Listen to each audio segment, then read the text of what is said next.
Plot summary. Chu Yuxuan and Xia Zhu have been married for 2 years, believing that no stone in the world remains cold forever, until the return of his white moonlight prompts Xia Zhu to rush forward without hesitation. After their divorce, Chu Yuxuan returns to the Chu family, transforming into a wealthy scion. Under family arrangements, he weds the icy beauty Zhao Yanan. On the surface, he appears to be a carefree wastrel, but secretly he has been investigating a 10-year-old secret. One day, due to a misunderstanding, Xia Zhu, in a fit of rage, slaps Chu Yuxuan. Zhao Yanan retaliates with equal force, declaring, "If you dare to touch my husband again, he'll tear you apart." This slap echoes deeply within Chu Yuxuan's heart, uniting these feuding partners, who ultimately find their way back to each other. Amidst the fierce battles of the affluent, entangled grievances and emotions unfold as past events are painstakingly unraveled, leading to the surfacing of hidden truths. Zhao Yanan finally comprehends the immense suffering that Chu Yuxuan has endured over the past decade. She tightly embraces him, her eyes glistening with tears, whispering, "Yuxuan, my heart aches for you." Chapter 1. Make him disappear on the winter solstice, a gentle snow-blanketed Jiangqing. In the hospital corridor, a noticeably haggard Chu Yuxuan paced anxiously, overwhelmed with unease. After a short while, he spotted the doctor exiting the ward and hurried over, imploring, "Doctor, how is my grandmother?" The doctor, nearing 50 and with thinning hair, closed the door behind him, shaking his head with a sigh. "It's uncertain if she can make it through the night. He'll prescribe some painkillers to ease her passing, administering them every 3 hours to ensure she departs peacefully." Chu Yuxuan felt a wave of dizziness wash over him, his legs faltering as he leaned weakly against the wall. After taking a moment to collect himself, he removed his glasses to wipe away the tears gathering at the corners of his eyes, mustering his courage before stepping into the ward. His grandmother had just received her dose of pain relief, quietly resting on the hospital bed, an oxygen mask over her face. She turned to him with squinting eyes and a kind smile, murmuring, "Yuxuan, where's Xia Zhu?" Perhaps she sensed that her end was near and longed to see her granddaughter-in-law once more before leaving this world. Chu Yuxuan blinked back tears as he took a seat beside her bed, forcing a smile. "Grandma, she's likely busy filming today." The elderly woman's cold hands enveloped his, her expression unchanged. "It's good that she's busy. Yuxuan, please call her. I wish to speak with her. I am afraid I might not have the chance to wait for her." "Of course not. You will live a long life." Chu Yuxuan squeezed her hand, but noticed the unwavering resolve in her eyes. Reluctantly, he reached for his phone and dialed Xia Zhu. "Hello, the number you're trying to reach is temporarily unavailable." Furrowing his brow, he turned to his grandmother. "It seems she's really caught up with work, Grandma. Are you hungry? I can get you something to eat." The old woman closed her murky eyes momentarily, her pale lips moving slightly. "I'd like to have the tomato and egg pudding you make." The tumor hospital wasn't too far from home, just a 10-minute drive. After contemplating for a moment, Chu Yuxuan instructed the nurse and then hastily drove home in his second-hand Skoda. In the underground parking lot, after parking, he opened the car door and caught a glimpse of Xia Zhu's figure. Not far off, beside a white Range Rover, she was tightly embracing a sharply dressed man, tears streaming down her face. A jolt of shock coursed through Chu Yuxuan, and he froze in place. He recognized that man Xia Zhu's childhood sweetheart and her white moonlight, Gao Ning. 3 years ago, for reasons unknown, Gao Ning had cruelly abandoned Xia Zhu and ventured abroad alone. During that tumultuous time, Xia Zhu had wandered in a daze. It's often said that women are most susceptible to emotion during their most vulnerable moments, which is precisely when Chu Yuxuan, the lovesick dog, found his opportunity to marry her. Though Chu Yuxuan understood that there was a part of Xia Zhu's heart that she could not relinquish, he had always maintained the naive belief that no stone remains cold forever. But now Gao Ning gently patted Xia Zhu's back, soothing her with tender words. "Xiao Zhu, 3 years ago, I truly believed my illness was incurable. I left for America, half out of despair, thinking I would inevitably die. That's why I left you behind. You have no idea how painful it was for me, pushing away the girl I love the most. I sincerely wish for you to find someone who loved you even more than I did." Xia Zhu sobbed. "How could you be so selfish? How could you be so foolish? Ninggu, I've thought about you every single day for the past 3 years. I knew you left for a reason. Well, you can't leave me again. Okay. Gao Ning caressed Xia Zhu's cheek, his eyes filled with concern. Silly girl, I won't leave you again. I know that you don't really love the one named Chu. Am I right? Xia Zhu hesitated, biting her lip, and before she could respond, her gaze fell upon Chu Yuxuan, who was slowly approaching. Let her go. The chill of that unexpected voice. Gao Ning reflexively released his hold. Turning to see Chu Yuxuan, he blinked in surprise before a mocking smile played at the corners of his lips as he provocatively wrapped an arm around Xia Zhu's waist. Xia Zhu stiffened for a moment. Then, after a brief hesitation, she pulled away from Gao Ning and took a couple of steps towards Chu Yuxuan, seemingly too afraid to meet his gaze. She twisted her neck, her voice cool. Yuxuan, you saw everything, didn't you? I'm not blind. Chu Yuxuan's expression was impassive. After a pause, he inhaled deeply and stated, Come with me to the hospital. Gao Ning also stepped forward, examining Chu Yuxuan's rather unfashionable attire with a smirk. So, you're Chu Yuxuan? I remember back in high school, you pursued Xia Zhu. You were so uncouth and like a country bumpkin. Have you not changed at all? Chu Yuxuan stared fixedly at Xia Zhu, reiterating, Come to the hospital with me. Grandma wishes to speak with you. Xia Zhu's brow furrowed, ready to speak, when Gao Ning interjected, Chu Yuxuan, you must know how Xia Zhu and I feel about each other. You should be aware that Xia Zhu never really liked you. At this, Gao Ning produced a wad of checks from his pocket, tearing off one and offering it to Chu Yuxuan with a tone that was both sincere yet teasing. Regardless, thank you for taking care of her these past 2 years. Fill in whatever amount you deem fit. Consider it my gratitude. Chu Yuxuan could no longer contain himself. He shoved Gao Ning aside and shouted, Did I ask you to talk to me? Gao Ning stumbled backward, his back hitting the hood of the Range Rover as he instinctively clutched his chest, his face contorting in pain. Xia Zhu's eyes widened in shock as she forcefully pushed Chu Yuxuan away, exclaiming, Chu Yuxuan, what are you doing? He's not well. Can you take responsibility if something happens to him? She rushed to support Gao Ning, concern etched across her face. Ninggu, are you all right? Gao Ning gasped for breath, biting his lip as if bracing against unbearable pain. I'm fine, it's all right. Fine? How can you say that? I'm taking you to the hospital. Xia Zhu struggled to help Gao Ning, settling him into the passenger seat. As she moved from the front of the car to the driver's side, she shot a glare at Chu Yuxuan, snapping, Get lost. I don't want to see you. Chu Yuxuan clenched his fists, insisting, Xia Zhu, he'll say it one more time. Come with me to the hospital, Grandma doesn't have much time left. The last words were swallowed by the car doors slamming shut. Watching the Range Rover speed away, Chu Yuxuan adjusted the thick black frames of his glasses, taking a deep breath. Then, a bittersweet smile tugged at his lips as he murmured, Fine, fine. When it comes to the etiquette of a lovesick dog, Chu Yuxuan was the epitome of devotion, always nurturing the hope that some effort could win him a smile from the beloved. Though he realized that deep love, in many ways, could hardly compare to reciprocated affection. Yet one-sided devotion should have its limits.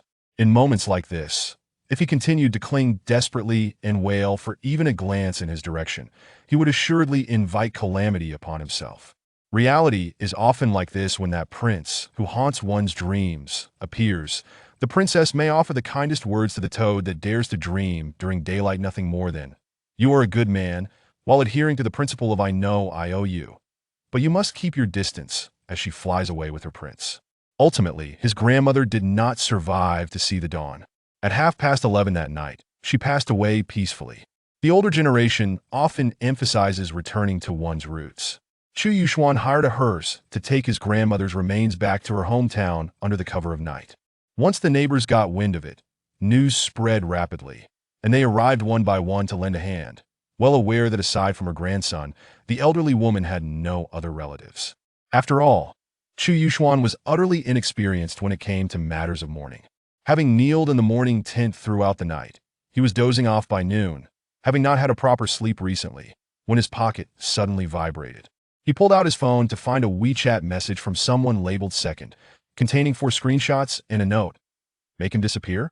2 of the screenshots depicted Xia Zhu and Gao Ning walking home, arm in arm, looking blissfully affectionate at the work of a paparazzo for sure. The other 2 were comments from online users. Is Goddess Xia announcing a relationship? Congratulations. I heard the guy's a wealthy heir. In this day and age, what's so surprising about a female celebrity going after a rich second generation? Xia Zhu was indeed a rising star, and being pursued by paparazzi around the clock was an expected aspect of her life. As for why no one questioned her fidelity, it was because she had initially married Chu Yuxuan in secret, motivated by a desire to avoid impacting her career. Experience showed that as long as love was profound enough, career aspirations were hardly an excuse. Chu Yuxuan rubbed his temples and replied to second, "Don't act." He then stowed his phone away. At that moment, someone outside the morning tent called out, "The filial son returns the greeting." Chu Yuxuan hastily bowed, and as he stood up, he realized that one of the attendees was a portly man in a suit, brimming with a stoutly demeanor. This hefty man must have weighed over 200 pounds. The buttons on his suit could barely close. When he knelt to pay his respects, his belly pressed awkwardly against his thighs, presenting quite a comical sight. After burning 2 pieces of joss paper, the rotund figure shuffled over to Chu Yuxuan, his cherubic face devoid of expression. He discreetly pulled out a mobile phone from his pocket and handed it to Chu Yuxuan, speaking in a hushed tone reminiscent of a clandestine meeting. "Someone wants to speak with you." Chapter 2, Are You Still Alive? Chu Yuxuan gazed at the hefty man in bewilderment. "Who are you?" "No matter who I am. The call is connected. Just answer it." Chu Yuxuan eyed the rotund figure suspiciously, slowly taking the phone.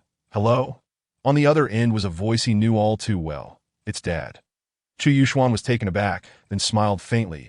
"Oh, you're still alive? Heaven must be blind." The hefty man's face turned a shade of green. There was a moment of silence on the line, followed by a sigh. "I sometimes doubt whether you are truly my son. Why is your tongue so sharp?" Chu Yuxuan scoffed. "Chu Jiqing, although my grandmother is the mother of your third wife, she is still somewhat your mother-in-law, that if you still consider yourself a person, you should at least bow to her." The man, who could instill fear in the hearts of entrepreneurs throughout Jiangcheng with just a frown, seemed unfazed, chuckling. "Let this hefty man do the bowing for me. I find myself somewhat incapacitated at the moment." Chu Yuxuan pressed his lips together, casting a sidelong glance at the hefty man. "He says you must bow 800 times. If you can't finish, you aren't allowed to go back." The hefty man. The Chu Jiqing laughed heartily. Though it had been over a decade since they last met, he was well aware of his illegitimate son's character. After a fit of laughter, his tone suddenly shifted to serious. "Let's discuss business. Yuxuan, 2 years ago, when you just returned to the country, I wanted you to come back to the Chu family. But you insisted on caring for your grandmother until her last breath. So I didn't press you. Now that she has passed, isn't it time for you to return?" The Chu family, a prominent clan in Jiangcheng. However, in the face of such wealth, Chu Yuxuan remained remarkably indifferent. "What is the point of going back? To send you off as well? Are you eager for that?" The hefty man stumbled and fell to the ground. "Yuxuan, I know you resent me, but now is not the time for anger. You are my only son. Your grandfather's health is deteriorating day by day, and I feel that, so you want me back to help you fight for the inheritance? Are you unable to wait to replace that old man?" Chu Yuxuan interrupted coldly.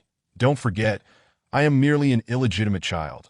I lack both the qualification and the interest." Another silence ensued on the line, and after a long pause, Chu Jiqing abruptly said, "Don't think I'm unaware.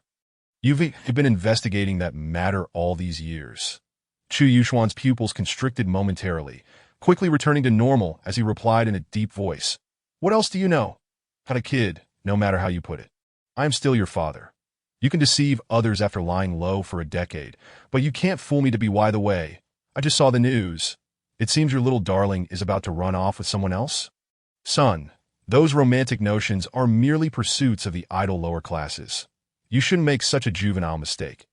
There isn't a woman in this world you can't have with enough money that I've prepared a grand gift for you.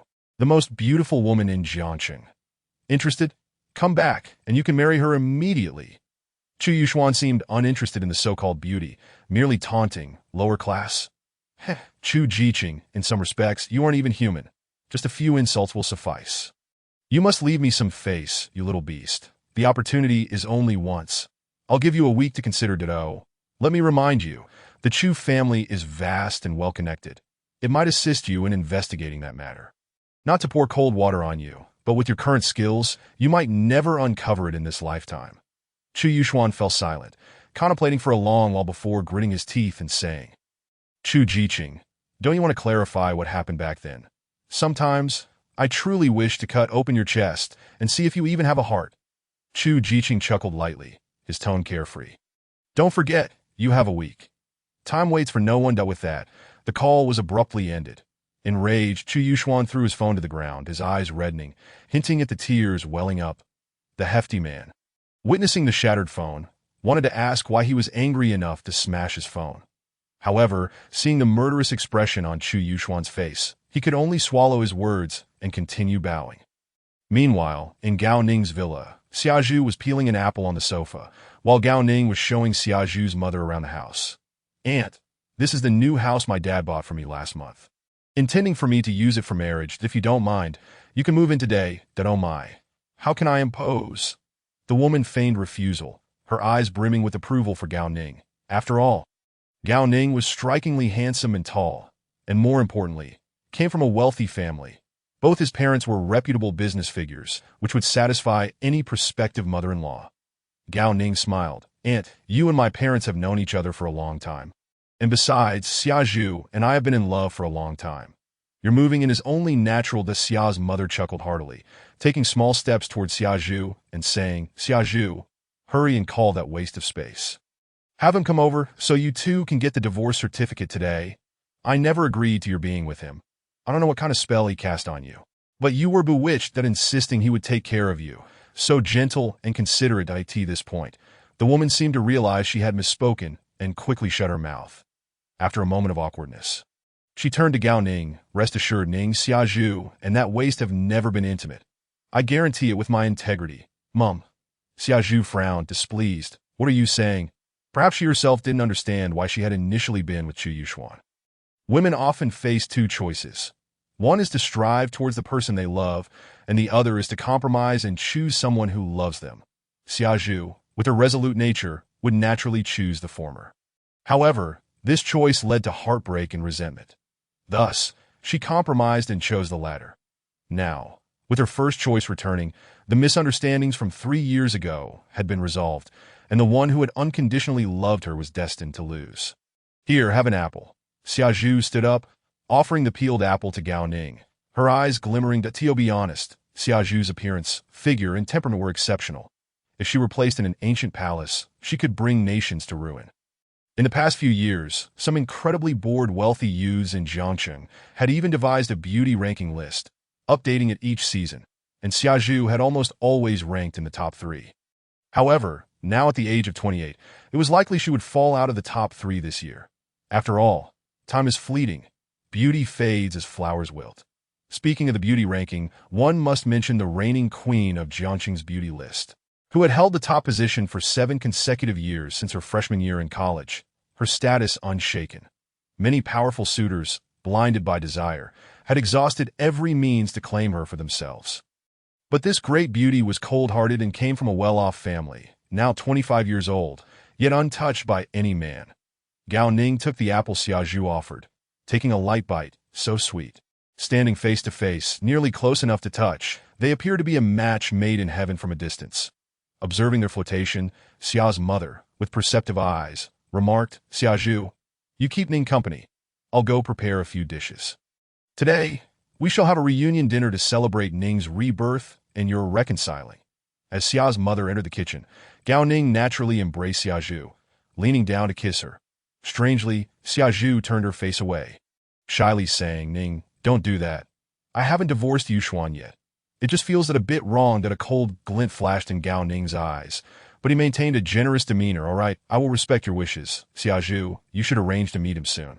I can hardly wait to marry you." Xia Zhu gently nodded. "Okay."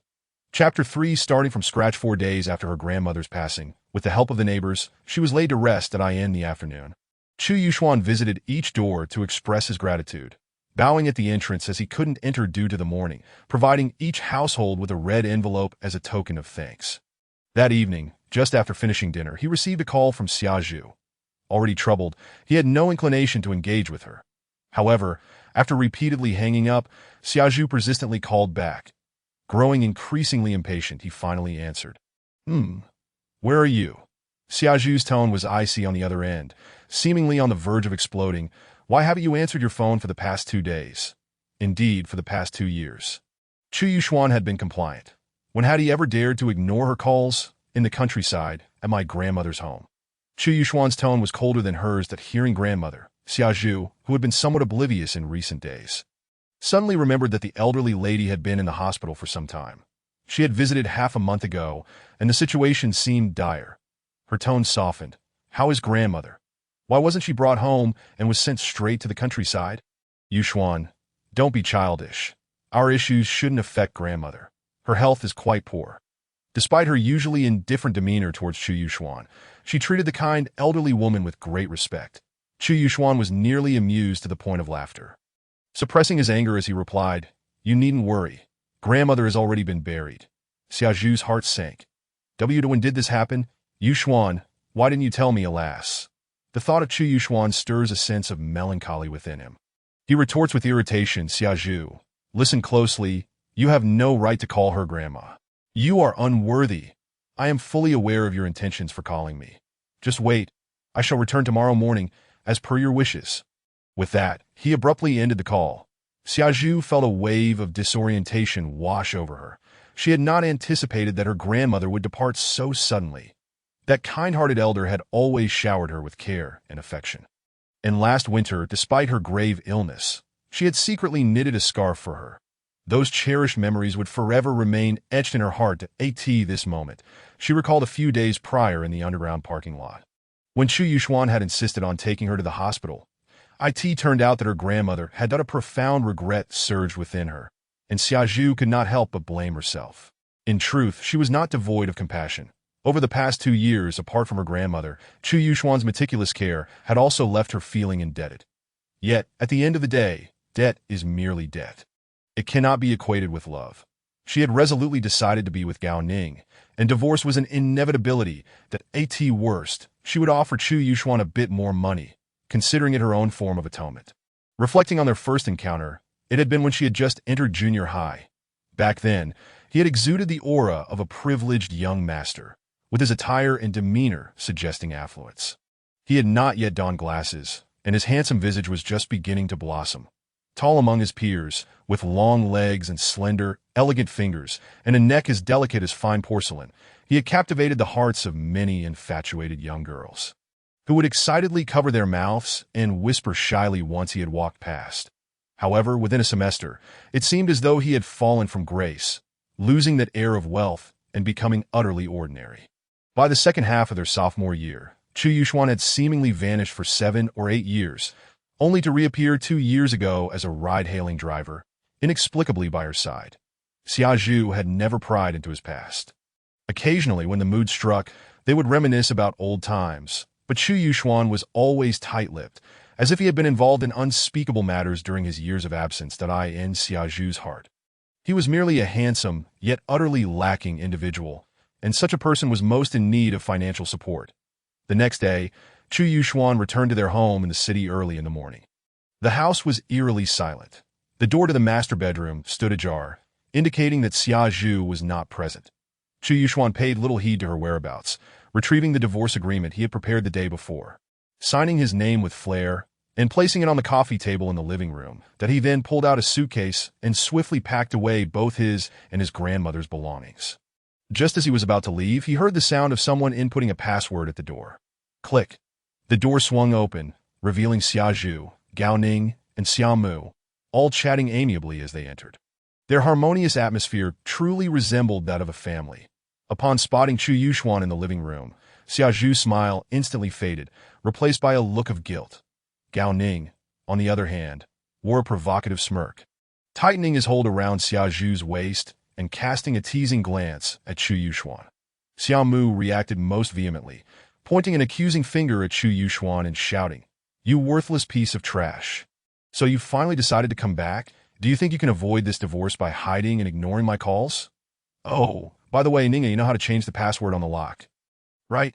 Hurry up and do it, lest some impoverished wretch decides to sneak in and steal something in the dead of night. Mom, could you please refrain from speaking so harshly?" Xia Zhu interjected, turning to Chu Yuxuan, her gaze evasive, unsure of what to say. Chu Yuxuan had long grown accustomed to his mother-in-law's caustic remarks and chose to ignore her, his attention fixed on Xia Zhu as he coldly stated, "The divorce agreement is on the coffee table.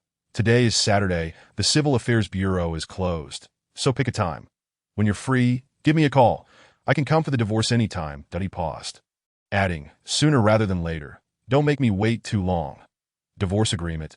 Xiao Mu's eyes widened in shock as she rushed to the coffee table, cursing as she picked up the document. You miserable pauper. You must be asking for a king's ransom, right? Let me tell you, you can forget about leaving with nothing. Xiao Mu, incredulous, glared at Chu Yuxuan, her tone dripping with skepticism. What scheme are you plotting now? Xia Zhu's expression faltered. Although Chu Yuxuan's decisiveness aligned with her desires, she felt an inexplicable sense of loss. She had thought that Chu Yuxuan might display some reluctance, perhaps even expressing his emotions by venting his frustrations in a fit of rage.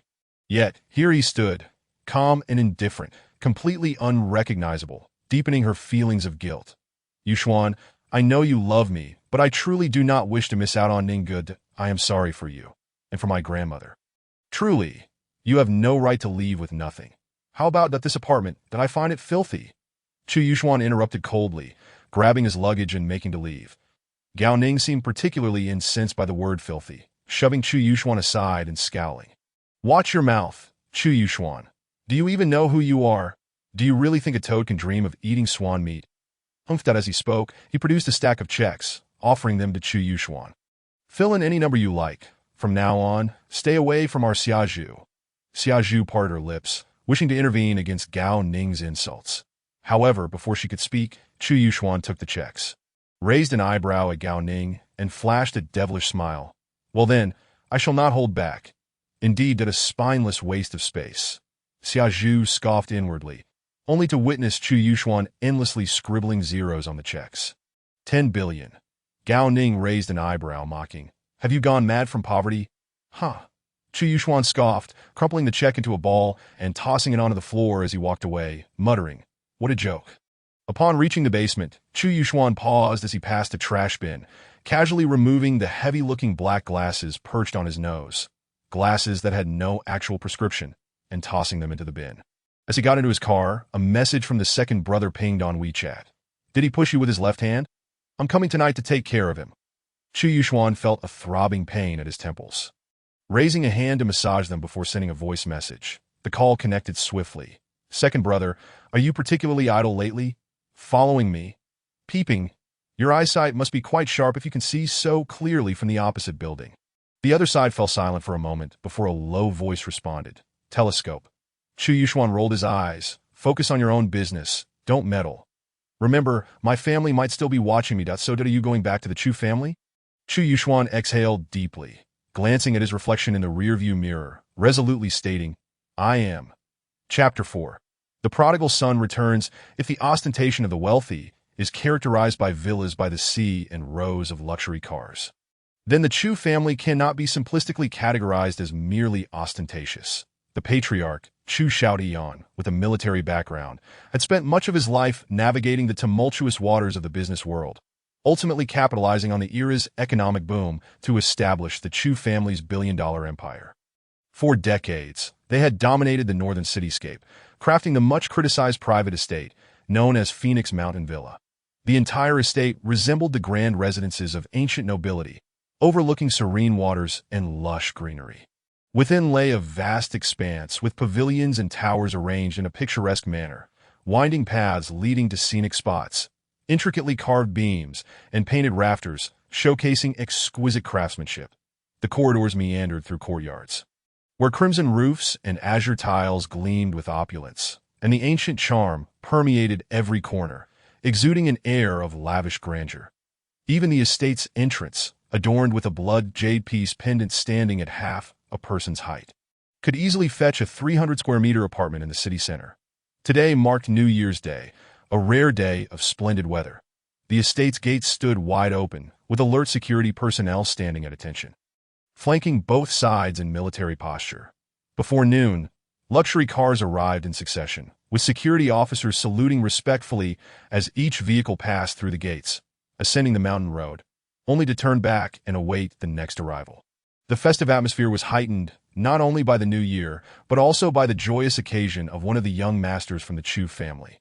Before long, a Skoda, emitting black smoke due to burning oil, approached. The two security guards at the entrance cautiously observed as a Maybach ascended the mountain.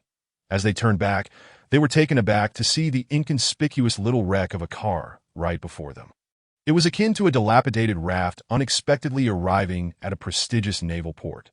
The guard on the left, unable to conceal his astonishment, hurried forward and raised a hand to halt the vehicle, sternly asking, "Excuse me, what is your purpose here?" Inside the car, Chu Yuxuan appeared disheveled, his hair tousled, dressed in a casually stylish black trench coat, lazily speaking on the phone as he slowly lowered the window. "Xia Zhu, exactly how busy are you? It's been days." He yawned, his tone indifferent, but on the other end of the line, Xia Zhu's voice was frigid. "After the new year, that I was photographed by paparazzi with Ningge. I'm currently assisting the company in dealing with this matter." Chu Yuxuan chuckled lightly. "Well, that works perfectly. Let us swiftly finalize the divorce. You can get the certificate with him right there, and then post it online to resolve the issue."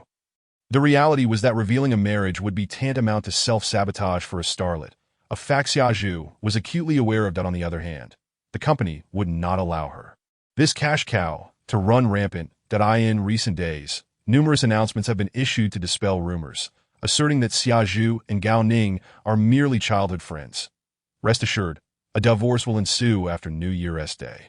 Xia Zhu detected Chu Yuxuan's impatience, along with a chilling detachment that inexplicably made her feel as though she were clinging on desperately.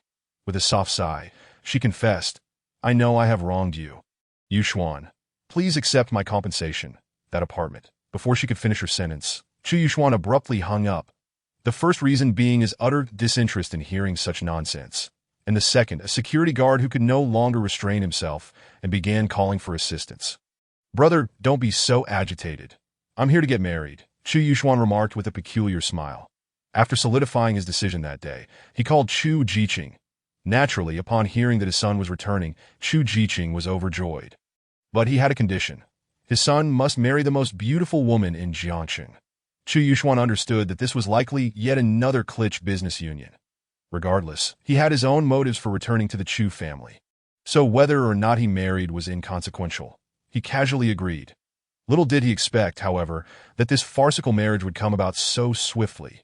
Still groggy that early morning, he received a call from Chu Jiqing, asking him to come home for a simple meal and, incidentally, to partake in a wedding which caught him rather off guard.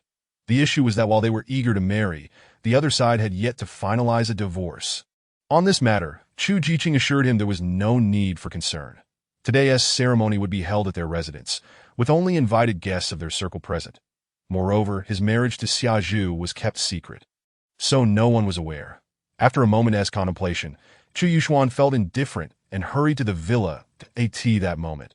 Upon hearing he was there for a wedding, the security guard pinched his thigh, suppressing a laugh as he scowled. "You're getting married? Are you still half asleep?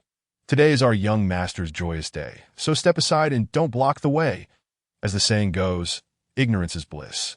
Chu Yuxuan couldn't be bothered to argue and directly called Chu Jiqing. "Old man, it seems I can't get in." Shortly after, a voice crackled through the security guard's radio. "That's the young master. Hurry and let him in."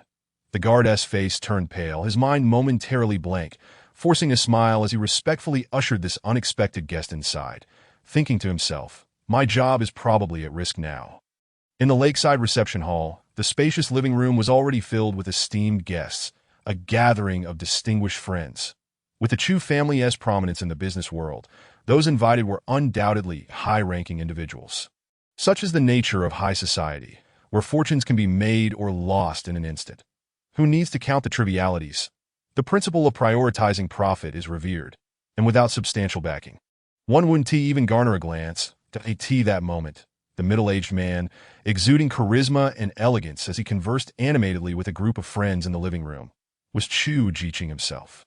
Dressed in a striking black tuxedo, his slick-back hair gleamed, and the faint frown etched on his brow gave him a commanding presence reminiscent of a certain renowned figure, embodying authority and gravitas. Just as he was discussing a topic of great interest to all, he took a sip of his red wine, savoring the moment, when a sharp voice rang out from the entrance. Chu Jiqing. The man, caught off guard at the mention of his name, abruptly spat out his wine, coughing as he turned to find his son with an unexpectedly obsequious smile. "Son, you're here." The room fell silent as everyone cast puzzled glances at Chu Yuxuan. This young master was indeed rather unkempt, excessively low-key. The corners of Chu Yuxuan's lips curled into a smile, completely unfazed by the strange looks directed at him as he strode toward his father. Nonchalantly, he picked up a vase, gripping its neck with a faux grin, and quipped, "Chu Jiqing, long time no see.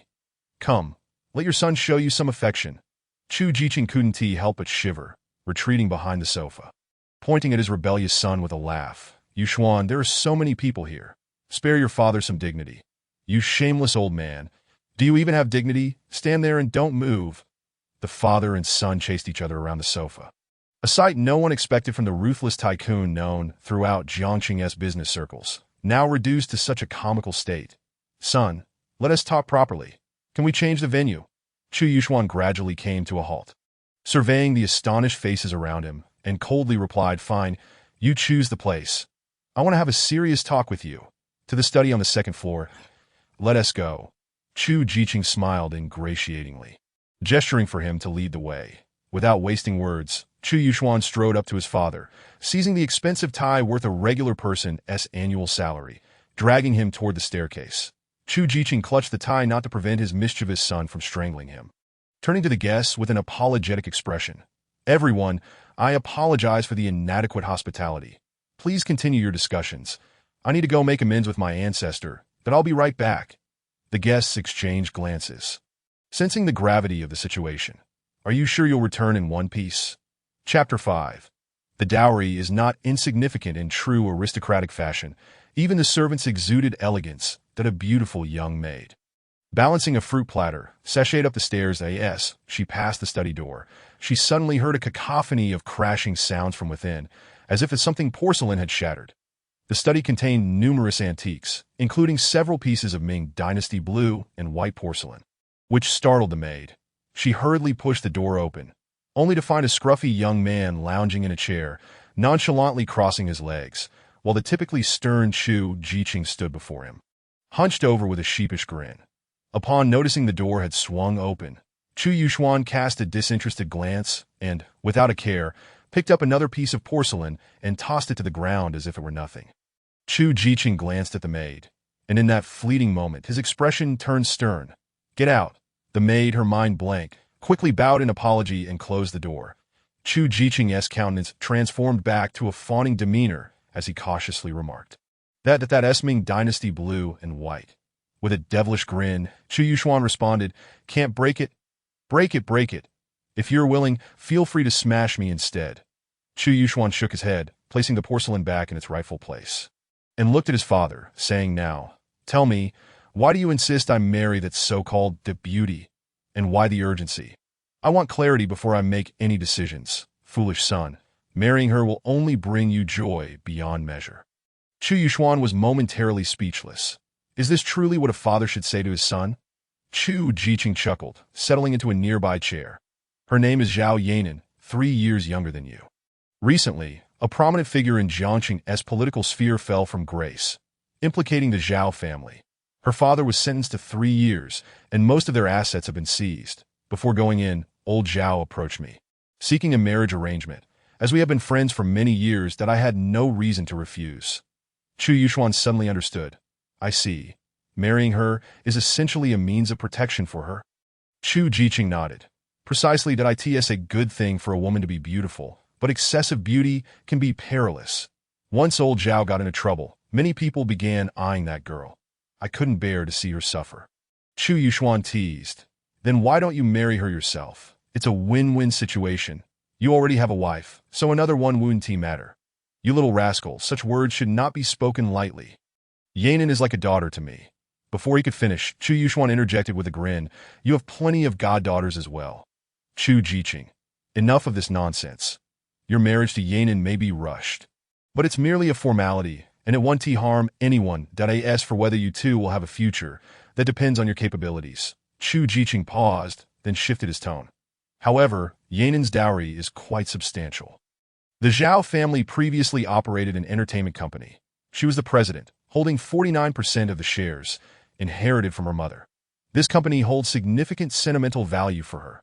Before old Zhao went in, he had already drafted a contract. As long as you marry Yanan, you will be the acting owner of this company, acquiring 51% of the shares." A smile crept across Chu Yuxuan's lips. What nonsense dowry. I suspect he is transferring the shares to me merely to distance himself from the company, hoping to use the Chu family to safeguard it, right? The so-called 51% shares will likely grant me only acting rights. And after 3 years, it will revert to its original owner, correct? Chu Jiqing coughed, grinning. My son is indeed astute. Our Chu family is not short on funds.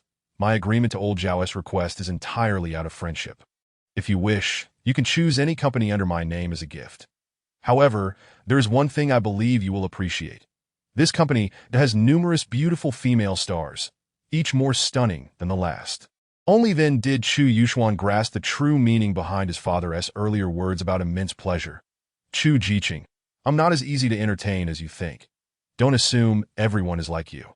Akin to a donkey from a production team, that I have no interest in beauty.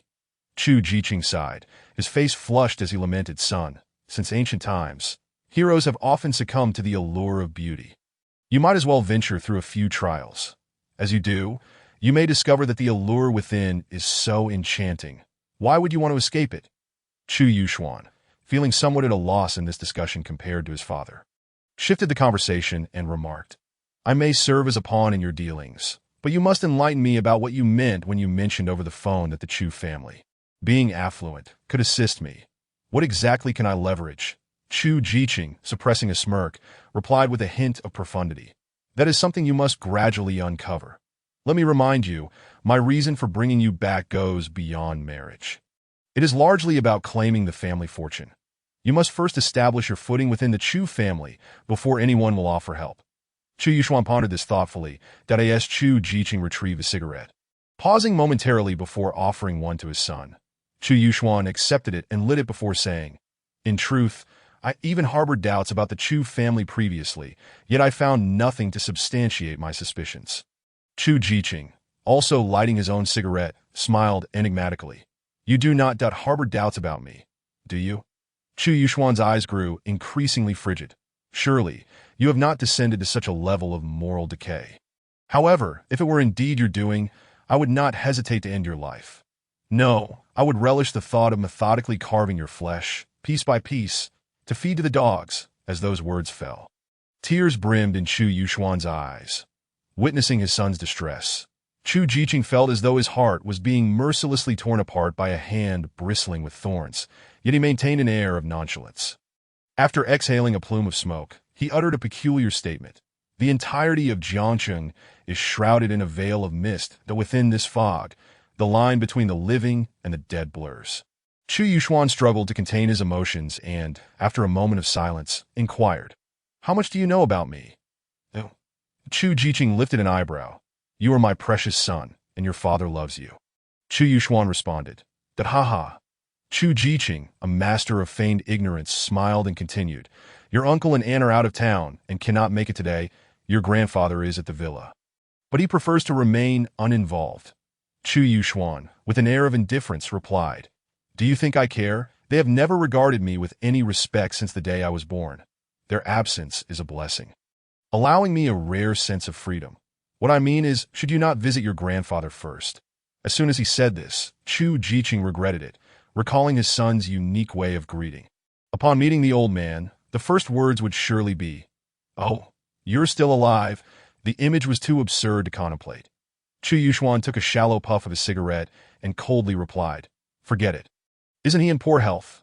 I wouldn't want him to perish from shock upon seeing me. Chu Jiqing shook his head with a bemused smile, extinguishing his half-smoked cigarette in the ashtray.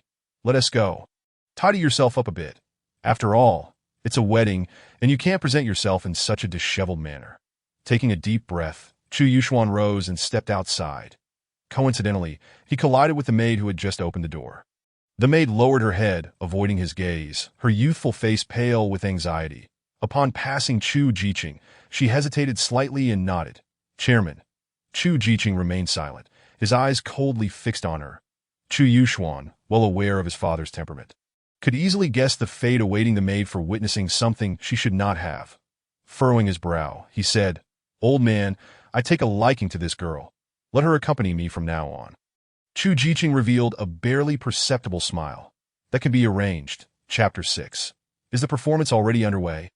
After receiving Chu Yuxuan's call, Xia Zhu sat alone on the sofa, her mind in turmoil. The divorce agreement lay on the coffee table, still unsigned.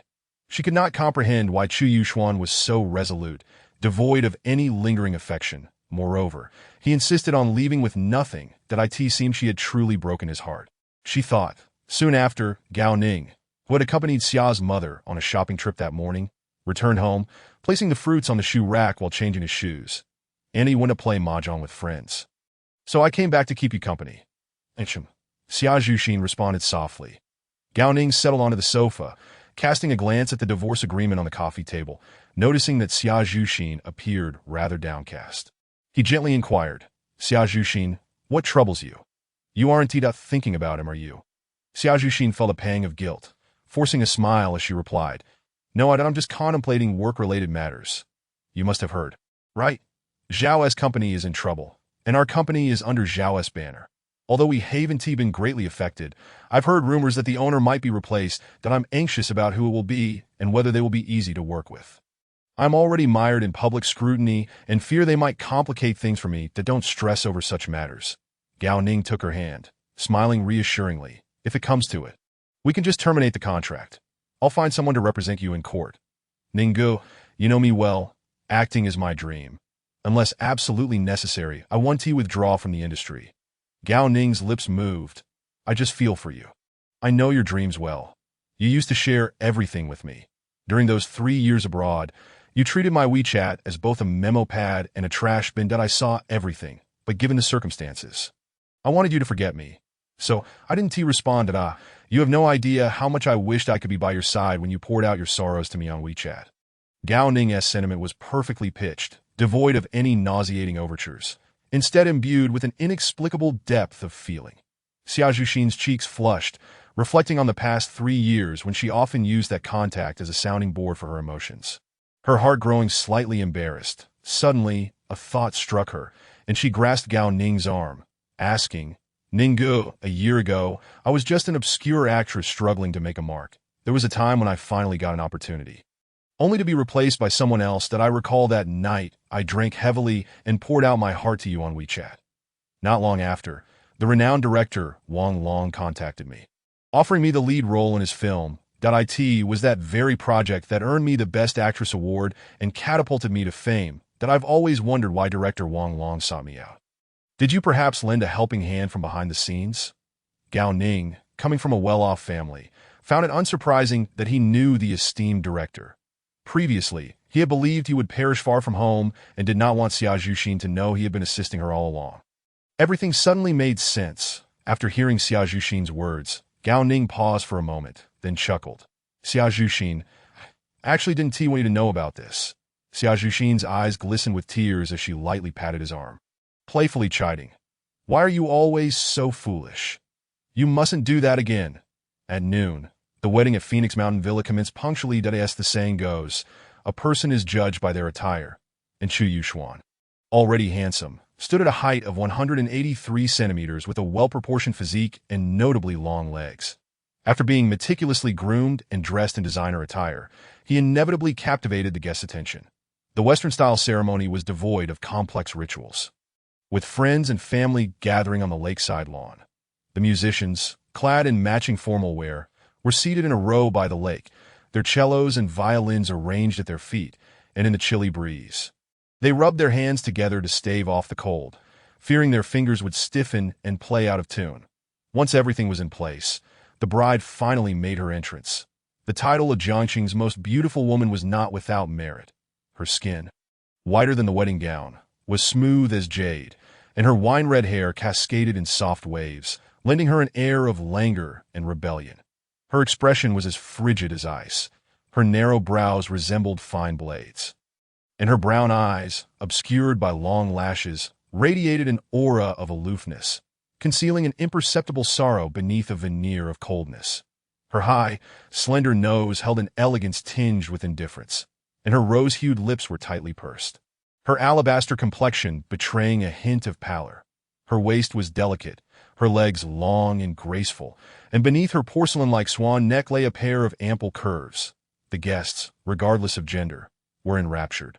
Even Chu Yuxuan, who had just declared to his father that he was indifferent to beauty, found himself unable to look away, particularly drawn to her ample bosom, murmuring involuntarily, "This is truly extravagant."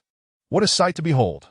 As Zhao Yanan took the stage, she cast a sidelong glance at Chu Yuxuan's besotted expression, a flicker of disdain crossing her eyes that it was indeed a lamentable situation for a daughter of privilege to be reduced to marrying a bastard child.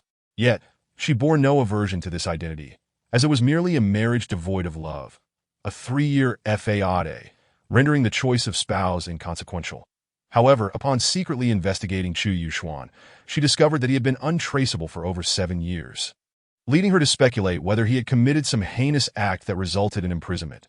Being the illegitimate son of Chu Jiqing's mistress, he had always been looked down upon, enduring disdain from the Chu family.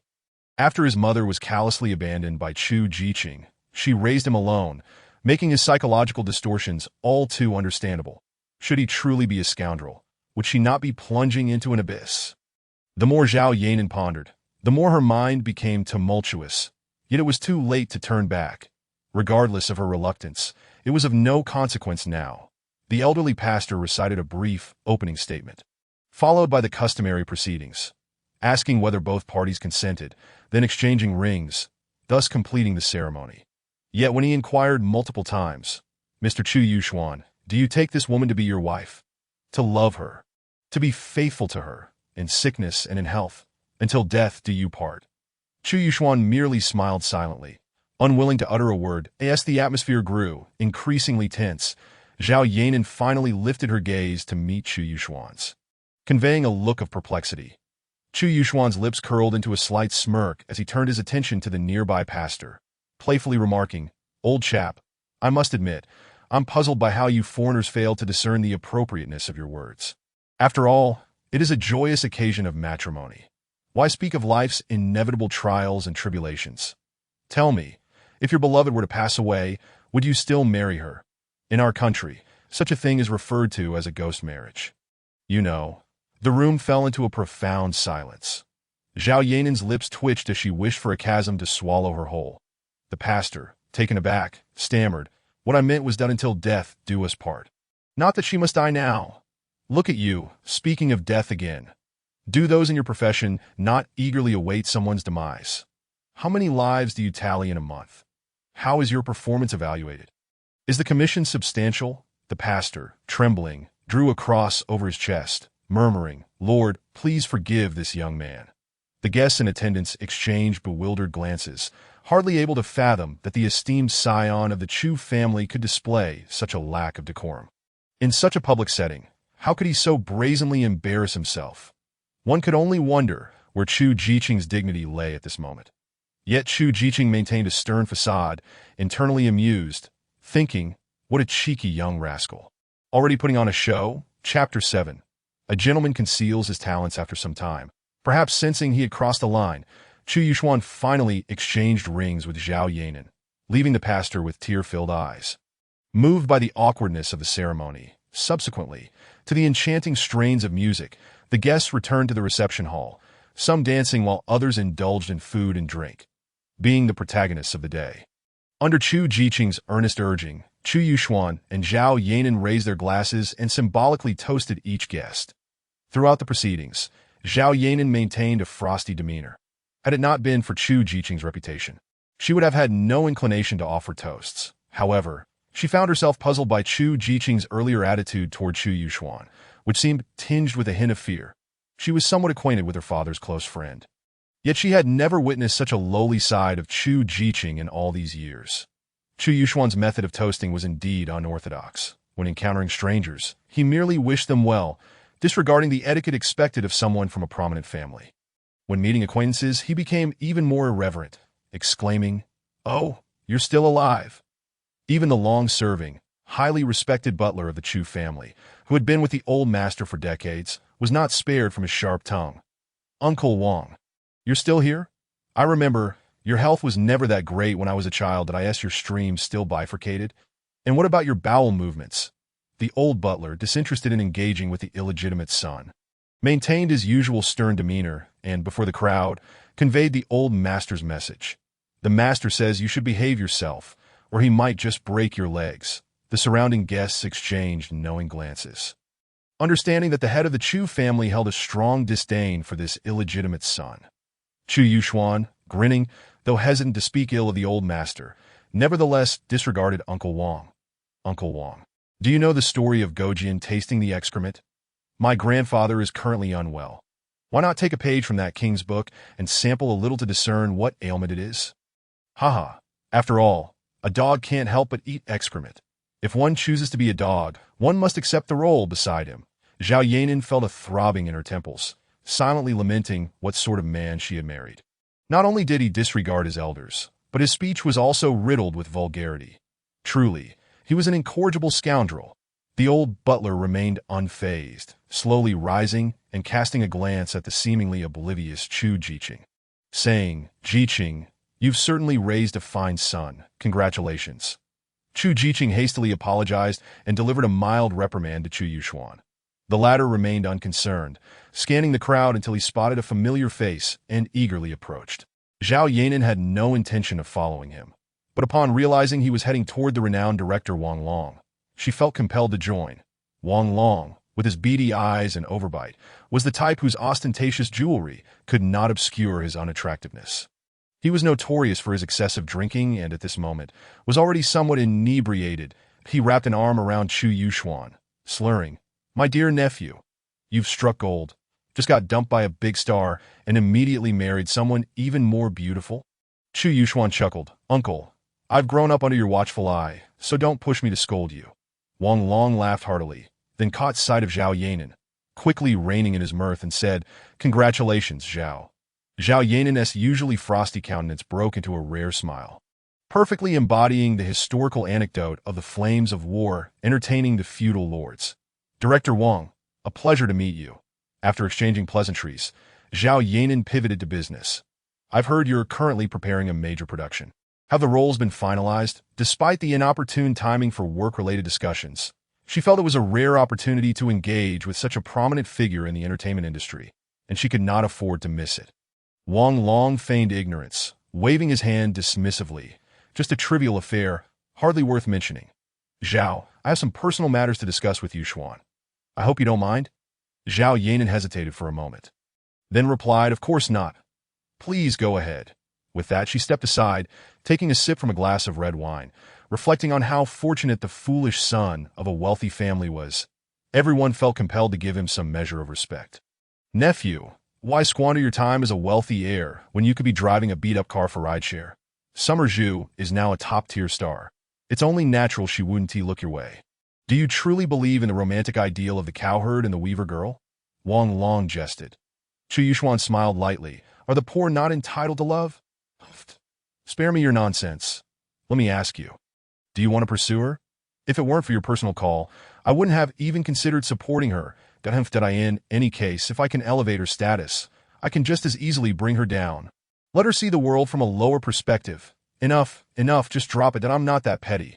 Let's pretend we don't know each other." Chu Yuxuan replied with a wry smile. Wang Long pondered for a moment, then said, "Fine, I don't have time to deal with her, but she shouldn't expect to work with me in the future. Oh, I almost forgot. I recently signed her for a role. In a few days. I'll come up with an excuse to replace her." The entertainment industry is all about relationships. Those seeking roles are lined up all the way to Iraq, and she's certainly one TB at the front of the queue. "Whatever," was Chu Yuxuan's nonchalant response. They continued to chat about various topics until Chu Jiqing signaled for Chu Yuxuan to join him in toasting. Wang Long patted his shoulders, saying, "Go on. Nephew, be sure to attend my birthday party in a few days. I have 2 bottles of wine aged for 30 years that your father has asked for several times, but I never gave him. I'll definitely be there." Chu Yuxuan promised. Their conversation was overheard by Zhao Yanan, who suddenly found herself deep in thought. As the lively gathering continued into the afternoon, guests gradually began to disperse. Zhao Yanan returned to her guest room, changed her attire, and gathered her belongings, seemingly preparing to head out. As she descended to the first-floor living room, she unexpectedly encountered a half-drunken Chu Yuxuan. Without hesitation, he seized her wrist, causing the most beautiful woman in Jiangqing to tremble as if struck by lightning, and she forcefully shook off his grip. Chu Yuxuan was slightly taken aback, not anticipating such a vigorous reaction from her. Pausing for a moment, he smirked wickedly. "Where do you think you're going? We haven't even consummated the marriage yet. Zhao Yanan glared at him. Don't touch me. Chu Yuxuan's smirk deepened. His already roguish features were accentuated by his grin, making him appear even more mischievous. I'm asking you. Where are you off to? With an icy tone. Zhao Yanan replied, I have urgent matters to attend to at the company, done on such a joyous day.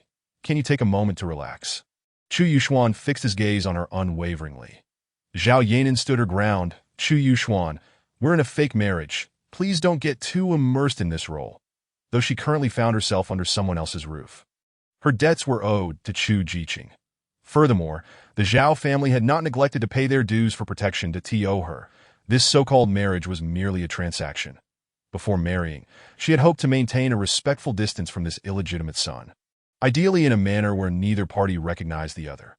Yet, she had never anticipated he would be such a shameless rogue. It was one thing to be a cad with others, but knowing well this was a sham marriage. He still dared to touch her and speak so disrespectfully.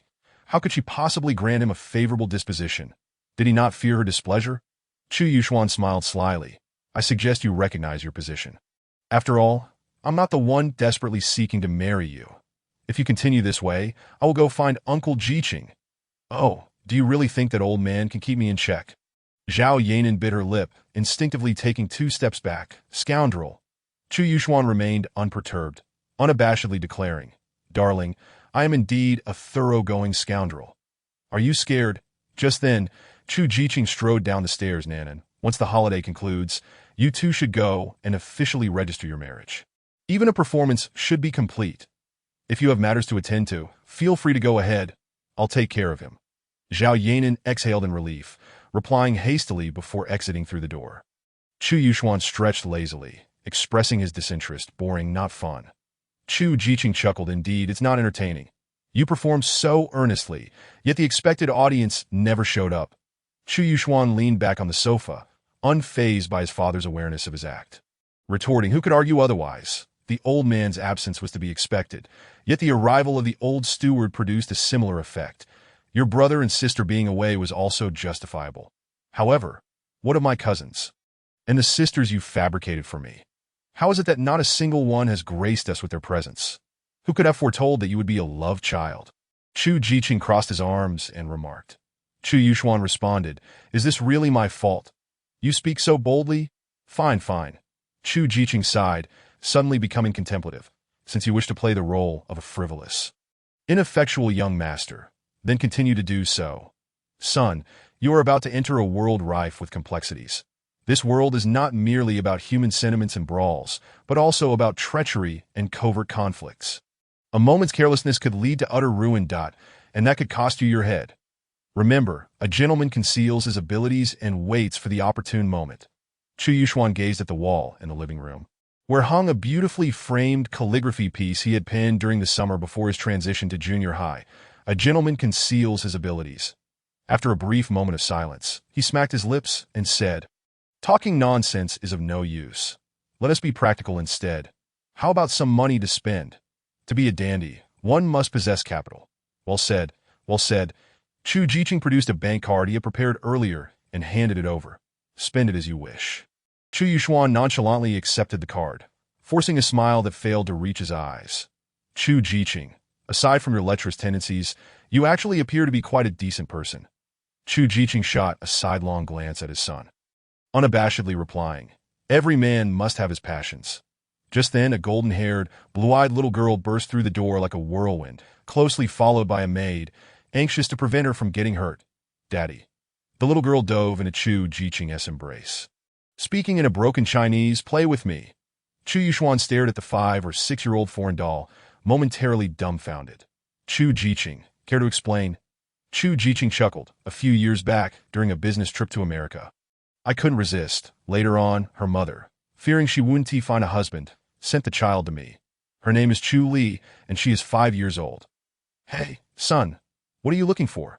Chu Yuxuan was rummaging around, gritting his teeth. Looking for a knife. I swear I'll castrate you. Your interests are remarkably diverse. Even the donkeys from the production team don't conceive as quickly as you. I'm 28 this year. She could very well be my daughter. You beast, you truly are a beast. Li, hold on to daddy tight. We are about to embark on a thrilling escape. How does that sound? The little girl giggled. Daddy, run. The creepy uncle is chasing us.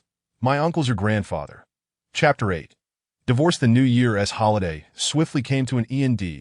At 7 in the morning. Chu Yuxuan had already completed his morning rituals. Brewed a cup of tea, and nestled in his study engrossed in a copy of Zhijitong. At tea 7:30, a call from Zhao Yanan disrupted his reverie, with a slight raise of his brow. He let the phone ring for a while before answering. We'll go to collect the marriage certificate this morning. The voice on the other end was icy. Chu Yuxuan responded lazily. Can't wait. Can you? No reply came. After I've been left alone in an empty house for 3 days, why should I still heed your words? Zhao Yanan's faint voice came through the line. Strained. 10 o'clock. Don't be late. After hanging up, the smile on Chu Yuxuan's face slowly faded, his brows knitting together. Zhao Yanan's cold demeanor or warm nature could hardly sway his emotions, as they were not well acquainted. What truly irked him was Xia Zhu. After all, they were still married. After a moment's contemplation, he dialed Xia Zhu's number. This prominent figure in the entertainment industry typically slept until she naturally awoke during her downtime. And after several attempts, he finally reached her. Xia Zhu, we agreed that we would divorce once the holiday ended. It's time to fulfill that promise. Isn't it? The other end fell silent for a long while. Perhaps still groggy from sleep, let us meet at the Civil Affairs Bureau in the afternoon. Without hesitation, Chu Yuxuan replied, No, we're going to the Civil Affairs Bureau right now. I don't have time to waste. Hearing the impatience in his tone, Xia Zhu became incensed. Chu Yuxuan, your pretense of being magnanimous and indifferent is merely to make me feel worse. Isn't it? Do you find this amusing? I've told you. I will compensate you. Chu Yuxuan chuckled. Xia Zhu, truth be told, I once loved you, but don't overestimate your worth that I can let go as easily as I took hold. You re not that precious to warrant such despair that on the other end. Xia Zhu's breathing grew heavy, and Chu Yuxuan could vividly picture her furious expression. Fine, I'll get up now and head to the Civil Affairs Bureau. Don't keep me waiting too long. 40 minutes later, Chu Yuxuan arrived at the Civil Affairs Bureau in his Skoda. The sky was overcast, and the cold air felt like a knife against his skin. He lit a cigarette and retreated into his car. Women require a sense of ceremony when they step out. A face resembling a bare shell must at least be adorned for an hour. As it approached 9:30, a white Land Rover belonging to Gao Ning finally arrived. Chu Yuxuan stepped out, his gaze playfully assessing the two, and motioned towards the entrance of the Civil Affairs Bureau. Saying, Let us go, that I'm in a hurry, that is a public figure. Xia Zhu donned a mask and a baseball cap, the brim pulled low. Upon seeing the transformed Chu Yuxuan, she momentarily froze, her astonishment concealed by the mask. Yet the disbelief in her eyes was unmistakable. During their 2 years of marriage, Chu Yuxuan had always worn thick black-rimmed glasses, and judging by the lens thickness, it was evident he was on the brink of blindness. Yet now that he had learned to wear contact lenses, those narrow, deep-set eyes turned out to be quite attractive. Previously, his attire, while clean and tidy, had been composed of cheap goods from street sales, utterly unrefined. Now, however, he was clad in a well-tailored suit that exuded wealth. Moreover, his demeanor had shifted from quiet and submissive to irreverent and brash, his every word and action dripping with swagger. Little did she know that this man, whom she deemed utterly inadequate, had merely been hiding his talents all along. Of course, it was not for her benefit.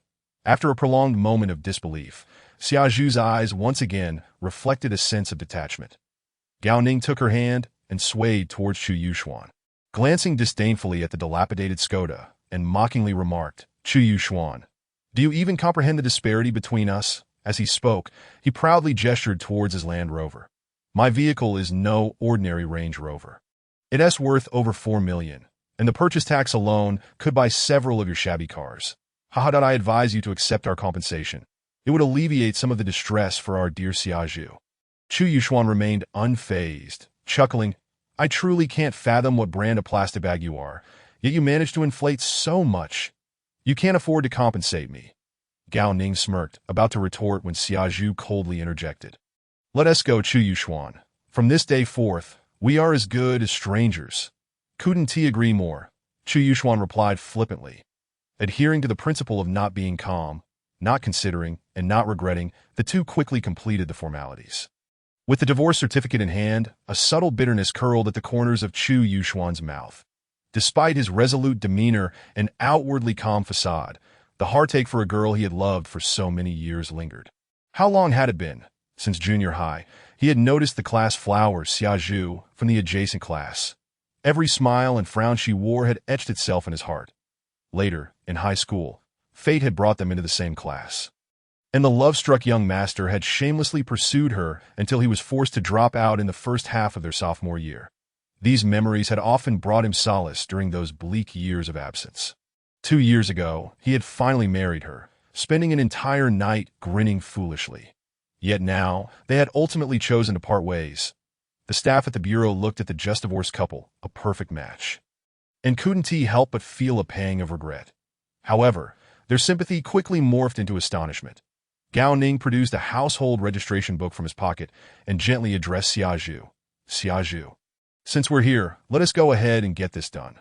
Xia Zhu hesitated for a moment, casting a furtive glance at Chu Yuxuan, feeling somewhat bashful. Ninga, perhaps we should wait a couple of days. I feel that this isn't quite right.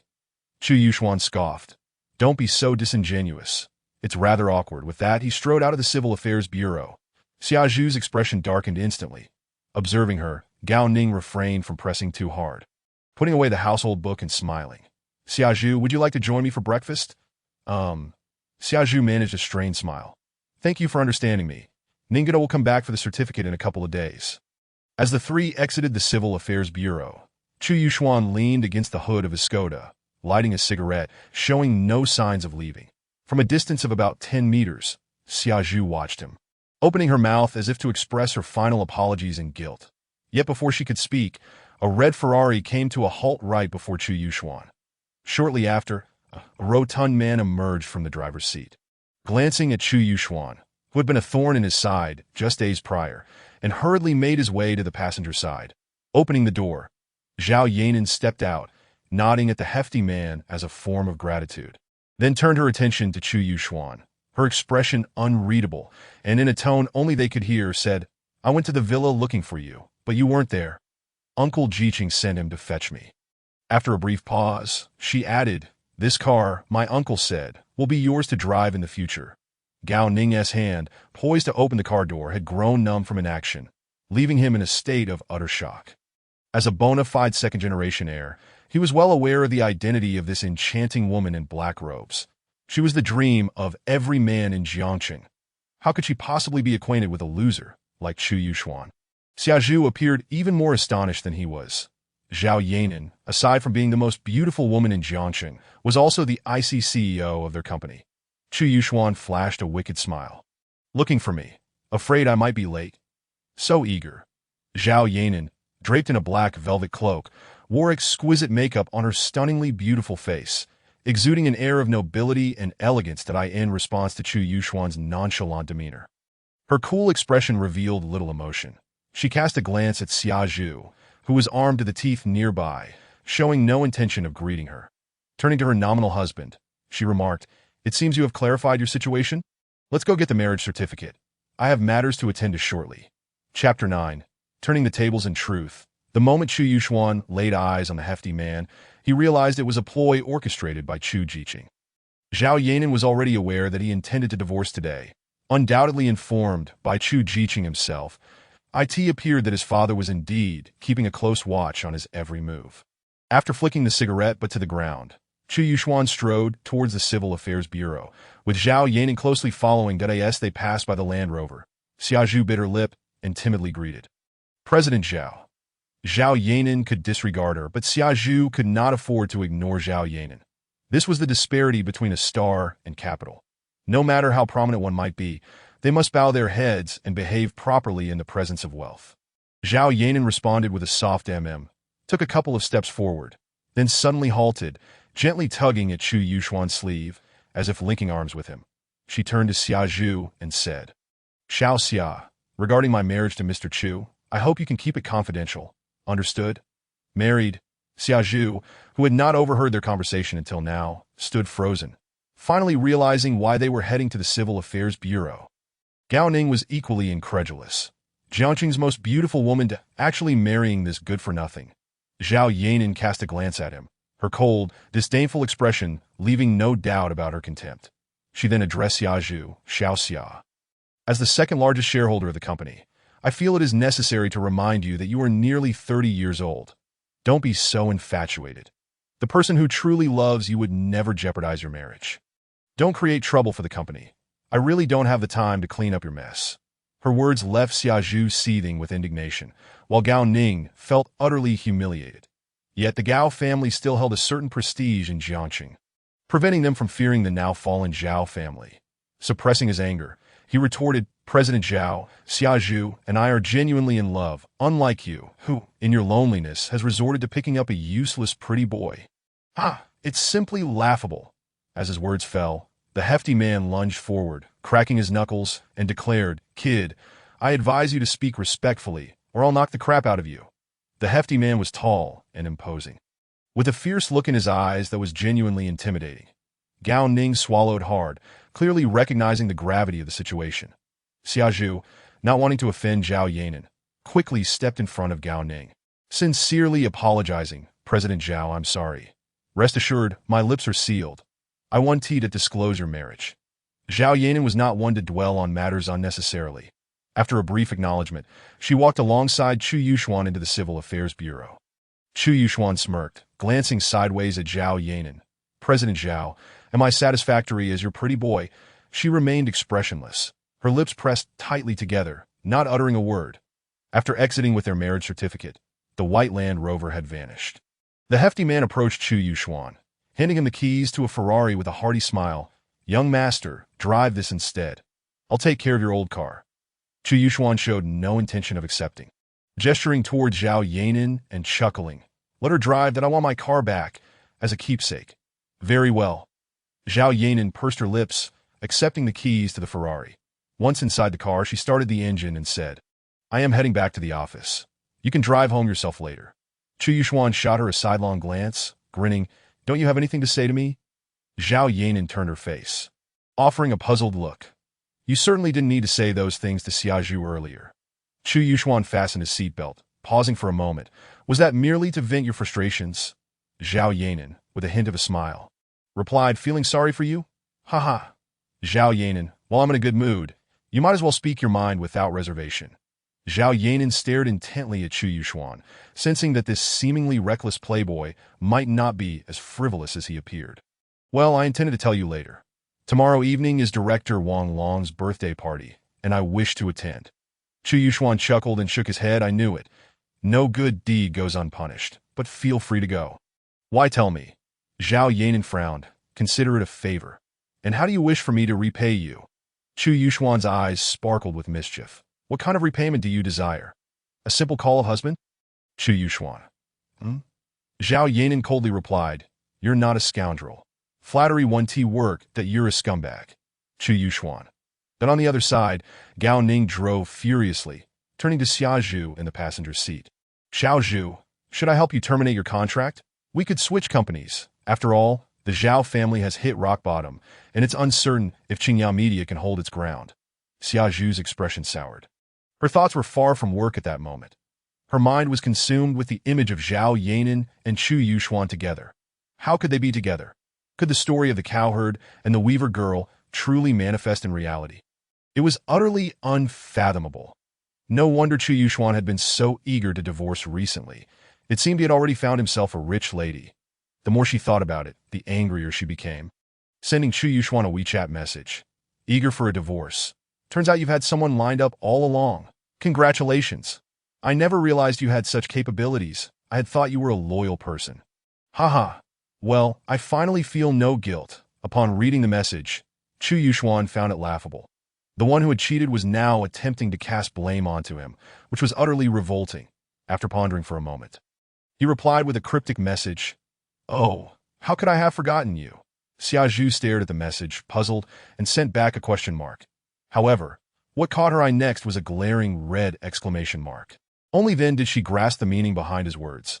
How could I forget to delete you? Shameless. Xia Zhu bit her lip, angrily cursing. Beside her, Gao Ning frowned slightly, clearly displeased. Xia Zhu, I was speaking to you just now. Didn't you hear? Xia Zhu glanced at him, realizing she had lost her composure. Stammering, she responded, Ningguo, I don't want to switch jobs for now. The penalty fee is hefty, then I'll find a way to help you.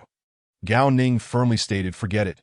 Ningguo, I know you mean well, but I don't want to let something trivial affect my work.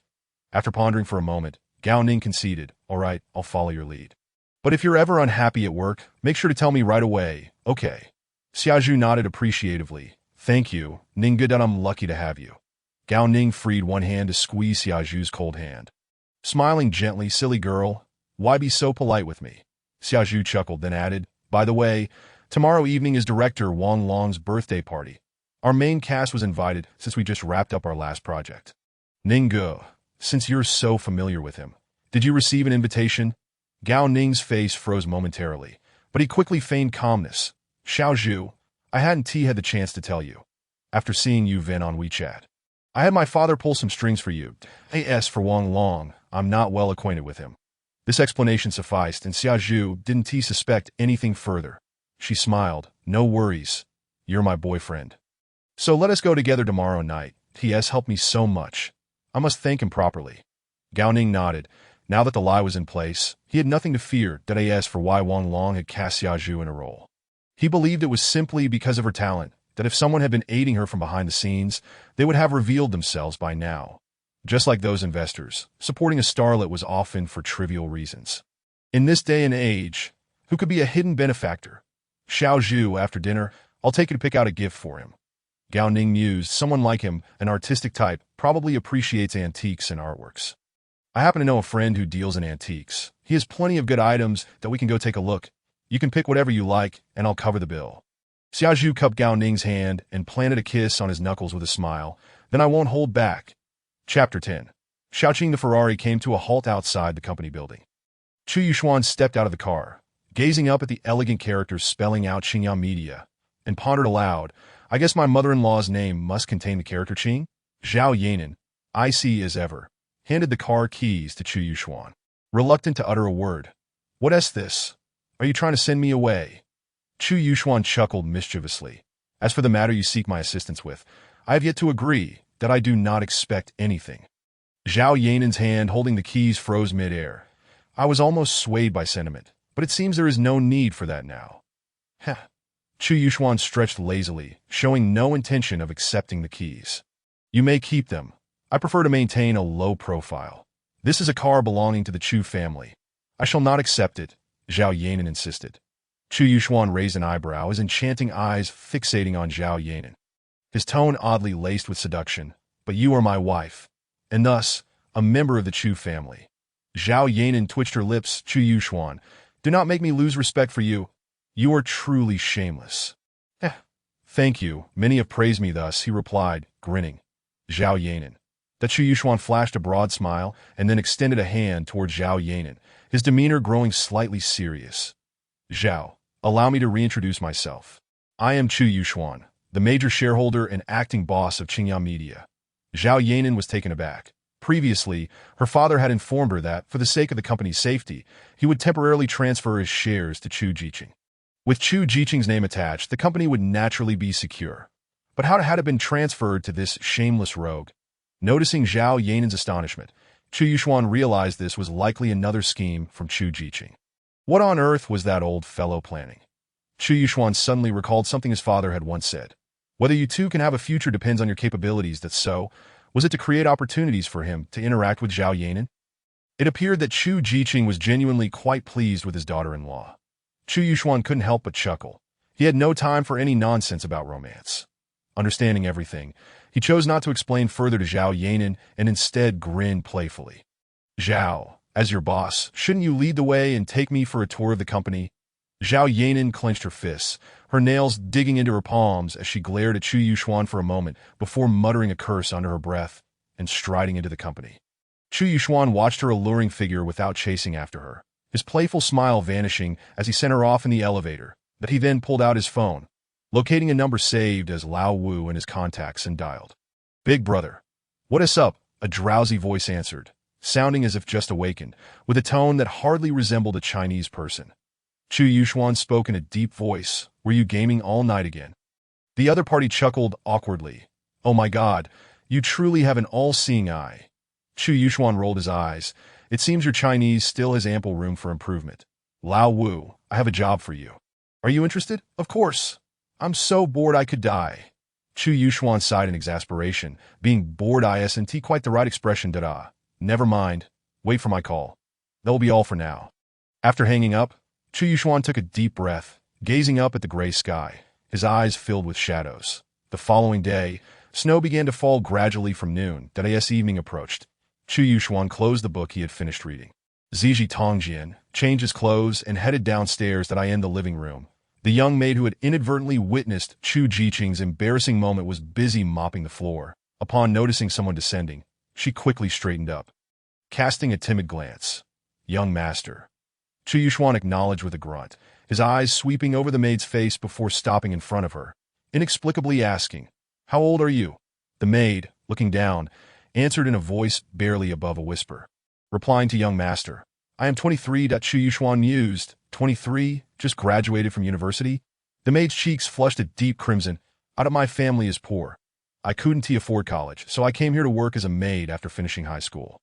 Chu Yuxuan scrutinized the petite maid before him. She was quite pretty, with a shy and reserved demeanor, fitting the mold of a delicate girl. Her complexion was fair and smooth, yet her hands were calloused, indicating she was a hard-working girl who, had she been given the opportunity for education, might have achieved much. "What is your name?" Chu Yuxuan asked as he sat down to change his shoes at the entrance. The maid followed with small, cautious steps, shouting that as she spoke, she crouched down to assist Chu Yuxuan with his shoes. No, I can do it myself. He raised his hand to stop her. Xiaoqing froze momentarily, then stood up straight. Awkwardly fidgeting with her hands, her head bowed low as she murmured, "Young master, about last time. Thank you. I know you kept me by your side to help me, but Xiaoqing can do many things. Please feel free to give me any orders."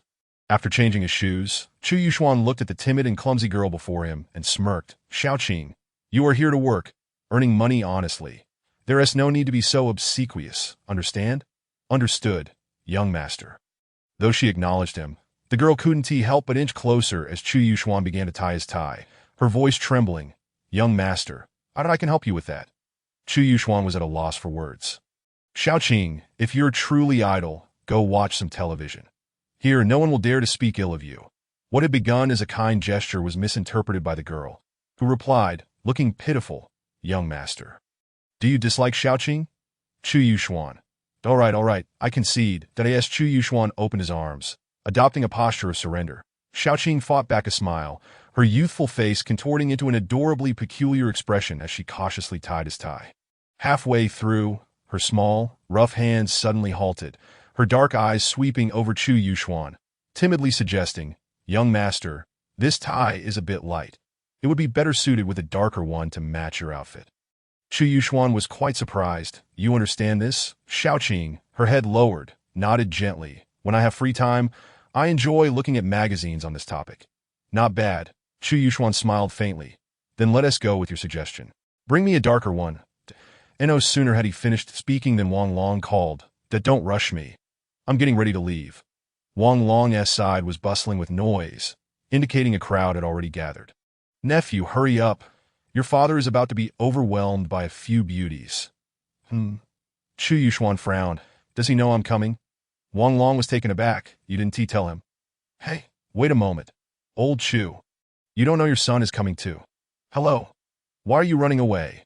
Are you possessed?" Chu Yuxuan. Wang Long. "This is odd. Why does your father seem to be fleeing like he has seen a ghost?" "Forget about him. Hurry up. We're at Yuchuan Club, number 3 courtyard. The invitation has been sent to your phone, and the security will check it at the entrance. Quite the grand affair. You wouldn't be up to anything illicit, would you?" Chu Yuxuan teased. "Of course not. It's mainly to keep those unscrupulous reporters out. Tonight, we have prominent figures in attendance. If someone captures an unflattering photo, I want to know how to explain." Upon hearing this, Chu Yuxuan finally understood why Zhao Yanan had sought his assistance. It seems she truly couldn't get in. Chapter 11. Birthday banquet. The Yuchuan Club was among the most luxurious venues in Jiangxing, with stringent security measures in place. When Chu Yuxuan arrived, he fortuitously spotted Zhao Yanan at the entrance. The stunning beauty of Jiangxing was bundled in a beige trench coat, huddled under the porch. Her hands cupped around her mouth as she exhaled warm breath. evidently chilled to the bone. Chu Yuxuan chuckled, shaking his head in amusement, and deliberately ignored her as he strode toward the entrance. Zhao Yanan, who had been waiting like a predator, quickly grabbed the gift she had placed by her feet and hurriedly approached him. As she reached him, the security guard was just checking Chu Yuxuan's invitation. This young scion cast a sidelong glance at her and casually remarked, "Wife, have you been waiting long?" Zhao Yanan knew this shameless man would speak without restraint, but this was precisely the effect she desired. Entering under the guise of being his wife. Surely the guard would not stop her. Indeed, the guard merely glanced at her before saluting, "Welcome." Once inside, Chu Yuxuan could not help but tease. "So this is what you meant by not depending on me?" Zhao Yanan maintained a frosty expression. "I entered on my own merit, ditto." "Is that so?" Chu Yuxuan halted, a wicked smile creeping across his face as he called out, "Guard this lady." Zhao Yanan quickly grabbed his tie. Shooting him a warning glare, "Chu, don't push your luck." Chu Yuxuan fixed her with an unblinking stare, his narrow eyes filled with mischief, his tone beguiling, "Beg me." Chu Yuxuan. Zhao Yanan took a deep breath. "You are a thoroughly shameless scoundrel, despicable and unprincipled, utterly shameless, a hypocrite, and a good-for-nothing." Having vented her frustrations all at once, the beautiful woman felt a surge of relief. Chu Yuxuan raised an eyebrow. "Your way of pleading is rather unique. But please, do not use hypocrite to compliment me. I am, after all, a shameless rogue." Zhao Yanan shot him a glare and strode ahead. Chu Yuxuan, like a persistent plaster, closely followed by her side. "Hey, are you freezing? My scoundrel father came earlier. Why didn't you ask him to bring you in? Or did he already go in when you arrived?" Zhao Yanan retorted in annoyance. "Choose. Can we pretend not to know each other? Don't provoke me. We that are not familiar at all." Zhao Yanan. Then in the third courtyard, handsome men and beautiful women plunged into the hot spring like dumplings, their bold swimwear contrasting with the flurrying snowflakes, creating a unique ambience. Those slightly older indulged in drinking, conversing, and appreciating dances and music, reveling in the elegance. Wang Long was leisurely chatting with a close friend under the eaves when he inadvertently looked up and noticed Zhao Yanan. Her pretty face set in an irritable expression, accompanied by the roguish and smirking Chu Yuxuan. "Ditto. This couple seems well matched," Wang Long murmured, rising to greet them. "Big nephew." He bypassed Zhao Yanan, directly embracing Chu Yuxuan's neck and greeting him before turning his attention to Zhao Yanan. "Zhao. Oh dear, look at my mouth. I should be calling you my niece-in-law now." Chu Yuxuan suppressed a smile, remaining silent. Zhao Yanan, however, graciously smiled and presented a prepared gift with both hands. "Director Wang, happy birthday." Wang Long waved his hand dismissively. "We're all family. No need for formality." Speaking of which, he glanced at Chu Yuxuan, his gaze sweeping up and down, and remarked, "Big nephew, you really came empty-handed." "Not entirely empty-handed." Chu Yuxuan replied, pulling a plastic bag from his suit pocket, grinning. "Didn't you say you had 2 bottles of good wine? I'll need you to pack them for me later." Zhao Yanan. "Good heavens," Wang Long exclaimed, flabbergasted. "You little bandit." After some banter, the three moved indoors, taking seats by the window. Wang Long personally brewed tea, reminiscing with Chu Yuxuan. Zhao Yanan awkwardly sat beside them, occasionally nodding in agreement. Tasked with refilling their cups, when had this young lady ever endured such humiliation? Yet, fate had dealt her a cruel hand. Had old Zhao not encountered his misfortune, she wouldn't have needed to intervene in such matters. Today, she had painstakingly sought out Wang Long to request a favor, but the two men were engrossed in endless conversation, leaving her no opportunity to interject. After sitting through their chatter for some time, Zhao Yanan suddenly felt something amiss. Where had that fearless and sharp-tongued Chu Yuxuan gone? He appeared unusually earnest and quite talkative now, seamlessly introducing new topics whenever Wang Long seemed ready to conclude one. Keeping the conversation flowing as she pondered, she inadvertently caught Chu Yuxuan casting a sidelong glance at her, accompanied by a barely noticeable mischievous grin. "You scoundrel. This must be intentional." Zhao Yanan couldn't help but feel a surge of anger rising within her. After a moment of contemplation, she discreetly brought her right hand beneath the table and gave Chu Yuxuan's waist a sharp twist. The flamboyant young man, in the midst of his eloquence, gasped sharply, standing abruptly and glaring at Zhao Yanan. She feigned innocence, her eyes sparkling with a hint of warning. Wang Long, puzzled, asked, "Big nephew, what is wrong?" Chu Yuxuan pressed his tongue against his cheek, staring at her innocent yet beautiful face for a moment before smirking. Leg cramp. Cramp? Wang Long blinked.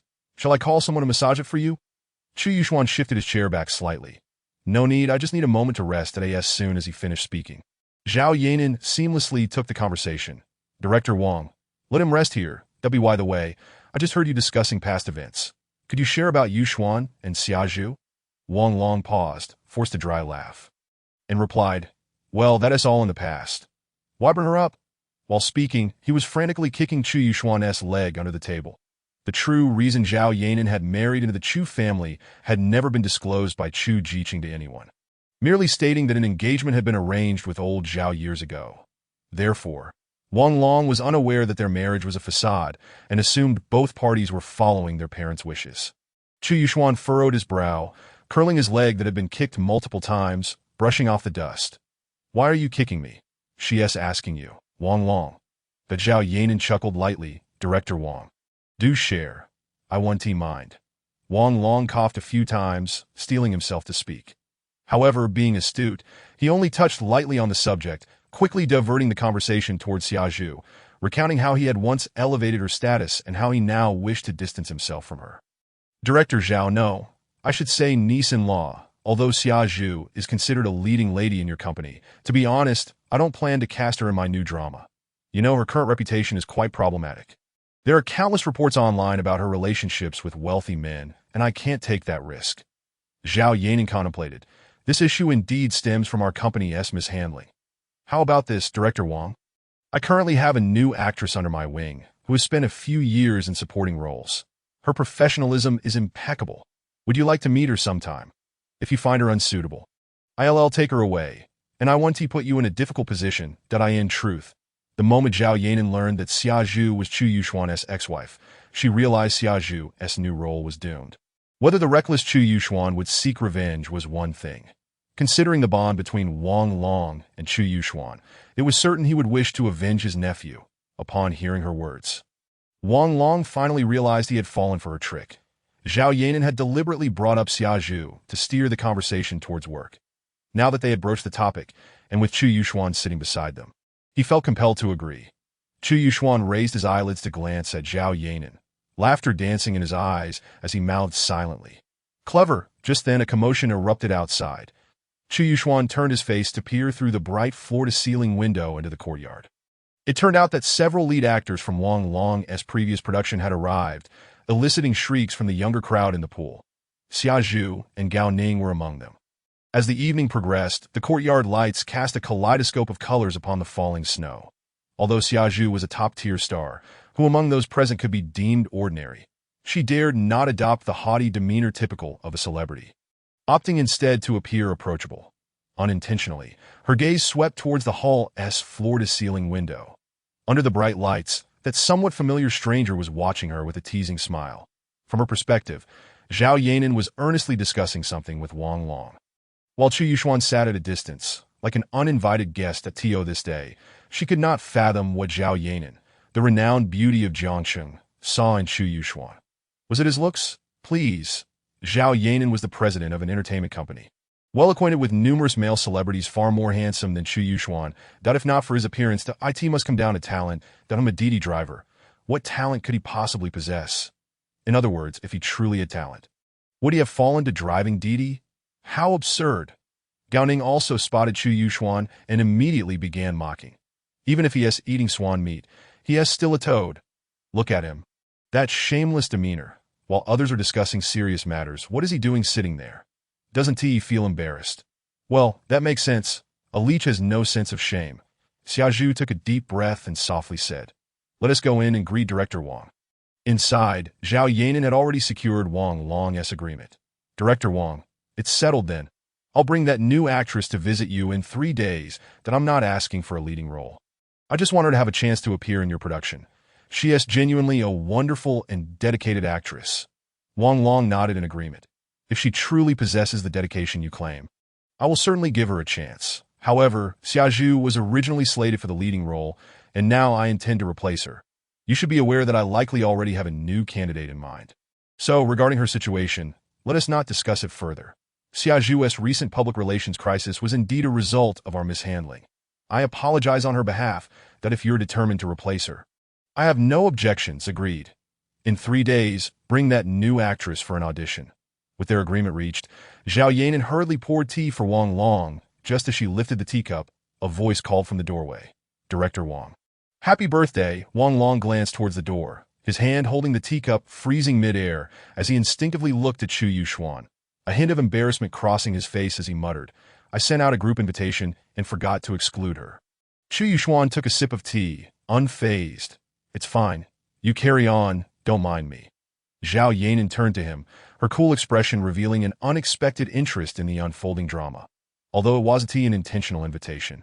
It was still her birthday party, and Wang Long wouldn't let things get too awkward to avoid embarrassment in front of the guests. Rising, she greeted, Xia Zhu, you've arrived as she spoke. She subtly shot a glance at Gao Ning beside her, though she didn't acknowledge him. Xia Zhu hurriedly presented a beautifully crafted gift box, saying, Director Wang, this is a special gift from my boyfriend and me. And I hope you will like it. Wang Long did not even cast a glance at the gift box, repeatedly waving his hand. Xia Zhu, there is no need for such formality with me. You should take the gift back. If others see it, I fear it may give them something to talk about. Furthermore, I'm not acquainted with your boyfriend, so it would be quite inappropriate for me to accept your gift. Please take it back. Xia Zhu's expression froze for a moment. Wang Long had previously treated her with utmost kindness, attending to her every need during their time on set.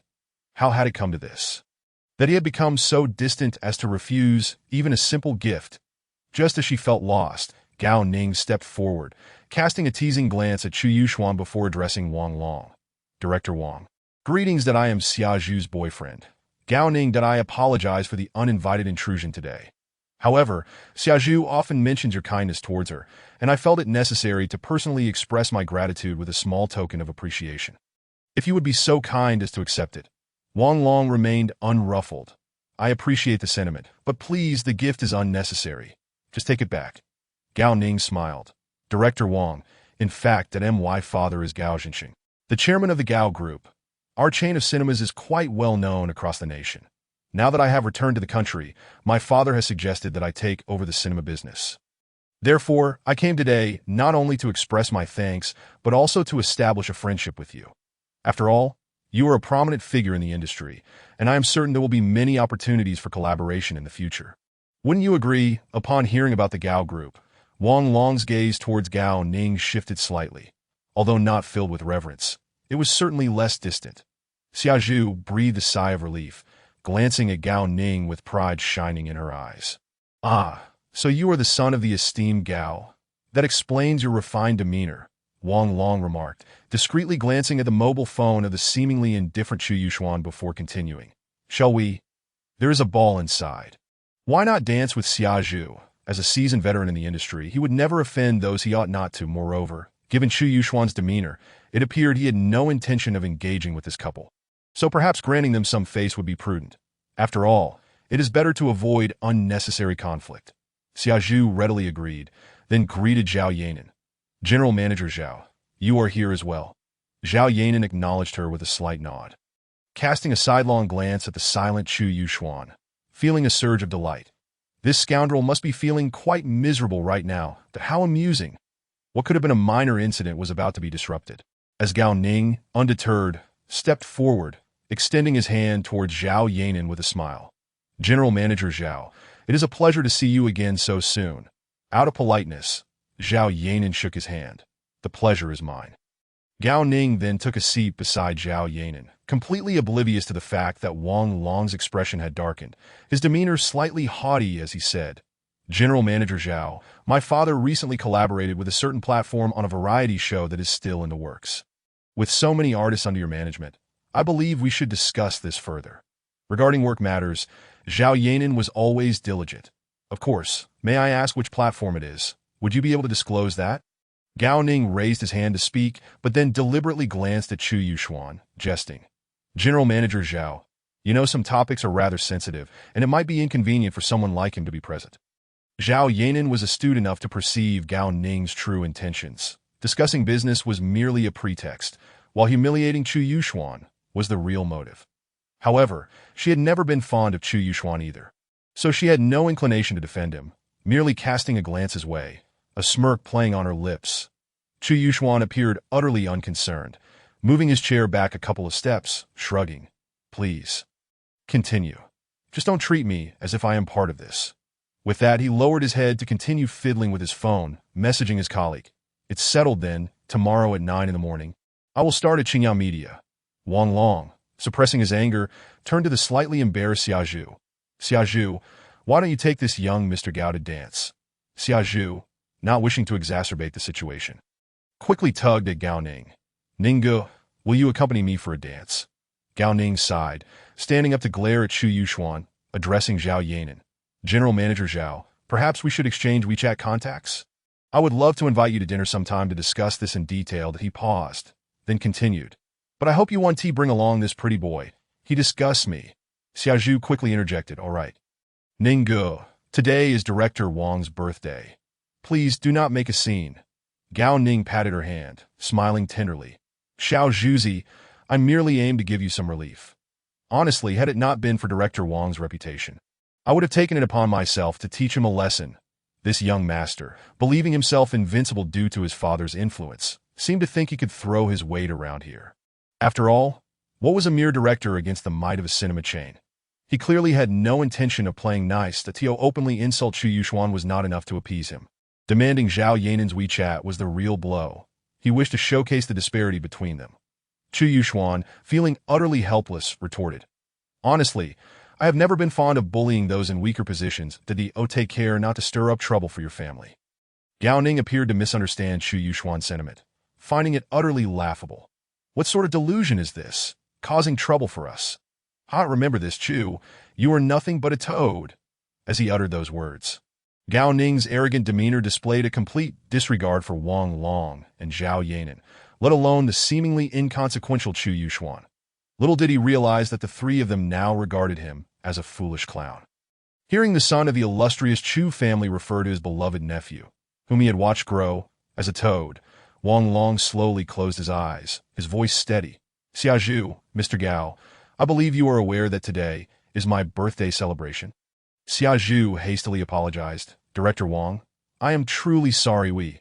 Before she could finish, Gao Ning interjected. Director Wang, I sincerely apologize. I am simply someone who speaks my mind and cannot tolerate those who live off others. Chu Yuxuan, grinning with bravado, addressed Zhao Yanan. General Manager Zhao, are you not going to say anything about this fellow insulting you? Zhao Yanan, appearing cool and detached, did not seem perturbed. However, Wang Long had no intention of remaining silent. He was incensed not only by Gao Ning's arrogance, but also aware that Chu Yuxuan's reluctance to provoke trouble stemmed from a desire to protect his birthday celebration. Slamming his hand on the table, he exclaimed, Xia Zhu, honestly, I had no intention of inviting you today. Humph. And young Mr. Gao, you are not welcome here. Please leave. Xia Zhu's palms were already damp with sweat as she repeatedly expressed her apologies. Gao Ning, taken aback, could hardly believe that such a prominent director would be so unreasonable, willing to sever ties over a mere freeloader. Director Wang, I was merely joking. Surely you cannot be so upset. I truly wish to befriend you, as we will inevitably have business dealings in the future. Before he could finish, Wang Long retorted, Mr. Gao, I advise you not to use business as leverage against me. You likely do not understand the rules of our industry. Do you think your father dictates the distribution of films? That I may be a minor player, unable to afford to offend your family. But the investors behind me do not necessarily hold your family in high regard. To be frank, I am not at all concerned about distribution issues, as those investors have their own means to secure it. Do you comprehend that? With those words, Gao Ning felt utterly humiliated, his face alternating between crimson and pale, left speechless. Wang Long continued, I have already shown you enough courtesy. It is you who has overstepped. What are you even worth? Take your gift and your woman, and get out. Now. Gao Ning, embarrassed, could not muster the courage to lift his head as he dragged Xia Zhu towards the exit. However, Xia Zhu broke free from his grip, her eyes brimming with tears as she looked at Wang Long. Director Wang, I am truly sorry for today. I never intended to ruin your celebration. Wang Long, irritated, replied, Well, I have yet to lose my temper with you. Kindly leave, will you?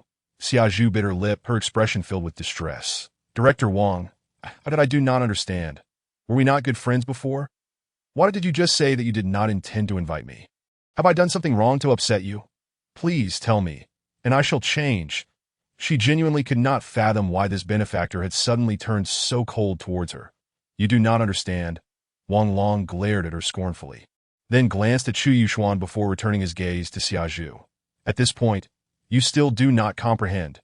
In his view, even if this starlet was somewhat naive, she must have discerned the situation upon seeing him sharing tea with Chu Yuxuan. Did she truly believe that he had supported her solely for her talent? Xia Zhu looked towards Chu Yuxuan, her confusion deepening. What did he have to do with this? Chu Yuxuan smiled gently. Do not look at me. I am merely a pretty boy. Zhao Yanan smirked, knowing that Xia Zhu was her artist and should be defended when necessary. Xia Zhu, you should leave now to not provoke Director Wang further. We can address everything else after tonight. Understood, General Manager Zhao. Xia Zhu nodded slightly, then apologized to Wang Long before turning to walk towards the door. Xia Zhu, Zhao Yanan called out to her. I'll remind you one last time. Balance your infatuation with a bit of intellect. Don't sabotage your future. Standing at the door waiting for Xia Zhu, Gao Ning surveyed the three of them, gritting his teeth in frustration. After the two left, Chu Yuxuan chuckled. Uncle Long, do you really dare to provoke the son of the Gao family? Aren't you afraid he won't schedule your films? Wang Long pinched the bridge of his nose, laughing. Unless the Gao family is so stubborn that they don't care about profits. Who would turn down money? Besides, your father has nearly invested in every one of my productions. How many heads does Gao Zhensheng have to dare offend your father? Chu Yuxuan understood. I thought so. You seem quite confident. Chu Zhiqing, that old rascal, is quite a figure in Jiangcheng. You're definitely holding onto a solid thigh. Zhao Yanan. Wang Long chuckled. Who could argue with that? I still often feel grateful that I could attend the same university and share a dormitory with your father. Honestly, my brother has helped me quite a bit. Chu Yuxuan teased. You've helped him quite a bit too, introducing him to many starlets, haven't you? Wang Long shamelessly replied. A graceful lady is a gentleman's delight. Besides, your father is single now. Isn't. Indeed, Chu Yuxian's expression turned playful, yet a hint of coldness flickered in his eyes. Some have died, others have divorced. He prefers a clean slate. This remark seemed to touch upon a sensitive topic, causing Wang Long to lose his smile, but he quickly changed the subject. All right, why don't you two lovebirds go dance a little, liven things up? No sooner had he finished speaking than Zhao Yanan and Chu Yuxuan replied in unison. Not going. Wang Long was taken aback, exclaiming. Good heavens, Chu Yuxuan raised an eyebrow. Wifey, you're quite in sync with me already. Zhao Yanan rolled her eyes. Chu Yuxuan. Act like a decent person. Wang Long. But on the other side, Gao Ning, furious after being ejected from the club, kicked the car doors several times, cursing. That Wang Long truly doesn't know what's good for him. He dares to offend the Gao family. Let us see how he survives in this industry. Xia Zhu's face turned ashen as she silently opened the car door and got inside. Gao Ning quickly followed suit, starting the car and turning on the heat, glancing at Xia Zhu with a hint of regret. Xia Zhu, that Chu fellow is too shameless. He just divorced you and is already cozying up to Zhao Yanan. That bimbo with a big chest. He must have had something going on with Zhao Yanan long before. That's why I wanted to give you a chance to vent, but I didn't expect. It's definitely Zhao Yanan's fault that Wang Long disregarded my father's reputation. That wretched woman, who knows if she is also involved with Wang Long. Xia Zhu suddenly retorted, Don't speak ill of Director Wang. I am where I am today thanks to his support. If he were that kind of person, how could he possibly be so selfless towards me? Gao Ning grasped Xia Zhu's icy hand, speaking patiently. You can't judge a person by their appearance. Wang Long may not have dared to harbor ill intentions before, because my father had warned him such a person is the epitome of treachery. He can turn on you in an instant. Now that he is mingling with Zhao Yanan, who knows what powerful connections he has made, to dare show my father disrespect, I will make him regret it. Xia Zhu, I will ensure he bows his head in apology. No, Director Wang is not that kind of person. Xia Zhu shook her head, her thoughts a tangled mess. He truly is not that kind of person. Gao Ning pondered for a moment, then said, Xia Zhu, think about it. Wang Long was quite good to you before. Why has his attitude changed since you divorced Chu Yuxuan? Xia Zhu recalled the moment when Wang Long told her that she still didn't understand. Looking towards Chu Yuxuan and questioned, is all of this that related to Chu Yuxuan? But how could he possess such influence? It's impossible, Gao Ning scoffed. He may lack ability, but his woman is quite capable. Now that you've divorced him, he must be seeking revenge, whispering sweet nothings in Zhao Yanan's ear, and that whisper reached Wang Long's ears. Gao Ning suddenly slapped his thigh. Yes. It must be that. It's all that Chu fellow's doing behind the scenes. Xia Zhu remained skeptical. If he had already been involved with Zhao Yanan, it would indicate he never truly loved me. If that were the case, he wouldn't need to scheme against me. Gao Ning huffed. Some petty individuals simply cannot stand to see others thrive. Chu Yuxuan is a prime example of such a petty person. Xia Zhu, you needn't concern yourself with this. I will make him pay. Xia Zhu took a deep breath and closed her eyes. She couldn't believe that Chu Yuxuan could be so underhanded. For 2 years of marriage, he had appeared honest, gentle, and considerate, always attentive to her needs. However, how could she explain his marriage to Zhao Yanan? There was simply no way to justify it. The facts were laid bare before her, forcing her to accept Gao Ning's words. Chu Yuxuan was not the person she thought he was. Instead, he was a scheming, cunning, and despicable individual. Chapter 14. Rectifying the company the next morning. Zhao Yanan rose early, completed her morning routine, and heated a cup of milk, sipping it while reviewing reports in the work group. Ever since the Zhao group encountered troubles, Xingye Media had become rife with anxiety. With many employees speculating that Xingye Media would likely be affected as well, it was merely a matter of time that in recent days, the once bustling work group had grown increasingly desolate. With only a few optimistic souls occasionally surfacing, the overall work atmosphere in the company had become dismal, and even some veteran employees had begun seeking new opportunities. This left the beautiful president feeling quite troubled, losing sleep for several nights in a row. After finishing breakfast, she drove hastily to the company. Upon nearing the company, she received a call from her assistant. Xiao Wei. President Zhao, the new boss has arrived. Zhao Yanan felt a throbbing in her temples, glancing at the time. It was 8:30. Why is that troublemaker arriving at the company so early? Is he truly intent on making a show of his authority? The employees were already emotionally unstable. If this rogue decides to act up again, it would spell disaster. The more she thought about it, the more anxious she became, wishing she could sprout wings and fly directly to the company. Upon arrival, all the employees had been summoned to the large conference room. Chu Yuxuan lounged with his legs crossed, casually tapping on the table. Upon seeing Zhao Yanan enter, he smirked and said, President Zhao. As the company's president, how can you arrive later than the employees? Zhao Yanan retorted with confidence. According to company policy, employees start at 8:30, while supervisors and above start at 9. I can't help but detect a hint of bureaucratic tone in your words. Chu Yuxuan smiled with a mischievous glint, tapping his fingers on the table before continuing. How about this? Starting tomorrow, employees will start at 9, and supervisors and above will come in at 8:30 for morning meetings. The employees below were momentarily stunned, exchanging bewildered glances at Chu Yuxuan, seemingly unable to process his words. The management was equally taken aback, unsure of what tricks the new boss might be playing. President Chu, we only hold weekly meetings. There is no need to have them every day, Zhao Yanan stated coldly. Then let us treat it like a breakfast gathering. You can tally the number of attendees, and I'll cover the bill, though we don't have a habit of having breakfast. Zhao Yanan replied without reservation. The employees exchanged glances, thinking to themselves that President Zhao was indeed formidable, seemingly disregarding the new boss entirely. Chu Yuxuan felt somewhat embarrassed by her retort and discreetly took out his phone to send Zhao Yanan a WeChat message. Not giving me face? It is going to be tough for me to manage this. How about I announce our relationship? It's not embarrassing to be afraid of your wife. They had barely been married for a few days. And besides, those present were all significant figures. Even Gao Zhensheng, the chairman of the Gao Group, was not qualified to attend, let alone these ordinary folks. Zhao Yanan glanced at her phone, then pulled out a chair next to her and sat down, calmly stating, starting tomorrow, all supervisors and above will meet in the small conference room at 8:30. The employees. Chu Yuxuan smiled triumphantly, stating, this matter is settled then. Now, I have a few more announcements to make. Zhao Yanan furrowed her brow, casting a warning glare at Chu Yuxuan, fearing he might concoct yet another scheme. Chu Yuxuan completely ignored her, adopting a serious tone. First, from now on, no overtime will be allowed. For special departments that must work overtime, such as public relations, artist management, and agents, overtime bonuses will be increased by 50%. Additionally, holidays will not be adjusted to weekends. Employees will take their breaks as scheduled.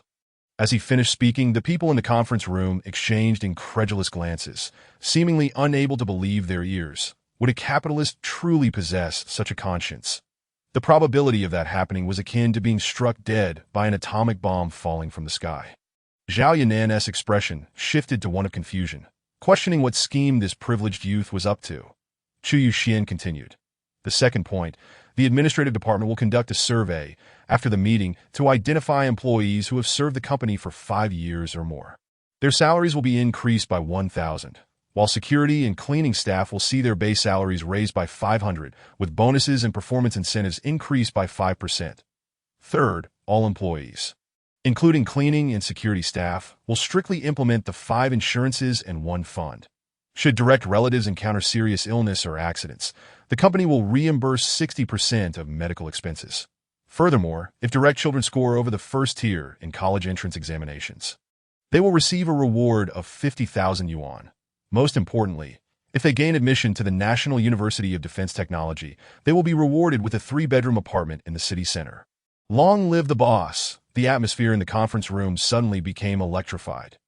Zhao Yanan observed the previously anxious employees, unsettled by the recent Zhao family turmoil, now brimming with fervor, and felt a wave of relief wash over her. Her gaze softened considerably as she looked at Chu Yuxuan. Who would have thought that this debauched scoundrel could exhibit such a commendable side?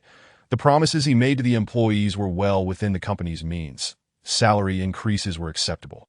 And the university rewards for children were primarily aimed at older, lower-tier employees such as security and cleaning staff.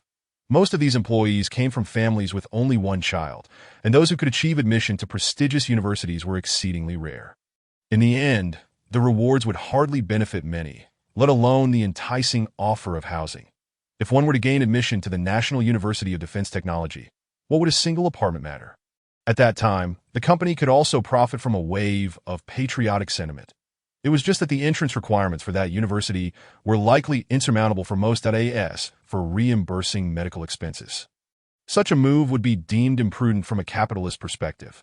However, if we consider a company's social responsibility, it could be seen as a commendable gesture. Setting aside moral considerations, if any employees had parents or children suffering from severe illnesses, it would merely be a matter of spending money to gain a good reputation, potentially resulting in greater gains than losses.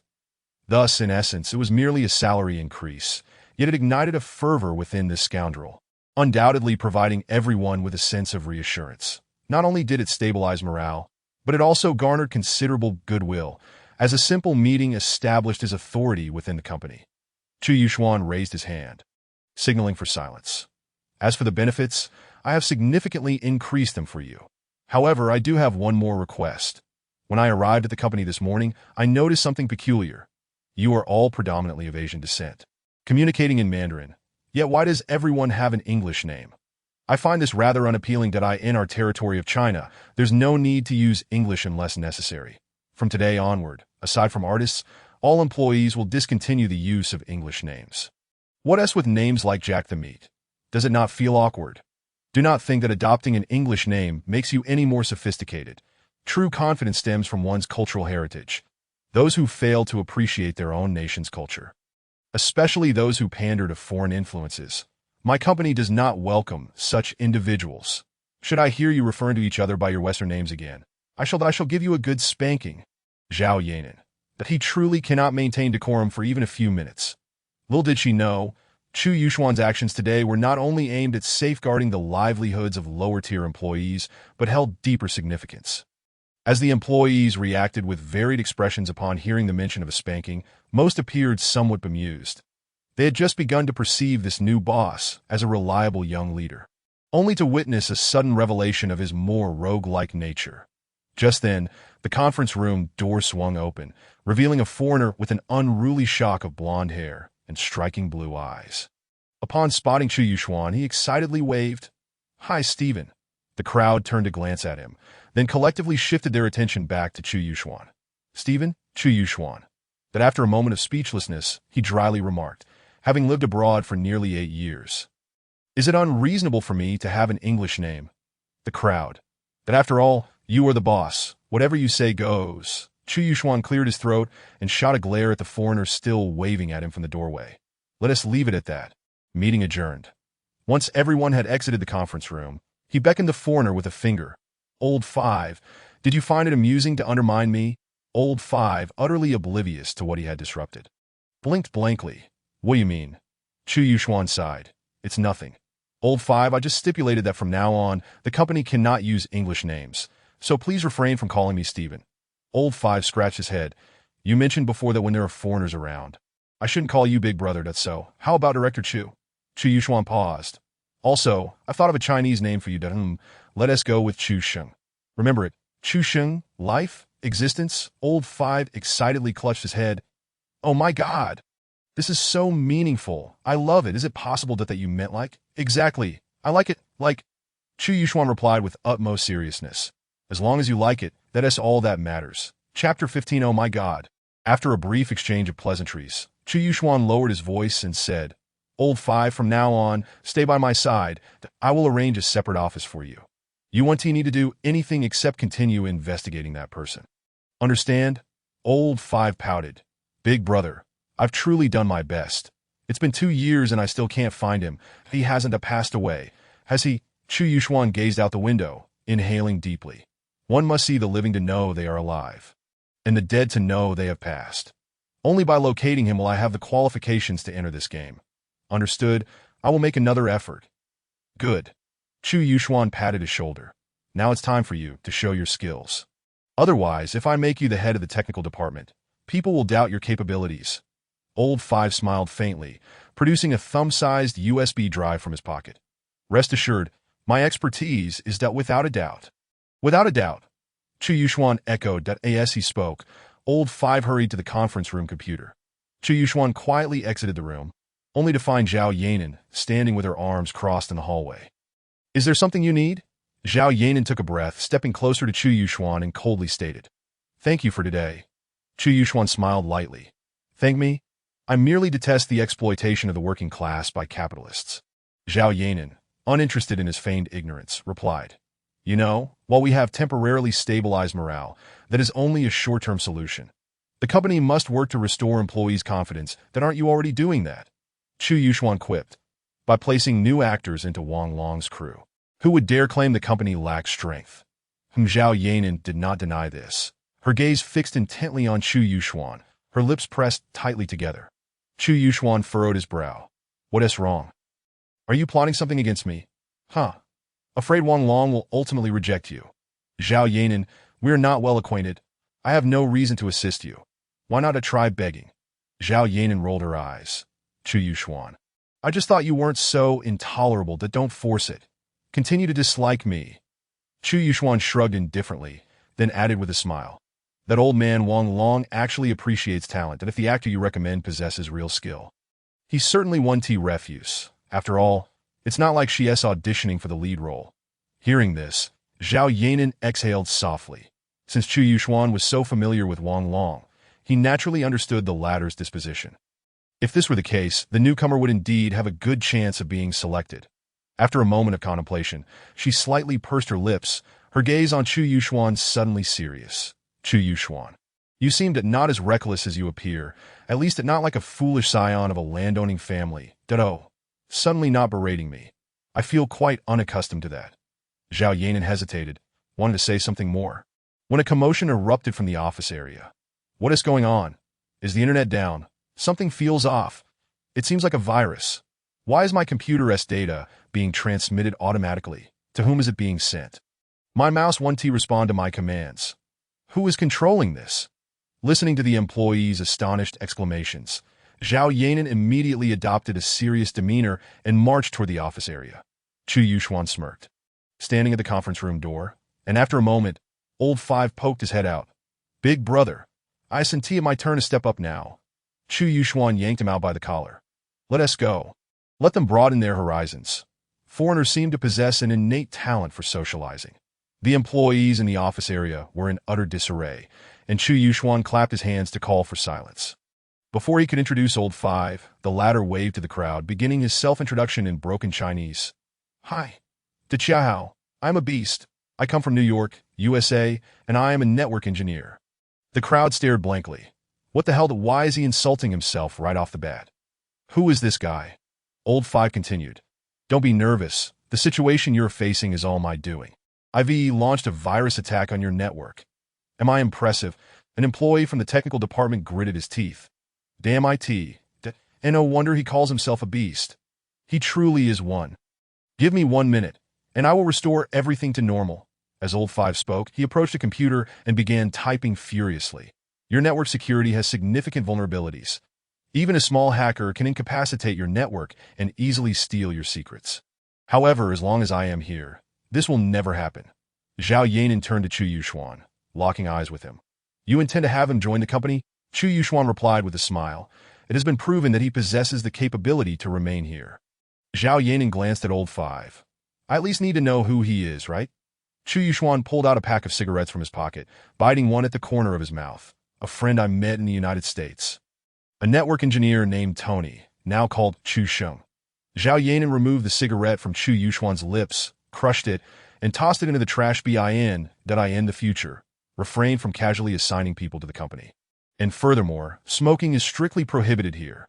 Chu Yuxuan pressed his tongue against his cheek, his hand clutching the lighter in his pocket momentarily stiffening, before he chuckled and replied, President Zhao, please notify all the artists under us to come to the company this afternoon. It should only take them about an hour at most. Zhao Yanan paused for a moment. What scheme are you concocting this time? Chu Yuxuan laughed nonchalantly. President Zhao, I feel it is necessary to remind you that I am the owner of this company. Some matters do not require your explanation. Just follow my orders and refrain from asking further. Zhao Yanan took a deep breath, but chose not to respond at that moment. Lao Wu triumphantly entered. Having resolved the virus issue, raising his head and declaring, Did you see that? This is what professionalism looks like. Oh my God, I am utterly dazzled by my own handsomeness. So cool. Xiao Wei, the assistant to the president, timidly glanced at Chu Yuxuan and almost pleaded. Chu zoned up. Perhaps you could allow him to speak English from now on. I feel like there are ants crawling all over me. Lao Wu, puzzled, asked, What do you mean? Chu Yuxuan replied, Complimenting you on your looks. Lao Wu's face lit up with excitement. Oh my God, what a discerning and beautiful girl. How about I treat you to dinner tonight? Would you do me the honor? The others were left speechless. Chu Yuxuan stifled a laugh, pulling Lao Wu's arm as they made their way to his office. All right, I'll treat you to dinner tonight. That as he spoke, he retrieved the bank card that Chu Jiqing had given him and handed it to Lao Wu. Afterward, go change your hairstyle and tidy yourself up. Tidying up? What does that mean? Lao Wu's expression was one of eager anticipation. Chu Yuxuan patiently explained, buy a few sets of decent clothes and spruce yourself up. Okay. Oh, Mata, don't mention your god again. Listen carefully. After you tidy yourself up, go to the Emerald Lake Villa area. I had someone reserve a villa there last night to go and purchase it. We brothers will live there from now on. Leave it to me. Spending money is something I excel at. Chapter 16. Who has such audacity? Xia Zhu, who had been subjected to disdain in front of Wang Long the previous night, spent the entire morning locked in her bedroom, half reclining against the headboard, gazing blankly at the ceiling. The chandelier in her bedroom featured her photographs on each leaf. When the lights were turned on, her smiling face illuminated the ceiling, a special design by Chu Yuxuan just for her. Reflecting on the 2 years of marriage, Xia Zhu felt a wave of nausea wash over her. How had she not realized sooner that Chu Yuxuan was that kind of person? Knock, knock, knocked at a gentle knock on the door was followed by Gao Ning entering with a plate of fruit. Xiao Zhu, if you don't want to eat, how about some fruit? Xia Zhu offered a faint smile and nodded. All right. Gao Ning sat at the edge of the bed, peeled a banana, and handed it over, saying, Xiao Zhu, my mother has already moved over to my place. Why not pack your things and come stay with me this afternoon? Xia Zhu took a bite of the banana, her expression slightly apologetic.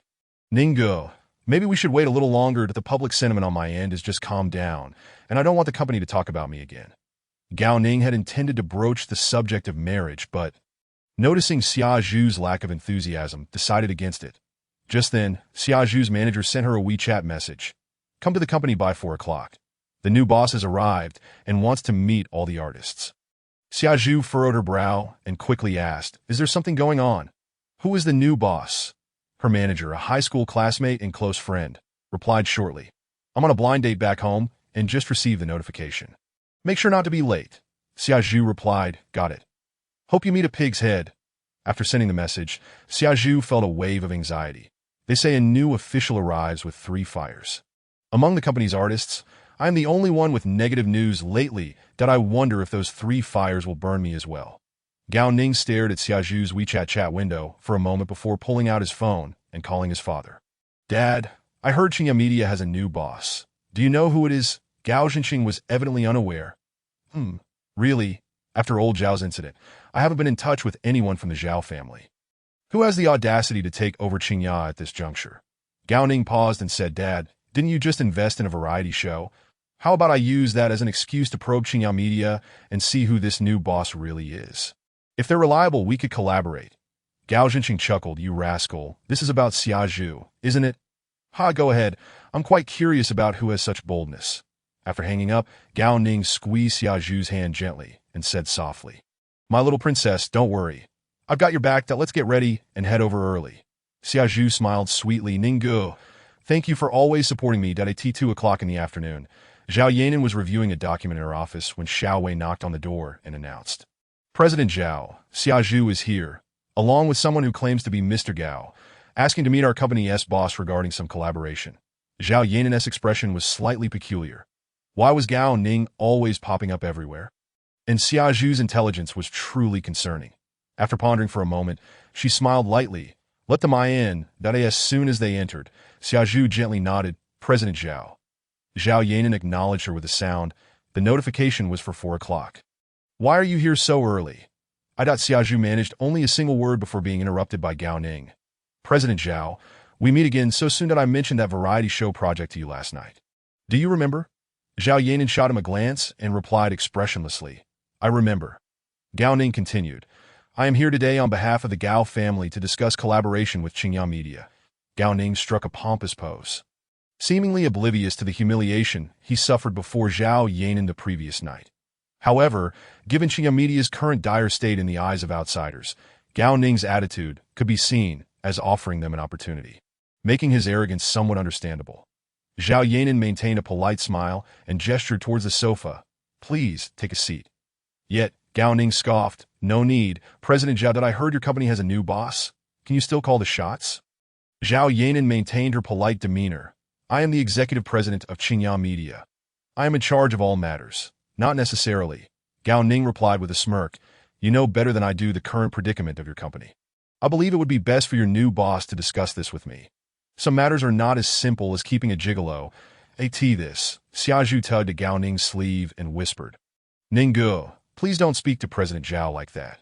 Gao Ning patted her hand reassuringly, shooting her a confident glance, as if he had already secured Zhao Yanan's compliance.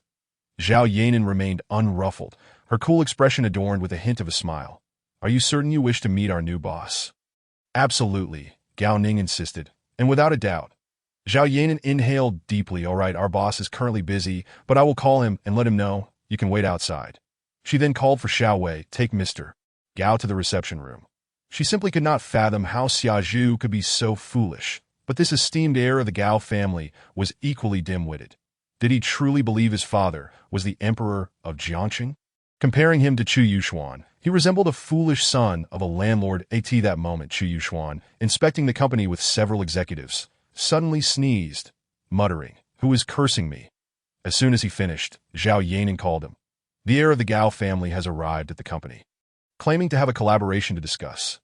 Gao Ning, why don't you just handle it? Chu Yuxuan replied, puzzled that I'm not interested in the business of Xia Media. Zhao Yanan replied calmly, he insists on meeting the new boss. Oh, and his fiancée, he is also present. As she mentioned the latter, a trace of mockery appeared in the corner of the beautiful president's eyes. Chu Yuxuan instantly understood her intention and sighed. Let them wait. I'm busy right now. After hanging up, the marketing department head hurriedly approached. Chu Zong, let us continue. The floor you see now was designated by Director Zhao as an influencer incubation center 2 months ago. But then it just got stalled. Influencer incubation center. Chu Yuxuan murmured, asking, is it all decorated? It was completed long ago. As soon as you give the green light, we can launch tomorrow. Chu Yuxuan nodded, sounds promising. Bring the documents to my office. I'll approve this project. Chapter 17. I don't want to see you. Xia Zhu felt somewhat anxious in the reception room and said to Gao Ning, Ninggu, maybe I should head to the artist management department first to avoid any gossip. Gao Ning replied calmly, Xia Zhu, don't you understand yet? I'm here today to offer Qingyang Media an opportunity. Their new boss would be eager to curry favor with me. If he is truly reliable, then the Gao family may very well finalize a partnership with them, and in that case, he would have to cater to your needs. After all, who made you my woman? Xia Zhu, however, does not particularly appreciate relying on any relationship to elevate her status, yet given that it is Gao Ning, whom she deeply loves and who loves her in return, she feels somewhat justified. Nevertheless, the two of them waited for nearly an hour, yet the new owner of Qingyang Media had yet to make an appearance. Gao Ning felt a profound sense of offense and snapped at the timid Xiao Wei, who had come to offer tea. Where is your boss, making us wait so long? This is your way of treating guests at Qingyang Media? Xiao Wei, a timid girl, sensed Gao Ning's arrogance and realized he must be a person of considerable stature. She meekly replied, Your boss should be here soon. Please to be patient a little longer. Gao Ning retorted impatiently, Please ask him to hurry up. Does he not understand the current situation? Am I the one begging him? How ridiculous! Understood. Xiao Wei hurriedly exited the reception room and rushed to Zhao Yanan's office, resembling a child seeking solace for a grievance. General Zhao, that Gao general is angry. He said that, Zhao Yanan interrupted her, appearing quite composed. You go about your business. Do not concern yourself with them. After another half-hour had passed, Gao Ning's patience was entirely exhausted. He stormed into Zhao Yanan's office, fuming. General Zhao, you certainly know how to play games with me, do you not? You look down upon the Gao family, do you? He did very well. Zhao Yanan remained unfazed. General Gao, I had already informed you that our boss is quite busy. It was you who insisted on pressing the issue. I believe it is you who looks down upon us, is it not? Zhao Yanan, do not think that just because you possess a modicum of beauty, you can act so self-importantly. I will state this clearly. Should you offend the Gao family, I wonder how long you will be able to prance about. In Gao Ning's eyes, a fallen phoenix is no better than a chicken, merely a soft target to be manipulated at will. Zhao Yanan, expressionless, replied, Suit yourself. This beautiful president would never easily offend others, yet she would not easily cower before anyone either. Previously, she had the support of her father. Now, one could only say her backing had grown even stronger. Otherwise, what would be the point of this marriage? Although Chu Yuxuan is a debauched scoundrel, no matter how many arguments one could muster, he is still surnamed Chu. Gao Ning mused that he had not yet delved deeply enough into the art of rebirth. Just as he was about to explode in fury, a cacophony of voices erupted from outside. General Chu, our development department has been planning to establish a live streaming platform. I have already drafted the proposal. Would you like to take a look? General Chu, would you like to glance at the proposal for the company's annual meeting? A throng of company executives surrounded Chu Yuxuan, each vying for his attention as they approached from the hallway. Standing at the entrance to Zhao Yanan's office, Xia Zhu was rendered speechless. Chu. General. Simultaneously, those two words clearly echoed in Gao Ning's ears, leaving this dim-witted fool in a state of utter disbelief. After regaining his composure, he scoffed inwardly. How could it possibly be him? Yet soon enough, he heard Chu Yuxuan's voice. All right, point one at a time. I'm not about to drop dead. Just take all your proposals to General Zhao. As long as she nods, the finance department will draft the reports, and I will approve the funds. Long live General Chu. Zhao Yanan, observing Gao Ning's rigid demeanor, smiled subtly and rose. General Gao, let us go. Our General Chu has arrived. The two of them exited the office. And as Chu Yuxuan passed by, he cast a sidelong glance at Xia Zhu before sweeping his gaze over Gao Ning's face and smirking. No offense intended, but I truly do not wish to see you.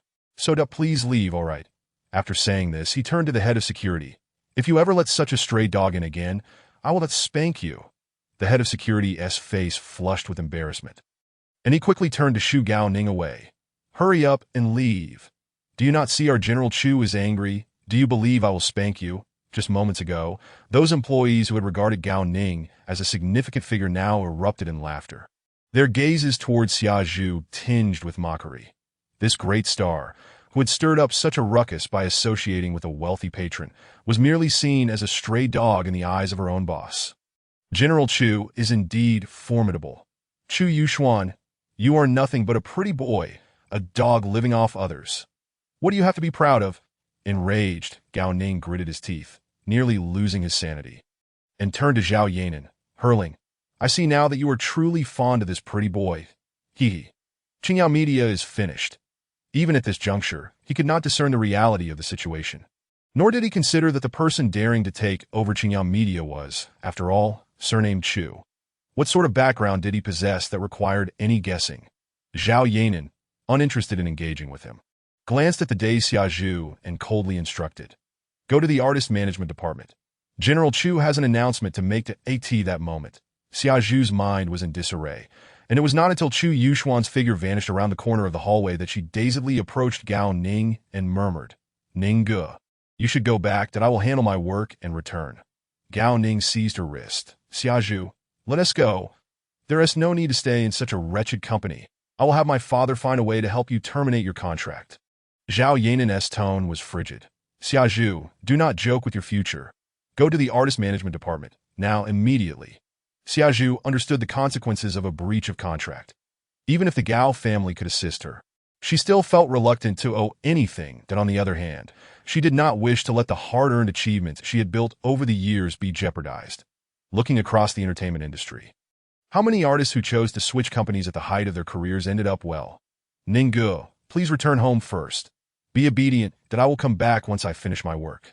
As she spoke, she tightly squeezed Gao Ning's hand, forcing a smile, before following Zhao Yanan towards the artist management department. Zhao Yanan was not the type to mix personal emotions with work. She patiently advised Xia Zhu, I will say this once more. Do not make the same mistake twice. Your personal life with your boyfriend is none of my concern. But when you are out, please be cautious and avoid being photographed in a manner detrimental to you. Understood, General Zhao. Xia Zhu replied timidly, her mind filled with the image of Chu Yuxuan's lofty demeanor. Just a short time ago, he was a worthless ride-hailing driver. Yet in the blink of an eye, he had become a member of the upper class. What methods did he employ to ascend to the position of owner of Qingya? This was utterly unfathomable. Meanwhile, Gao Ning, seething with rage, returned to his car and promptly dialed his father's number. But after 3 attempts, Gao Jinqing refused to answer. Left with no choice, he called his mother. Son, are you coming home for dinner tonight? Mom, I'm in a bad mood today. What happened, son? Has someone bullied you? The woman on the other end of the line sounded extremely concerned. Gao Ning, having suffered a series of humiliations due to Chu Yuxuan, felt utterly wronged and recounted his recent experiences to his mother, embellishing them as he went. I called Dad, and he wouldn't even answer. Am I not his son anymore? The woman sighed. Your father has a significant business deal to discuss today. He will probably be busy until late, that do not disturb him. Qingyao Media, humph. The Zhao family is at its wits' end and still dares to be so arrogant. Son, do not be angry. Mom will take care of this. I want to see what this free-loading scoundrel is truly made of. Mom, please do not make me wait too long. I truly cannot endure it any longer. All right, tomorrow Mom will give you an answer. Chapter 18. Shamelessness in the Artist Management Department, the conference room. Chu Yuxuan glanced at the time. It was exactly 4 o'clock that he asked, is everyone here? The head of the management department in his 40s promptly stood up. General Chu, for artists are filming in other locations. The rest are all present. Chu Yuxuan nodded, scanning the faces of the gathered stars, privately muttering, Old Chu Ziking does not speak falsehoods. Indeed, each one is more beautiful than the last. Clearing his throat, he began to speak earnestly about the company's future plans, occasionally interspersing motivational words, speaking fluently and humorously, entirely devoid of his usual frivolous demeanor, exuding the air of a true executive. Zhao Yanan was astonished. She had not anticipated that Chu Yuxuan possessed such a reliable façade, his demeanor exuding confidence and determination, able to quote classics and articulate with ease. Could he really be the same person who had dropped out of school before finishing the 2nd year of high school? Even more surprising was the fact that he genuinely seemed to take Qingyao Media seriously. Being able to deliver such a natural speech without notes implied, he must have put in considerable effort behind the scenes. Gradually, The icy beauty began to regard Chu Yuxuan with a peculiar gaze, seemingly a bit captivated, her delicate fingers unconsciously tracing circles on the table, her mind occupied with unknown thoughts, until Chu Yuxuan concluded his speech and called her name a couple of times, snapping her back to reality. Chu Yuxuan, with a hint of amusement in his eyes, resembled a teacher who had caught a student daydreaming but chose not to expose her. General Zhao. Do you have any objections to what I just said? Zhao Yanan feigned calmness. None, that's good. Chu Yuxuan smiled and then adopted a nonchalant demeanor, propping his leg up and surveying the gathered artists. Saying, "Everyone, there is one more matter I wish to discuss with you today. I am aware that the entertainment industry is akin to a vast cauldron, rife with individuals harboring ulterior motives who delight in tacit rules. From this day forth, you need not fret about the so-called unspoken rules any longer. Shortly, I shall disclose my phone number. Whenever you encounter someone with ill intentions, feel free to reach out to me. Of course, if you are willing participants, then let us pretend I have said nothing."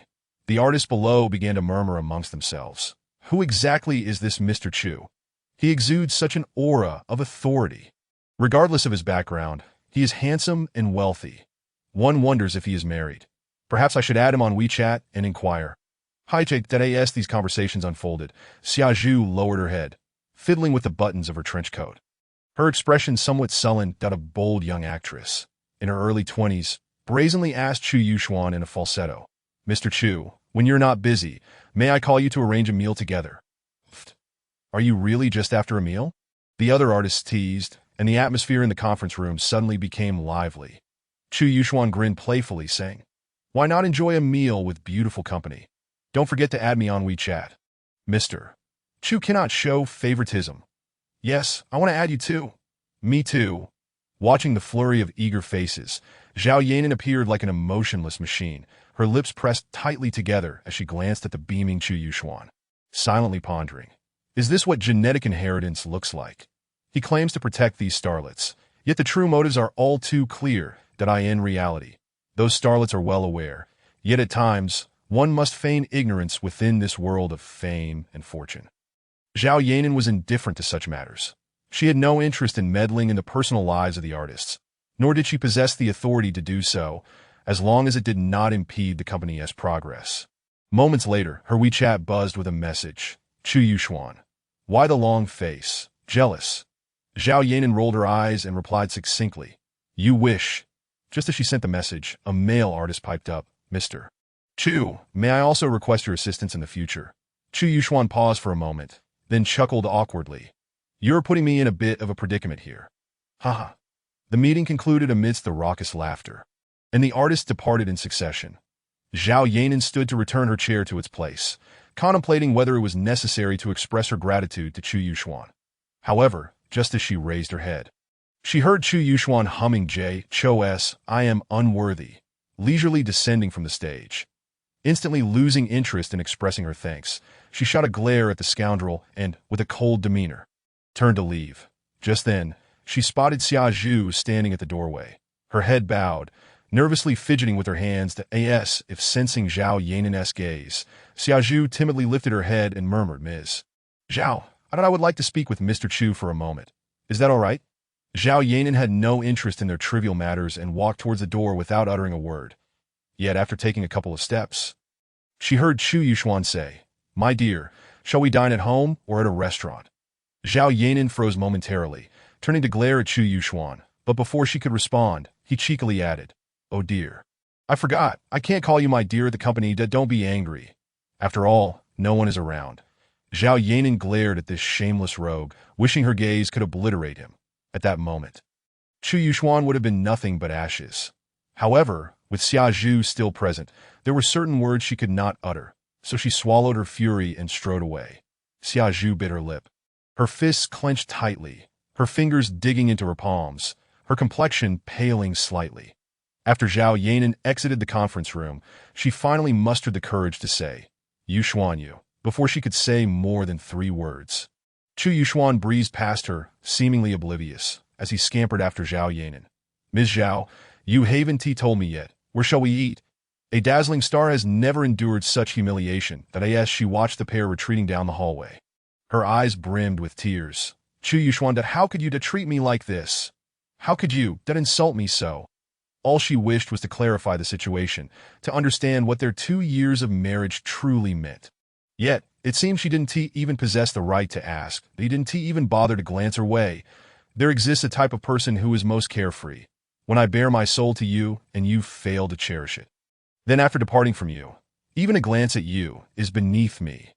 Chu Yuxuan pursued Zhao Yanan all the way to the CEO's office. Upon entering, Zhao Yanan quipped irritably, "Is this amusing to you?" Chu Yuxuan feigned ignorance. Zhao Yanan, suppressing her anger, replied, "Do not involve me in your dealings with Xia Zhu." Chu Yuxuan smirked. "Jealous?" Zhao Yanan retorted. "Chu Yuxuan, we are not close. Can you please maintain your distance from me? I acknowledge that you handle company matters well, yet I hope our private lives and personal issues remain separate. Is that understood?" Chu Yuxuan pulled out a cigarette case, placing one between his lips. "Sure. I'll heed your wishes." Zhao Yanan, infuriated, snatched the cigarette from his mouth, her eyes filled with warning. "If you must smoke, do so outside." Chu Yuxuan unrepentantly replied, "Does this count as you meddling in my private life?" Zhao Yanan, "That's shameless." Chapter 19. Beg me the following noon. Xia Zhu received a call from her manager. "Little darling, are you awake?" Flustered and having hardly slept through the night, Xia Zhu mumbled in response. Her voice slightly hoarse. "Just got up," the manager said. "Get ready. I'll be there to pick you up shortly." Huh. Xia Zhu was somewhat bewildered. "What is the occasion?" The manager chuckled. "Our high school class monitor is celebrating their 28th birthday today. They called early this morning to invite me, specifically requesting that I inform you, the big star, to attend if you're free." Xia Zhu pouted. "I thought it was something significant." "Never mind, it's been years since we last connected. I don't wish to go. Besides, what if I get photographed in an unflattering manner again? That would lead to trouble." The manager clicked their tongue. "Silly girl, just hear me out. The class monitor said this afternoon they're heading to Yunu Mountain Villa for some fun. And in the evening, they'll be dining at Chinchong's food stall. You remember Chinchong, right? The one who couldn't even afford a warm coat in winter and wore the same pair of patch sneakers for 3 years. He opened a food stall a few years back, and the class monitor wants to support his business, so." Xia Zhu still felt a bit confused. What the manager mentioned didn't seem relevant to her, and she saw no reason to go. Don't you understand what a great opportunity this is? Just think about it. Tonight at our class reunion, if our big star shows up to support her less fortunate classmates at a food stall. Imagine how that would be perceived if it got out. It must be said that the manager was indeed quite competent. Suddenly enlightened, Xia Zhu realized, "It's to quell my recent negative press while simultaneously garnering some goodwill among the public?" The manager replied with a hint of pride. "So hurry up and get ready. I'll be there soon." Xia Zhu felt a spark of energy and began to apply her makeup after hanging up. Knock, knock, knock. Gao Ning pushed the door open. Seeing Xia Zhu putting on makeup, he asked, "Are you going out?" Xia Zhu smiled brightly. "Just a class reunion, gonna have some fun." Gao Ning hesitated, furrowing his brow. "When will you be back?" "Probably later." Xia Zhu replied, "I have dinner plans for tonight, as well. My mom has also scheduled dinner with us tonight." Xia Zhu's hand paused as she applied lipstick, turning to Gao Ning. Feeling a bit embarrassed. "Ninggu, can we reschedule? I'm not only going for the reunion, but it's also for work, so I must attend." But Gao Ning felt somewhat displeased, but weighing the situation, chose not to reveal the true purpose of tonight's dinner. "Fine, let us reschedule then." After exiting the room, he called his mother. "Mom, is everything set for tonight?" Gao's mother spoke with confidence. "Don't worry. I've put pressure on Xingyang Media. Just wait for them to kneel and beg you tonight." After hanging up, Gao Ning couldn't help but smirk sinisterly, muttering, "Zhao Yanan, Chu Yuxuan, tonight I'll make you two dog lovers understand the consequences of crossing me." On the other end, just as Gao's mother hung up the phone, Gao Zhenxing inquired, "What are you two plotting again?" Gao's mother huffed, irritated. "Xingyang Media has bullied your son, and you're not going to intervene?" Gao Zhenxing, who had been busy until the early hours of the morning and had just woken up, hadn't had the chance to return his son's call and was perplexed. "Bully Ning heir? Who?" "That Zhao Yanan." Gao's mother replied, "It's not just her. There is also that new boss of Xingyang Media. What is his name?" "Chu Yuxuan." "Chu." Upon hearing that name, Gao Zhenxing's eyes widened in shock. Gao's mother scoffed. "What are you getting all worked up about? Don't worry, I've inquired. He is just a pretty boy driving Didi, among the younger generation of the Chu family. There's only that old master's eldest grandson, Chu Yuxuan. I've never heard of anyone named Chu Yuxuan that I in the city of Jiang. Chu Min stands as a towering tree, although the surrounding flora cannot compare. One cannot help but gaze up day and night, naturally aware of the few fruits this tree bears. Gao Xinqing pondered for a moment before saying, "You should inquire further, and it would be best to clarify the situation. In this city, it is wise not to provoke anyone with the surname Chu lightly." Gao Mu, unfazed, retorted, "My surname is Li. Does that mean Li Kaxing is also my father? Is Gao Qiu also your ancestor? Honestly, the older you get, the less courage you seem to possess."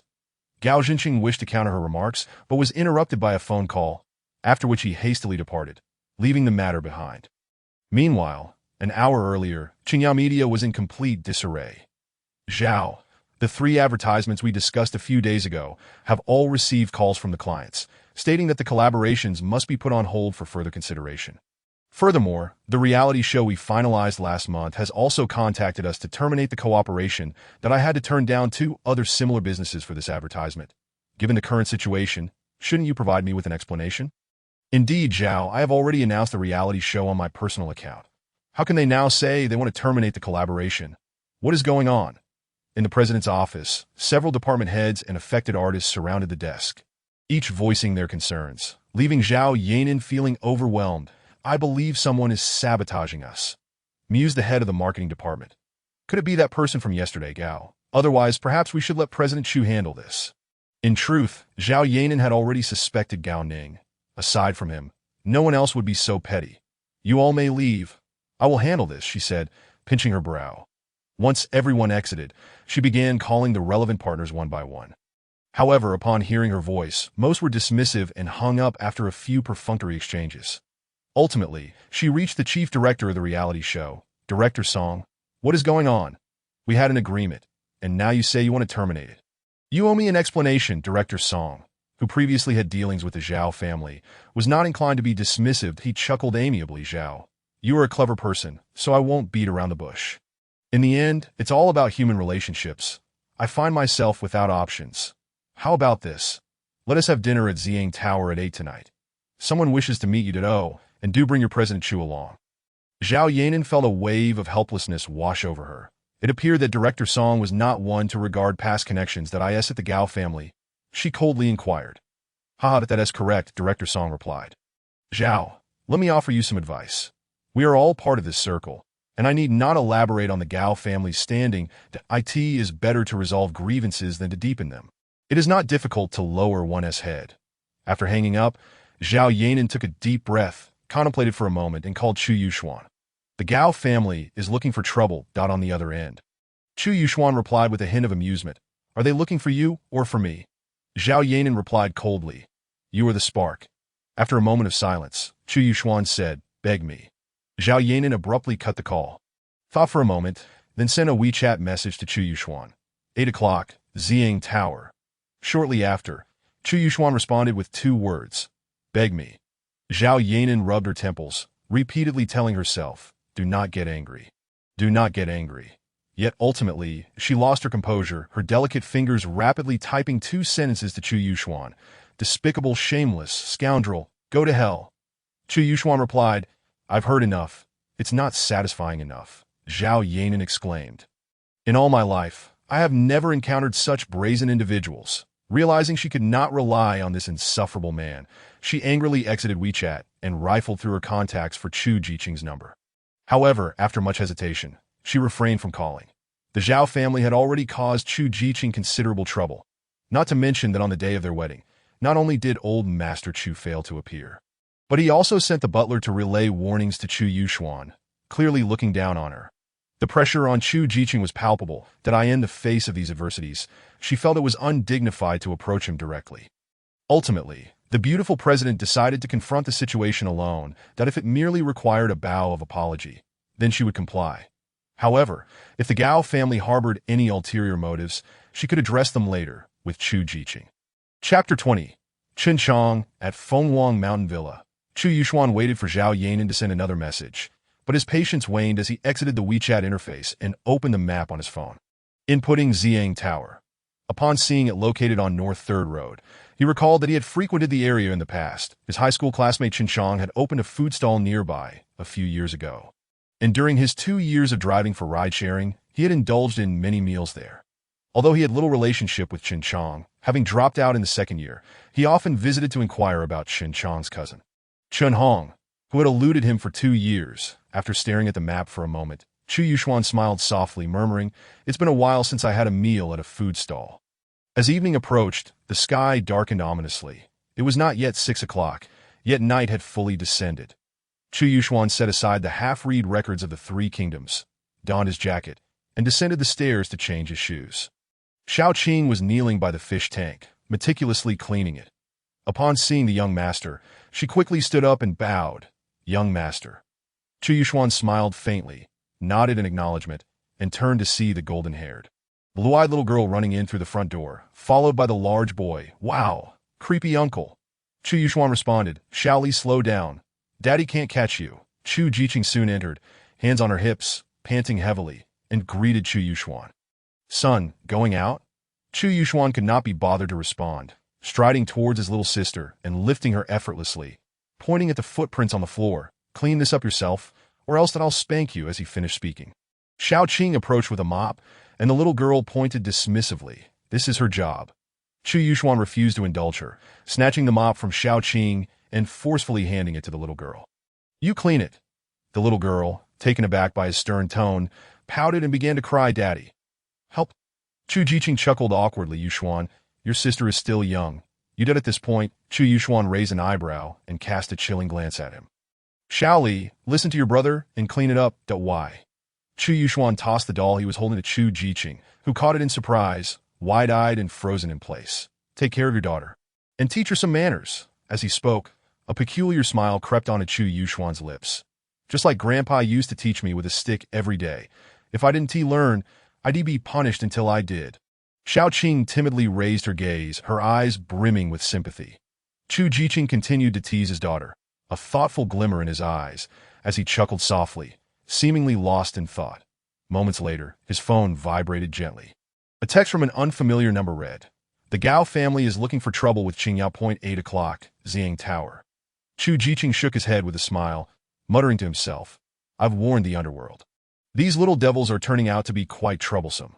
After leaving Fenghuang Mountain Villa, Chu Yuxuan headed straight for the Emerald Lake Villa area that in the newly purchased villa. Lao Wu sat on the couch, engrossed in a laptop, the screen flickering with several surveillance feeds. Upon seeing Chu Yuxuan enter, Lao Wu waved, "Big brother, the surrounding surveillance is all set up.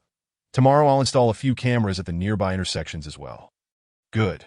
Chu Yuxuan had no need to concern himself with these matters. After surveying the upstairs and downstairs, he inquired, "Is there anything else you need? Just use that card to buy it." Lao Wu shrugged. "I also ordered infrared sensors and a few drones. They should arrive in a couple of days." "All right." Chu Yuxuan patted his shoulder. "Let us go. I'll treat you to dinner to That sounds amazing." Lao Wu closed his laptop and eagerly followed Chu Yuxuan. "Are we going to that food stall?" Chu Yuxuan remained silent. Lao Wu pouted, "Big brother, it seems Chen Chong really has no contact with his cousin. I've been monitoring his calls and found nothing. Otherwise, we could just kidnap him and beat him until he talks. He's quite stubborn, not afraid of threats, and rather honest.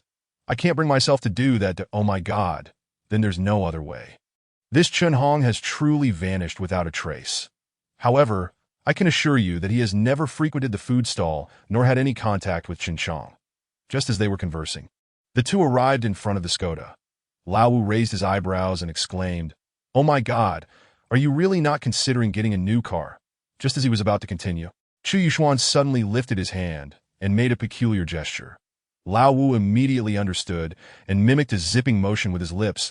By the time they reached the food stall, it was already past 7. Given the winter season, the entire booth was covered by a large transparent tent. Chu Yuxuan parked the car by the roadside and did not rush inside. Instead, he tilted his head back to observe the grand sign of Ziyang Tower above.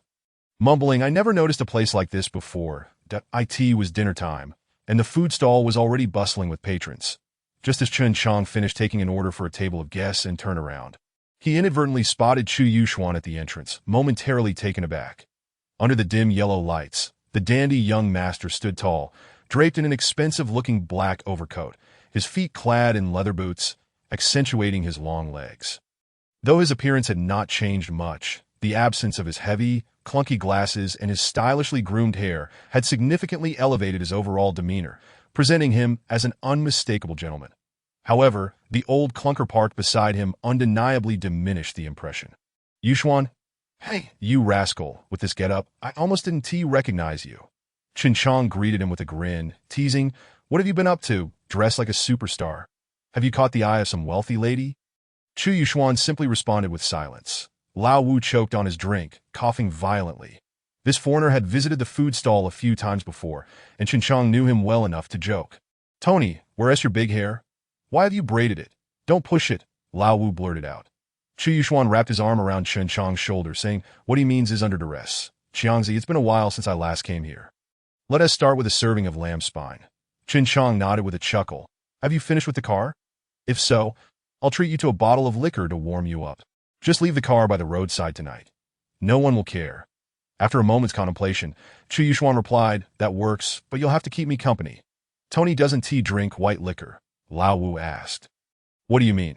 Chong wiped down a four-person table near the entrance, saying, all right, take a seat that I'll finish up with the guests inside and come out for a few drinks with you. Chapter 21. Driving for Didi. Before long, a steaming serving of lamb spine was brought to the table. The server was Chong's wife, who, despite her humble beginnings, was quite beautiful, albeit somewhat reserved and taciturn. She merely smiled at the old customer, Chu Yuxuan, as she passed by. After a long day, Lao Wu's stomach was already rumbling that he picked up a piece of meat and mumbled, big brother, Lao San loves this.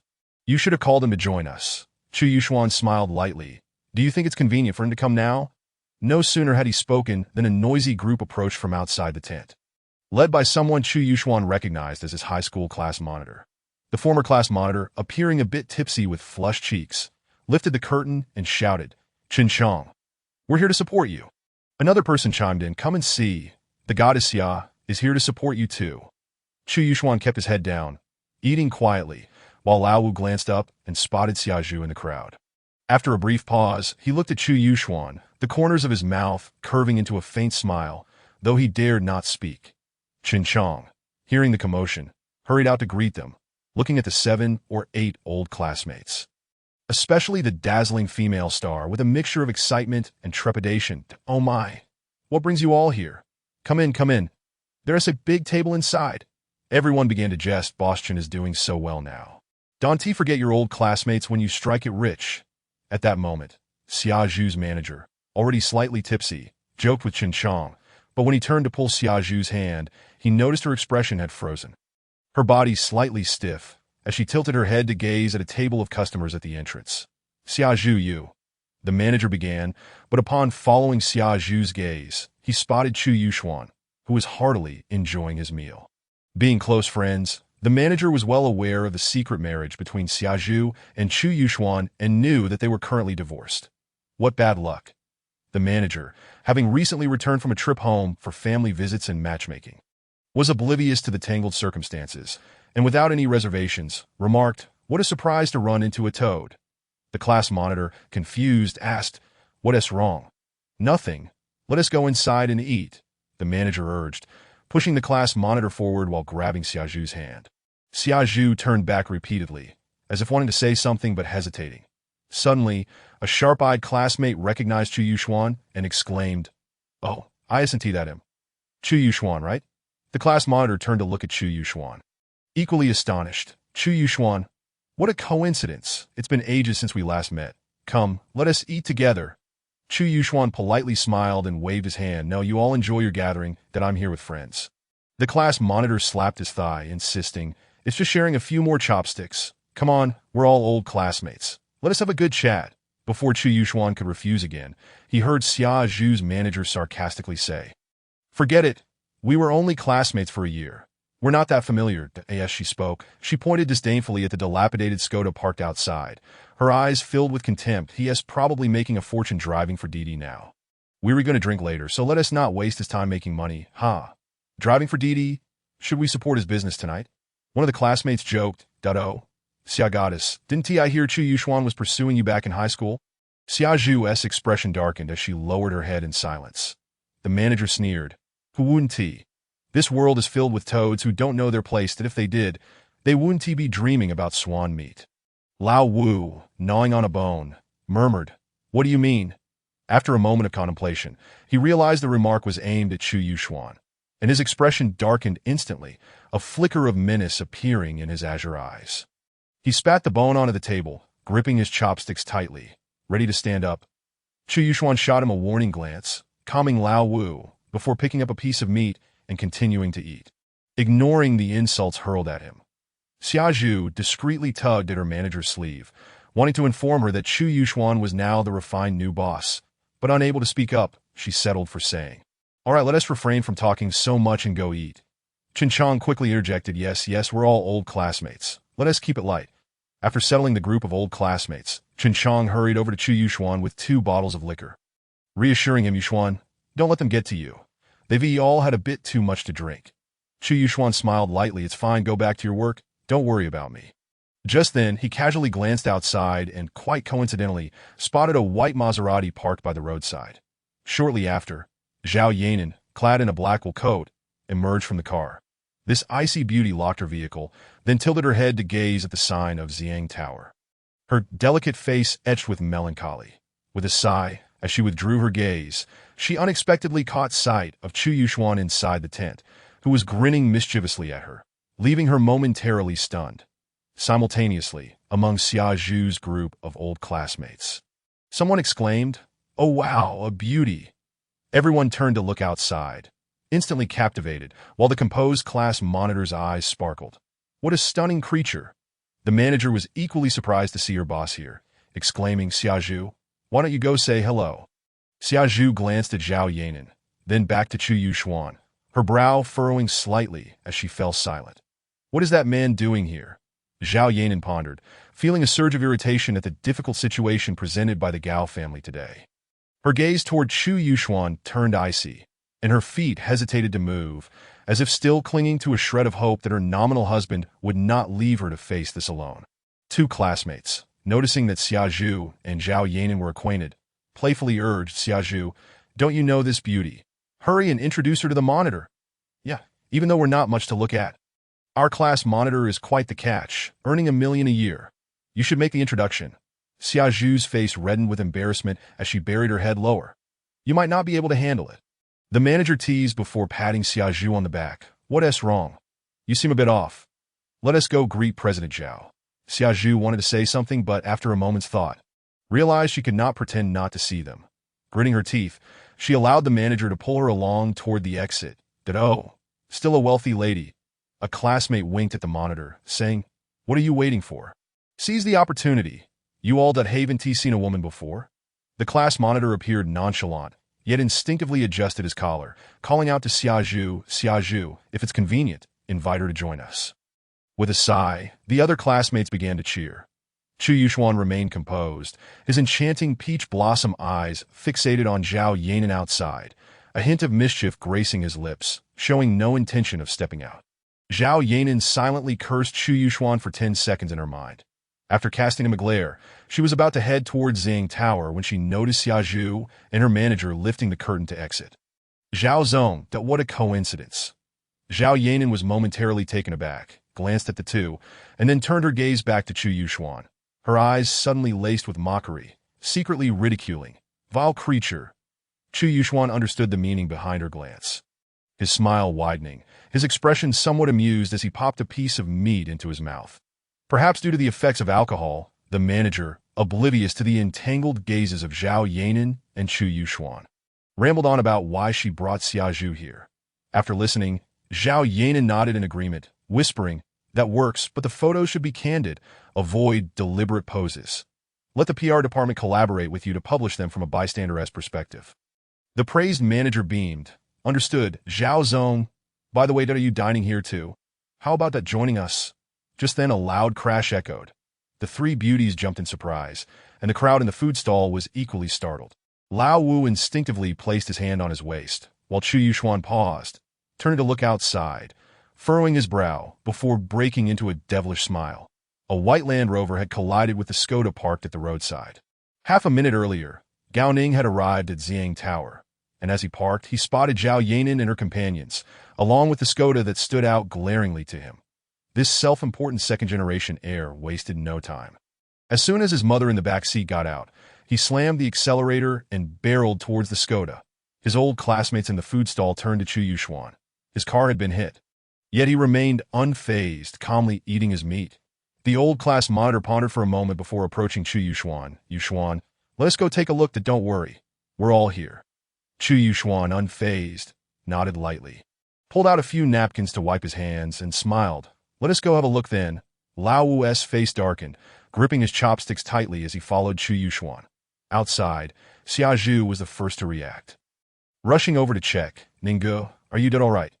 Gao Ning leisurely opened the car door, casually wrapping his arm around Xia Zhu's waist. I'm fine, just a little slippery on the road. Xia Zhu recognized that Gao Ning was deliberately causing trouble and softly advised. Ninggu, Zhao Zong is here. Let us not stir up trouble. Gao Ning glanced at Zhao Yanan, teasingly remarking, it's fine, she that still needs me tonight, ha. The manager, aware of Gao Ning's relationship with Xia Zhu, understood his motives for colliding with Chu Yuxuan's car. However, out of professionalism, she hurriedly pulled Xia Zhu behind her, whispering to Gao Ning, Gao Zong, Xia Zhu is a public figure. It's best to maintain some distance. If paparazzi catch this, it won't look good. The paparazzi excel at sensationalizing stories. If they captured this scene, within half an hour, news of a celebrity boyfriend bullying the weak would surely surface online. Yet, Gao Ning was unfazed, pulling the reluctant Xia Zhu into his embrace again, raising his voice. Xia Zhu and I are getting married. As you know, our Gao family's status requires a grand wedding. So there is no need for secrecy, that he then provocatively asked Zhao Yanan. What do you think, Zhao Zong? At that moment, Zhao Yanan felt a sense of relief, crossing her arms and casting a half-smile at the exiting Chu Yuxuan. Inwardly scoffing, this fool is truly pitiful, oblivious to the kind of man he has provoked. The old class monitor, upon seeing Gao Ning with Xia Zhu, was taken aback. He expected them to be an engaged couple. He was further astonished to realize that this arrogant second-generation heir was actually the son of the Gao family. Instantly, he abandoned any thoughts of defending Chu Yuxuan and subtly distanced himself from this old classmate. The elegant Gao mother approached, ignoring Xia Zhu's greeting, circling around her son with concern. Ning heir, how could you be so careless? Gao Ning chuckled, Mom. I'm fine, don't worry, I'll handle it. While saying this, he pulled out his wallet from the car and sauntered over to Chu Yuxuan, disdainfully tossing 2 stacks of cash onto Chu Yuxuan, mocking, sorry, the road was slippery. Is this enough? Lao Wu's fists clenched tightly, while Chu Yuxuan grasped his wrist, a smile glimmering in his elongated eyes. Gao Ning, you truly lack understanding. Gao Ning found it utterly ridiculous, arrogantly retorting, Chu Zong, I believe you are the one lacking understanding. Ha! He then turned to his mother. Mom, this is the new boss of Qingyang Media, Chu Yuxuan. Chu Zong. In an instant, the manager was left dumbfounded. Chu Zong? Recalling her previous words to Chu Yuxuan, she felt a wave of dizziness wash over her. The old classmates were equally astonished. Wasn't he just a struggling driver? How did he become a CEO? Wait a minute, which CEO drives such a car? The old class monitor, well-versed in social nuances, wore a serious expression, seemingly weighing his options. Oh, so you're that pretty boy. Gao mother snorted. I thought you were someone important. Chu Yuxuan coldly laughed. You old woman that are the most clueless. You're courting death, aren't you? Chu, you better watch your mouth. Otherwise, you'll regret it soon. Gao Ning gritted his teeth, that if anyone felt the most uncomfortable at that moment, it was undoubtedly Xia Zhu. Torn between Chu Yuxuan and Zhao Yanan on one side and the Gao family on the other, all she could do was quietly play the role of a bystander. Just then, a BMW X5 pulled up to the roadside. The portly director Song hurriedly exited the car and rushed over to Gao mother, ingratiatingly smiling. Hi Tai, have you just arrived? Yes, Director Song. Thank you for organizing this. We're all family here. No need for formality. After some flattery, Director Song greeted Gao Ning before turning to Zhao Yanan, his sycophantic grin shifting to mockery. Zhao Zong, you arrived quite early to this moment. Zhao Yanan had effectively distanced herself from the situation and had no intention of offering the heartless director any friendly reception. She merely acknowledged him with a slight stepping back a few paces to observe the unfolding drama. What a facade of aloofness! Doesn't she see the current situation? Director Song internally ridiculed Zhao Yanan before asking Gao Mother, "Hi Tai, everyone is here. Shall we head inside to chat?" "All right," Gao Mother replied, casting a sidelong glance at Chu Yuxuan. "Chu Zong, let us go. There are matters you need to explain to me tonight." Upon hearing the title Chu Zong, Director Song's gaze involuntarily scrutinized Chu Yuxuan. Meanwhile, the nearby old classmates, still in shock, couldn't help but harbor a sense of schadenfreude. Jealousy is an inherent flaw of humanity. Chu Yuxuan smacked his lips. "What is the rush? Let us discuss the matter regarding my car first." Gao Ning disdainfully glanced at the Skoda, taunting, "That piece of junk? Isn't 2000 enough for repairs? Oh, did I forgot, a pretty boy like you wouldn't even look at that amount. Would you? So you're a kept man? I wondered, I hope your girlfriend hasn't turned 60 yet. It seems you're not favored. Otherwise, how could your beloved not buy you a luxury car?" The old classmates whispered among themselves. Chu Yuxuan smiled lightly, not quite enough that as he spoke, he pulled out his car keys and approached his old clunker. The crowd, seeing him start the car and reverse a bit, began to wonder what he was up to. In the next moment, they heard a roar as the Skoda revved its engine, crashing into the white Land Rover. With a loud bang, the Land Rover was sent sliding back several meters. Its front crumpled and left headlights shattered. Gao Ning furrowed his brow, shouting, "Are you insane?"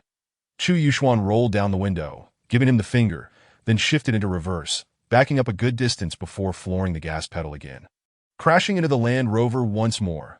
After 3 consecutive collisions, everyone present was left dumbfounded. Gao Mother was furious, glaring at Zhao Yanan, sternly stating, "Zhao Zong, your Qingyao media really has no sense of propriety. I see no need to continue this meal. You should just prepare yourselves for the consequences. Suit yourself." Zhao Yanan replied coolly, "You." Gao Mother pointed angrily at Zhao Yanan, rendered speechless by her fury. The old classmates exchanged glances. One of them, reveling in the chaos, shouted at Xia Zhu, "Why don't you let your fiancé retaliate? How can you just endure this?" Xia Zhu's face turned pale as she considered advising Gao Ning again, but hesitated with Gao Mother standing nearby. Due to the repeated impacts, the Skoda's door had become slightly deformed. Chu Yuxuan kicked it open, exited the vehicle, circled around it, and finally picked up a small black object the size of a USB drive from the ground. Tossing it to Lao Wu. Lao Wu examined it closely, clenching the small object tightly in his hand, and approached Chu Yuxuan, whispering, "The latest generation of trackers with recording capabilities that IT should have been installed inside the door." Chu Yuxuan flashed a charming smile and murmured, "I knew it, but that old scoundrel Chu Jiqing is quite swift in his actions. In truth, his real intention behind the car crash was to lure that little thing out on its own." The desire for revenge against Gao Ning was merely a secondary motive. The onlookers were completely oblivious to the murmurs between the two brothers, leaving them utterly perplexed. Gao Ning, on the brink of exploding with rage, stormed towards his Land Rover, clearly intent on retaliating. Xia Zhu hurriedly grasped his arm, her eyes brimming with tears, saying, "Ninggu, just let it go." To Gao's mother, fearing for her son's safety, implored, "Ning heir, let us head home first. Soon enough, someone will take care of this for you." Zhao Yanan massaged her temples, inwardly lamenting, "That scoundrel, truly a rogue." As the situation escalated, the usually mild-mannered Chun Chong disregarded his wife's protests and rushed out from the street vendor. Trembling as he tried to dissuade Chu Yuxuan, "Yuxuan, just let it go, bear with it. They are not to be trifled with." Chu Yuxuan patted his shoulder and chuckled, "Chun Chong, you're quite the friend to have." Beads of cold sweat had already formed on Chun Chong's forehead for this old classmate, and he panicked. "Yuxuan, why say such things? Hurry and apologize to them. That car isn't cheap. How many rides would you need to cover the damages?" Chu Yuxuan shrugged and was about to respond when he noticed several cars approaching in the distance. They lined up in a row, and under the dim glow of the streetlights, one could barely make out that the lead vehicle was a red Ferrari. Zhao Yanan also spotted the Ferrari, glancing at the license plate, which was the very car Chu Yuxuan had earlier rejected, but which she had driven back to Phoenix Mountain Villa. She couldn't help but frown and mutter. Did that scoundrel prepare for this all along? With a roar akin to a beast, the vehicles came to a halt in front of the street vendor. Only then did the crowd see that trailing behind the Ferrari was a Maybach, followed by 3 G-Class vehicles. Among the old classmates, one recognized the Maybach and exclaimed in excitement, the yellow plate, Maybach 62 Zeppelin. There is only one in Jiangxing. Such an impressive display inevitably astonished Gao's mother and son. As Gao Ning, freshly returned from abroad, was unaware of the Maybach's owner, Gao's mother, being a woman, knew nothing of cars, but Director Song was well aware. The only Maybach 62 Zeppelin in Jiangxing belonged to the Chu family. He glanced at Chu Yuxuan and, at that moment, seemed to grasp something, his heart sinking as his face turned pale, devoid of color. It was over. It was truly over. Chu Yuxuan appeared slightly taken aback, casting a sidelong glance at the hefty bodyguard disembarking from the Ferrari, who then hurriedly circled to the rear of the Maybach, opening the door and standing respectfully by it the same time. 7 or 8 individuals emerged from the 3G class vehicles, all clad in matching black suits, forming a line at the roadside and bowing to Chu Yuxuan, young master. The utterance of young master left everyone present in a state of shock. Director Song felt his legs weaken, barely able to stand as a thin sheen of sweat formed on his palms.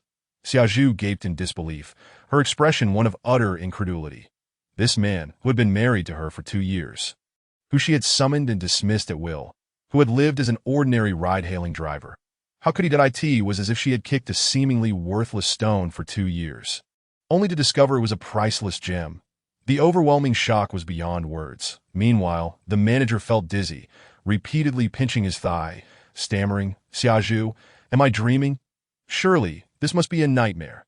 The group of old classmates stood dumbfounded. In less than half an hour, Chu Yuxuan's identity had shifted from a ride-hailing driver to a company president, then a kept man, and now a young heir of a wealthy family. Reflecting on high school, Chu Yuxuan's attire had hardly suggested he was a scion of affluence. The revelation of his young master status caught everyone completely off guard. The former class monitor's face shifted through a spectrum of colors as he recalled his earlier intention to stand up for Chu Yuxuan. And then, upon realizing the other party belonged to the Gao family, his retreat had been so earnest. The thought alone was mortifying, and he felt an immense wave of regret wash over him. Gao's mother and son exchanged bewildered glances, pondering whose young master this could be, when they saw Chu Jiqing slowly exiting the vehicle. What a lively scene.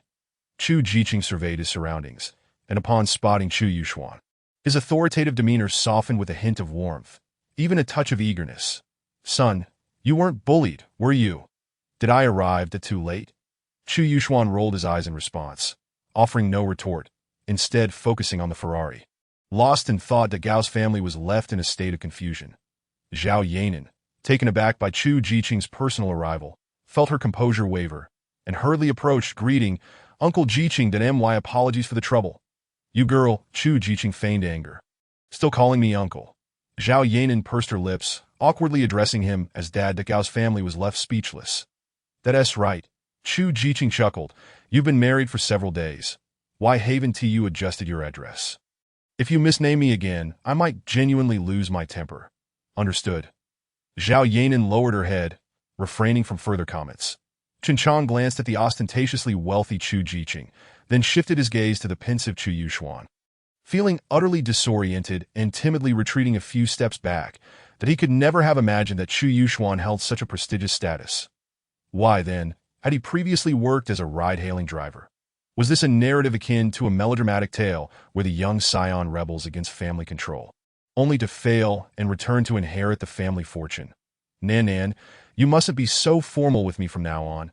You are the daughter-in-law of the Chu family, that if someone bullies you, you should inform me at once," Chu Jiqing asserted, casting a stern glance at Gao's family, sneering, "I, Chu Jiqing, may not be an extraordinary figure, but in Jiangxing, I carry a bit of weight. Wouldn't you agree, Mrs. Gao?" The final 3 words were pronounced with significant emphasis, sending a shiver down Gao's family's spine. Chapter 24. An indescribable humiliation. What they had presumed to be a rotting log turned out to be a steel plate upon a single kick. The faces of Gao's family mirrored one another, pale as parchment, their minds buzzing incessantly. They were filled with shock and terror, rendering them incapable of any immediate reaction. That was the Chu family, a force capable of annihilating the Gao group without breaking a sweat. "Where is Gao Jinxing?" Chu Jiqing strolled towards the pair, his expression serene, yet his tone dripped with coldness. The Gao's mother hurriedly forced a smile, stammering, "Mr. Chu, my husband is occupied with business." Chu Jiqing nodded, muttering, "Of course, The Gao family is vast and prosperous. He must be quite busy. Did he then turn to Gao Ning? So, this is your son? Yes, Ning heir. Hurry and call out to him. This is your Uncle Chu. Gao Ning gulped nervously, yet before he could speak, Chu Jiqing waved his hand, smiling. I have no particular ties with your Gao family. There is no need to. Your son is quite a handsome lad, except for being rather dim-witted, blind to opportunities, and lacking any real ability. Otherwise, he is not bad in other respects. Zhao Yanan, finally understanding where that scoundrel's sharp tongue came from.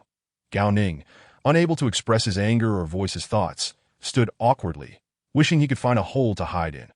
Gao's mother forced a smile. Mr. Chu, it was all a misunderstanding. We had no idea that Mr. Chu was your son.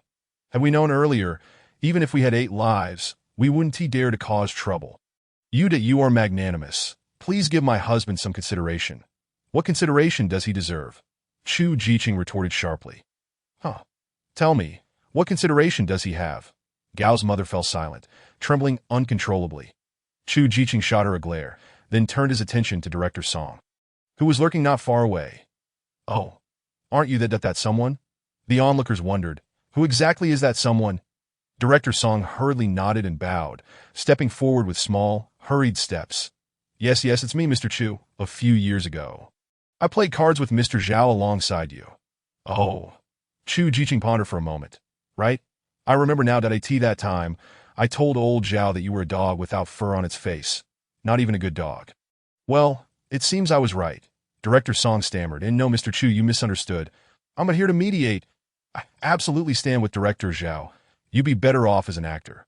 That's where your talent lies. Heh. Chu Jiqing said with a smile that didn't reach his eyes. You're not young anymore. In this industry, it's best to move on to another line of work. Director Song wished to argue, but upon receiving a fierce glare from Chu Jiqing, he immediately deflated. I understand that as soon as he spoke, Zhao Yanan strode to Chu Jiqing's side, casting a sidelong glance at Director Song, stating, Dad, Director Song is an old acquaintance of mine. Please let him off this time, that I believe he truly came to help me today. Director Song could hardly believe his ears. Zhao Yanan was actually backing him up? Chu Jiqing, however, was not surprised, his gaze reflecting a hint of admiration for Zhao Yanan. She was poised, calm, and thoughtful.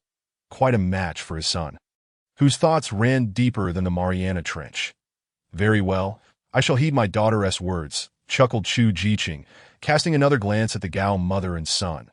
After a moment's contemplation, he turned to look at Chu Yuxuan. Son, what do you think should be done about this matter? Gao Ning, timidly lifting his eyelids, realized that he had repeatedly offended Chu Yuxuan in recent days. How could this seemingly unassuming scion of a wealthy family possibly let him off lightly? Chu Yuxuan glanced around at the onlookers, noting several individuals discreetly recording the scene on their phones. After a brief moment of thought, he extended a finger towards Gao Ning, his eyes glinting with disdain as he beckoned him over with a dismissive gesture. Akin to calling a small dog, Gao Ning swallowed hard, his heart racing as he stepped forward, trembling with apprehension. Without uttering a word, the young heir abruptly raised his hand and delivered a resounding slap. Is this amusing? Gao Ning stumbled from the blow, quavering. No, it is not amusing. Slapping your nose, are we? No, I'm not. The slaps rained down mercilessly upon Gao Ning's face, each one echoing like a thunderclap until the foolish jester was finally toppled to the ground. At which point Chu Yuxuan ceased his assault. Xia Zhu and Gao's mother could hardly restrain themselves from intervening. The former was held back firmly by her manager, while the latter found herself paralyzed by a single glance from Chu Jiqing. Unable to move a muscle as she helplessly watched her son endure humiliation, regretting her choices from the very beginning. The onlookers, brimming with righteous indignation, dared not voice their protests loudly, instead whispering amongst themselves in hushed tones. Their outrage palpable. Chu Yuxuan clapped his hands together, as if brushing off the dirt from his palms, his contemptuous demeanor inciting further outrage from those present. After a moment's pause, he turned to the now humiliated Gao Ning and coldly remarked, Go kneel by my car and offer a proper apology, that we shall consider this matter resolved. To be honest, striking you has sullied my hands. With that, he ignored whether Gao Ning would comply, pivoting to glare at the leisurely Chu Jiqing. His tone sharp. What shall we do about our affairs? Chu Jiqing was taken aback, his expression shifting to one of apprehension. What affairs? I haven't provoked you recently. Huh. Chu Yuxuan snatched the tracker from his fifth brother's hand and tossed it to Chu Jiqing. Care to explain? Chu's hiking examined it, feigning ignorance. What is this? Chen Chong, Chu Yuxuan shouted. Bring me a sledgehammer. The earnest but dull-wit Chen Chong, unsure of the unfolding situation, hurried back to the food stall, retrieving a sledgehammer. As Chu Yuxuan took the hammer, he approached the Ferrari, swinging it with determination. Bang, bang. The scene of such wanton destruction left their old classmates utterly dumbfounded, their bodies trembling in sync with the rhythm of the hammer. Chen Chong, so used to being frugal, was left aghast, calculating that each blow could equate to half a year of his hard-earned income. After smashing the door of the passenger side, Chu Yuxuan found nothing. So he turned to strike the driver's side door. The crowd of onlookers grew larger, many recording the spectacle with their phones, murmuring in disbelief, "Whose pampered son is this? Goodness, an $800,000 car, and he smashes it just like that?" The wealthy feast while the poor freeze to death. Curse those capitalists. Before long, the door lay in ruins, and a tracker identical to the one in Chu Jiqing's hand fell to the ground. Chu Yuxuan took a breath, stooped to pick up the device, and hurled it at his father, exclaiming with irritation, still pretending, "You continue to feign ignorance." Realizing he could no longer hide the truth, Chu Jiqing awkwardly chuckled. "Son, let us return home first. I'll explain everything once we're there, all right?" Holding the sledgehammer, Chu Yuxuan, his narrowed eyes aflame with anger, ambled toward him leisurely. "Old man, from the moment you gifted me this car, I knew you harbored ill intentions." Chu Jiqing waved his hands frantically, genuinely intimidated by his rebellious son. "Yuxuan, there are so many people here. Let us discuss this later." Chu Yuxuan pressed his tongue against his back teeth. Staring at Chu Jiqing for a moment before turning to Chen Chong, returning the sledgehammer and smiling. "I'll transfer you for the meal later." Chen Chong, flustered, protested. "No, Yuxuan, you hardly ate." Chu Yuxuan waved his hand dismissively. "The drinks are on hold. Come by to enjoy them sometime." With that, he turned to Zhao Yanan, casually stating, "Could you give me a ride?" Zhao Yanan, pursing her lips, exchanged a brief greeting with Chu Jiqing before heading towards her Maserati. "You can take a taxi back," she said to the fifth brother. After taking a few steps forward, she glanced back, her gaze laden with meaning as she looked at Chen Chong. "Qiangzi, I told you. This friend of yours is worth keeping close, that if anything arises in the future, don't hesitate to call me. I'll always be available, all right." Chen Chong nodded, bewildered as he watched Chu Yuxuan depart. His expression shifting to one of fear and confusion. He grasped the implication behind Chu Yuxuan's words, but could not fathom why this old classmate exhibited such keen interest in his cousin. Reflecting on the past 2 years, he recalled how Chu Yuxuan often brought up Chen Hong, even inquiring about the whereabouts of Chen Hong's parents' burial sites. What was his true intention? As the vehicles of the Chu family left, only 2 individuals remained to tidy up the aftermath. The old classmates surrounding the scene erupted into heated discussions regarding Chu Yuxuan's identity. The former class monitor occasionally frowned, occasionally sighed, his expression one of wistful regret that an opportunity to climb the social ladder had slipped through his fingers. Gao's mother seemed to crumble entirely, trembling as she helped her son. Still kneeling and too fearful to rise, muttering despairingly, "It's over. The Chu family will not spare our Gao family. Son, we are doomed. Your father will go mad. What shall we do? What shall we do?" The manager, wearing a pained expression, turned to Xia Zhu and lamented, "We're finished too. Xia Zhu, you've truly placed your bets on the wrong horse this time." Xia Zhu's mind was a blank, her gaze hollow as she stared in the direction of the departing Maserati. After a moment of daze, she inexplicably began to laugh, tears streaming down her cheeks. The esteemed young master of the Chu family had actually compromised his dignity to marry a mere actress like herself. In this melodramatic marriage farce, what role was she truly playing? Merely a jester. Chu Yuxuan, what exactly are you after? You have deceived me so profoundly. Chapter 25. The third, upon returning to Phoenix Mountain Villa. Zhao Yanan did not exit the vehicle, but instead made an excuse to return to the office. She had no desire to know what Chu Yuxuan had discovered at the food stall and felt it was not her place to involve herself in the affairs of that peculiar father-son duo. Furthermore, she was concerned that the events of the evening might incite unfavorable public opinion online, given the number of bystanders present. Thus, she resolved to return to the office promptly, hoping to manage any potential fallout from the incident before it spiraled out of control. However, just as she departed Phoenix Mountain Villa, her assistant, Xiao Wei, called in a panic. Zhao Zong, it's bad. The internet is buzzing with rumors about you and that you and President Chu. There are also discussions about his true identity. I understand. Zhao Yanan cut the call short, then parked the car by the roadside to check online. The top of the trending topics was the revelation of Chu Yuxuan's true identity, followed closely by a video of him beating Gao's young master, and thirdly, the scandal involving Xia Zhu and Gao Ning. Scrolling down, she found an article speculating about her own alleged secret marriage to Chu Yuxuan. The public relations team of the Chu family could not possibly ignore such a media frenzy. Yet they were seemingly indifferent, allowing the news surrounding Chu Yuxuan to dominate the headlines. That it was evident that Chu Jiqing wanted his son to gain visibility. But why was there no immediate PR response regarding the video of Chu Yuxuan assaulting Gao Ning? Zhao Yanan found herself perplexed. After a moment of contemplation, the composed beauty decided to take decisive action. She called Xiao Wei, instructing, contact the PR department and do everything in your power to push down the reports revealing President Chu's true identity.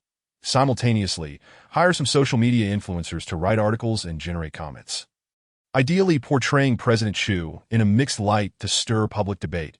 As for Xia Zhu, have her manager negotiate with the PR department to distance themselves from the Gao family. And regarding the rumors about me and President Chu, we must suppress them at all costs. Xiao Wei, nervously responding, said, Zhao Zong, are you planning to divert all the blame onto President Chu, making him the scapegoat? But Xiao Wei, I will arrive at the office in half an hour. Hearing Zhao Yanan's icy tone, Xiao Wei quickly complied. Understood, Zhao Zong. I will take care of it immediately. After ending the call, Zhao Yanan took a deep breath. Marrying into the Chu family had originally been an act of seeking refuge. And ideally, the more people who knew about it, the better. However, on the day of the wedding, Chu Jiqing had already informed the truly influential figures, leaving her unconcerned about the mere rabble for that shameless man. He was scoundrel enough to endure a few days of public scorn without losing face. Meanwhile, Xiaoqing was idly tending to a few potted plants in the living room when she caught the sound of hurried footsteps outside. Turning around, she was taken aback to see Chu Jiqing rushing in, his expression frantic as if he were being chased by a dog.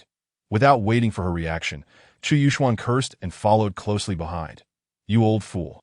If you don't clarify things with me today, next week will be your 7th day. Son, I'm doing this for your own good. Chu Jiqing circled around the sofa with practiced ease, earnestly explaining. I truly mean well. You refuse to investigate what should be investigated, yet you turn your scrutiny on me. Is it amusing to treat me like a thief? If you don't trust me, why did you call me back to the Chu family? Stand there. The hefty bodyguard huffed and puffed as he rushed in, glancing at the boss who had been chased from the courtyard into the house, unsure whether to intervene. After a moment of contemplation, he shuffled over to stand beside Xiaoqing, both of them exchanging glances on the balcony, neither daring to utter a word. Son, listen to me. I installed the tracker because I was afraid you might be in danger. Spare me your lies. How do you explain the recording function? What exactly do you want to know? Chu Jiqing, now older and having lived a life of indulgence, was quickly running out of stamina. After only a brief sprint, he was drenched in sweat, one hand clutching his heart, the other gesturing for his son to pause, gasping. I'll tell you. Chu Yuxuan halted, breathing steadily, and slightly raised his chin. Speak. What did you experience during those years abroad? Chu Jiqing got straight to the point, pausing briefly before adding, I sent many people to inquire about your whereabouts. Yet they found nothing. Son, I just want to know what you went through. Chu Yuxuan fixed his gaze unwaveringly on his father's eyes, detecting no signs of deceit, and after a prolonged silence, he smiled faintly. It's best not to pry into matters of society, Chu Jiqing. But I can only tell you that during those 7 years, I endured no suffering, so you need not feel guilty about anything. Chu Yuxuan inhaled sharply. But I warn you, if you dare to investigate me again, I want to let it go. All right, that I won't meddle in your affairs anymore. Is that satisfactory? Chu Jiqing breathed a sigh of relief and casually settled onto the sofa. I am quite curious. How did you discover that I had installed a tracker on you? Don't tell me it was discovered by a chance car accident. Chu Yuxuan smirked. Guess? Chu Jiqing pouted, realizing he had underestimated his son's caution. After catching his breath, he asked, I say, Yuxuan, Do you really not trust me? I am your father. Why the need for such precautions? Chu Yuxuan retrieved a cigarette box, biting one at the corner of his mouth, and replied nonchalantly, "The father of a bastard, what value does he hold?" Alas, Chu Jiqing sighed. "Son, I assure you, that incident has nothing to do with me. Furthermore, my intention in bringing you back to the Chu family was genuinely for your future. Not to lay claim to any inheritance, understand? I have not doubted you. Don't implicate yourself unnecessarily," Chu Yuxuan replied coolly. "Not doubted me." Chu Jiqing smiled enigmatically, a glint of cunning flashing in his eyes as he suddenly called out, "Third." The hefty bodyguard on the balcony, tense and alert, instinctively responded, "Yes, Chu Yuxuan." But realizing he had exposed himself, the rotund man's expression froze, his wise eyes widening in shock. After a moment of confusion, he suddenly recalled something, then began humming an old tune. "Hey, Cabello, AMU, Kaojung Aji Malayo. Please refer to the theme song of Reply 1988, don't worry." Xiaoqing pondered.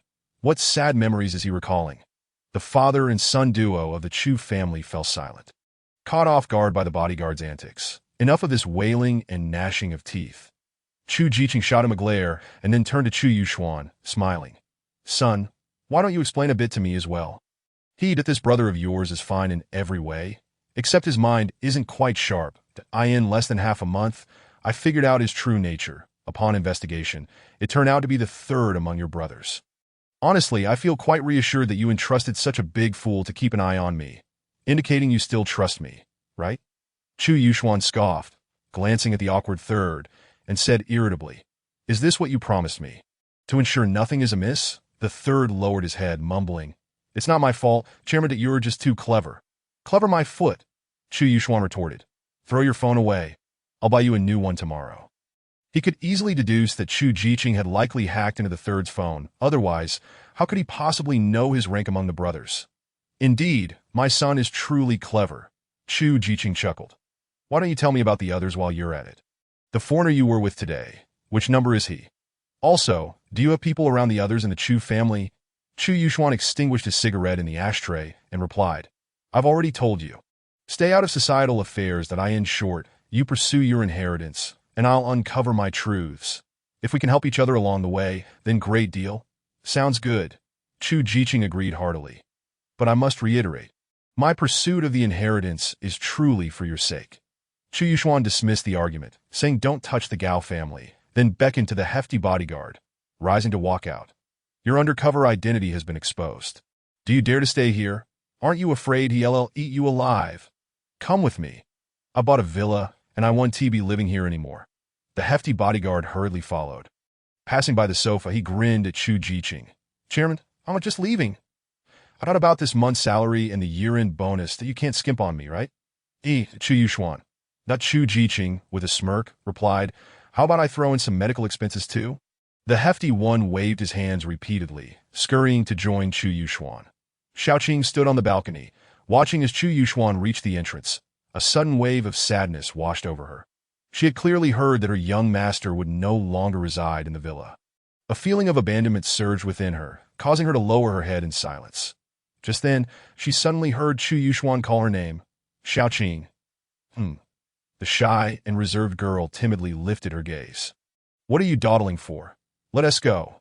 Chu Yuxuan tilted his head. The Xiaoqing's emotions soared like a roller coaster, instantly leaping from despair to elation as she excitedly nodded.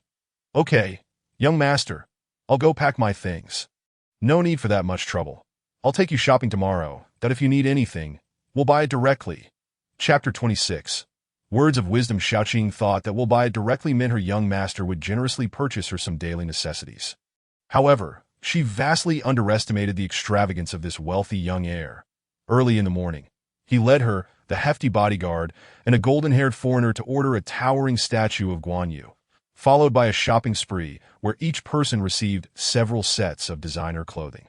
And he even bought her a few expensive cosmetics. Upon returning home, he lavishly handed her 20,000 yuan, stating, "If you need anything else, just buy it yourself, that I really don't know much about what girls need." Overwhelmed with gratitude, Xiaoqing instinctively wanted to decline, but recalling what Chu Yuxuan had said at the mall, "I hate being nagged. Just take it, don't make me angry," she reluctantly accepted. Seeing her discomfort, Chu Yuxuan smiled. Xiaoqing, this big house will depend on you from now on. Not only will you clean, but you'll also need to cook.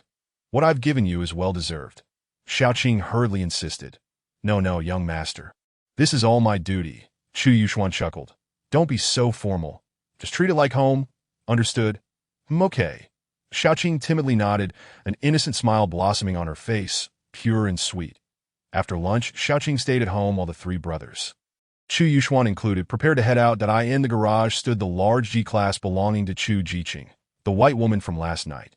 Chu Yuxuan glanced at the fifth, who understood and confirmed. I checked thoroughly several times. Nothing was hidden. The third then skillfully hopped into the driver's seat, and as the two got in, he started the car, heading towards Xinjiang Media. On the way, Chu Yuxuan remarked, "Third, why don't you just be my driver from now on? You re-familiar with this line of work?" The hefty bodyguard grunted in response, mumbling, "After serving you, I'll be serving your son. By the time you have a child, I'll be a veteran." Damn. Founding emperors typically enjoy eliminating their loyal ministers. What are you babbling about? Chu Yuxuan slapped the back of his head. Nothing, that I'm just happy he... Chu Yuxuan leaned back in his seat, smiling lightly before addressing the fifth. From now on, come to work on time, and don't wander off unnecessarily. Also, keep an eye on Xinjiang, understood? Got it. I've installed plenty of surveillance near his roadside stall, even hacked into his wife's phone. Don't worry. The third interjected. Big brother, why not just let the fifth stay home? It's remote surveillance anyway. Why does he need to go to Xinjiang Media? Does this hacker need money that badly? Oh, you foolish idiot, the fifth replied helplessly. Big brother wants me to protect sister-in-law. Can't you see that? The third shot him a sideways glance, retorting. Do you believe I'll beat the crap out of you? The fifth rolled his eyes. Oh, my God. I shall vomit upon you, I assure you. Chu Yuxuan shook his head helplessly. Old Five, do you know how Yang Xiu met his demise? Old Five replied. What do you mean? In truth, he guessed correctly. The reason Chu Yuxuan arranged for him to join the company was indeed to safeguard Zhao Yanan. Although he was not well acquainted with Zhao Yanan, let alone harboring any feelings for her, the Chu family's affairs were notoriously convoluted, and the matter he was investigating was even murkier. He genuinely feared that any oversight could implicate Zhao Yanan. Upon arriving at the company's entrance, as soon as he alighted from the vehicle, Chu Yuxuan spotted a familiar figure. Xia Zhu stood at the entrance, her head drooping, her demeanor appearing listless and sickly, akin to a frostbitten eggplant. Chu Yuxuan hesitated for a moment, intending to ignore this former acquaintance, but in the next instant, Xia Zhu caught sight of him.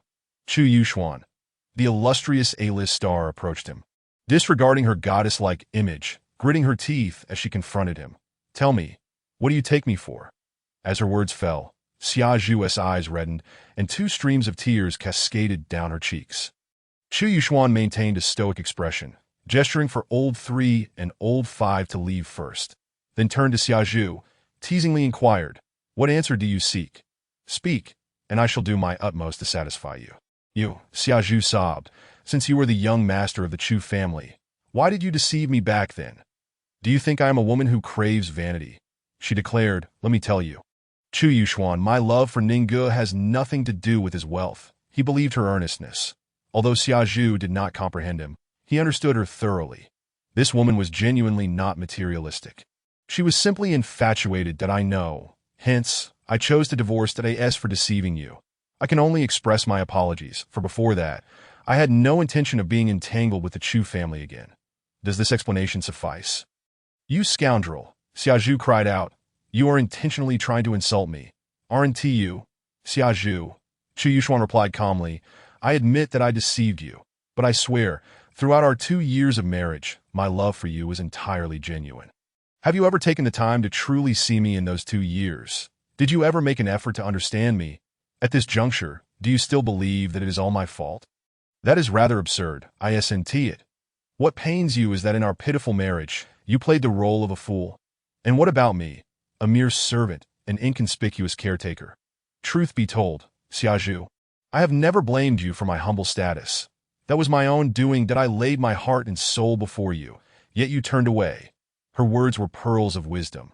For a moment, Xia Zhu found it difficult to breathe, her sobs continuing, large tears cascading down her cheeks. Witnessing this scene, it was disingenuous of Chu Yuxuan not to feel a twinge of heartache. Yet, despite his sorrow, he would not offer any comfort. The past was best left in the past, succinctly buried in bygone days. After a while, Xia Zhu's emotions gradually calmed, her heart feeling like ash as she said, Chu Yuxuan, I have another question to ask you.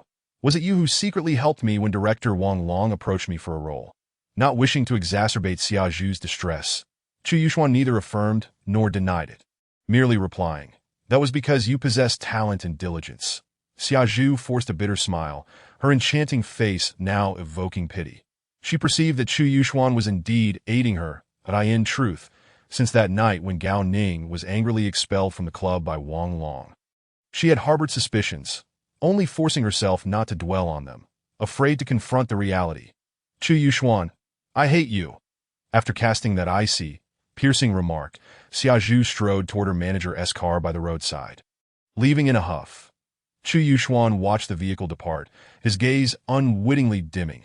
This old love, at that moment, truly began to find its release. Buzz, the phone in his pocket vibrated, and Chu Yuxuan returned to his senses. Pulling out his phone to find a message from Old Five. Gao is at the company. Shall we gather for a meal? In the president's office, Gao Zhenxing was with his son, who had brought upon himself catastrophic troubles. As they sought to apologize to Zhao Yanan, in truth, the father and son had arrived early that morning, bearing an array of precious gifts, yet they were kept waiting by Zhao Yanan until 10 minutes ago. It was no wonder this ice-cold beauty held them in disdain. She was utterly swamped, stretched too thin. Several merchants, who had previously clamored to terminate contracts, were now approaching her with a complete turnaround, humbly beseeching continued collaboration. Director Song, having undergone a profound transformation and resolved to mend his ways, had brought the chief planner and producer of the program to Qingya Media, transferring all previously allocated artist slots from another entertainment company to Qingya, with Zhao Yanan personally deciding on the selections. In addition to these matters, several small firms had come to seek cooperation with Zhao Yanan, even if it meant foregoing profits, as merely being associated with her would suffice.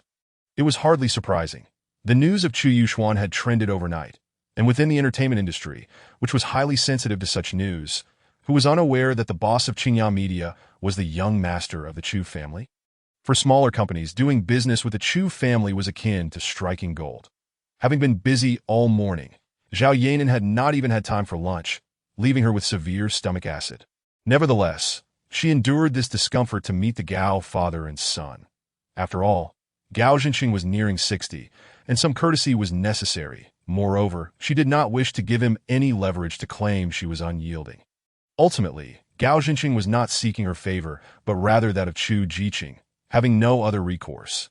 Zhao Zong, Gao Zhenxing said, his face adorned with a forced smile, his eyes brimming with humility. My unworthy son has been blind. Truly a case of the flood hitting the Dragon King's temple. I apologize on his behalf, and hope you can overlook this matter. Zhao Yanan replied with a smile, Director Gao, this matter has been laid to rest. There is no offense to speak of. Your presence here is more than I can bear. Gao Zhenxing countered, the son's misdeeds are the father's fault. How could I not come? He then scolded his son, who stood awkwardly beside him. Why aren't you apologizing? You worthless thing, I should never have let you return home. Gao Ning trembled, hastily stammering. Zhao Zong, how did I not apologize? Though Zhao Yanan was but a woman, her aura was formidable as she calmly replied. Qingya Media has not suffered any losses. There is no need for you to apologize. Gao Zhenxing reprimanded his son once more, then forced a smile. Zhao Zong, is President Chu not in today? I believe it is only proper to apologize to him in person. Zhao Yanan shrugged. He is not here. And no sooner had she spoken than she was slapped in the face. Without knocking, Chu Yuxuan pushed the door open and entered. President Chu. Gao Zhenxing quickly stood to shake hands. A pleasure. Gao Ning remained rooted in place, not daring to raise his head. Chu Yuxuan chose not to shake hands. His narrow eyes swept over Gao Zhenxing's aged face before he turned toward the sofa, casually remarking, pleasure? To what extent of pleasure are we speaking? Gao Zhenxing maintained his composure, smiling. President Chu, my son has been blind and committed some foolish acts. I am here today to sincerely apologize, hoping you can show some leniency and spare our Gao family. Zhao Yanan was taken aback. The man who seemed untouchable in the eyes of ordinary people was now so unabashedly humble, eliciting a twinge of sympathy within her. Chu Yuxuan crossed his legs, a smirk playing on his lips as he said, "I suspect your family is already facing retribution." Gao Zhinxing awkwardly nodded. "This is all deserved.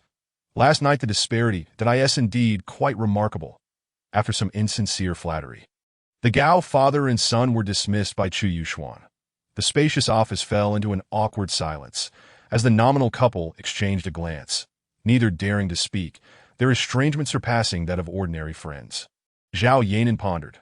Why is this insufferable man unusually silent today? Chu Yuxuan, disinterested, habitually reached for his cigarette case.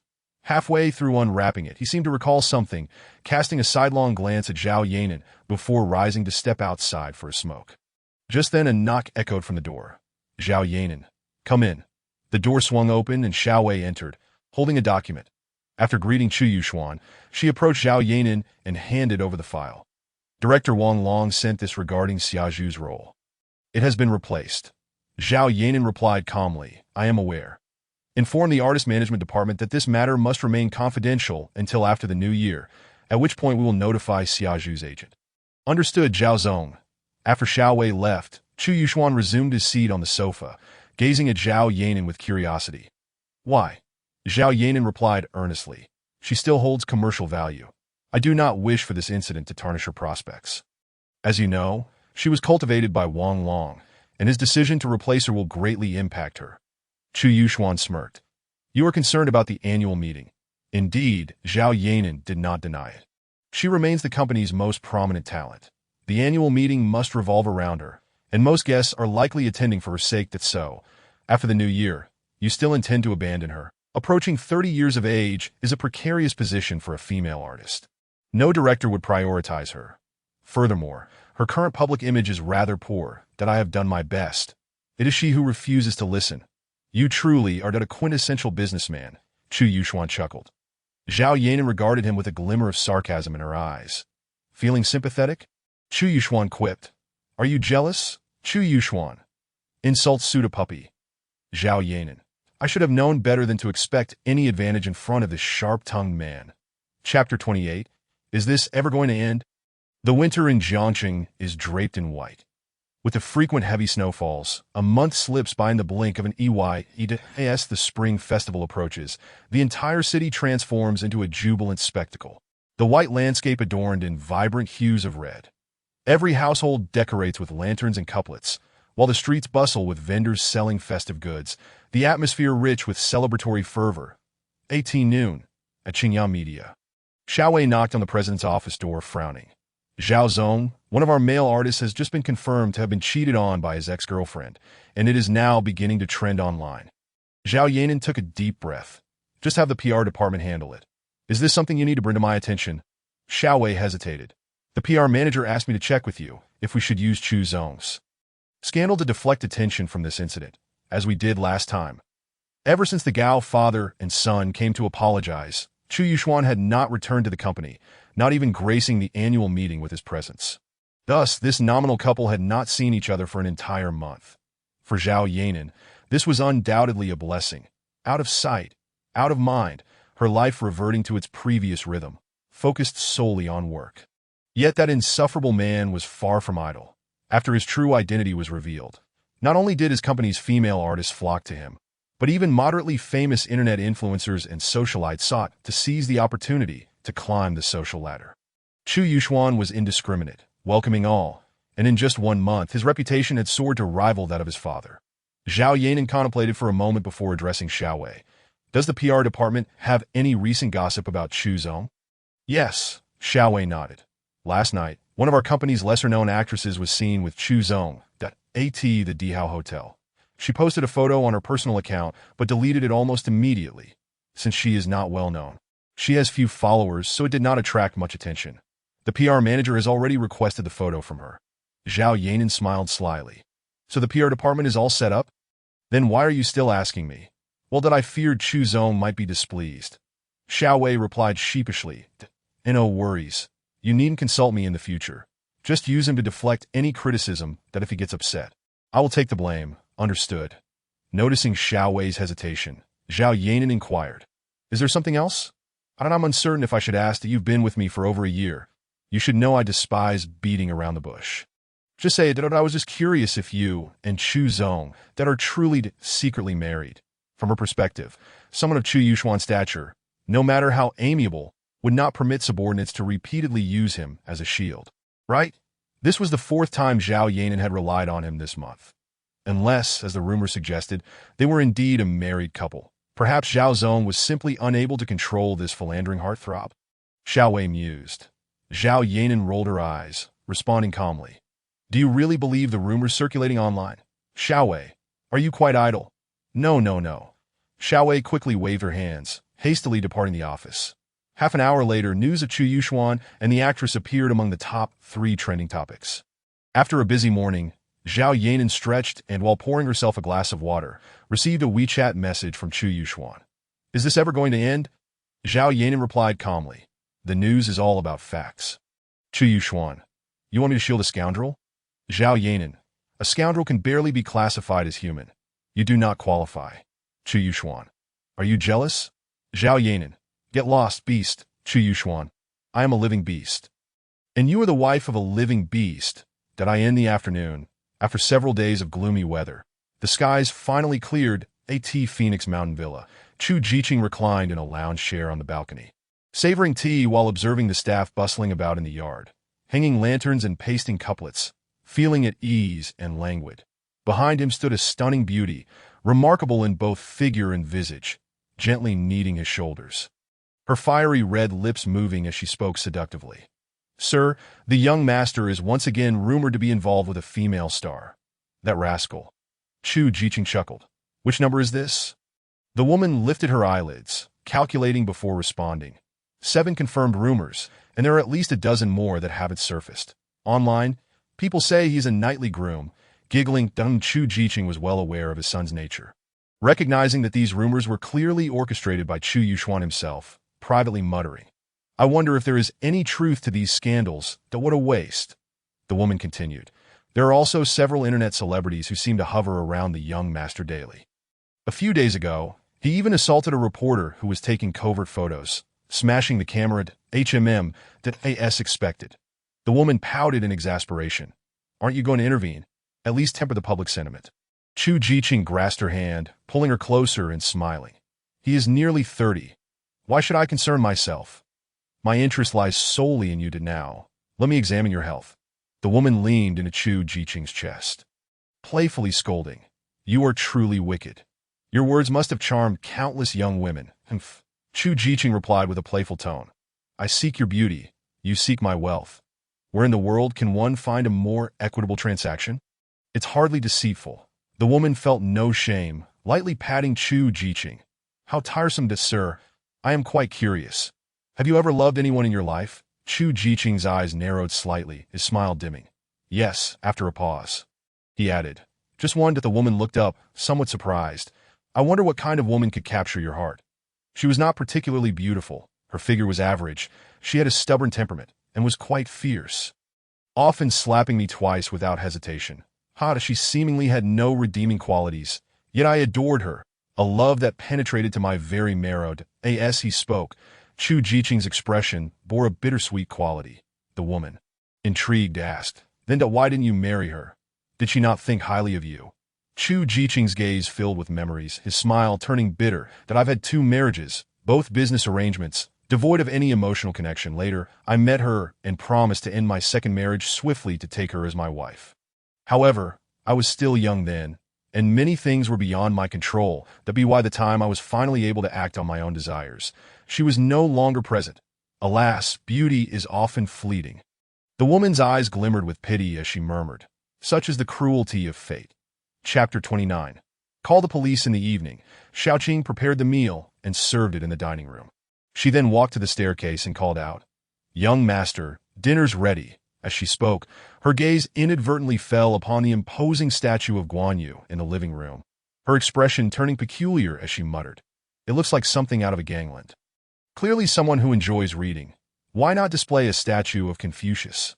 Awakening at noon, Chu Yuxuan, having spent the afternoon engrossed in his studies, descended the stairs languidly. Upon reaching the corner, his steps halted abruptly. His elongated eyes fixated in astonishment upon Xiao Qing as he exclaimed, "What on earth are you wearing?" Xiao Qing's cheeks flushed crimson, and she lowered her gaze, stammering, "Third brother, he said you liked maid outfits. So I should always wear them." Just then, the robust and boisterous third brother sauntered in from outside, cheerfully declaring, "Elder brother, I've taken care of your request. I've secured a GTR for our trio. What a dream car for every man. We can pick it up in a week, oh. And Xiao Qing, you should hurry and get your driver's license. I'll make sure to get you one too." It seemed third brother suddenly recollected something, his voice trailing off as he stared blankly at Xiao Qing in her maid attire, muttering a stunned expletive before casting a guilty glance at Chu Yuxuan. Noticing the frostiness etched upon Chu Yuxuan's face, the hefty fellow chuckled nervously. "I just remembered something crucial. I'll go attend to it now. You two enjoy your meal. Don't mind me." With that, he dashed off, such a rascal. Chu Yuxuan chuckled helplessly and made his way down the stairs. "Xiao Qing, I feel it necessary to clarify that this was all that rotund fellow's idea. It has nothing to do with me, that if you don't wish to wear it, you may change right now." Xiao Qing hesitated. "Young master, don't you like it?" Chu Yuxuan replied, "Which man doesn't enjoy such attire? If the young master approves, Xiao Qing thinks that it's not so bad." "You silly girl," Chu Yuxuan said, gently tapping her forehead with a finger and smiling. "How many times must I remind you? You should treat this place as your home.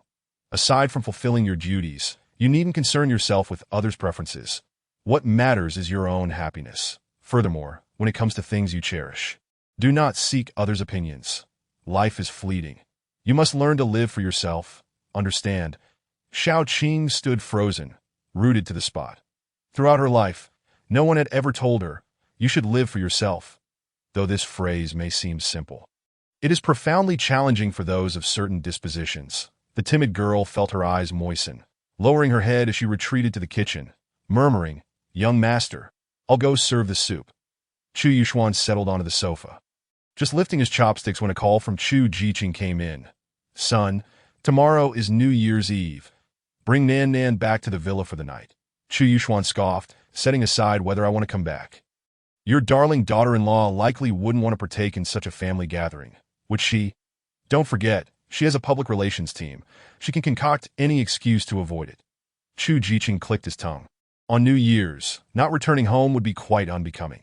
Nan Nan is a sensible child. She wouldn't miss at this point. Chu Jiqing lowered his voice. "Moreover, having you return for the new year is also your grandfather's wish."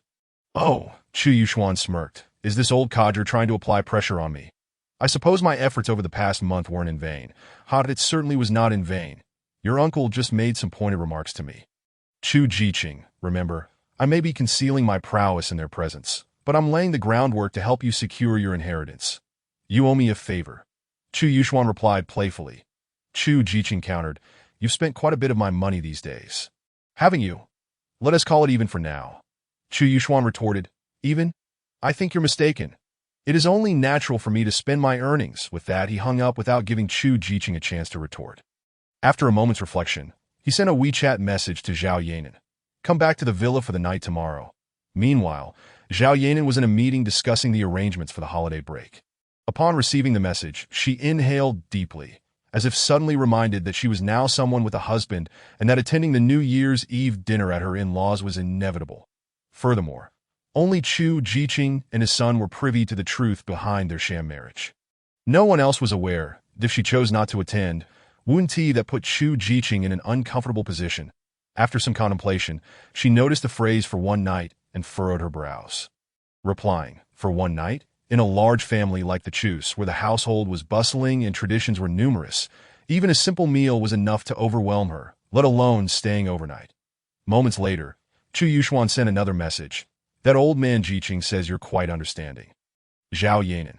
That after dinner, Chu Yuxuan reclined lazily on the sofa, one hand clutching his phone, his thumb incessantly scrolling through WeChat. He glanced at the messages sent by various admirers, too apathetic to respond. Akin to an ancient emperor perusing his court's offerings. After a while, he casually opened a message from a female internet celebrity that "Mr. Chu, are you free for a drink tonight? I've invited you several times. Isn't it my turn now? Chu Yuxuan, are you after my body? The internet celebrity, likely holding her phone in anticipation of his reply, quickly responded, "Stop teasing. Are you coming or not? I'm all alone at home." Feeling lonely during the new year, shortly thereafter, she sent 2 provocative private photos. Chu Yuxuan shook his head, muttering, "Has the king of hell forgotten to close the gate?"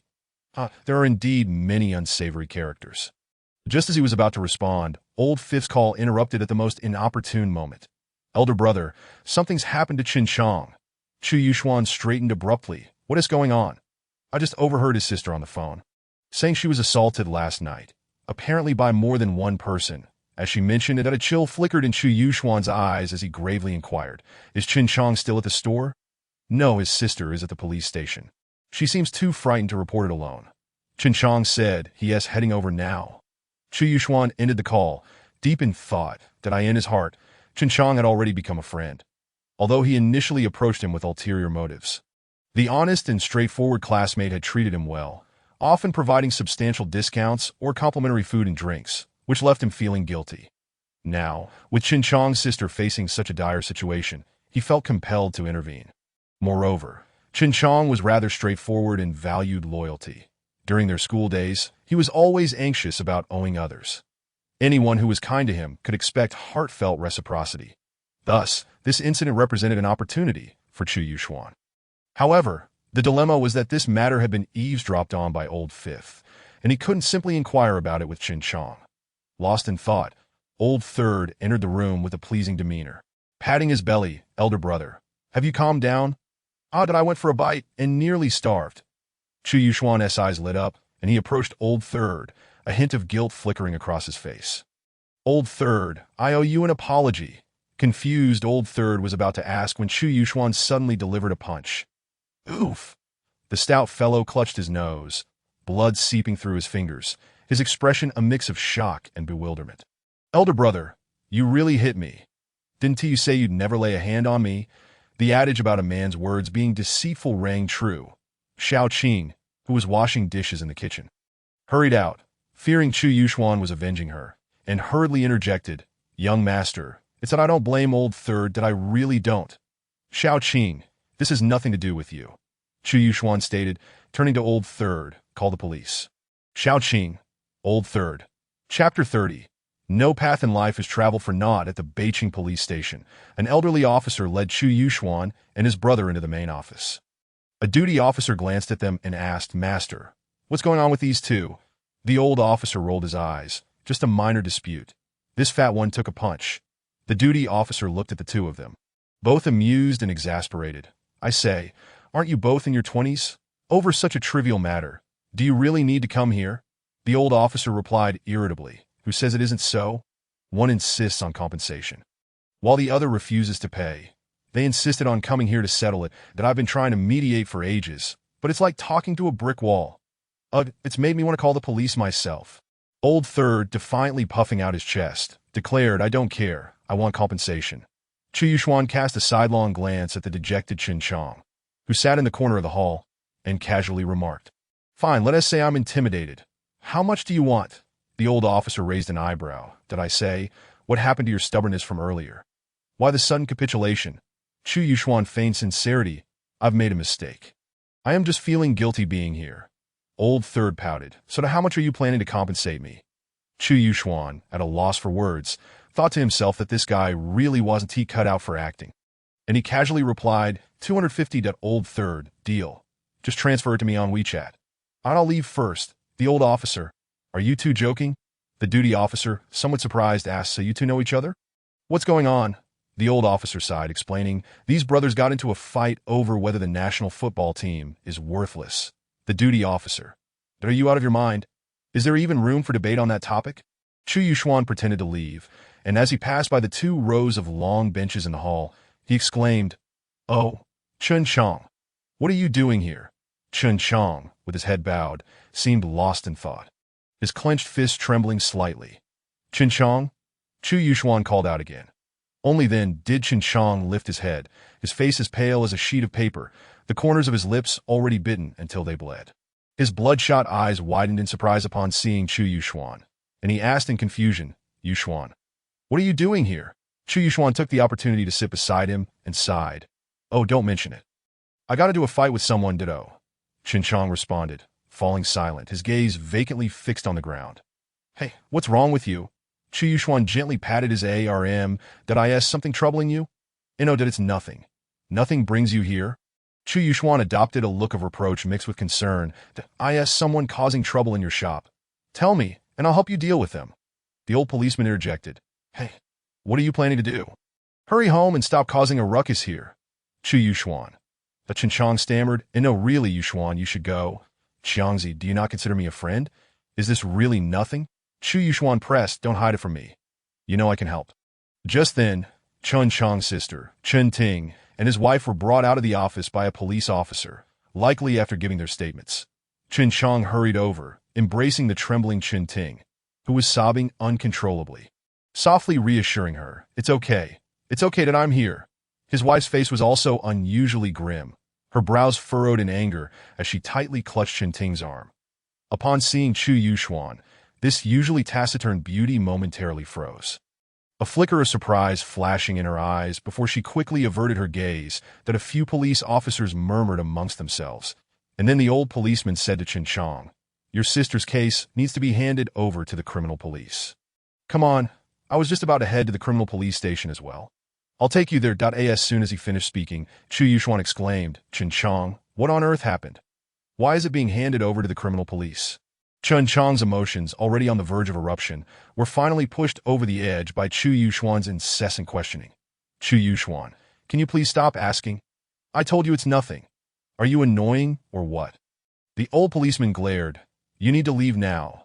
This is no place for you. Keep causing trouble, and I'll have you detained. Chu Yuxuan awkwardly scratched his head and pouted. All right, I'm leaving. As he reached the door, he turned back to Chen Chong and said, Xiangzi, I truly consider you a friend, that if there's anything, you must tell me. The large G-Class vehicle was parked at the entrance of the police station. Once inside, Lao San asked eagerly, Big brother, how did I perform? Chu Yuxuan glanced at the expectant face and smiled. Very well. I'll reward you with 2 punches when we get back. Lao San pouted, paused, and then asked, what was Chen Chong's reaction? Was it smooth? Chu Yuxuan fastened his seatbelt, gestured to depart, and replied, with his sister in that situation, how could he casually talk to anyone else? Lao San started the car, lamenting, can I take it to mean that my punch was for nothing?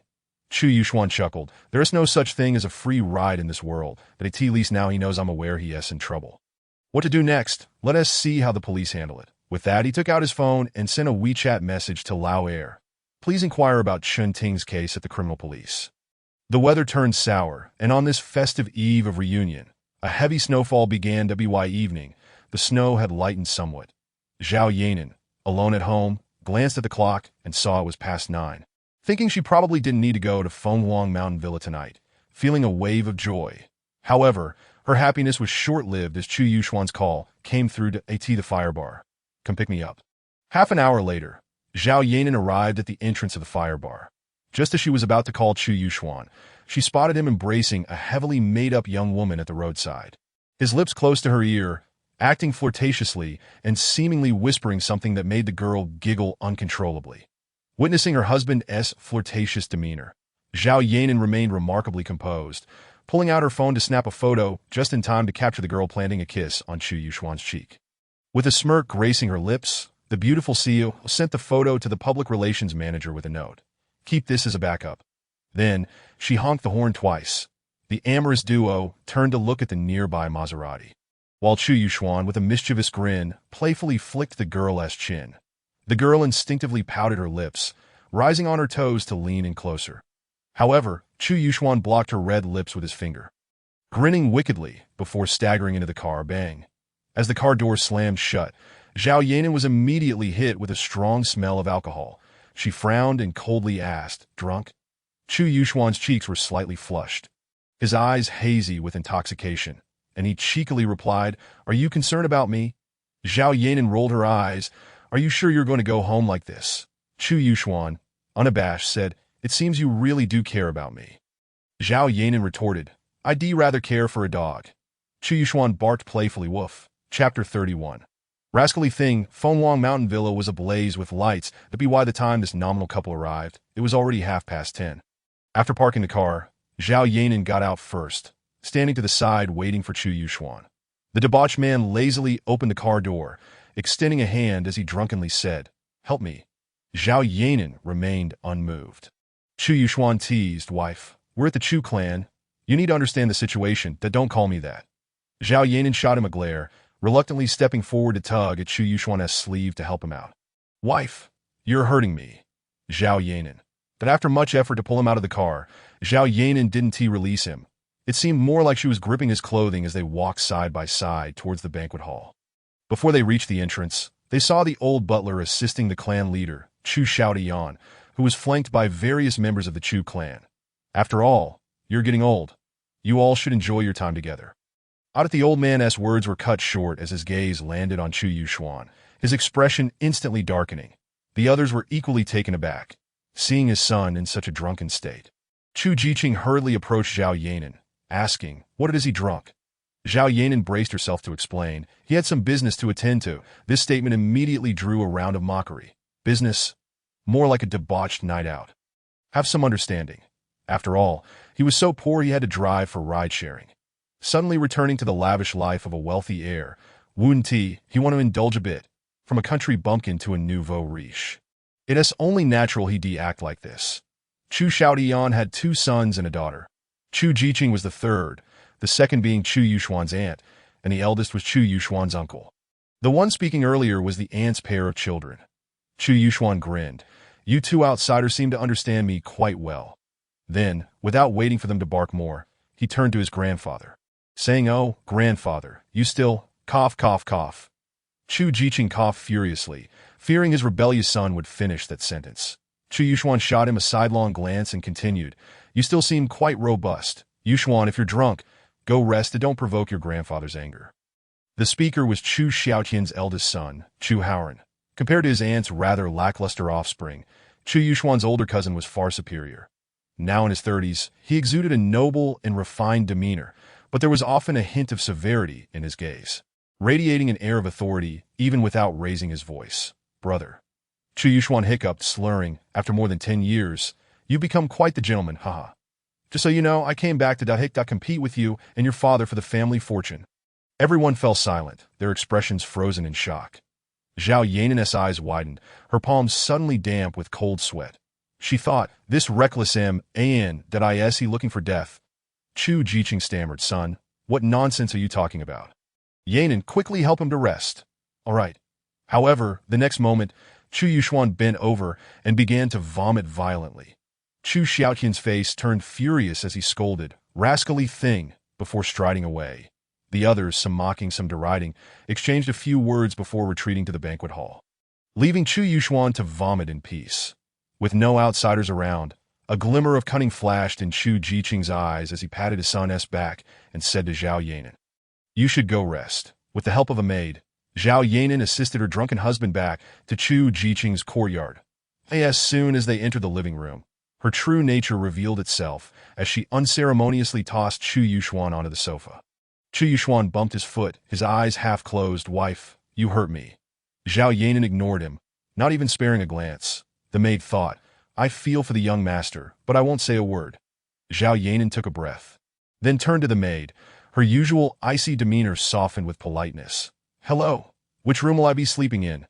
The maid replied, "Young madam, you and young master will be in the guest room on the 2nd floor. Is it possible to have another room? I'll stay separately." Zhao Yanan stated calmly. The maid appeared quite troubled, wondering if the young master's drunken behavior had upset his wife. Stealing a glance at Chu Yuxuan, who seemed indifferent, she nodded. "Young madam, please wait. I'll prepare a room for you and get you sleepwear and toiletries." "Apologies for the inconvenience." As the servant ascended the stairs, Chu Yuxuan propped himself up and cast a glance at Zhao Yanan, smirking playfully. "Are you disdainful of me?" Zhao Yanan, disinterested in this drunken fool, turned her back to him and stood with her arms crossed. However, in the next moment, she felt an intense heat pressing against her back, accompanied by a pair of hands clasping her waist. Beside her ear, Chu Yuxuan's voice, rich and alluring, whispered, "Wife, shall we consummate our marriage tonight?" Zhao Yanan's body stiffened, and in an instant, she shuddered as if struck by lightning, straining to break free from his grasp. Yet as a woman, her strength was evidently insufficient. Chu Yuxuan, let go of me. Zhao Yanan nearly screamed. Beg me, he retorted. Let go. Chu Yuxuan, do not touch me. Release me. Chu Yuxuan could distinctly feel the beauty in his arms beginning to tremble. Your reaction is rather excessive, isn't it? We are both adults. Try to be more open-minded. As he spoke, he turned Zhao Yanan around, leaning his upper body down to press the icy beauty onto the sofa. Zhao Yanan struggled violently, her delicate face devoid of color, her eyes filled with terror. Do not touch me. Do not touch me. Chu Yuxuan, undeterred, taunted. I said, beg me, that's so difficult. With one hand pushing against Chu Yuxuan's chest and the other trembling as it searched the coffee table. Zhao Yanan remembered seeing a fruit knife there when she had entered. Get away, get away. Do not touch me. Chu Yuxuan, I beg you, do not touch me. Please do not. As she uttered these words, Zhao Yanan's pupils dilated. Her gaze becoming increasingly dazed, tears flowing freely as if she had plunged back into a deeper abyss of fear, even to fear that felt somewhat irrational. Chu Yuxuan was taken aback. He had yet to do anything. So why such a drastic reaction? She seemed more chaste than a virtuous maiden.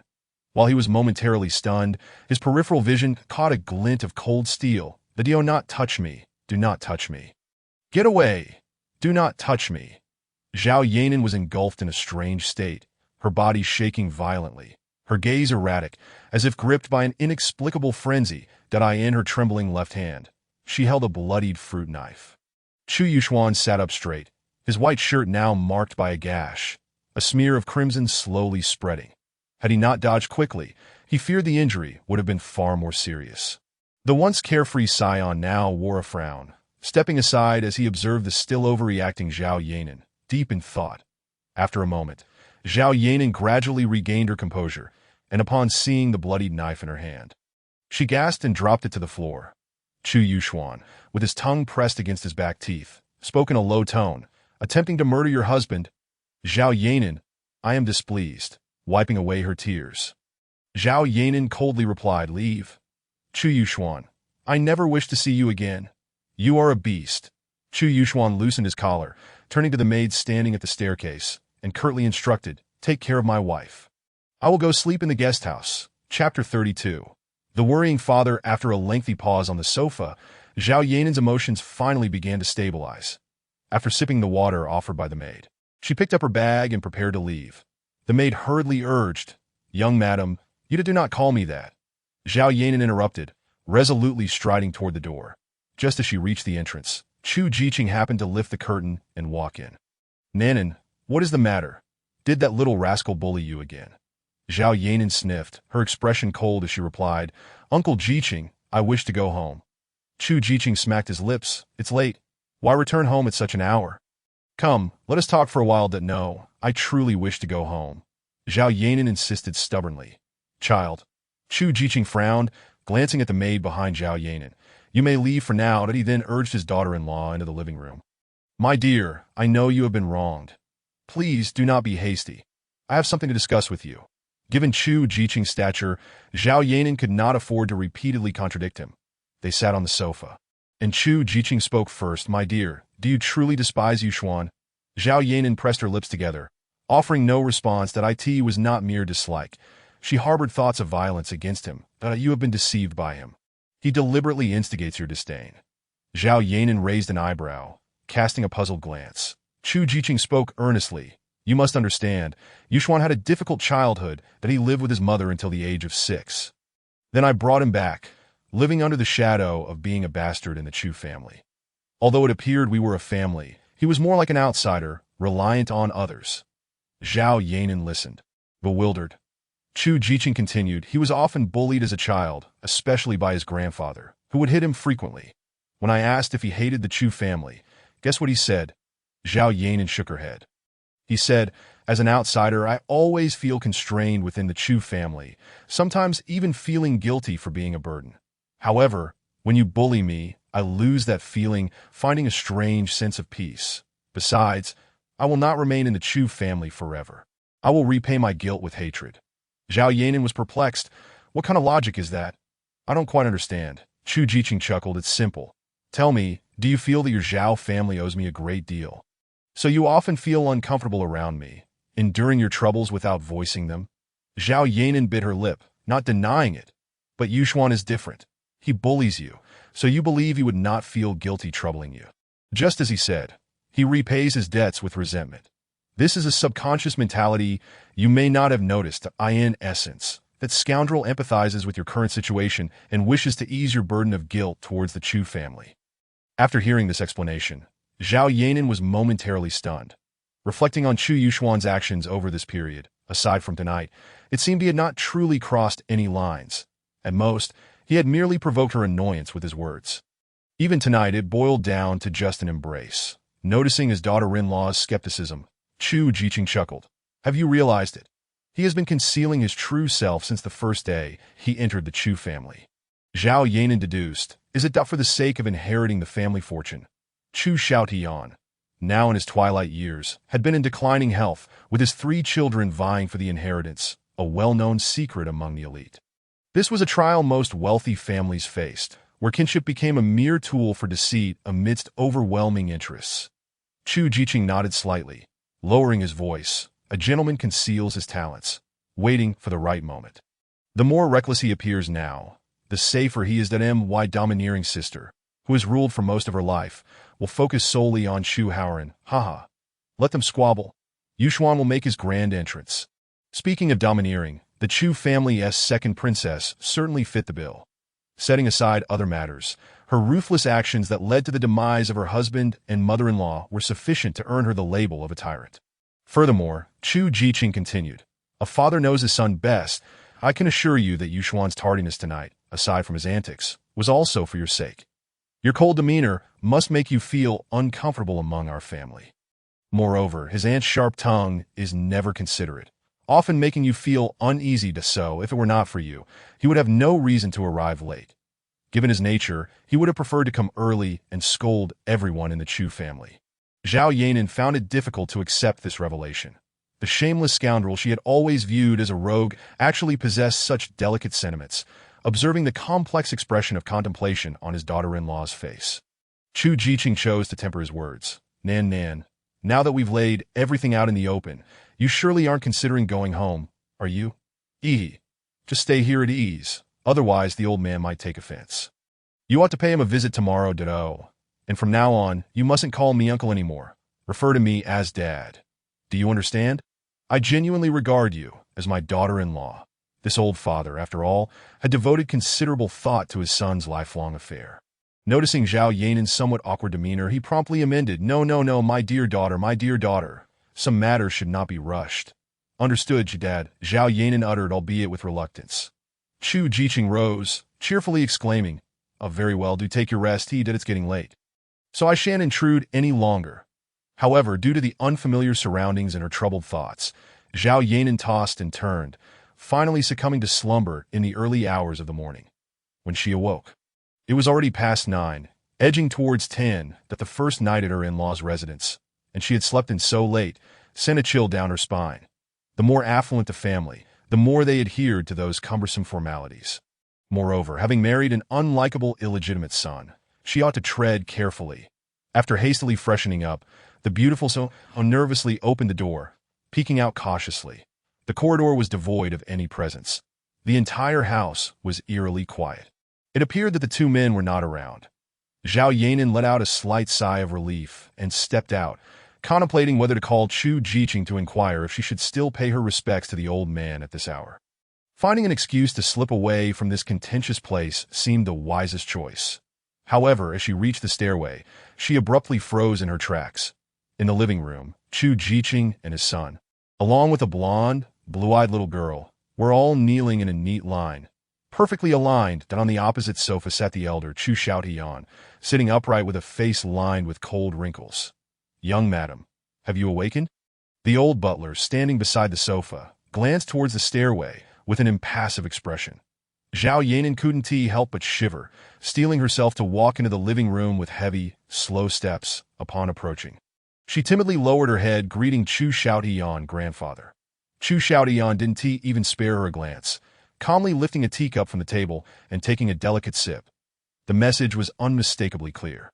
He did not acknowledge Zhao Yanan at all. Zhao Yanan stood awkwardly in place, unsure whether to leave or stay.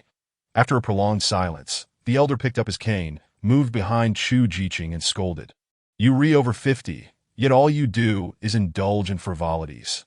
None of your 4 children amount to anything. Is this how you fulfill your role as a father? As he spoke, he struck Chu Yuxuan's back with the cane twice. Chu Yuxuan supported himself with his hands on the ground, muttering, Dad, I know I was wrong. This scene left Zhao Yanan in a state of shock, and a flicker of sympathy for Chu Yuxuan emerged within her. It was one thing for his son to disrespect him, but at his age, enduring punishment from his own father to sigh.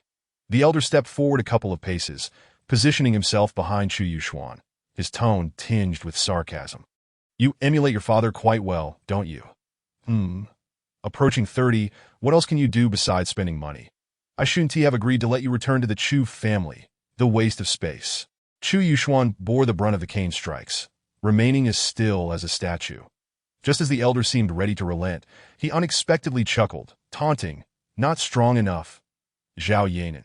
That you little rascal. The elder swung his cane again, delivering 7 or 8 hard strikes, causing the little girl beside them to shrink her neck, tightly closing her eyes, trembling. Yet, Chu Yuxuan remained poised, a wicked grin spreading across his face. You must be getting old. 10 strikes now hurt less than a single one back in my childhood. Hold a grudge. The elder's tone grew icier. Do you wish for my death? Chu Yuxuan looked at his son, Yuxuan. Do not provoke your grandfather. Chu Yuxuan merely smirked. Death and aging are the natural laws of life. Whether I wish or not is of no consequence. Zhao Yanan felt another wave of shock wash over her. The old butler stepped forward, standing beside Chu Yuxuan, indignantly declaring, Young master, you truly need to be disciplined. With that, he swung his arm, delivering a sharp slap. Smack. Chu Yuxuan turned his face, glaring coldly at the old butler, blood trickling from his lip onto the floor. Do you think you can compete for the family fortune with this? Compared to your siblings, you're still far behind. Coughing, he continued, let me tell you, refrain from embarrassing yourself outside and tarnishing the Chu family's reputation. Chu Yuxuan scolded, advancing towards the little girl. Chuli, extend your hand. The little doll immediately began to cry, looking pitifully at him. Grandfather, I promise I won't put worms in your teapot again. You have my word. The elder found himself both angry and amused, grasping the little girl's hand. Come, let us go play chess. Little one, do remember not to catch bugs anymore. Be careful not to get bitten. Understood? Grandfather, I want a hug. The little girl whimpered, tears glistening in her eyes. Yet with her other hand, she tugged at the emerald ring on Chu Yuxuan's thumb. Pouting, I want this toy. Without hesitation, the elder removed the ring and placed it in her palm, affectionately saying, Grandfather is too weak to carry you now, sweetie da-da. Come here, no more crying. Come for a hug. Indeed, no man can escape the charms of a little girl. Chu Yuxuan observed his grandfather's slowly retreating figure, his expression momentarily complex. Once the elder had exited, he finally dared to rise. Zhao Yanan also breathed a sigh of relief, hastily moving to assist Chu Yuxuan. Oh dear. Nan, I must have embarrassed you today. Chu Yuxuan, having knelt for too long, felt his legs weak and numb, gently patting them with his hands. Zhao Yanan was at a loss for words, opting to remain silent. Son, are you all right? That butler truly lacked discretion. Chu Yuxuan licked his lips, his eyes flickering with uncertainty, offering no response. After a moment, he glanced at Zhao Yanan, a smirk playing on his lips. Shall we go? Zhao Yanan nodded, bidding farewell to Chu Yuxuan. Once in the car, neither spoke a word. Chu Yuxuan rubbed his temples, lost in thought. Zhao Yanan started the engine, glancing at his chest with feigned nonchalance. Is your injury that all right? Chu Yuxuan raised an eyebrow, his gaze laced with suspicion. Guilt or fear? Zhao Yanan pursed her lips, feeling a bit embarrassed. I'm sorry. Her voice was barely a whisper. Chu Yuxuan's confusion deepened. Based on Zhao Yanan's extreme reaction last night, it seemed she would rather see him dead. So why was she apologizing now? This was not her usual demeanor, that if you worried I might initiate divorce proceedings, you needn't bother. I'm not that petty. Zhao Yanan's red lips moved. That's not what I meant. Chu Yuxuan raised an eyebrow, then. Simply an apology to there no need for that. We are hardly acquainted. Zhao Yanan. But as the car exited Phoenix Manor, she finally remembered to ask, Where are you headed? Chu Yuxuan gazed out the window. lazily replying by the jadeite lake. After a pause, he added, if it's inconvenient, just drop me off at the roadside. I'll take a cab. Zhao Yanan remained silent. Had this been any other time, she would have undoubtedly pulled over without hesitation and kicked this insufferable man out. It was evident that Chu Jiqing's earnest words from the previous night had made an immediate impact. Perhaps out of guilt, Zhao Yanan inexplicably asked, is your face all right? The moment the words left her mouth, she regretted them. Chu Yuxuan was taken aback, scrutinizing Zhao Yanan with a furrowed brow. You possessed. Why are you so talkative today? Zhao Yanan replied coldly, then I shall remain silent. Heh, is this that concern for me? Chu Yuxuan, just be a decent person. You may excel in love, but not in being human. Go to hell. Disgusting. The fleeting goodwill was swiftly extinguished as the two exchanged barbs. The second son called Chu Yuxuan that he had gathered information about Qinting. 2 months prior, she had been deceived by a scoundrel, unwittingly borrowing money through a predatory loan scheme, and had been assaulted by the loan company's men, 4 of them, just the night before. They had all been apprehended, but due to insufficient evidence, they were released. Chu Yuxuan clicked his tongue. Why didn't you tell me this last night? It's difficult to gather news during the new year. After a moment of silence, he said coolly, I need all information on these 4 individuals, including the loan company. Give me half an hour. Hanging up, Chu Yuxuan's expression darkened as he instructed, pull over. Zhao Yanan cast a glance at him before stopping the car at the roadside. Chu Yuxuan exited while dialing Chun Chong. Turning to Zhao Yanan, you should head back. I'll take a cab. Zhao Yanan was unaware of what called him earlier or what had transpired. However, adhering to the principle of not being too familiar, she refrained from inquiring further, leaving Chu Yuxuan to his own devices. That it took 2 attempts before Chen Chong answered. Chu Yuxuan feigned ignorance. Chong, is your food stall open? I am craving your lamb spine. There was no response from the other end. Hello, Chong. Is the signal poor? Qiangzi. Chu Yuxuan had called out several times, and just as he was about to hang up and call back, a woman's sobbing voice came through the phone. I am his wife. He is in the hospital. Whoa.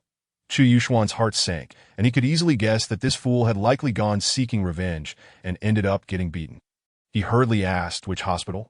The woman cried, he is at the 2nd Municipal Hospital, in the intensive care unit, still unconscious. That is so serious. What happened? Woo-woo.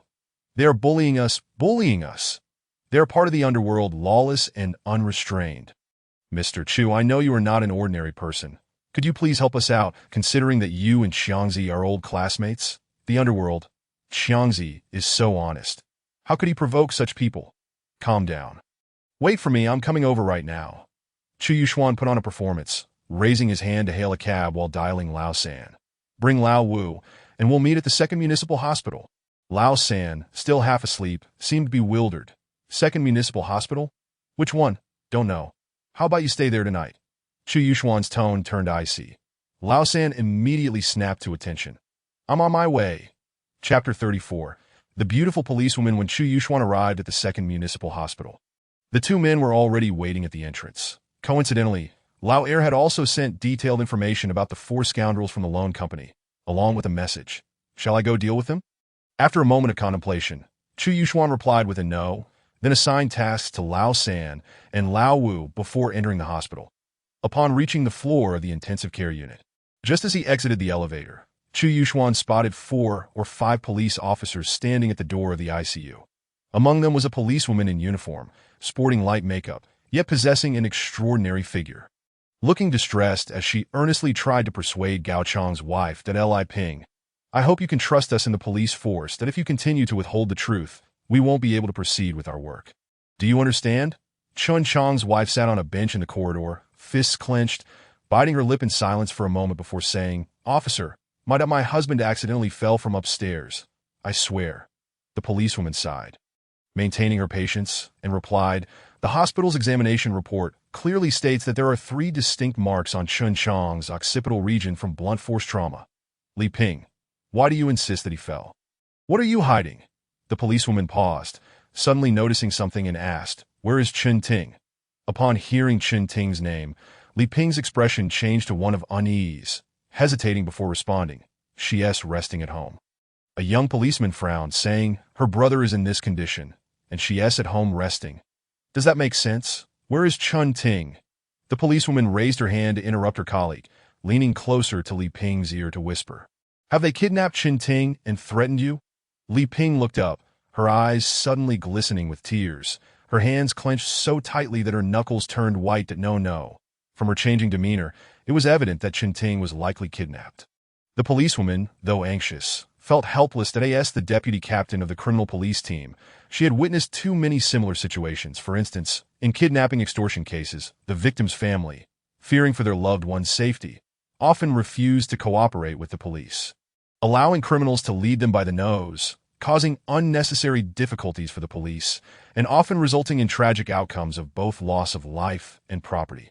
After observing Li Ping for a moment, the policewoman stepped back and said flatly, "Since it's an accident, we want to file a case. Take good care of your husband, and we will take our leave." With that, she led her team towards the elevator. However, upon seeing Chu Yuxuan leaning against the elevator, the beautiful policewoman suddenly halted, her expression shifting from shock to an icy demeanor. The two exchanged glances, their cool gazes intermingling with his devil-may-care charm. Before they brushed past each other, distant and indifferent. Once inside the elevator, a young policeman asked, puzzled, "Captain, are we really not going to pursue this? This case clearly has issues. Should I go back to the station and talk to her again?" "No need," the policewoman replied, her lips parting with a stern edge in her eyes. "You all come with me. We're going directly to investigate those suspects." "Huh. Captain, isn't that against protocol? The family hasn't filed a report. Going to their home during the new year might lead to complaints. That if you're afraid of complaints, then switch to administrative work," the policewoman retorted coolly. "This case cannot wait. I am now certain that Qin Ting is in the hands of those suspects. The sooner we solve this, the sooner she will be safe, understand?" The young policeman nodded. "Got it, Captain." "Hey, did you know that guy from earlier?" I noticed he was staring at you with a half-smile, that a complex emotion flickered in the policewoman's eyes as she answered evasively. "Get an undercover officer to keep a close watch on Li Ping. Regardless of whether she receives calls or meets anyone, ensure timely reporting. Also, call the tech department to have them monitor Li Ping's phone." The young officer's eyes widened in surprise. "Captain, shouldn't we apply for monitoring documents from the superiors?" The policewoman snapped. "It's the first day of the new year. Where will you apply for documents? Use your head. Just say the documents are in my hands and have them proceed. I'll take the blame if something goes wrong." The young officer, knowing the captain's decisive nature, ceased further objections and nodded. "Understood." Meanwhile, upon seeing Chu Yuxuan, Li Ping suddenly stood up, tears streaming down her face. "Chu."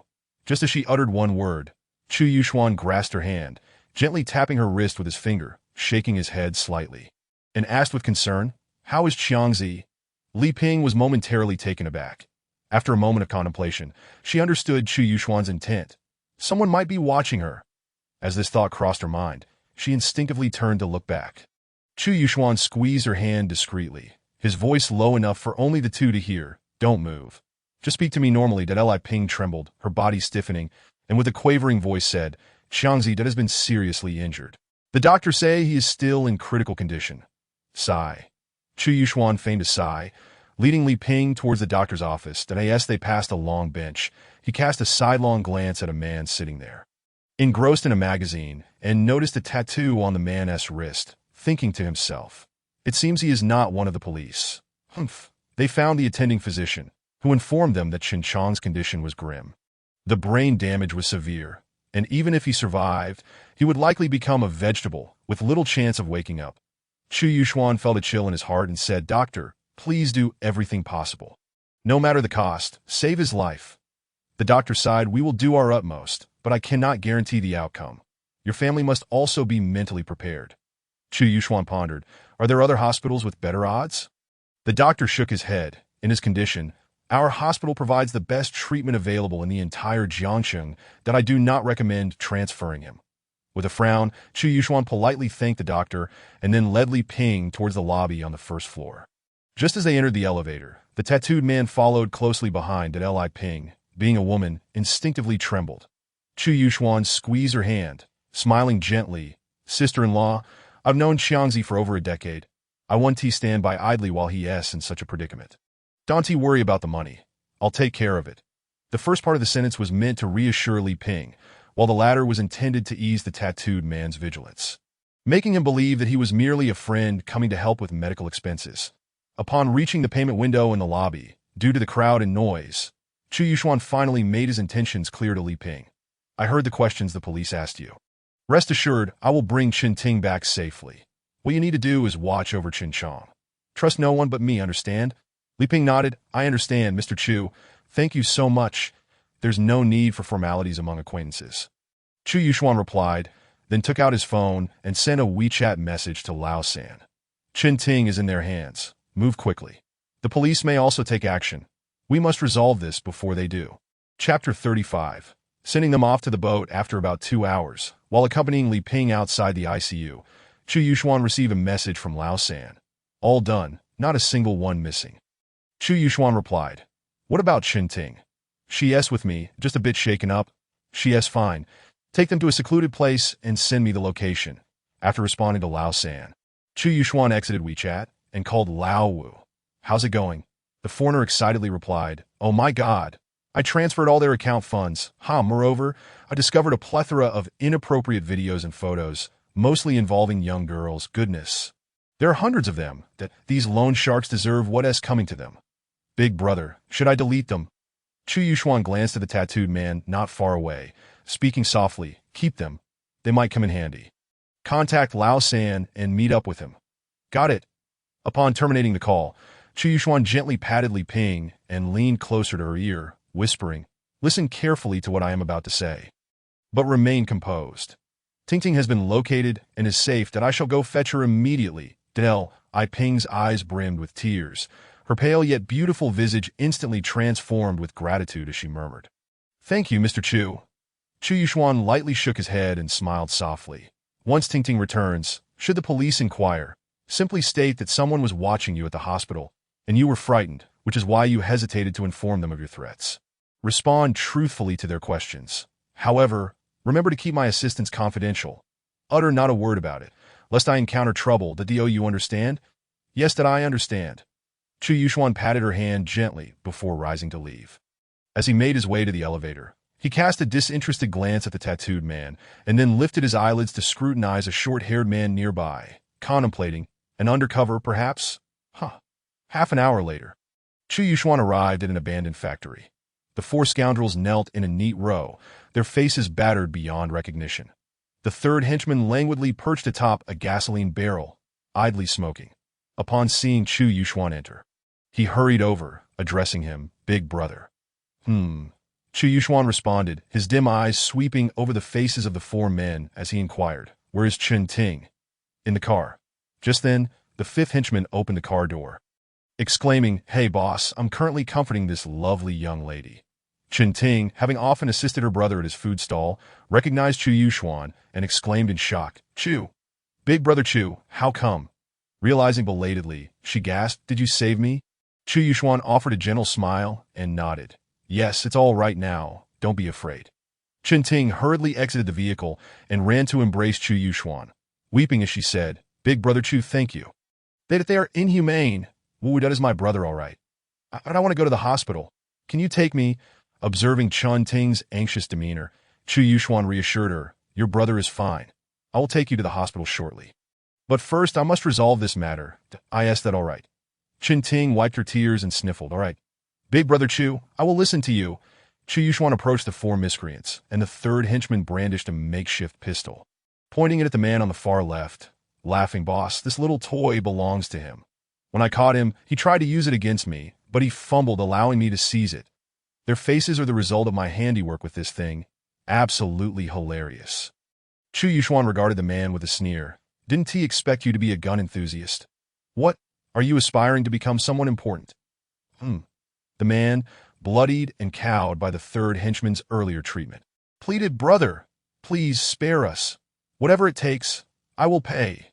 The 5th henchman scoffed, You foolish wretch. Did you think we were robbers? Oh dear, you likely don't realize that your money is long gone. The man, in terror, lifted his gaze to the 5th henchman and then turned to Chu Yuxuan, asking, Friend, who exactly are you? Chu Yuxuan inhaled deeply, stating, Fear not, for I am no virtuous man. But as he paced before the 4, he posed a question, Do you believe in the existence of hell? The 4 exchanged glances, none daring to speak. Chu Yuxuan continued, I do, without a doubt. Moreover, I am acutely aware that I shall descend into hell after my demise. What about you? Do you think you deserve the same fate? His words sent a chill down their spines, prompting them to wail and plead for mercy. Chu Yuxuan turned to Chen Ting and asked, Ting, do you believe they deserve to die? Chen Ting bit her lip, replying, Big brother Chu, let the police handle it, that I do not wish for my troubles to sully your hands. That would be unfair to you, silly girl. Chu Yuxuan chuckled softly.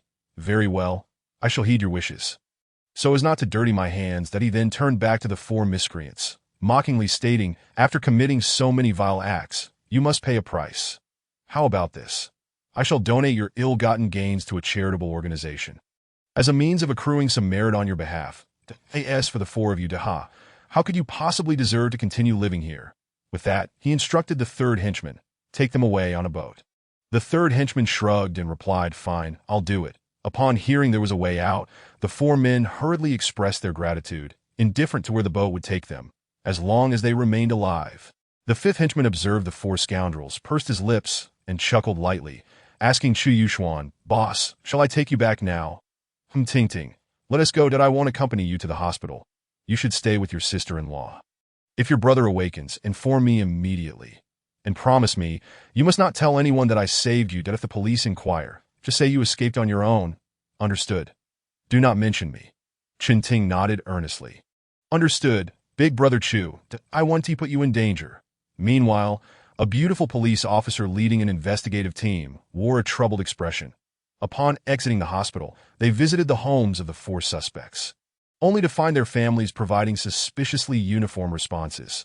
They had just left, having received a call, cheerfully off to drink with friends, perhaps. However, when the officer requested they make contact, they discovered all phones were switched off, raising her suspicions. While pondering the oddity, an undercover officer contacted her, saying, Chen Ting has arrived at the hospital. The officer quickly got into her car, inquiring as she started the engine, did she come alone? Yes, it seems she escaped by herself, based on her conversation with her sister-in-law. The officer furrowed her brows, contemplating for a moment before asking, was everything normal with Li Ping before she arrived? The undercover responded, a man was with her the entire time. They didn't converse much, and he left an hour ago. I was discreet and managed to snap a photo of him. Send it to me. All right, sending it now. There was also a tattooed man who sat in the corridor for quite some time, occasionally glancing at Li Ping, that I find him somewhat suspicious. Wait, he is making a call. That IT seems he's about to leave. Arrest him. We're on our way. After hanging up, the officer was anxious, driving while opening the photo sent by the undercover. Gazing at the picture of the charming rogue, her previously stern demeanor became even more frigid. Chapter 36. Have some decorum. As the seventh day of the Lunar New Year arrived, the holiday officially came to an end, and the working class commenced a new round of toil that I end the days that followed. The police swiftly established a special task force based on the information provided by the tattooed suspect apprehended at the hospital. The beautiful police officer was appointed as the team leader, leading a thunderous offensive to dismantle the nefarious forces of a loan company, successfully uncovering substantial evidence of their crimes from a computer within the company. Their efforts were undeniably fruitful, ridding Jiang City of a significant menace. However, the whereabouts of the company owner and his three loyal subordinates remained elusive. In the intensive care unit, Chen Chong still lay unconscious, hanging on by a thread, were it not for Chu Yuxuan's generous financial assistance. The exorbitant medical expenses would have suffocated the two fragile women that be by the banks of the Emerald Lake. Early in the morning, before 6 o'clock, Chu Yuxuan rose and descended, lazily brewing a cup of tea before strolling to the study. He called out, "Third." Moments later, the burly third henchman burst from his room, clad only in loose shorts, sleepily gazing at Chu Yuxuan. "What's up, big brother?" Chu Yuxuan replied, "Just a reminder that it's still early. You can sleep a bit longer to go ahead." The third henchman stared, baffled. "Do you even hear yourself?" After being caught off guard, he lost all desire to sleep, donned a robe, and followed Chu Yuxuan to the study. The big brother had been frowning for days, and the hefty man understood the reason behind it, mumbling, "Big brother, don't worry too much. Everyone has their own fate. Besides, Old Five has been watching Chen Chong for so long without any leads. In my opinion, he truly doesn't know the whereabouts of his cousin, Chen Hong." Chu Yuxuan sat in the chair, casually pulling open the drawer before him and retrieving a stack of photographs. Flipping through them with little enthusiasm, stating, the three siblings had depended on each other since childhood, enduring hardships together. Their bond is even deeper than ours as brothers. How could they not stay in touch? The third henchman glanced at the pile of photographs. Aside from a few old family pictures of the three siblings, the rest were individual photos of Chen Hong, in truth. These photographs have been scrutinized by both Chu Yuxuan and himself countless times. Big brother, I'm not trying to rain on your parade, but the world is vast. Finding him is like searching for a needle in a haystack. Chu Yuxuan narrowed his eyes and replied solemnly. I have a premonition that he is somewhere in the country, perhaps even in Jiang City. Each time I mentioned him to Chen Chong, I noticed a subtle evasion in his eyes. Or perhaps it was fear of me. Fear of you? Didn't he even know your identity before? Why would he be afraid? The third henchman questioned. Chen Chong might be unaware, but Chen Hong certainly was in the past. He served as my mother's driver and had seen me on numerous occasions. The third brother's eyes gradually brightened. This indicates that the two of them share a connection. Brother, am I clever? Chu Yuxuan, a true genius. Just then, a faint sound of footsteps echoed from the living room. Heading towards the kitchen, it must be Xiao Qing. The third brother's eyes darted around, and he awkwardly chuckled, saying, Brother, since you are deep in thought here, I shall not disturb you. Heh. Chu Yuxuan shot him a sidelong glance. Off to flirt with Xiao Qing again? The third brother waved his hands repeatedly. No, I just wanted to say hello. Third brother, do you harbor any feelings for that girl? A smile danced at the corner of Chu Yuxuan's eyes as he fixed his gaze on the hefty lad. Impossible, don't spout nonsense. The third brother scratched his head, his round face suddenly flushed with embarrassment. I'm still innocent in matters of the heart. Chu Yuxuan chuckled lightly, but his expression quickly turned serious. I heard from the fifth brother that you got drunk on New Year's Eve and rambled on about our past to Xiao Qing. Is that true? Huh. The third brother's expression froze momentarily, and he appeared somewhat flustered. Brother, I was merely drunk and mentioned a couple of things. Xiao Qing isn't a stranger, right? Isn't it fine? You dimwit. Chu Yuxuan glared at him, exasperated. Before returning to the country, I repeatedly warned you not to mention our past to anyone. Have you forgotten so soon? The third brother lowered his head, muttering, I haven't forgotten. I was just too drunk. Being drunk gives you the right. Go, pay your respects to Guan Erido, kneel for another half an hour, and remember your lesson. Oh, half an hour later. The living room echoed with the third brother's boisterous voice. Xiao Qing, what breakfast are you making? Make me a bowl of spicy soup from our hometown sometime. When I was little, I practiced martial arts at Shaolin Temple, and I would sneak home every few days to indulge in a bowl of spicy soup. That feeling was simply delightful, though it often got me in trouble with my master, Chu Yuxuan. Just as he was at a loss for words, Zhao Yanan unexpectedly called. Chu Yuxuan raised an eyebrow. The only reason his nominal wife would think of him was either for business or to ask for a favor. Up so early. Are you sleepless because you miss me? Chu Yuxuan's voice held a natural magnetism and allure that easily led women to daydream. However, unfortunately, the voice on the other end belonged to the notoriously aloof Zhao Yanan, the Ice Queen. Zhao Yanan was silent for a while, seemingly suppressing her urge to curse, and took a deep breath. The president of a large advertising company is coming today for a business discussion. Scheduled for 2 o'clock in the afternoon. You must meet with him. Chu Yuxuan replied nonchalantly. Must meet. Don't you think that if you don't come, it will appear quite rude and disrespectful? Chu Yuxuan smiled lightly. I am a shameless rogue. Who cares about manners? Although Zhao Yanan remained patient, one could vaguely hear her breathing through the phone. If this deal goes through, it would be a significant success for the company and bring us many benefits. I hope you take it seriously. I can't shake the feeling that you are trying to control me from behind the curtain, while I'm the puppet emperor who must heed your every word. I have no interest in being your elder. As soon as the words left her mouth, Zhao Yanan regretted it. Being sharp-tongued in front of this shameless man was tantamount to self-inflicted misery. As expected, Chu Yuxuan remarked, You are my wife. Zhao Yanan snapped. Chu Yuxuan, are you really going to insult me? Think carefully. I haven't forgotten the last time you cut me with your words. Darling, don't make me angry again. The line fell silent. After a full minute of silence, Chu Yuxuan gazed at the still-connected phone, muttering, Quite persistent, aren't you? Zhao Yanan retorted, Are you coming or not? Getting anxious? Why not try begging me? I'm quite soft-hearted. Dream on.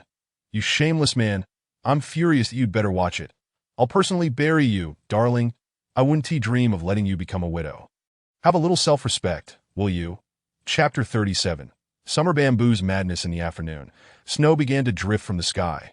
Before 2 o'clock, Zhao Yanan, accompanied by several department heads and managers from the company, stood in unison at the foot of the company building, prepared to welcome their esteemed guest. In truth, there was no need for such a grand display, but given that the shameless man was unreliable, they had to make it somewhat formal to avoid giving the esteemed guest a sense of neglect. After all, the reason Xinhao Media garnered the favor of this large company was largely due to the name Chu, right? Otherwise, she wouldn't have mustered the courage to call Chu Yuxuan and insist on his presence at the company. As the clock neared 2, Zhao Yanan took a deep breath, gazing toward the distant intersection. Business people are quite punctual. If they say a specific time, they typically arrive on the day.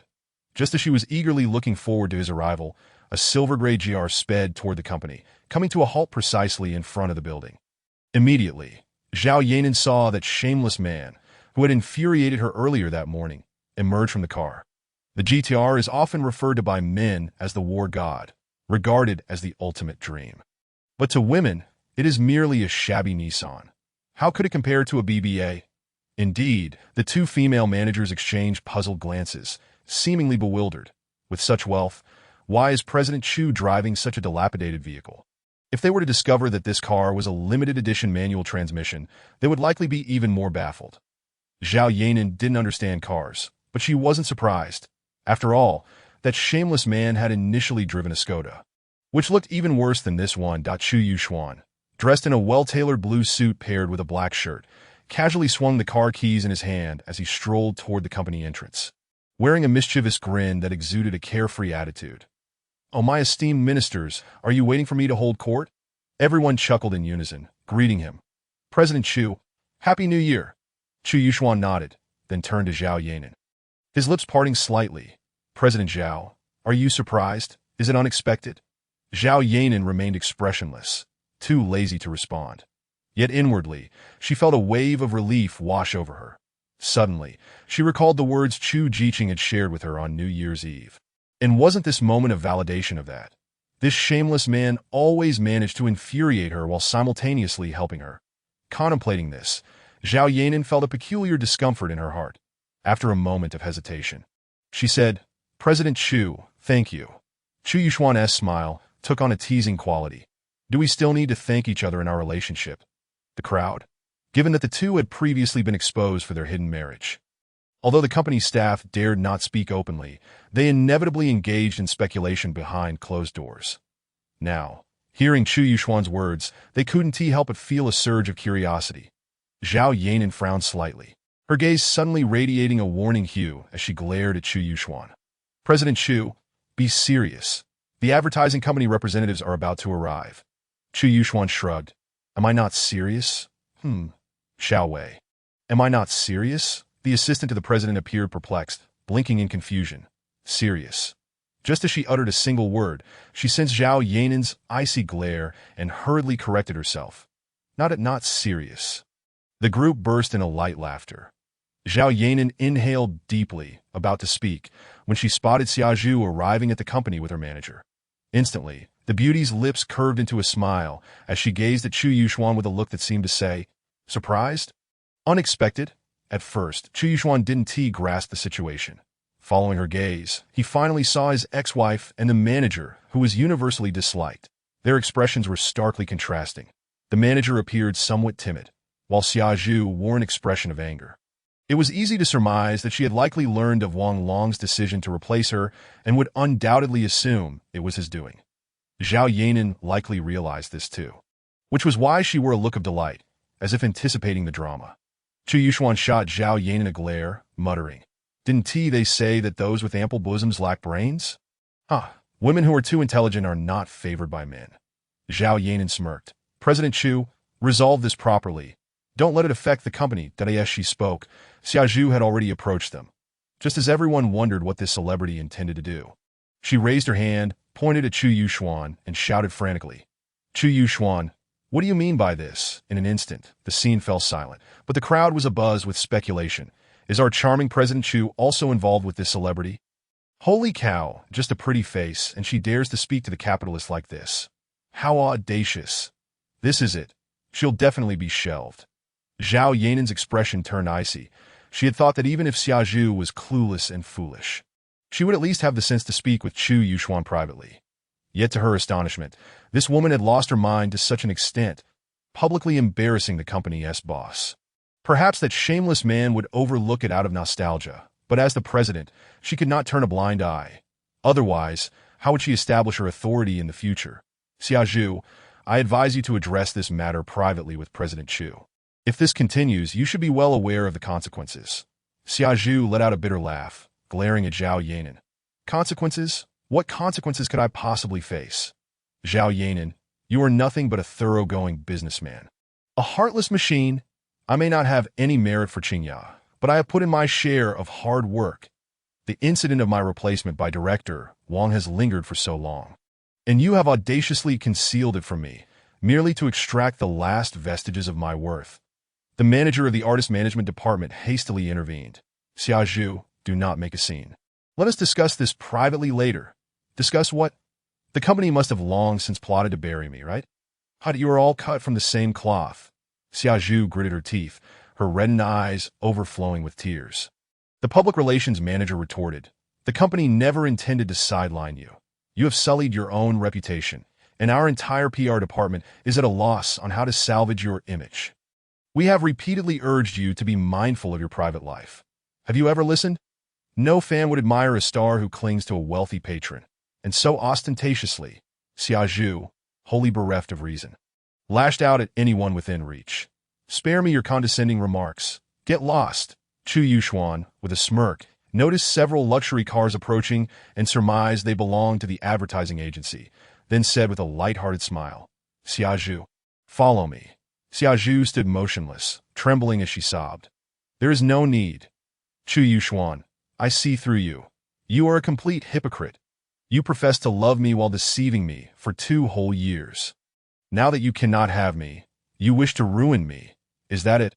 I am here to tell you that your despicable tactics will not destroy me, even if I have to deliver takeout. Sell trinkets on the street or sweep the streets, I can support myself. As she spoke, she directed her fury at Zhao Yanan. And you, Zhao Yanan, I know you are all laughing at me now. Do you think I am blind? Let me assure you, I have never loved Chu Yuxuan, and I have never regretted divorcing him. Nevertheless, I must congratulate you.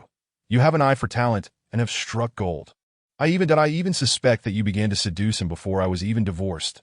Chapter 38. Dare to touch my husband, and I shall tear you apart, in just a few passionate and furious remarks. The revelations were nothing short of explosive. The onlookers gasped in shock, overwhelmed by the unfolding drama. Chu Yuxuan and Xia Zhu have been married for 2 years. Zhao Yanan and Chu Yuxuan are truly in a concealed marriage. Zhao Yanan is suspected of being the third party. Zhao Yanan felt a throbbing in her temples. Witnessing the 3 luxury cars neatly parked in the company lot, she dismissed any thoughts of damage control and decisively commanded, security. Clear the area of irrelevant personnel. Just as she finished speaking, a white Land Rover conveniently parked by the curb. Chu Yuxuan raised an eyebrow and muttered, oh, things are getting more lively. This carefree demeanor nearly drove Zhao Yanan to the brink of anger. With a frosty expression, she said, Chu Yuxuan, please deal with your personal matters elsewhere. Do not disrupt the company. Chu Yuxuan cast a glance at the 3 luxury cars and remarked, perhaps it is a bit too late. Xia Zhu was being restrained by 2 security guards, struggling desperately, repeatedly shouting, let go of me. I can walk on my own. This wretched company, I will not return even if you invite me again. Let go of me. At that very moment, 2 figures alighted from the white Land Rover, Gao Ning and Xia's mother. Since Xia Zhu had realized that Wang Long's previous assistance stemmed from Chu Yuxuan, she had ceased all contact with Gao Ning. Even when Gao Ning humbly and repeatedly begged to see her, she had shut him out. That it was not that she deemed Gao Ning inferior to Chu Yuxuan, but rather that she loathed deception. However, Xia's mother maintained a warm attitude towards Gao Ning, considering him a rare gem in her eyes, while her perception of Chu Yuxuan remained rooted in Gao Ning's earlier description of him as a leech. That afternoon after lunch, Xia Zhu finally managed to reach Wang Long by phone. In truth, since the first day of the new year, she had called him daily but to no avail. Today, she finally got through. hoping to extend New Year wishes and inquire about the filming schedule, only to be blindsided by the news that drove her to madness. In a sense, Wang Long was her emotional anchor. Now that this support had shattered into dust, how could she not lose her mind? After weeping at home, she contacted her manager, intending to confront the company and resolve her frustrations, ready to throw caution to the wind. Upon hearing this, Xia's mother feared for her daughter's well-being and urgently contacted Gao Ning, hastily rushing to offer support. Witnessing the security personnel's appalling treatment of her star daughter, this usually sharp-tongued and unreasonable woman could no longer contain herself. In just a few strides, she stormed to the company entrance, seizing Chu Yuxuan by the collar and berating him. "You freeloading scoundrel! Have you gained some audacity? Our Xia Zhu has supported you for 2 years. Not only do you fail to show gratitude, but you also bully her. You are an ungrateful wolf. I spit on you." Chu Yuxuan sidestepped the spat, his expression one of amusement. Observing the scene, the company's staff rushed to encircle Xia's mother. Zhao Yanan shut her eyes, addressing the head of security. "If they are not gone within a minute, you may as well resign." With that, she composed herself and approached the president of the advertising agency. "Mr. Jean, my apologies for the disturbance. That allow me to escort you inside." Mr. Jean, in his 40s and typically composed, smiled gently and waved his hand. "No need. I see your President Chu is quite occupied. I am in no hurry and shall wait here." Zhao Yanan, exasperated, crossed her arms and stood beside Mr. Jean, her heart seething with indignation as she observed the unconcerned man who appeared utterly detached from the chaos. Even managing to smile, her frustration surged. How brazen and shameless could one be, utterly oblivious to the concept of shame? Xia Zhu's manager, surveying the tumultuous scene, hesitated before mustering the courage to rush towards Xia Zhu, enveloping her in a protective embrace. "Let her go. We can manage on our own." Gao Ning stood at a distance, his expression a mix of uncertainty and anxiety. He couldn't bear to see Xia Zhu in such distress, yet he was even more unwilling to plunge the Gao family into peril. Chu Yuxuan was not someone he could provoke. No, he was a figure even his father dared not cross. After weighing his options, he gritted his teeth and boldly approached Chu Yuxuan. Then, to his astonishment, knelt before him.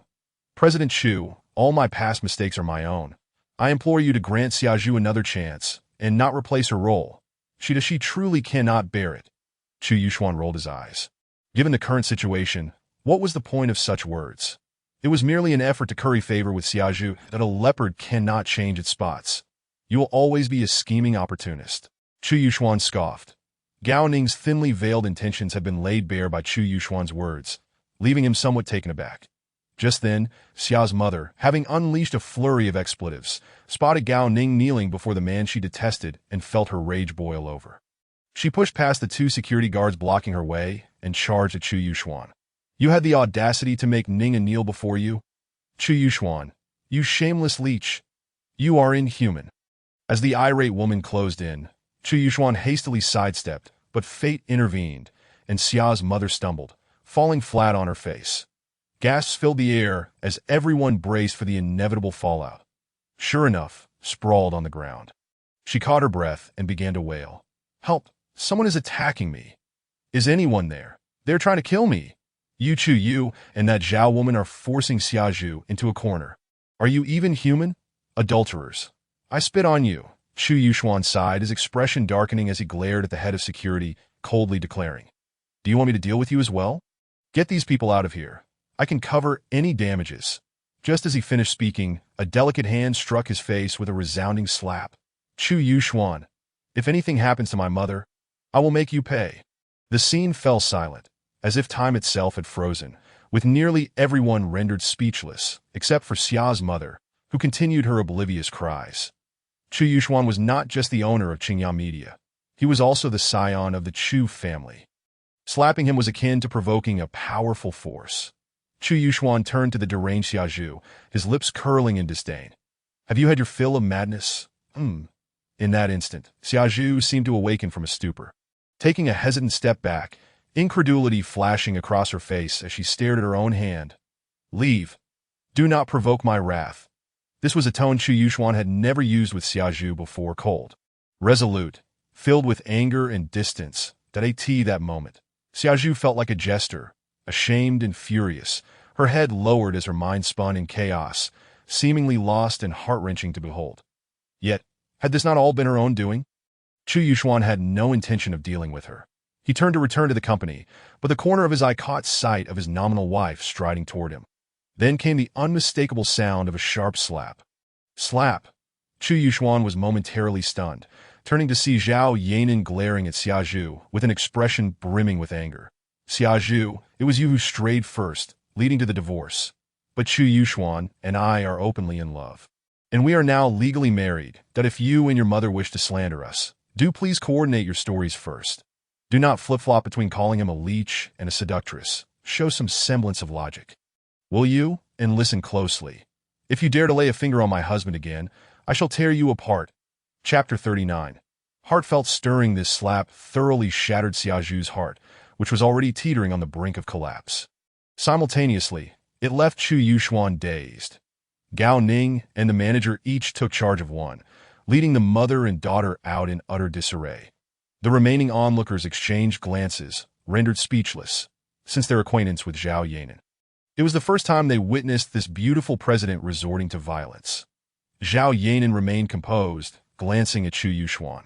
Mr. Chu, go greet President Jin. He has been watching the spectacle for quite some time. Chu Yuxuan gazed at her, his eyes slightly vacant. Mr. Chu? Zhao Yanan called again. The spoiled rich man remained motionless, as if his soul had vacated his body. Zhao Yanan, growing impatient, pouted and pinched his waist, whispering, "Are you frozen?" The onlookers assumed the couple was merely engaging in playful banter, their expressions a tapestry of reactions. Finally, Chu Yuxuan regained his senses, though his mind still seemed somewhat sluggish. "Oh, all right, let's go." Zhao Yanan found it baffling. What was wrong with this man again? It was as if the glue in his brain had solidified. After exchanging pleasantries with President Jin, the couple entered the company, although they claimed to be discussing business. It was merely President Jin's desire to become acquainted with Chu Yuxuan. The business was merely a pretext for a favor. The principle of striving for higher positions is universally applicable across all industries. Soon, the two parties finalized their collaboration, and after a few casual remarks, President Jin departed with his entourage. Upon returning to her office, Zhao Yanan summoned her assistant, Xiao Wei. File these contracts, and also inform the artist management department to replace Xia Zhu with Jin Shuhan for the lipstick advertisement scheduled before the new year. Understood. President Zhao. Xiao Wei, clutching the contracts, greeted the lounging Chu Yuxuan with a complex expression before exiting the office. You prepared an advertisement for Xia Zhu? Chu Yuxuan straightened up, somewhat taken aback. It seems you are not as cold-hearted as I thought. Zhao Yanan glanced at him, noticing that his charming peach blossom eyes held an inexplicable softness. Momentarily taken aback, she replied, "Don't look at me like that. It's a bit unsettling." Chu Yuxuan feigned ignorance. "How am I looking at you?" Zhao Yanan retorted, very flirtatiously. "You are my wife. It is only natural for me to look at you this way." Chu Yuxuan supported his chin with his hand, his gaze overflowing with tenderness. Zhao Yanan, adopting a serious demeanor, cautioned, "Don't misunderstand. That slap I gave Xia Zhu, and everything I said, was out of necessity. I understand." Chu Yuxuan smiled lightly. Given the circumstances, Zhao Yanan had already been implicated in their affair. And Xia Zhu's mother and daughter had incessantly slandered them, that if not handled in that manner, the entire company would speculate about her, and President Jin would certainly regard her with a different perspective. Although she was reluctant to publicly acknowledge her relationship with Chu Yuxuan, it was far preferable to being viewed as a mistress. "Then we are even," Zhao Yanan stated coldly. Chu Yuxuan, slow on the uptake, responded, "Even? How so?" Zhao Yanan clarified, "Last time, I cut you. Today, did I at least preserve your dignity? Of course, if you were concerned about Xia Zhu, just pretend I never said anything." Chu Yuxuan inquired, "Are you jealous?" Zhao Yanan dismissed him with indifference. Having long grown numb to such words, pursing her lips and averting her gaze, and no need to even the score. "Consider it a debt I owe you." A smile crept onto Chu Yuxuan's lips, his gaze affectionate. "How about we have dinner together tonight? Let me repay you properly, shall we?" "No need. Are you suggesting I offer myself in return?" Chu Yuxuan raised an eyebrow. "That's not out of the question." Zhao Yanan shot a glare at this shameless rogue, responding coolly, "If you're feeling frisky, go out with your friends or visit the vet for neutering." With that, she deliberately glanced at Chu Yuxuan's heart. Taunting, Or I could arrange for your neutering myself. Chu Yuxuan grinned cheekily. Wife, you are quite fierce, and I find it very appealing. Zhao Yanan. That as this icy beauty approached her breaking point, Chu Yuxuan refrained from provoking her further. Rising to his feet, suppressing his laughter, and said, on a serious note, from childhood to now, aside from my mother, you are the first person to stand up for me. Your earlier demeanor truly captivated me. Zhao Yanan replied, speechless. That's insincere. Understand? Chu Yuxuan pursed his lips, chuckling as he nodded. I don't mind. At least you made me happy for a moment that a child who has never tasted candy, when unexpectedly gifted a fake candy, finds even the tasteless plastic model sweet in his mouth. Chu Yuxuan, you are overly flirtatious. Some things cannot be taken seriously, not even for a second. Zhao Yanan's eyes were filled with detachment, her demeanor exuding a sense of distance. All right, let us not take it seriously for now. Chu Yuxuan said, stepping towards the door. As he closed it, he cheekily remarked, wife, I'll be in the office, don't think too much about me. At that moment, his demeanor and tone echoed that of a certain overly confident celebrity, leaving Zhao Yanan to ponder. Does he genuinely believe he looks handsome when acting cool? What a nuisance, after muttering to herself. She found herself recalling Chu Yuxuan's earlier words. I don't mind. At least you made me happy for a moment. And the expression on his face when he said it, such a smile. So genuine and innocent. Reflecting on the scene from the first day of the new year, when old Master Chu had mercilessly struck him, even the butler, an outsider, had dared to lay hands on the young master. Then, recalling what Chu Jiqing had said, Yuxuan had a difficult childhood that a wave of inexplicable sorrow washed over Zhao Yanan. What had he gone through to reveal such a smile just now? A flower in a greenhouse can hardly comprehend the struggles of grass in the wild, for herbicides never fall upon them. Feeling a pang of heartache, Zhao Yanan realized perhaps she too was somewhat unwell. Why was she dwelling on that scoundrel's affairs? Meanwhile, upon returning to his office, Chu Yuxuan received a call from the third brother, who had been dispatched to the hospital earlier that morning. Qin Chong has just come out of surgery. The doctor said he will need another operation in a few days. However, the chances of him waking up are still quite slim. Chu Yuxuan pondered. The medical fees are covered, the red envelopes delivered. The rest is left to fate. Yes, the financial matters are settled. Brother, there's one more thing I want to report to you. Are you listening? Go ahead. The third brother paused for a moment, then cleared his throat. That fifth guy seems to have his sights set on Qin Ting. Whatever, he has been pestering Qin Ting all morning, and I can't rein him in. Whatever. How about you give him a warning? Or should I just beat him up for you? Whatever. The third brother was bewildered. He initially intended to seize the opportunity to retaliate against the fifth brother for his earlier betrayal, only to receive for whatever responses in return. After pondering for a while, he still couldn't decipher the meaning and finally asked, Brother, what's wrong with you? Chu Yuxuan, feeling somewhat flustered, replied, Third brother, have you ever experienced the sensation of a racing heart? You know, that sudden, accelerated heartbeat? The third brother was perplexed. What are you talking about? Is that what they call arrhythmia? Brother, do you have a heart condition? It's a heart fluttered, a heartfelt stirring. The third brother fell silent for a moment before stammering. Brother, you seem to be feeling flirty. Third brother. Remember to lock the door when you go to sleep tonight. Otherwise, it might be hard for you to wake up on the other end of the line. A gasp of surprise followed, and then the third brother stammered. Yes. Yes, heart fluttering yes, heart fluttering. Oh no, I can't hide my gaze. What do you mean? Chapter 40. If there is evidence, just arrest me. As evening approached, Zhao Yanan finished her tasks and summoned the department heads to the conference room. Outlining the general arrangement for the collaboration project signed with President Jian, do you have any suggestions? The group remained silent. Then it's settled for now. The meeting is adjourned. Just as everyone was about to rise to leave, Yang, the head of the artist management department, suddenly chimed in, grinning. President Zhao, should we start calling you boss lady from now on? Zhao Yanan glanced at her, coolly responding, Are you idle? Flattery had backfired, leaving the 30-something department head feeling awkward. Zhao Yanan shot her a glance before addressing the group. I hope to never hear anyone discussing my relationship with Mr. Chu again, though we chose to keep our marriage discreet for a reason. Before she could finish her sentence, everyone's gaze abruptly shifted to the doorway. The next moment, Zhao Yanan heard that scoundrel's voice from the entrance. Wife, it's almost time to get off work. Have you decided what you want to eat? Zhao Yanan. The crowd murmured. Is this what they call discretion? Mr. Chu, we're in a meeting. Zhao Yanan turned to him, her beautiful eyes filled with a warning that seemed to convey, "Are you out of your mind?" Chu Yuxuan appeared oblivious to her warning gaze, smiling as he replied, "No problem. Continue with your meeting, and I'll just watch you. It's not a conflict." Zhao Yanan struggled to contain her rising anger and instructed her assistant beside her, "Xiao Wei, please close the door." Xiao Wei hesitated. "President Zhao, I'm just an inexperienced little kid. Are you really going to push me into the fire?" At the moment when the young lady found herself in a predicament, a woman's icy voice suddenly pierced through the corridor. Chu Yuxuan.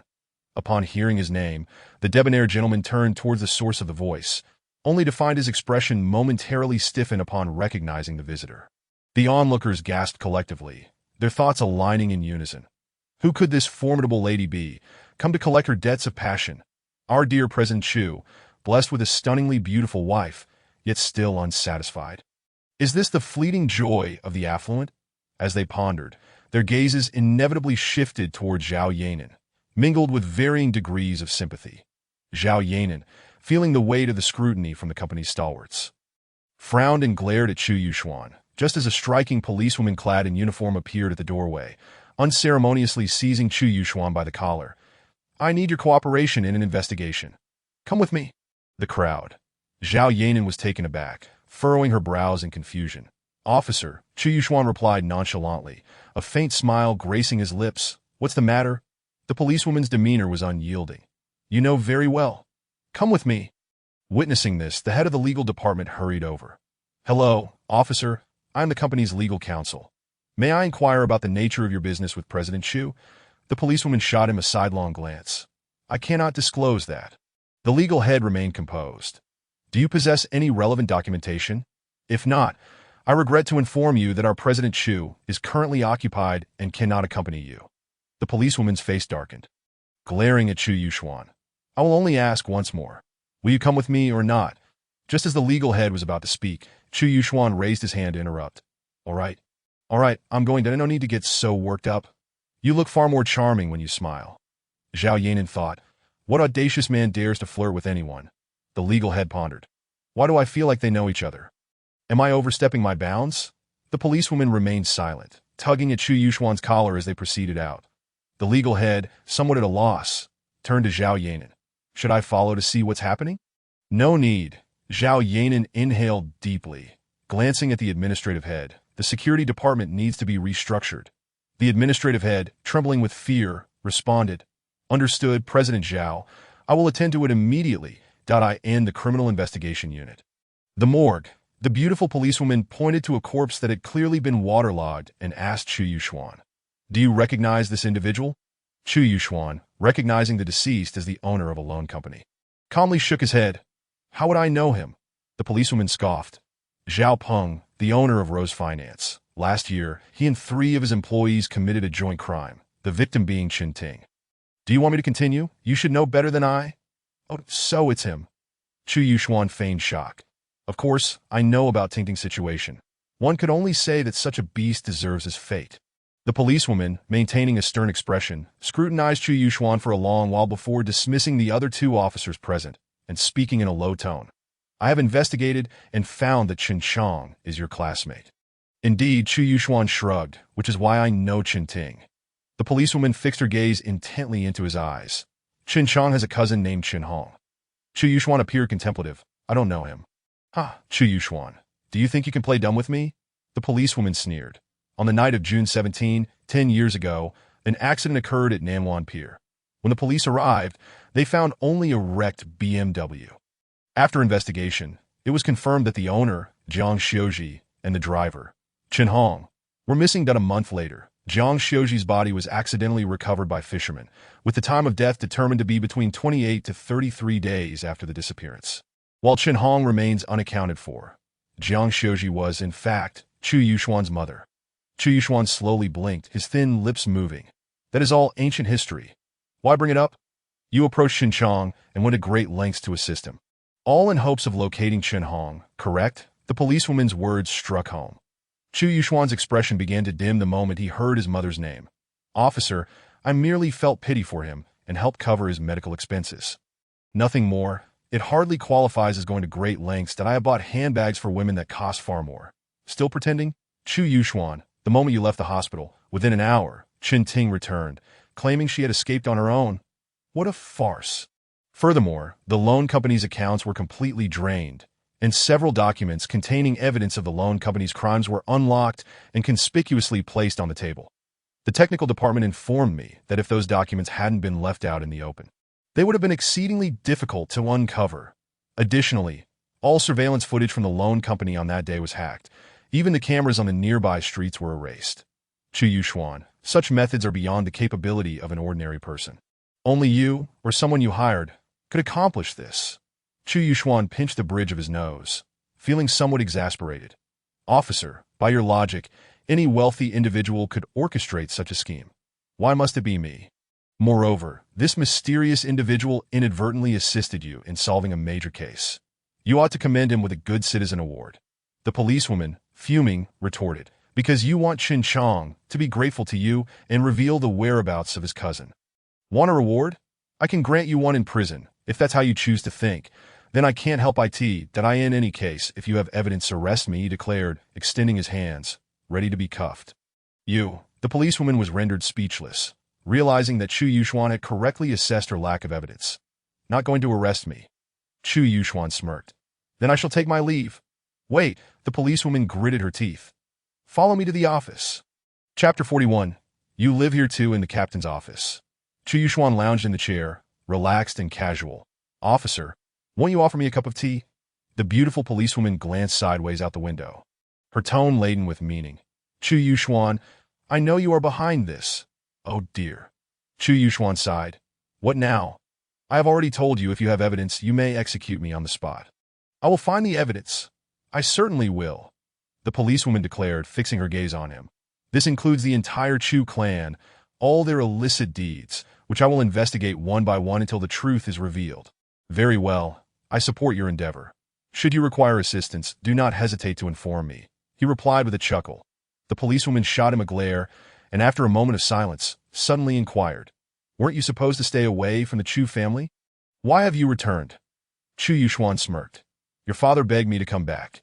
You must be aware that the old man is in poor health, and everyone has their eyes on his fortune. The policewoman sighed. I hope he can live a few more years, that I must send him to prison. Chu Yuxuan chuckled. My dear sister, where does your ruthless nature come from? I recall your mother being a gentle woman. Besides, the Chu family has done you no wrong. Why harbor such deep-seated resentment? I am a police officer. All right. How noble and glorious you are to go ahead and arrest them all. I wouldn't mind at all, as I can hardly stand them myself. The policewoman pressed her lips together, her gaze dimming as she appeared lost in thought.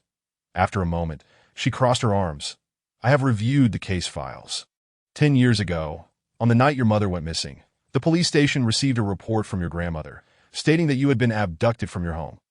Chu Yuxuan, what truly transpired that night? Where were you taken? Abroad. Many details have slipped my mind. In any case, I spent those 8 years overseas. Chu Yuxuan feigned nonchalance, pausing before adding with a smile, If I hadn't returned 2 years ago, would you have thought I had perished long ago? The policewoman inhaled deeply, her tone earnest. Chu Yuxuan, I understand you have endured much that no one should have to face. Your return is likely for revenge.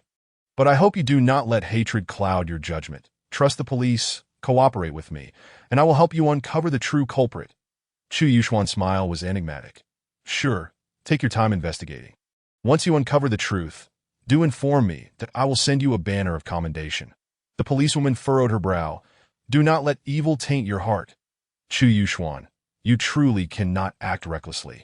Otherwise, how are you any different from those evildoers? Evildoers. You dare to classify them as humans? Chu Yuxuan stroked his chin, his eyes reddening. Chu Muan, do you have any idea how I have endured these past 8 years? To be frank, I will feel remorse, but first, I must send them to hell, and then I can repent in the depths of hell. Chu Yuxuan, if you remain obstinate, I will certainly arrest you, bring it on. That I await your arrival.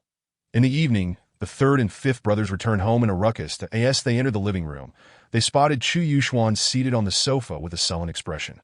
Third brother, come here. Chu Yuxuan beckoned to the hefty man, a wicked smile spreading across his face. The third brother, startled, swallowed hard, cautiously inching closer.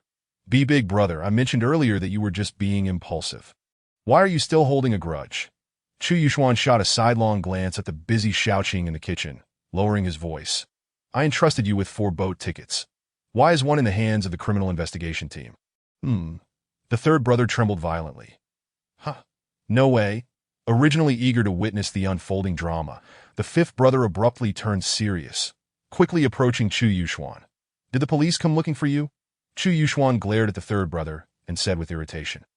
Fortunately, I had old 5 leave a backup plan, hacking into all the surveillance cameras that could capture us.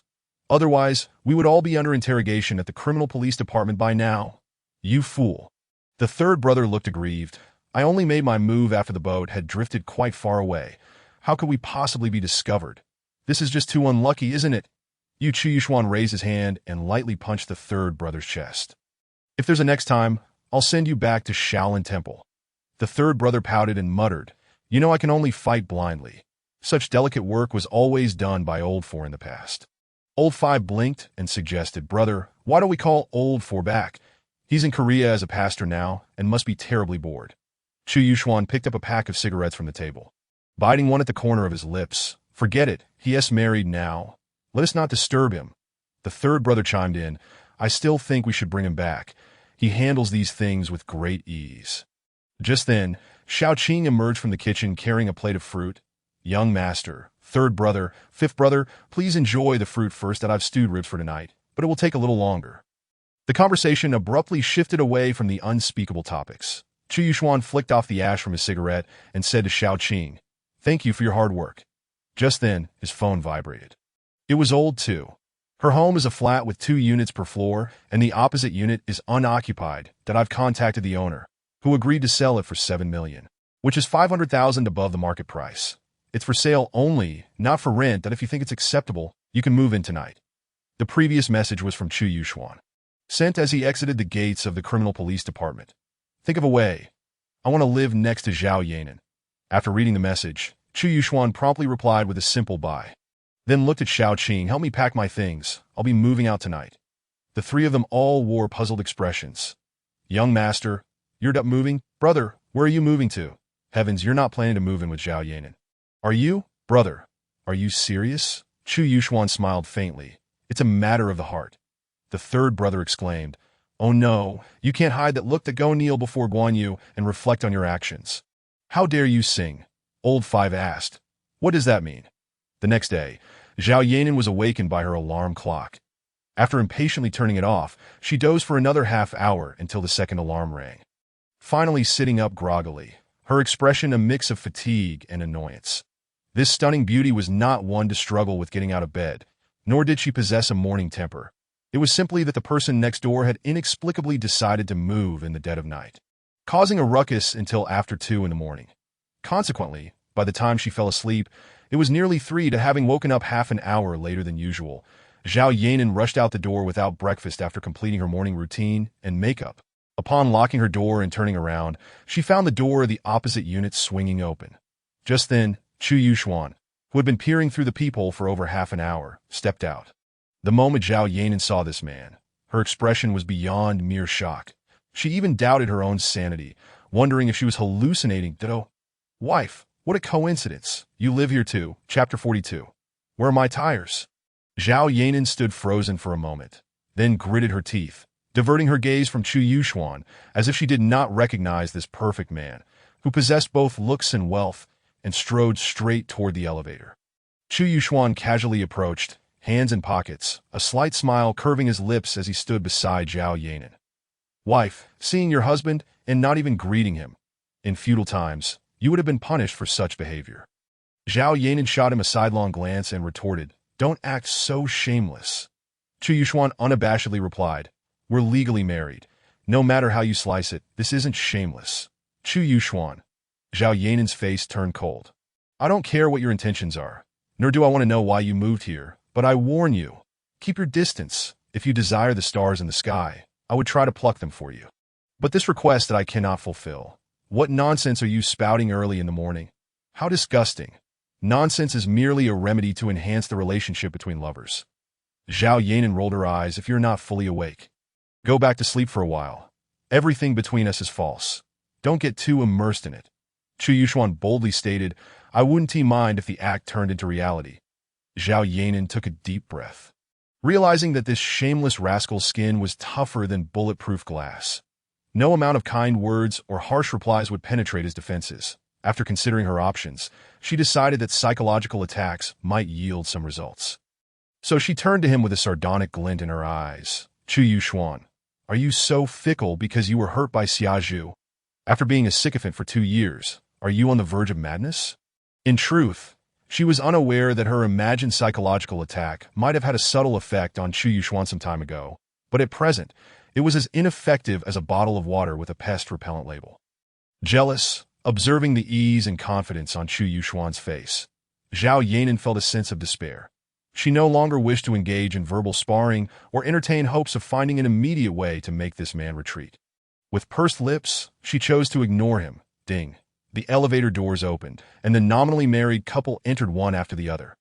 Zhao Yanan deliberately maintained a safe distance, as if an ocean lay between them. Wife, my moving here is actually to protect you. Just think about it. As a woman living alone, how unsafe is that? Don't call me that. You're really annoying. Chu Yuxuan filtered out Zhao Yanan's resistance and continued. Although our country's public security management is among the best in the world, it doesn't guarantee that perverts have been eradicated, right? They haven't been eradicated. Zhao Yanan shot him a glare. There's one right here in the elevator. Isn't that judging others by one's own standards? Zhao Yanan, that the elevator reached the underground level. Zhao Yanan strode toward her car, spotting Chu Yuxuan's GTR parked beside her vehicle from a distance. Nanan, nowadays we advocate for energy conservation and environmental protection. Why not skip driving and let me give you a ride? This rascal was obedient. When she stopped calling him wife, he turned back to calling her Nanan again. Zhao Yanan found this endearing term rather unsettling, causing goosebumps to rise on her arms, and frowned. Either call me by my full name, or to just call me Xiao Zhao. All right, Nanan. Zhao Yanan nearly lost her mind, stifling the urge to curse as she walked around to the driver's side. When she grabbed her keys to unlock the car door, she discovered something even more infuriating. Where are my tires? Chu Yuxuan hurried over to take a look and found that the left front wheel of her Maserati had vanished. Clicking his tongue, he exclaimed indignantly, Who the hell did this? There are truly too many perverts. Even a fool would know who was responsible for this. Zhao Yanan glared at the culprit with a talent for acting, gritting her teeth in anger. Chu Yuxuan, are you not bored? Chu Yuxuan smirked, neither admitting nor denying, instead pulling out his phone and pointing at the time on the screen. Nanan, we're going to be late. That you're not bored. You're shameless. Thank you for the compliment. Chu Yuxuan opened the passenger door, gesturing for her to get in. Come on. I'm more than happy to be a servant to my wife. Zhao Yanan felt her lungs might burst from rage, but had no choice but to get in the car reluctantly. Throughout the drive, the couple shared no conversation, with Chu Yuxuan delivering a one-man show. However, to give credit where it's due, he drove steadily, providing Zhao Yanan with an excellent riding experience. What surprised her even more was that this car was a manual transmission, and the gear lever was unusually long. That I in this day and age, who still drives a manual car. She couldn't fathom what peculiar preference this rascal had upon arriving at the office building. Perhaps fearing being seen by the employees arriving with Chu Yuxuan, Zhao Yanan hurried to exit the car as soon as it stopped. Wife, am I that shameful?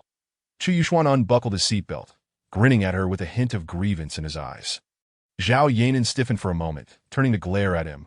I'll say it again, don't call me that. Also, keep your distance from me at the office. Maintain your distance, maintain your distance, maintain your distance. She emphasized the importance of the last point. Chu Yuxuan stroked his chin. How about we make a deal?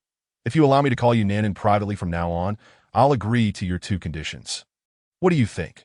Although Zhao Yanan was furious, she considered the trade to be worth it, knowing she couldn't control this rascal's mouth. However, she didn't respond, fearing it would only encourage him. If you don't speak, I'll take it as your agreement. Chu Yuxuan felt a rush of triumph. Zhao Yanan exited the car and slammed the door shut, just as she turned around. She encountered a familiar face, Director Song, who had previously helped the Gao family suppress Zhao Yanan, but now stood at the parking lot entrance, wearing a fawning smile. Good morning, Zhao Zong. Zhao Yanan paused for a moment, then stepped forward, her tone icy. Director Song. What brings you here so early? The variety show project we finalized last year, the higher-ups mentioned. Good morning, Chu Zong. Director Song started to speak, but was interrupted when Chu Yuxuan strolled over, hastily greeting him. Chu Yuxuan nodded in acknowledgement, his disdain for this indecisive person palpable. Were it not for Zhao Yanan's influence, he would not have bothered to engage with him at all. You may continue speaking. I shall remain as inconspicuous as air. I thought I was merely passing by, and thought to inform President Zhao that the production team has made a last-minute decision to change the originally scheduled broadcast time from Sunday evening to Friday night.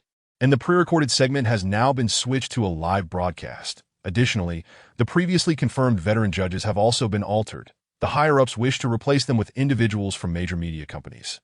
The project Director Song referred to is a talent show titled I Am a Supporting Actor, purportedly aimed at aspiring extras. However, in reality, the participants are predominantly promising candidates scouted by major media firms, even including some new faces who are already under contract.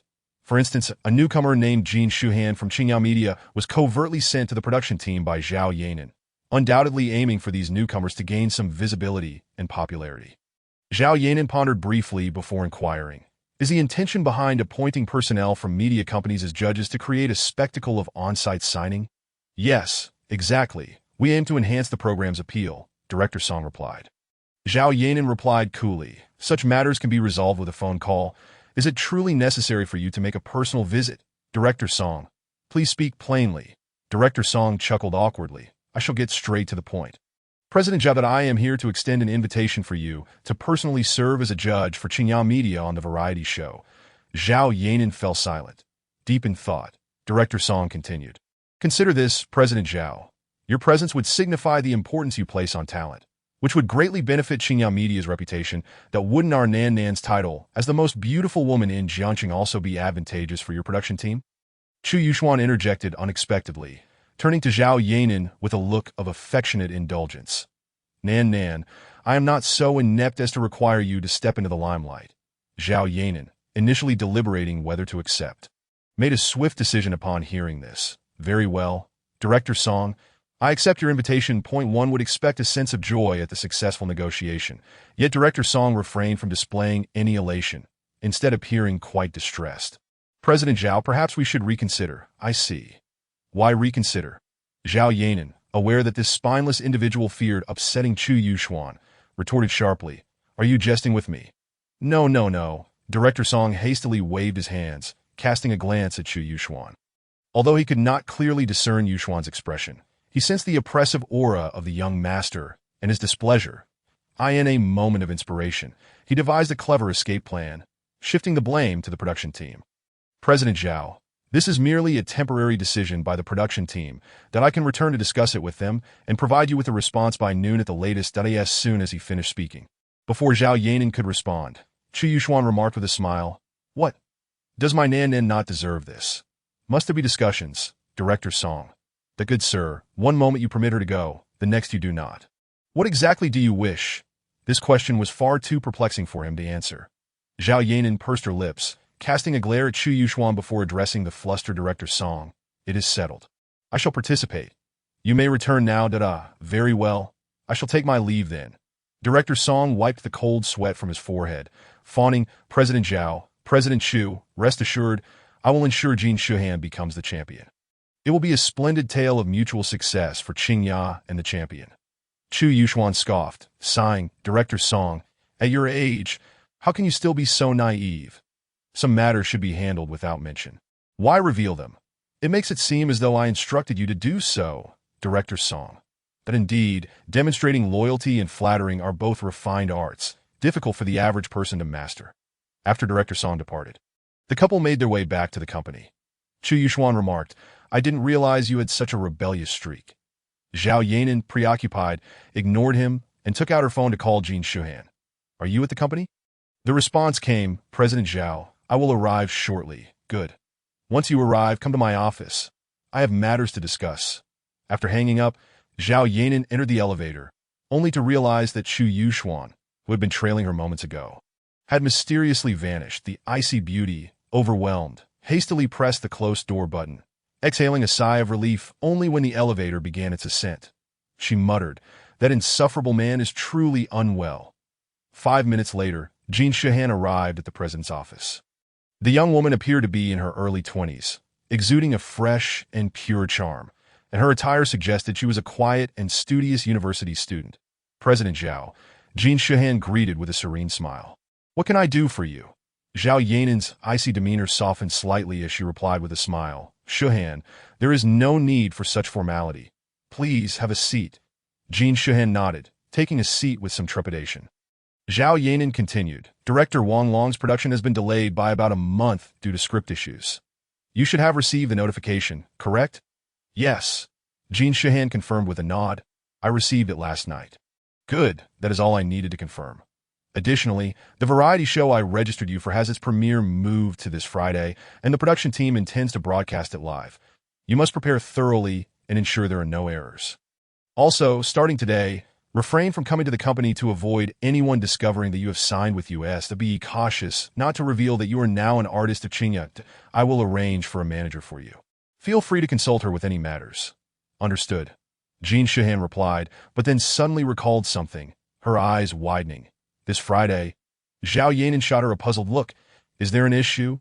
Just then, a knock sounded at the office door. Zhao Yanan assumed it was Xiao Wei, whom she had sent out for breakfast, and called out for them to enter. However, the person who entered was none other than Chu Yuxuan, carrying a breakfast order. President Chu, Jean Shahan stood up quickly to greet the new boss she had heard so much about but had yet to meet. Chu Yuxuan glanced at the unfamiliar girl, nodding with a smile before striding directly to Zhao Yanan. Presenting her with the breakfast, "Nan, President Zhao, you haven't eaten yet, have you? Here, have some century egg and lean meat congee. Please enjoy." Zhao Yanan did not extend her hand to accept it, a hint of confusion crossing her face as she pondered. Did he really go out to buy breakfast? How does he know I haven't eaten? Chu Yuxuan, noticing her perplexity, smiled lightly. "Last time, when the Gao family came to apologize, you were busy all morning and didn't have time for lunch. I observed your expression and noticed you were occasionally rubbing your stomach, so I guessed it was likely due to acidity. This morning, when you were in the car, you unconsciously rubbed your stomach again. Confirming that your stomach is not well and that you likely skipped breakfast today as soon as he finished, the office door was knocked on once more, and Xiao Wei entered with another breakfast order. "President Zhao, I bought soy milk and—" The moment this young lady noticed the breakfast Chu Yuxuan had offered to Zhao Yanan, her words trailed off, and she froze in place. "Bring it here. I will eat what you have." Zhao Yanan instructed, "Ditto." Xiao Wei complied, but then felt the icy gaze from someone, causing her to hesitate. Zhao Yanan frowned. "Bring it here. Why are you dawdling? I have matters to attend to. Do not delay." Chu Yuxuan's gaze remained unwavering and increasingly frosty. Xiao Wei, overwhelmed, thought, "Has this charming rogue angered his wife again? But please spare me. I am truly in a difficult position." In a moment of desperation, Xiao Wei concocted a plan, pretending to take a few steps forward but then losing her grip. "Spilling soy milk everywhere, that I'm so sorry, President Zhao. I will clean this up first. Please eat President Chu's portion, or else your stomach may act up again." Zhao Yanan. "That truly, I have raised a thankless wretch." "Thank you." After expressing her gratitude, she finally accepted the century egg and lean meat congee, sipping it as she inquired of Jean Shahan. "What were you about to say earlier?" "Please continue." Jean Shahan, nervously fiddling with her fingers and avoiding Zhao Yanan's gaze, timidly replied, "President Zhao, I have been unable to take leave recently. This Friday night, that I may not have time." Zhao Yanan rolled her eyes. "You are in your final year. How can you not have time this Friday night? The school has a program requiring us to accompany international students, which must be credited that if there is no record of accompanying, the graduation certificate will not be issued. For the past 3 years, I have been working part-time as an extra and haven't had time to fulfill this role. Our homeroom teacher approached me a few days ago, insisting that I must assist the new international students this month. Otherwise, that I won't be able to graduate. For an artist, possessing a high level of education is undoubtedly advantageous. Furthermore, the company cannot excessively interfere with the personal lives of its artists. After all, they need to obtain their diplomas, and such matters should not be delayed." However, what puzzled Zhao Yanan was the concept of accompanying international students. Before she could inquire further, Chu Yuxuan, seated comfortably on the sofa, interjected with confusion. "What does that mean?" Xiao Wei, busy tidying the floor, paused, subtly slowing her movements to eavesdrop. Jin Shuhan, feeling embarrassed, explained, the school seeks to assist international students in adapting to their new environment. Chu Yuxuan's expression darkened. Do you have classes this Friday night? No, not classes. Then why claim you lack time to participate in the variety show? This, Jin Shuhan grew increasingly uneasy, seemingly struggling to find the words. There will be a social event on Friday. Chu Yuxuan became aware of something, and his expression gradually darkened. Zhao Yanan furrowed her brows. General Manager Chu, please be mindful of your emotions. Do not become agitated. Xiao Wei, you're nearly wearing out the floor tiles. Are you idle? Shuhan, please take a seat. This momentarily calmed Chu Yuxuan, and Xiao Wei exited the office. Zhao Yanan then continued. Shuhan, the regulations at your school are your own matter, but I believe this variety show would greatly benefit your future development. If you agree, I will arrange for an agent to negotiate with your school. Requesting a leave of absence should not pose a problem. Jin Shuhan appeared anxious. General Manager Zhao, while it is indeed not difficult to request a leave once, if I were to do so every week and miss the social gatherings, the school would surely object that I fear it may affect my graduation. This young woman, born into a rural family and facing considerable hardship, now had the additional responsibility of caring for her disabled father, who was gravely ill. Thus, her considerations were inherently more thorough than others. Therefore, despite the potential of becoming a star, she dared not be complacent, believing that securing her graduation certificate would grant her peace of mind. After all, the entertainment industry is fraught with uncertainties. No one can guarantee her success on this path, should it not work out. Possessing a diploma would at least enable her to find a decent job without too much difficulty. Zhao Yanan's expression grew serious. Shuhan, I hope you understand that introducing you to Director Wang Long, securing advertisements, and arranging variety shows stems from my recognition of your acting talent. But frankly, it is also because I see the challenges you face and wish to assist you. However, these opportunities one can offer you are equally available to others. Do you understand? You must learn to cherish them and take responsibility for yourself. This matter is settled. I will have someone negotiate on your behalf, and if that fails, we shall abide by your wishes. Jin Shuhan meekly murmured her gratitude, only to hear Chu Yuxuan say, Put your worries aside.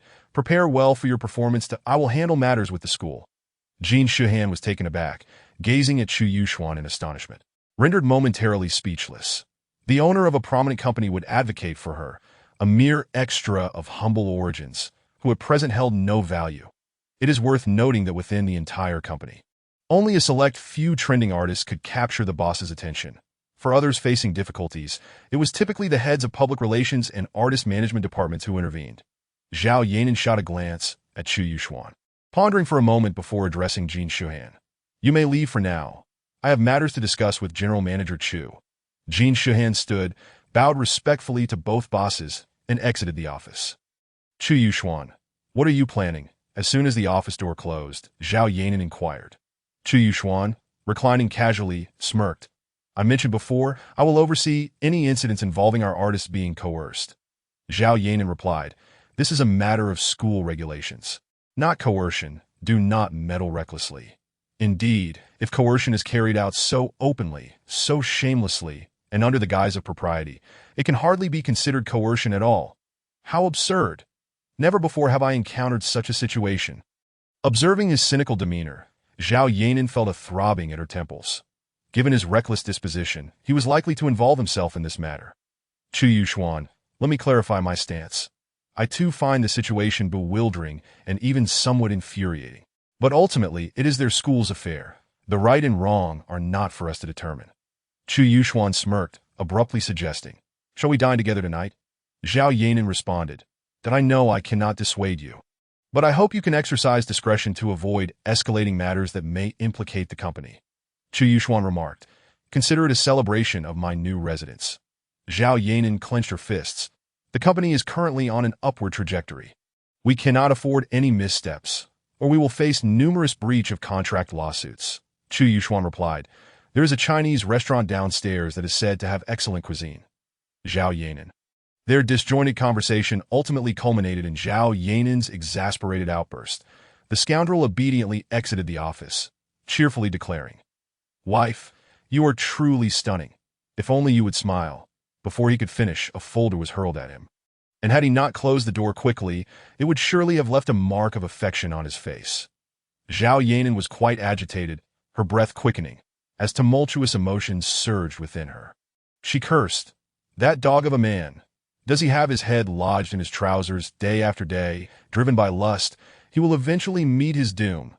Just as Chu Yuxuan reached the technical department, he inexplicably sneezed, wiped his nose, and pushed the door open. Lao Wu was engrossed in his work, headphones on, furiously typing away. When Chu Yuxuan tapped the desk, Lao Wu finally noticed him, removing his headphones and rising. Big brother. What brings you here? Chu Yuxuan appraised Lao Wu with a smile. Come, I'll take you shopping for some clothes. Lao Wu's eyes widened in surprise, exclaiming. For me? Indeed, oh my god. How cool. Chapter 45, Termination of Contract. The two brothers exited the office, sharing light-hearted banter, only to unexpectedly encounter two uninvited guests, Gao Ning and Xia Zhu. Upon seeing them, Chu Yuxuan displayed little reaction, easily deducing they were likely there to discuss contract termination. However, Lao Wu's expression darkened, glaring coldly at Gao Ning.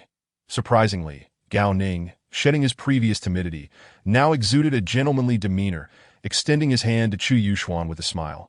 General Manager Chu, it is a pleasure to see you again.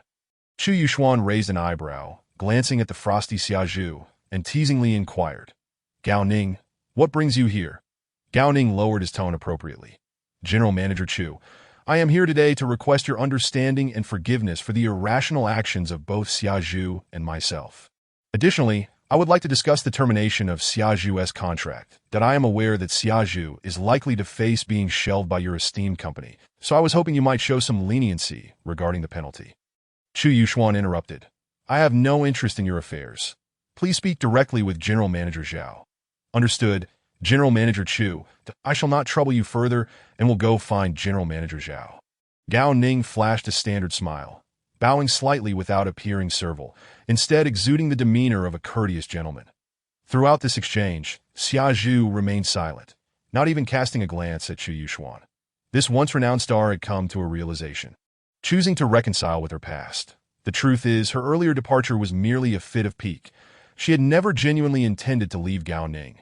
Gao Ning's sincerity in admitting his faults, expressing that he had lied out of fear of losing her, coupled with his willingness to kneel before Chu Yuxuan, with Xia's mother mediating, led to their reconciliation. Witnessing Gao Ning's newfound sense of contrition, Chu Yuxuan smiled faintly and, with Lao Wu, departed. As soon as they entered the elevator, Lao Wu voiced his displeasure. Big brother, your reluctance to confront the Gao family can only be perceived as disdain towards them, right? I wonder if you are still considering that woman. Chu Yuxuan rolled his eyes at his perceptive brother. Lao Wu, do me a favor. When you have time, look up a historical figure from the Three Kingdoms named Yang Xiao and see if you think he deserved his fate. Lao Wu asked. What do you mean? Chu Yuxuan gave him a sidelong glance, contemplating briefly before muttering. That Gao fellow feels a bit off. Lao Wu was puzzled. I find him to be quite servile. Yes, that is the word.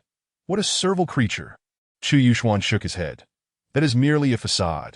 In his eyes, I sense a lack of fear, even perhaps a hint of restraint. Lao Wu shrugged. Then I'll take care of him. Avi, you wanted to do that for a while. Forget it. A mere salted fish stirs no waves. Let's not stir up trouble. Chu Yuxuan cracked his neck. This ain't Mexico. Lao Wu's eyes brightened. Oh. My wretched homeland, truly characterized by a simple folk culture. Is that the term? Chu Yuxuan sighed. Yes, exactly. In the future, don't tell anyone that I taught you Chinese. Lao Wu asked. What do you mean? Upon reaching the first floor, the brothers strode side by side to the parking lot. Lao Wu glanced at his GTR, then at Chu Yuxuan's vehicle, grinning. Big brother, you should drive yours. Come on, hand me the keys. Chu Yuxuan replied, drive yours. They are essentially the same. Oh dear. They're merely shells. Yours is modified to racing standards. I heard from Lao San that it cost over 8 million. Let me give it a try. Fine, Chu Yuxuan smirked. If you can defeat me in a race, I'll give it to you. Lao Wu's excited expression froze, and he hurriedly opened his car door, climbing inside.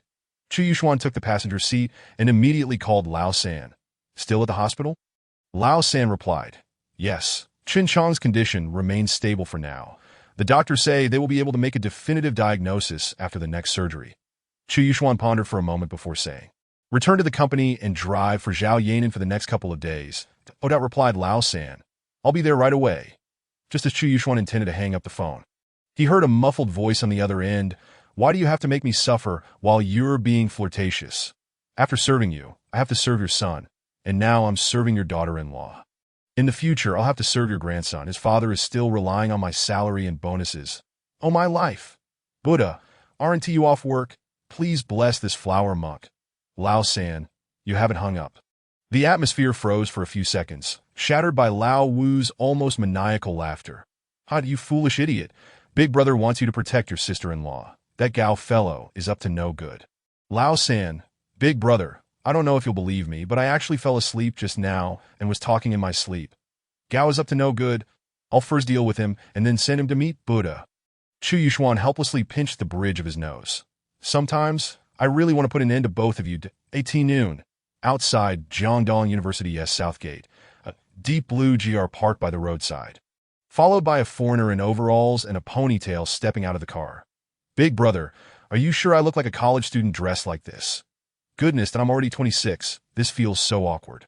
Chu Yuxuan, sitting in the passenger seat, had no intention of getting out, sizing up Lao Wu with a smile. "You look quite the part. Be confident to go on. Have a good chat with your fellow compatriots."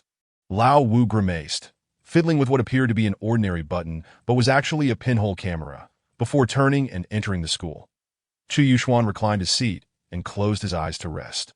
After a while, Zhao Yanan called.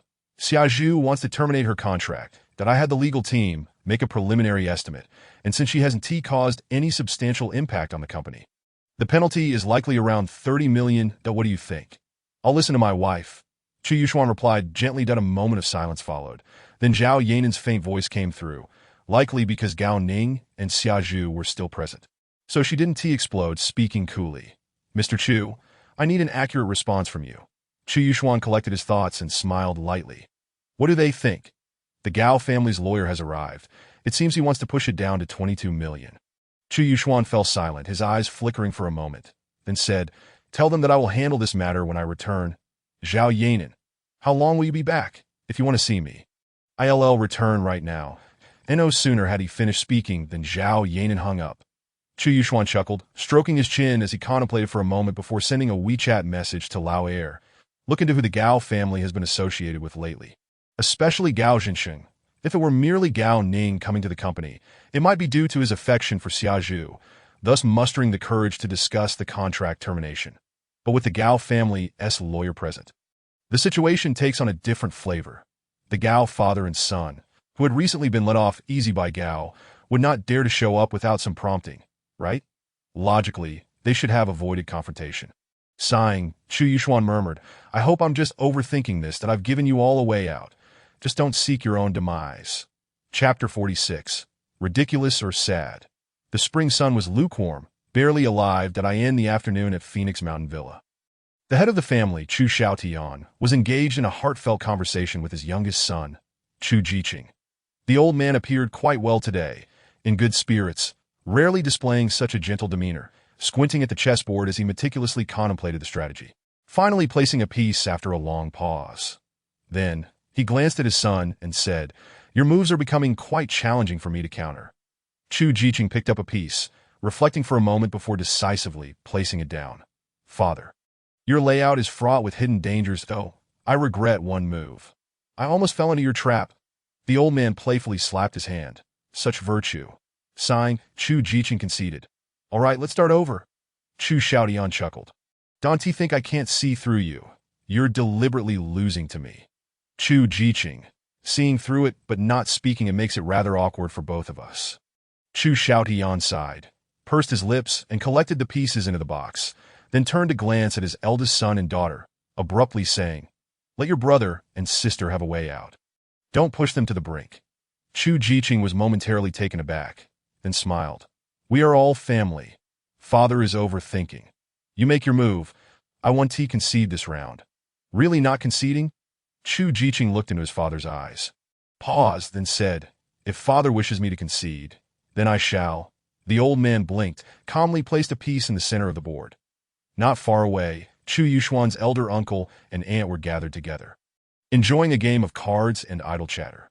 However, this apparent camaraderie was laced with numerous intricate factors such as hypocrisy, probing, and veiled sarcasm. After a round of mutual scheming, they seemed to grow weary of the game and collectively launched into a topic that both sides could relish. Chu Yuxuan. Say, that kid disappeared for 8 years. Where on earth did he go? I thought he perished with his mother, remarked Chu Yuxuan's aunt. That who knows? Just look at him now. He clearly hasn't learned any good lessons. Chu Yuxuan's uncle grumbled. I still remember when he returned 2 years ago. Jiqing went to pick him up from his grandmother's house and ended up being scolded terribly, saying he would support his grandmother for life and would never return to the Chu family. And now he is back, isn't he? In the end, it's still the allure of money that drew him back. What a useless fellow. Aunt. Who could argue with that, from what I know?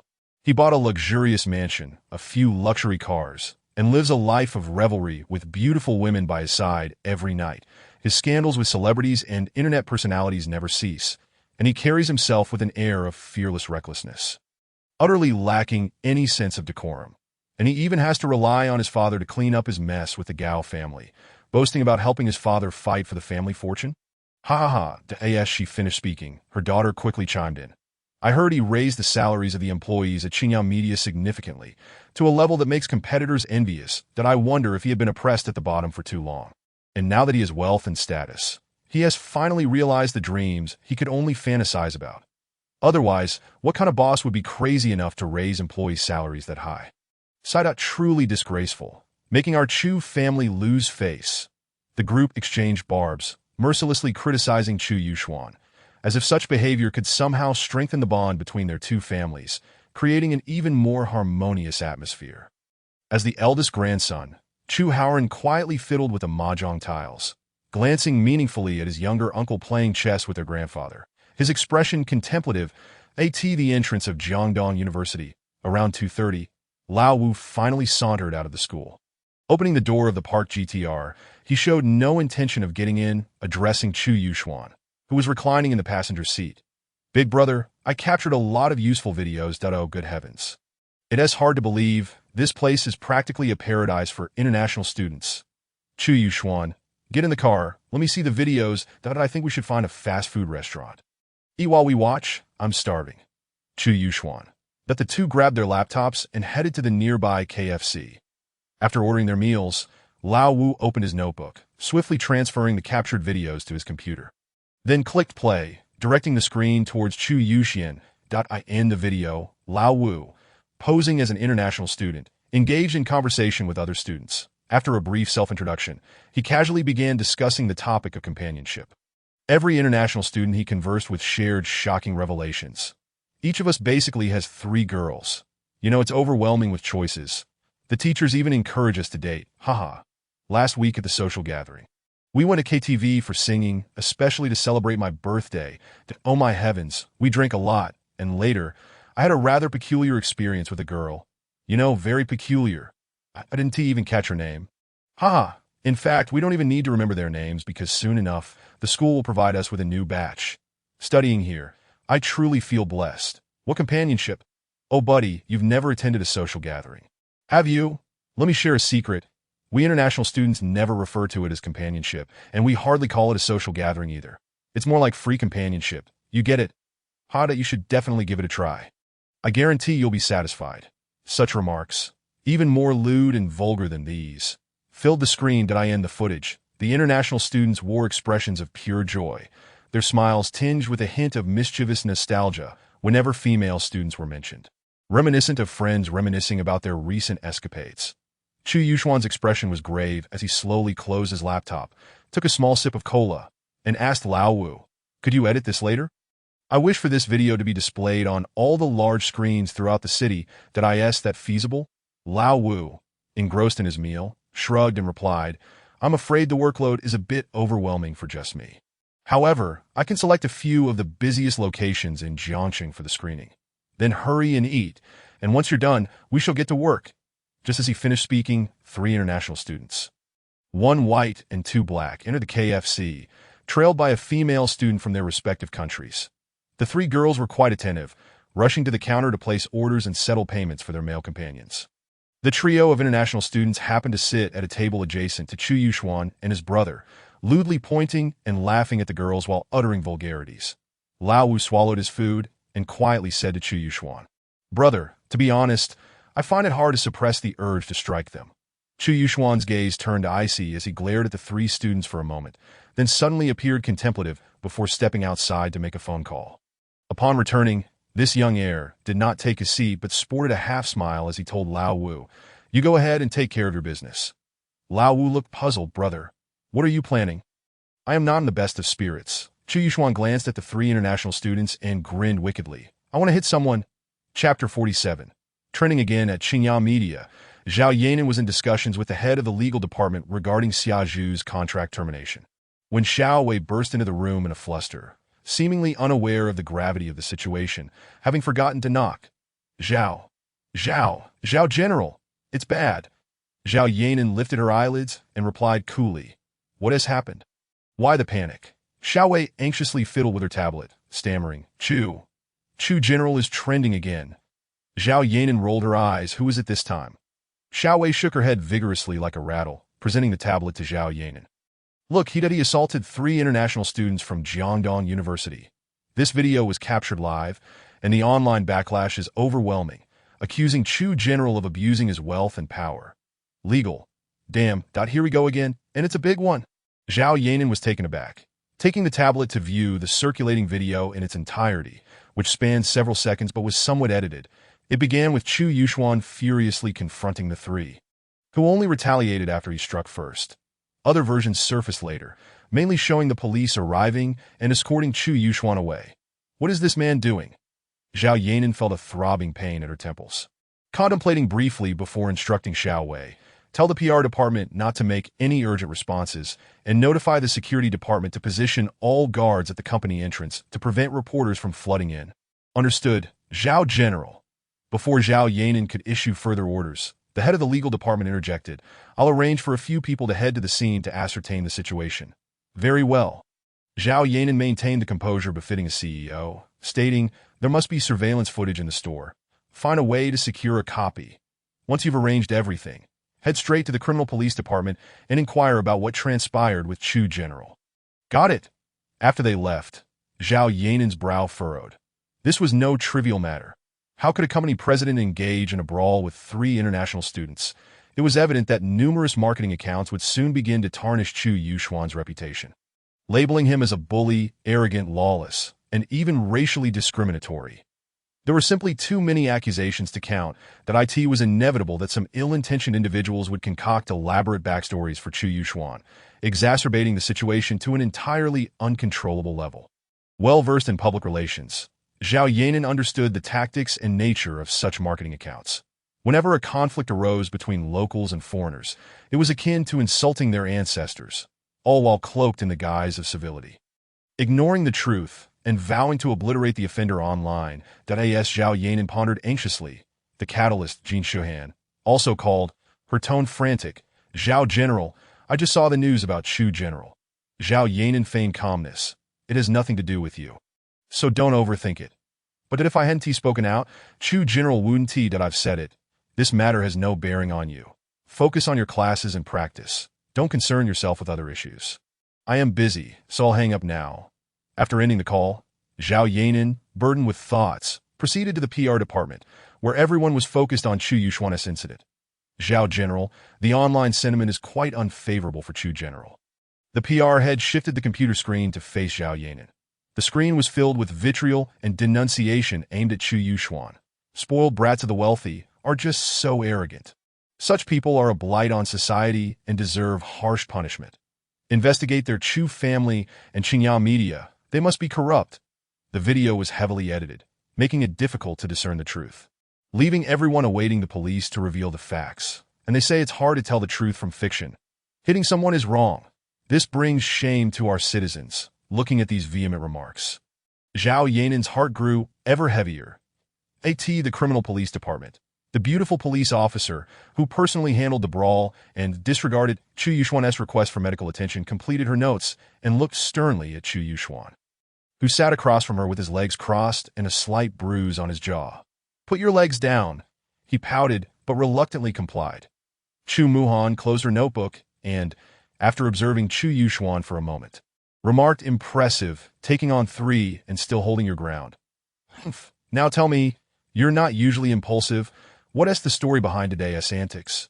Chu Yuxuan smiled lightly. "When it comes to right and wrong, there is no question of impulse, that I'm quite sturdy, and truth be told, I felt embarrassed letting those 3 clumsy fools land a few hits on me that I in reality, had he not deliberately restrained himself.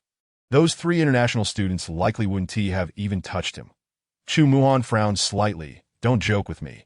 The 3 international students are currently at the hospital for injury assessments. The accompanying officers just informed me that they refuse to acknowledge any inappropriate comments. And the store's surveillance doesn't capture their words clearly. Only you assaulting them for no reason. As it stands, the consequences for you could be quite severe." Chu Yuxuan appeared unfazed, adopting a nonchalant demeanor. "What does it matter what the consequences are?" Observing her half-brother's reckless disposition, Chu Muhan felt an unbidden anger.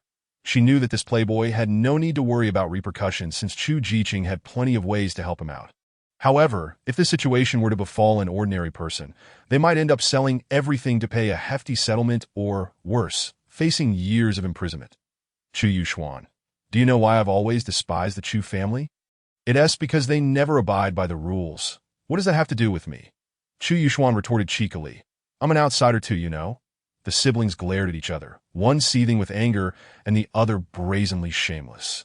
Chu Yuxuan smirked. "To be honest, sometimes I feel a bit sorry for that old man Chu Jiqing. He should have only had those 2 daughters, and we shouldn't have been born. Just look at us, one constantly plotting against him, and the other relentlessly causing him trouble. It is truly tragic that if he hadn't engaged in dirty deeds, would I be plotting against him? The law is blind to personal ties." Chu Yuxuan scoffed. "Impartial enforcement of the law, devoid of familial sentiments. My dear sister, we need more police officers like you. That you're a suspect now. Don't call me sister, that we're not that close." A few nearby officers exchanged glances as they listened to the sibling banter. Just then, a young officer munching on snacks while browsing his phone suddenly exclaimed, "Whoa, Zhang University has more big news. What is going on? Let me see. It's a video of some international students recounting their experiences. Wow, this is explosive." Chu Muhan paused for a moment, about to rise to see what the experiences entailed, when the hospital's officer called. "Team Chu, several school leaders have arrived. They're having the 3 international students sign a settlement." "Have they signed?" "2 have already signed, and 1 is in the process." "What about the injury assessments?" "The school leaders said they want to conduct them. They want to resolve it privately." Chu Muhan slammed her hand on the table, glaring at Chu Yuxuan, and exclaimed, "Your father's influence is quite substantial. So quickly, he has managed to clean up your mess." Chu Yuxuan shrugged. "You might be wronging your father. He probably didn't orchestrate this." "Then who did?" Sister, like me, you've been away from home for years, and it seems there are many things you don't know." Chapter 48. What a fool at Xinjiang Media, Public Relations Department. An employee was the first to discover the explosive video circulating online, excitedly exclaiming, "Quick look! This is huge news." A crowd hastily gathered, and upon witnessing the content of the video, their spirits were immediately lifted. "Zhao, should we take action? This scandal is far more sensational than the news of President Chu's altercation," they exclaimed. "Moreover, we could leverage this." Before the thought could be fully articulated, Zhao Yanan interjected, "Wait, hold on. Don't rush." The crowd, perplexed yet hesitant to inquire further, fell silent. The PR manager, deep in thought, recognized the golden opportunity at hand. Why not harness the public's outrage to overshadow President Chu's disgrace? Yet, did Zhao truly not worry about her husband? Little did she know, Zhao Yanan had discerned that Chu Yuxuan intended to confront Jiangda, and these videos were undoubtedly orchestrated by him. The matter of the assault could either escalate or diminish. But should it escalate into a clash with Jiangda, it would likely spiral out of control, leaving no room for retreat. "That man, is this what you call handling things?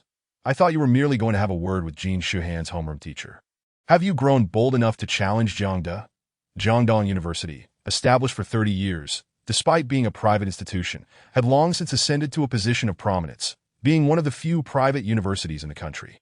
Its formidable background was evident. A mere wealthy merchant could hardly afford to cross it. The beautiful So felt increasingly disheartened, her face clouded with worry. After much deliberation, she resolved, "Yes, let us proceed, but let us keep it subtle. We mustn't draw too much attention." At Fenghuang Mountain Villa, Chu Jiqing gained another advantage in their game of chess, lifting a nearby teacup with a cheerful grin. "Father, shall we continue?" Chu Yuxuan, slightly exasperated, lifted his eyelids to glance at his youngest son. Speaking with a depth of meaning, "Indeed, I am getting old. Shall I escort you home to rest?" Although the weather is pleasant today, the breeze by the lakeside can be rather chilly. Chu Yuxuan calmly gathered the chess pieces. Responding nonchalantly, "Jiqing, let us discuss your son. What is there to say about that good-for-nothing? I sigh in regret for the past. I feel I owe him so much, now allowing him to enjoy life at Chuman. Alas, he lacks discipline and tarnishes our family's reputation that I shall speak to him again." The old man smiled gently. "When he was young, I chastised him for not acting like a child. Recently, I chastised him because he has become too much of a child. What do you think lies behind this contradiction?" Chu Jiqing responded with composure. Having spent so many years abroad, he likely learned little of value. A reprimand is warranted. Chu Yuxuan pressed his pale lips together, and after finishing with the chess pieces, muttered, "He must take after you." Chu Jiqing, unashamed, replied, "In matters of charm, he is indeed my true heir." The father and son seemed to engage in an ethereal match, conversing in a language of celestial beings. Not far away, the two families, previously enjoying a harmonious atmosphere, suddenly stirred with agitation. The cause was a phone call received by Chu Yuxuan's aunt, Chairman Chu. "Your nephew has stirred up quite the commotion. An hour ago, he made headlines online, and now he is at the criminal police station. Interestingly, rumors about Jiang have resurfaced. I've had someone investigate. And while I don't know who started it, the PR department at Qingya is currently quite busy." Before the call could conclude, Chu Yuxuan's uncle also received a similar message.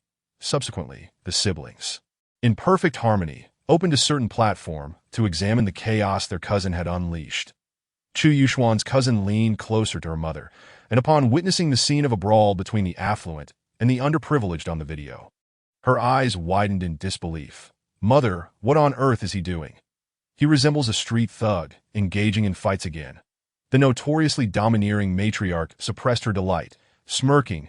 After reclaiming his roots, he seems to have lost his sense of identity. "Ha, brother, do you think the scandal surrounding Jiang is connected to him?" Chu Yuxuan's uncle shook his head with a chuckle. "Could it possibly be mere coincidence? Oh, our little nephew is quite the clever one." Just as he finishes one fight, a video of his escapades surfaces online. This is a common tactic employed by PR teams during crises. It must be that charming wife of his stirring the pot. The siblings silently reached a consensus, believing they had deciphered their nephew's nefarious schemes, yet they were, in truth, entirely misguided. Chu Yuxuan's cousin interjected, "But doesn't this count as a case of the flood washing away the Dragon King's temple?" That fool surely has no idea who the influential figures behind Jiang are." The aunt remarked, having been away for so long.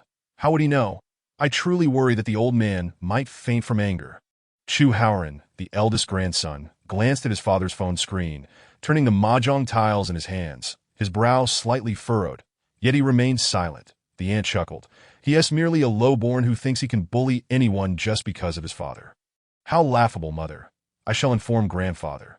Let him share in the joy. Ha." Before long, the young lady breezed through the corridor, joyfully entering the waterside pavilion. "Grandfather, uncle." Chu Yuxuan cast a sidelong glance, smiling. Why aren't you with your mother and the others playing cards? What brings you here?" "Well, I have something to discuss with uncle." Chu Jiqing eyed her suspiciously. "What is it, girl?" The young lady, suppressing her delight, slightly raised her lips. "Uncle, you're so engrossed in chess. You likely haven't heard what your precious son has done this time." Chu Jiqing, intrigued, lifted his teacup. "What has he done now?" "Why, he assaulted 3 individuals, and the internet has erupted with outrage. The news is everywhere." The expression on Chu Jiqing's face shifted. This I will speak to him later." "Fighting is not a major issue." Not a big deal. That it may not be a major issue, after all, considering who he has been fighting." Chu Jiqing's eyes widened in shock, instinctively glancing at his father. Stammering, "It's manageable, quite manageable." With that, he took a few gulps of tea to calm his nerves, The old man's face darkened, fury etched upon his features. "You insolent child!" A glimmer of cunning shone in the young lady's eyes. "I saw online that just after Yuxian's altercation, less than an hour later, a scandal about Jiangda broke. Could it be that he intends to confront Jiangda?" Poof! Chu Yuxuan spat out his tea, glancing warily at his father. After a moment of shock, he forced a smile, stuttering, "Father, regarding the matter of Jiangda's board of trustees, besides the other trustees and a few select officials, only we know. Yuxian he just returned to Chuman. This extravagant child." Chapter 49. 800 eyes. Chu Yuxuan inhaled deeply, his sparse brows knitting together in a frown, darkly remarking, "Your good son is now digging up ancestral graves. What an ungrateful wretch. Truly, he is as useless as mud that cannot be molded." No sooner had he finished speaking than a maid rushed in, holding Chu Yuxuan's phone, her voice trembling. "Sir, there have been multiple calls for you." Without a moment's thought, Chu Yuxuan surmised that the callers were either fellow board members or the president of Jiangda. Indeed, the caller was none other than the president of Jiangda. "Sir, this is bad. You're your grandson, I already know. Get to the point. What is the plan for handling this? We've already gone to the hospital to soothe the 3 international students and obtained a letter of understanding. No injury assessment was conducted. We thought to extricate your grandson first and resolve this matter privately, but before we even reached the police station, the scandal about the companion study broke. And the other board members claim it was your grandson's doing." Chu Yuxuan's voice turned stern. "Forget my reputation. Handle this matter as it should be. All right, I shall clarify things first. For your grandson. I shall not intervene for now. Mind your own business, President Yang. I opposed your proposal for the companion study from the start, yet you refused to listen and even colluded with other board members to pressure me. Just look at the mess you've created. If this is not handled properly, you might as well resign." President Yang acquiesced. "I only aim to improve the school's ranking by emulating other institutions. Moreover, the facts are not as you believe. It was merely a few international students with subpar conduct before he could finish." Chu Yuxuan hung up the phone in anger, then picked up the teacup beside him and hurled it at his youngest son in fury, exclaiming, "I always thought a tiger father would not raise a dog son. Yet here we are. Your precious son is unworthy of even that, boldly assaulting someone in broad daylight, completely disregarding the law. Who gave him such audacity? Was it you?" Chu Yuxuan, now sweating profusely, soaked with water and tea leaves, appeared utterly disheveled. "I will certainly educate him properly." "Educate? It's too late for that." Chu Yuxuan's breath came heavy, his anger palpable. After calming down for a moment, he stated coldly, "Let your brother and sister handle the overseas project. You retreat and focus on properly educating your child." "Father!" Chu Yuxuan suddenly became agitated. But upon seeing the unyielding gaze of Chu Yuxuan, he could only hold his tongue. After a brief pause, he nodded and said, "I understand." The old man let out a cold huff, picked up the cane standing by, and the maid hurriedly reached out to assist him, subsequently supporting Chu Yuxuan as they left the waterside pavilion. The young lady, who had been watching the scene unfold, stifled a laugh and sarcastically remarked, "Uncle, I heard from my mother that you are the backbone of that overseas project. My mother and my uncle are merely your left and right arms at best. Now that grandfather has ordered you to step back. It must be quite heart-wrenching, right? Get lost. How disrespectful." Chu Yuxuan scowled, irritated at the impertinence that his niece dashed out of the waterside pavilion. Eager to share the good news with her mother, the dashing third prince of the Chu family unexpectedly curled his lips into a smile, a trace of mirth flickering in his eyes, in a family where everyone has their own schemes. Chu Yuxuan had long been aware that the true mastermind behind Jiangda University was none other than his grandfather. When he first heard Jin Shihan mention Jiangda University that morning, he felt a twinge of apprehension, contemplating having his younger brother surreptitiously film some clips to embarrass the university and use public opinion to force them to cancel the nauseating accompanying student program, treating it as a good deed done anonymously. After all, within the entire Chu family, who would dare to directly provoke the old man's ire if they had any sense? Not only would they lose their chance to vie for the family fortune, but simply not being expelled from the Chu family would already be a show of mercy from the old man. However, after spotting the 3 international students at the KFC, he pondered and changed his mind, deciding it would be better to escalate the matter, putting on a show for those who were secretly observing him. When the time came, he would undoubtedly be mired in public opinion. Later, when he leaked the videos his younger brother had captured, others would assume he was merely engaging in urgent public relations rather than acting with ulterior motives to TO his uncle and aunt. This seemed like a reckless gamble, a foolhardy endeavor, yet he was uncertain of the old man's limits. Which is why he called Chu Yuxuan to discuss his thoughts to AT that time. Chu Yuxuan had just been chastised by the old man, who insisted that he leave a path for his elder siblings.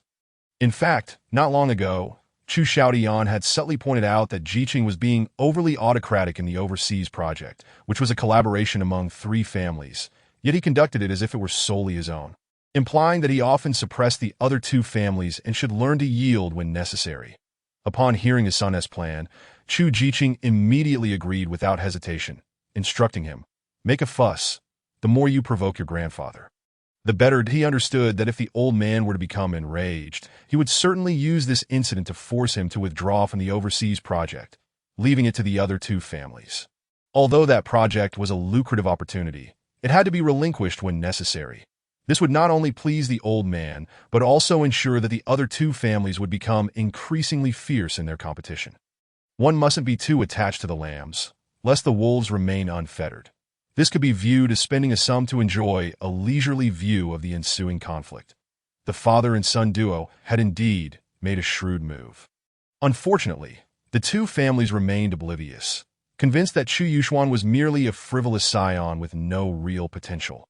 Meanwhile, they were blissfully unaware that the old man had orchestrated this elaborate ruse to sweeten their expectations. Chapter 50. Sister-in-law. Do say something. 3 days swiftly passed, and on the Saturday morning, following an appearance on the variety show I Am a Bystander, in a discussion with director Song regarding the show's direction, Zhao Yanan returned home at 2 in the morning, having slept for less than 5 hours. Planning to catch up on sleep on this day off, she was abruptly awakened by the persistent ringing of her phone. The icy beauty felt somewhat vexed, allowing the phone to ring for a while before laboriously opening her bleary eyes to retrieve it from the bedside table. Squinting at the screen, she saw it was Chu Yuxuan. "Hello, Uncle Yuxuan." Habitually about to address him as uncle, Zhao Yanan instinctively halted, her mind now alert, and corrected herself to call him Dad. "Daughter, did I disturb you?" Chu Yuxuan replied cheerfully. "No, I was just about to get up." "Dad, why are you calling so early?" Chu Yuxuan sighed. "Yuxuan's detention period is over. He will be released at 8 o'clock, and I am on my way to the detention center. But if you have time, perhaps you could join me." That in truth, the 3 individuals involved in the brawl 3 days prior had chosen to forgive one another that very day, and since no injury assessment had been made, Chu Yuxuan should not have been detained.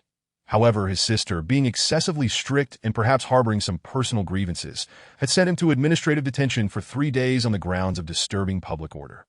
After leaving the estate that day, Chu Yuxuan had intended to head straight to the criminal police team to pick up his son, but upon arriving at the entrance, he received news of his eldest daughter's unwavering enforcement of the law. Fortuitously, the policewoman, who had chosen to serve the public rather than indulge in the privileges of a wealthy heiress, stood in the courtyard of the police station, casting a cold glare at his Maybach. The old man, who enjoyed a glamorous exterior yet felt miserable inside, did not even dare to open the car door, hurriedly urging the driver, "Go, go, go! Hurry up!" At the same time, the legal department of Qingyang Media witnessed the entire scene. After careful consideration, they called Zhao Yanan. "President Zhao, Mr. Chu is to be detained for 3 days, but I just saw that his father seems unconcerned." Although Zhao Yanan felt suspicious, she reasoned that if Chu Yuxuan was indifferent, it was hardly her place to intervene. Therefore, she took no action, feeling pity for the young scion who, despite his grand background, was at the mercy of his sister's authority and could only accept his punishment. Meanwhile, with the news from Chu Yuxuan, Zhao Yanan felt she could not refuse. In her heart, the Zhao family had owed too much to Chu Yuxuan, and all she could do was comply, although she was reluctant to pick up the young heir. Having created such a mess, even after 3 days, public opinion about Qingyang Media remained mixed, with praise and criticism in equal measure, leaving the artists under their wing and many partners anxious, fearing potential fallout. Some said Zhejiang University is overly accommodating to foreign students. "We believe Mr. Chu wouldn't have struck out without reason. Those 3 must have provoked him." Others countered, while the accompanying students from Zhejiang University are indeed infuriating. "Does that justify violence?" Who has evidence to prove those 3 students are not miscreants? Please present it. During these 3 days, Jiang University faced a barrage of online condemnation, with calls for accountability echoing throughout forums. Some radical individuals even threw rotten eggs at the principal's office, and the situation continued to escalate. Regardless of how the university attempted to clarify matters, even dragging a second or third-tier star scandal into the fray. Netizens remained unconvinced. After hanging up the phone, Zhao Yanan checked the time. It was precisely 7 o'clock. She hurried to wash up and apply makeup, as Saturday mornings typically saw little traffic, allowing her to reach the detention center in about half an hour. Upon arriving at the underground parking garage, she exited the elevator and rushed toward her Maserati, rummaging for her keys in her bag. Midway, she faintly heard someone humming a tune, the voice seemingly coming from near her car. It was a love song, and the rough tenor of a man's voice seemed to strain at certain words. Zhao Yanan felt a mix of curiosity and surprise. After a brief moment of hesitation, she carefully stepped forward, ensuring her high heels made no sound, and slowly approached the vehicle. As she drew nearer, she was taken aback to see the car gently swaying under dim light. This alluring suspicion heightened. And since the parking space was out of sight of the cameras, she decided to take out her phone, activate the recording function, and stealthily walk to the rear of the car, peering around to the left side. On the screen, she was greeted by the sight of a burly man, squatting on the ground and diligently removing the left front wheel of the car with a wrench. Feeling feverish, the third brother easily lifted the tire he had just removed, turning around while seamlessly continuing to hum the song, adding a rather inappropriate word. Zhao Yanan crossed her arms, raising her eyebrows at the towering figure before her, whose demeanor was cold to the point of being chilling. The third brother, awkwardly silent for a long moment, forced a dry smile. "Sister-in-law, you're up so early. How can you to see me?" Zhao Yanan. The third brother, wishing he could vanish on the spot, stared blankly and swallowed hard. Mumbling, "Sister-in-law, you can hit or scold me. I will accept it. But this has nothing to do with my elder brother. I swear, he had no part in this down in the last time your tire was stolen. It wasn't me, I promise." Zhao Yanan was at a loss for words. She knew this hefty man had previously been Chu Jiqing's bodyguard and driver, later becoming Chu Yuxuan's chauffeur. Originally, she had thought he was assigned to protect Chu Yuxuan. But now it sounded as if he had a closer relationship with him, even calling him elder brother. What was the hidden story behind this? Zhao Yanan couldn't be bothered to think. The relationship between that father and son was already perplexing enough. It was better not to get involved. "Take me to the detention center." Zhao Yanan glanced at the nearby G-class vehicle, paused, and said coolly, "You have plenty of sisters-in-law. What is circulating online is just gossip. So please don't call me sister-in-law." Lao San, robust and spirited, remarked, "They are all young to know that in any case, you are the sister-in-law." Zhao Yanan rolled her eyes and continued on her way towards the imposing G. "Sister-in-law, I will gladly accept this tire." Lao San followed closely behind. "Don't call me sister-in-law." "Oh, I understand now, sister-in-law, to take it easy. Sister-in-law, are we going to pick up my elder brother, sister-in-law?" "You haven't said a word, sister-in-law." Chapter 51. Do you think I am Tynyanka? The sky was overcast. Although it was the chilly season of spring, the biting cold of winter had dissipated, replaced by a mix of rain and snowed. At exactly 8 o'clock, the detention center released its inmates. Chu Yuxuan lazily stepped out through the iron gates, greeted by the sight of a Maybach and a GTR. Chu Jiqing stood beside the Maybach, a cigarette dangling from his lips, while a cold, middle-aged driver in a sharp suit held an umbrella over him. Upon seeing his son emerge, he hurriedly approached, exclaiming, "Son, you have suffered." He took the large black umbrella from the driver's hands and promptly held it over his son's head, providing him with comfort. Chu Yuxuan smiled lightly, glancing at Lao Wu and Xiao Qing, who were standing next to the Jita Mr. Chu. Out of respect for Chu Jiqing, Lao Wu refrained from calling him brother. Xiao Qing, cradling a heavy white fur robe, stepped forward and personally draped it over Chu Yuxuan, her expression a mix of shyness and concern, saying, "Young master, you have endured so much. How come you are here too?" Chu Yuxuan's gaze swept over Xiao Qing's rough little hands, landing on her flushed, delicate face. 3 days of detention is not prison. It wasn't that much of a hardship, as soon as he finished speaking. Another figure approached timidly, calling out, "Chewed up Mr. Chu." Everyone turned to see Jin Shuhan, whom only Chu Yuxuan recognized. "What brings you here?" He furrowed his brow slightly. I inquired at the criminal police team and learned that you would be released today. Since I had no classes, I thought I would come to pick you up. Chu Yuxuan pursed his lips, responding, that incident has nothing to do with you. Don't feel any pressure. Jin Shuhan opened her mouth. The words thank you almost escaping her lips, but were swallowed back. After a moment of hesitation, she suddenly looked up and said, by the way, Mr. Chu, the school has changed its principal and expelled over 30 international students who had received disciplinary actions. The new principal is currently issuing a statement online. Chu Yuxuan had already learned of this news the previous night, as it was a direct order from the old man, who had personally appointed the principal. Chu Jiqing had casually informed him during his visit. The entire incident had finally reached a satisfactory conclusion. 3 days of detention had yielded significant benefits. Worth it, good. That is indeed a relief. Chu Yuxuan feigned surprise. Just as a black G slowly approached, Zhao Yanan alighted, glancing at Xiao Qing, who was adjusting Chu Yuxuan's collar, then at the flustered Jin Shuhan standing before him. With a neutral expression, she walked over and addressed her father. Dad Chu. When she looked at Chu Yuxuan, she seemed unsure of how to refer to her pretend husband in front of Chu Jiqing, opting to skip that part altogether and asked coolly, are you well? Chu Yuxuan replied, I have food, drink, and shelter. It's quite satisfactory. Are you worried about me? Zhao Yanan pressed her lips together, remaining silent. Chu Jiqing cleared his throat gently, smiling as he said, come, Yuxuan Yanan, let us return to the mountain villa. The old man wishes to see both of you. Zhao Yanan responded with confusion. What does he want to see me for? Recalling the earlier scene of the old man confronting the father and son, she couldn't help but feel a chill run down her spine. Chu Yuxuan understood that there was no escaping this ordeal. At worst, he would receive a few lashes. Nothing too painful, he replied in a muffled voice. Let us go. The sooner we face it, the easier it will be. With that, he turned to Lao Wu, pointing at Jin Shuhan. First, take her to school. You and Xiao Qing can head back afterward. Lao San. I will ride with you and Yanan. Jin Shuhan, unable to resist Lao Wu's enthusiasm, awkwardly got into the car, watching as the Maybach and the G departed, feeling an inexplicable sense of oppression that in her eyes. Being able to earn a living for herself and her paralyzed father was already a rare form of wealth. In the back of the G, Zhao Yanan and Chu Yuxuan sat at a considerable distance from each other. The icy beauty turned to gaze out the window, her thoughts in disarray. Unsure how to face the old man shortly, on the other hand, she found it strange that she had prepared herself for Chu Yuxuan's incessant teasing during the ride.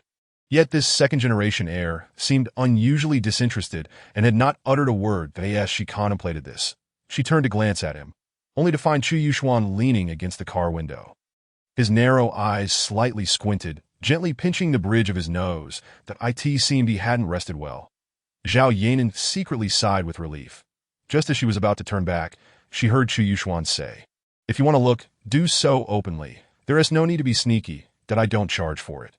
Zhao Yanan shot him an annoyed glance, but chose to ignore him. Chu Yuxuan merely smiled and continued to pinch his brow. In truth, he had indeed struggled to sleep well these past few days, his head feeling a bit dizzy and faintly aching, leaving him little room for banter. Furthermore, the 3 days of idleness had calmed the restlessness in his heart somewhat. In this world, most love stories begin with physical attraction. The fleeting glance at Zhao Yanan during the wedding had stirred Chu Yuxuan's heart momentarily. In this vast world, which man could remain unaffected upon first encountering a beauty like Zhao Yanan? However, at that moment, he had no intention of pursuing her, fully aware that their marriage was merely a farce. Until that slap, which had completely opened the door to his heart, it was hard to imagine the feelings of a young master who had grown accustomed to being neglected, suddenly being shielded by a woman. The camaraderie was a façade, yet the fluttering of his heart was genuine. However, now he felt that his reaction might have been somewhat excessive. Being overly warm towards such a cold woman would likely yield counterproductive results. Lao San, distracted while driving, occasionally glanced at the rearview mirror, noticing the two sitting apart like strangers, the atmosphere in the car tinged with an awkward silence, prompting him to pout. What is love, I wonder? They say it's not as good as a bowl of dumpling soup. I do feel like having some dumpling soup. Chu Yuxuan's eyes widened slightly as he shot a look at Lao San. What are you mumbling about? Lao San promptly shut his mouth, feigning ignorance, and focused intently on the road ahead. Chu Yuxuan couldn't help but chuckle. His simple-minded brother always exhibited such foolishness, and he feared it would be difficult for him to find a wife in the future. At that moment, Lao Er sent a message on WeChat. Out? Chu Yuxuan replied, yes. How's the matter you were looking into? Lao Er responded, still investigating. It seems the Gao family isn't up to anything unusual. Chu Yuxuan tucked his phone away, pondering for a moment before looking at Zhao Yanan. Has Gao Ning come looking for you again? Zhao Yanan inhaled sharply. He has come every day for the past 3 days. She paused, then added, he has been looking for you. Didn't you say to make him wait? Chu Yuxuan stroked his chin, muttering, with all this commotion, he must be aware, right? I suspect he is deliberately trying to provoke me. Zhao Yanan replied coolly, I'm not sure. Chu Yuxuan sighed, raising his hand to massage his temples, turning his face to look at Zhao Yanan, grinning mischievously. Why the long face? Who has upset you? Lao San's eyes widened in alarm, feeling an icy chill down his back. Zhao Yanan snapped, Chu Yuxuan, are you planning to open a tire shop? Why are you always messing with my tires? Chu Yuxuan pressed his tongue against his cheek, pondering silently for a moment before pointing at Lao San. I report this. It's all his doing, and the idea was his too. It has nothing to do with me. This big guy is just too wicked. Of his over 200 pounds, at least 200 are ill intentions. Lao San, very well. You are so noble and distinguished. Zhao Yanan retorted angrily. You must be joking. What exactly do you want? Is it not enough for you to leave me alone every day? Chu Yuxuan made a surrender gesture, feigning innocence. I just thought you were working so hard every day, driving yourself. Isn't it tiring? From now on, I'll be your driver. Not necessary. Zhao Yanan snapped, seething, don't touch my car again. Chu Yuxuan pretended to contemplate. How about this instead? Let this big guy be your driver from now on. I'll take a step back, and you do the same. As he spoke, Chu Yuxuan raised his hand, seemingly wanting to pat Zhao Yanan's shoulder to foster some familiarity. To his surprise, Zhao Yanan reacted unusually strongly, recoiling as if startled, glaring at him with an expression that warned, don't touch me. Chu Yuxuan was taken aback, shrugging his shoulders, so it's settled then. Lao San, from now on, drive carefully for your sister-in-law. Got it. What a life I lead. Chu Yuxuan leaned back in his seat, reflecting on that night when Zhao Yanan had injured him with a knife. Her reaction had seemed somewhat peculiar. After contemplating for a while, he took out his phone again and sent a message to Lao Er. Help me investigate Zhao Yanan's background. Lao Er replied, Elder brother, do you think I am Tai Nyanka? Chu Yuxuan, yes. Lao Er, all right. Chapter 52, don't talk back an hour later. The two vehicles arrived at Fenghuang Mountain Villa. The old man's courtyard was situated at the highest point of the villa, almost reaching the mountaintop. Known as Wulong Garden, that if this were ancient times, he would surely face a fate of extermination, or at the very least, a severe punishment. The biting winds and snow atop the mountain far surpassed the chill experienced in the city. As soon as she alighted from the vehicle, Zhao Yanan involuntarily shivered, drawing her neck into her coat and appearing slightly anxious. Chu Jiqing cast a glance at the two luxury cars parked outside the courtyard, a smile dancing at the corners of his mouth as he remarked to Chu Yuxuan, your uncle and aunt are eagerly awaiting your performance. Chu Yuxuan grimaced, turning to Zhao Yanan and reassuringly said, do not fear. Zhao Yanan nodded gently, hesitated for a moment, then tucked her hands into her sleeves, awkwardly linking arms with Chu Yuxuan as they walked, inquiring, will you be punished today? Chu Yuxuan lowered his eyelids, seemingly still suffering from a headache, and replied, what do you think? Zhao Yanan, with lingering apprehension, cautioned, do not be cheeky. Are you concerned for me? Zhao Yanan replied solemnly, I fear for your father. Father? Chu Yuxuan raised an eyebrow, a peculiar smile gracing his lips. Chu Jiqing was momentarily taken aback, a mix of surprise and delight on his face as he exclaimed, what did you just call me, son? After all these years. When had this rebellious child ever addressed him as father? Zhao Yanan remained silent. Chu Yuxuan's expression froze. I did not call you that. Chu Jiqing, bewildered, retorted, did you not? Then who did you call? As he spoke, his gaze inadvertently fell upon the third son leaning against the luxurious SUV. The third son interjected, this cannot be tolerated. Are you not worried your son might beat me up? Chu Yuxuan rolled his eyes. Let us hurry inside. It is quite cold. Within the East Hall, Chu Howren stood before the elder, bowing slightly and presenting a steaming bowl of meat soup. Grandfather, This Buddha jumps over the wall was specially prepared by a master chef I invited from Guangdong. Please have a taste. The acerbic aunt lifted her gaze, her tone dripping with sarcasm. How considerate of you. The elder sat upright, chuckling. My eldest grandson truly understands. Thank you for your trouble. Huh? Perhaps you should put it away for now. It's a bit too rich for such an early hour. With a sigh, Chu Yuxuan stepped back, straightening up to hand the bowl to a nearby maid, cautioning, be careful, it's hot. The maid's cheeks flushed crimson. The eldest grandson always exuded such elegance, making him feel approachable. Unlike the capricious daughter of the second household, who inherited her mother's domineering nature and never treated the servants kindly, frequently berating them. Moreover, the young scion of the third household, though rarely seen, often appeared in sensational news online, embodying the perfect example of following in his father's footsteps. The maid contemplated these thoughts. She turned to leave, only to encounter the second-generation heir she had just been mocking, who was now entering the courtyard alongside his father, accompanied by a stunning beauty who could captivate even the most discerning of women. Indeed, people are inherently different. Wealth and poverty diverge, as do beauty and mediocrity. Yet a woman's innate grace is as valuable as a man's wealth and power. The maid mused, passing by, silently acknowledging their compatibility. Upon entering, Chu Yuxuan lowered his head. Father, eldest brother, sister, you are also here. The siblings donned expressions of familial warmth. Nodding with smiles, Chu Yuxuan, smiling naturally, inclined his head. Uncle, the elder, still basking in the praise of his eldest grandson, slowly remarked, you have arrived. Chu Yuxuan responded affirmatively, then turned to Chu Yuxuan, irritation evident in his voice. Why have you not yet apologized to your grandfather? At your age, you should have better manners. The one who had personally punctured Chu Xiaoyan's lung 3 days prior reluctantly stepped forward, kneeling and twisting his neck. Grandfather, I am here to accept my punishment. That a thin sheen of sweat broke on Zhao Yanan's palm as she timidly glanced at the elder, then stole a furtive look at Chu Yuxuan's uncle and aunt. Wishing to greet them, but lacking the courage to speak, ultimately remaining silent and standing still. The elder squinted, his face unconsciously darkening with anger. You little wretch, you have truly put me in a difficult position. What? How could I dare? It was merely a stroke of luck. Chu Yuxuan replied nonchalantly. Ditto. Such eloquence, the aunt scoffed. Jiqing, I fear your son is beyond redemption. Aunt, do refrain from laughing.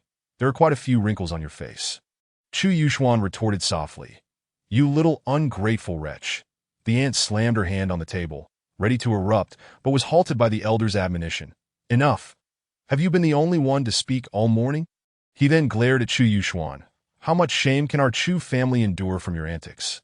The elder's gaze was fierce as he grasped his cane, swinging it towards Chu Yuxuan, causing Zhao Yanan to flinch in fear. Chu Yuxuan stood by, head bowed, not daring to intervene. After delivering over 10 strikes, the elder finally ceased, angrily striking Chu Yuxuan with the cane, his tone icy. I will warn you one last time. Curb your temperament, or I shall break your legs. Chu Yuxuan knelt upright, tightly pursing his lips, his expression encapsulating 3 sentiments. I acknowledge my mistakes, I refuse to change, and I dare to continue. Seeing him refrain from retorting this time, Chu Xiaoyan huffed and returned to his chair, then turned his gaze to the trembling Zhao Yanan, irately stating, the Zhao family is at least a minor noble family. How did they raise such an undisciplined girl? Zhao Yanan shivered, hastily stepping forward. Good morning, grandfather. You still remember to call me grandfather? Kneel alongside your husband. Zhao Yanan bit her lip, preparing to comply, only to hear Chu Yuxuan interject. A few words are sufficient. Why must she kneel? This is becoming reminiscent of feudal society. Did you not attend my wedding? Who does she even know? You insolent brat. The elder raised his hand, striking Chu Yuxuan, drawing blood from the corner of his mouth. Yuxuan, mind your words. Chu Yuxuan frowned. Father, please do not be angry. Zhao Yanan quickly knelt, tremblingly grasping Chu Yuxuan's arm, fearfully whispering, do not argue. The elder breathed heavily. Are you concerned for your wife? What about when you were fooling around outside? You little beast, you were just like your father. He then pointed at Zhao Yanan, angrily declaring, are you unable to manage him? Or do you simply lack the courage? I have heard it said that your marriage is a sham. Is that true? The unexpected accusation of a sham marriage caused Zhao Yanan to shudder involuntarily. Previously, Chu Jiqing had repeatedly cautioned her to ensure the elder did not uncover the truth behind their sham marriage, for he despised deceit among family members above all else. Furthermore, marriages in wealthy families are rarely about love, adhering instead to the principle of profit maximization. Even if not perfectly matched, the disparity should not be too pronounced. Moreover, the elder harbored a deep disdain for using alluring appearances to represent the Chu family, viewing beautiful women as perennial harbingers of disaster. Historical figures like Daji and Bao Si served as living warnings. Zhao Yanan's beauty could indeed be seen as a double-edged sword, and while the Zhao family was affluent, they could not be compared to the Chu family. How could the elder possibly consent to this union? Even if he held a disfavor towards Chu Yuxuan, the matter of marriage ultimately hinged upon the face and interests of the Chu family. Thus, knowing he could not deceive the elder, Chu Jiqing had to brazenly conceal the truth, only revealing to Chu Shouty on the day before the wedding that his son was returning to the Chu family and would be marrying. That day had nearly infuriated the elder to death. However, with the invitations already dispatched and the guests being prominent figures in Jiangcheng, there was no turning back. The elder had no choice but to acquiesce, albeit begrudgingly, opting not to attend the wedding and sending the housekeeper to admonish the illegitimate son instead. Now, with the elder in a foul mood, it appeared he was ready to revisit this old account. The siblings from the first and second households exchanged knowing glances, remaining silent with smiles.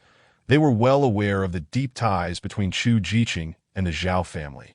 When the Zhao family fell into disarray, Zhao Yanan had married Chu Yuxuan. Although Chu Jiqing insisted that a marriage agreement had long been in place between the two families, how could they deceive outsiders when they could not even fool the Chu family? Chapter 53. To have a child? Father, this matter is entirely my fault. I have not clarified it with you. Chu Jiqing explained. In truth, Yuxuan was previously married. The elder furrowed his brow. Was it to that actress? Do you think I am unaware? Chu Jiqing confirmed. Yes, I have always wished for Yuxuan to return to the Chu family, but the child blamed me for everything and stubbornly refused to accept my compensation.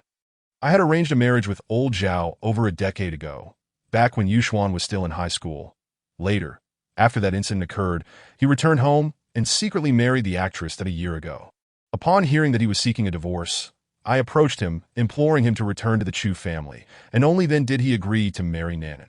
However, coincidentally, old Zhao faced troubles last year, leading others to mistakenly believe that Nanan married into the Chu family to escape disaster. Father, I assure you, Yuxuan and Nanan have indeed registered their marriage. How could there be any falsehood? The elder pursed his lips in silence, contemplating for a moment before coldly scoffing. Marriage is not a trivial matter. You treat it like a child's plaything, a 10-year-old engagement, merely a matter of parental decree, and you think it's sufficient. How reckless. Chu Jiqing chuckled awkwardly. Father, in my 2 marriages which was not arranged by my parents, which was not hasty. Chu Shouty frowned. After all these years, you still blame me. He then pointed at Chu Yuxuan. Is it because I did not allow his mother to enter the house? In the depths of Chu Jiqing's eyes, a barely perceptible chill flickered. After a prolonged silence, his thin lips parted, whispering. No, the old man seemed to harbor a sense of guilt regarding certain long-buried matters. Reluctant to broach that particular topic again, with a sigh, he turned his gaze toward Zhao Yanan and remarked, Well, the marriage has already taken place. I should refrain from meddling. Regardless, since you have come into this family, you must keep him in check. Allowing him to indulge in such reckless behavior daily is simply unacceptable. Zhao Yanan lowered her head, hastily responding, Understood, Grandpa. Chu Shouty then directed his attention to Chu Yuxuan. You little rascal. I know you harbor resentment towards me. How if it were in the past, with your current demeanor, you would never have set foot into the Chu family even once. Chu Yuxuan merely pouted, offering no reply. The old man continued, I may not favor you, but at the end of the day, you are still my grandson, the heir of the Chu lineage. Moving forward, refrain from repeating the mistakes of our ancestors. If not, I shall have no face to meet our forebears when I pass away. At 28, and still lacking any sense of responsibility, you alas. The old man, frustrated by his inability to mold him, sighed once more before abruptly stating, At the very least, have one child. A man must mature through fatherhood. Zhao Yanan, taken aback, retorted, You can scold as you wish, but why bring up children? Your youngest son has 4. yet he hasn't shed his philandering ways. Suddenly, Chu Yuxuan, who had been sulking since he entered, brightened at the prospect of his grandfather's unexpected warmth and respect. With a demeanor of utmost seriousness, he declared, "I hear you, Grandpa." The old man shot him a glare, retorting, "If you truly could listen, even dogs would cease their indiscretions." With that, he pushed himself up from the table and extended a hand to his eldest grandson. "Howard, come, let us play a game of chess. As the eldest grandson, you should also consider the matter of marriage. I do not know how many more years I have left, at the very least. Allow me to relish the joys of a four-generation household." Chu Howard promptly stepped forward to assist. "Understood, Grandpa."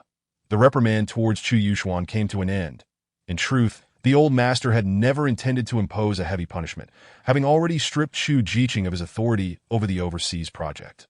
It would be unreasonable to impose further penalties on his son.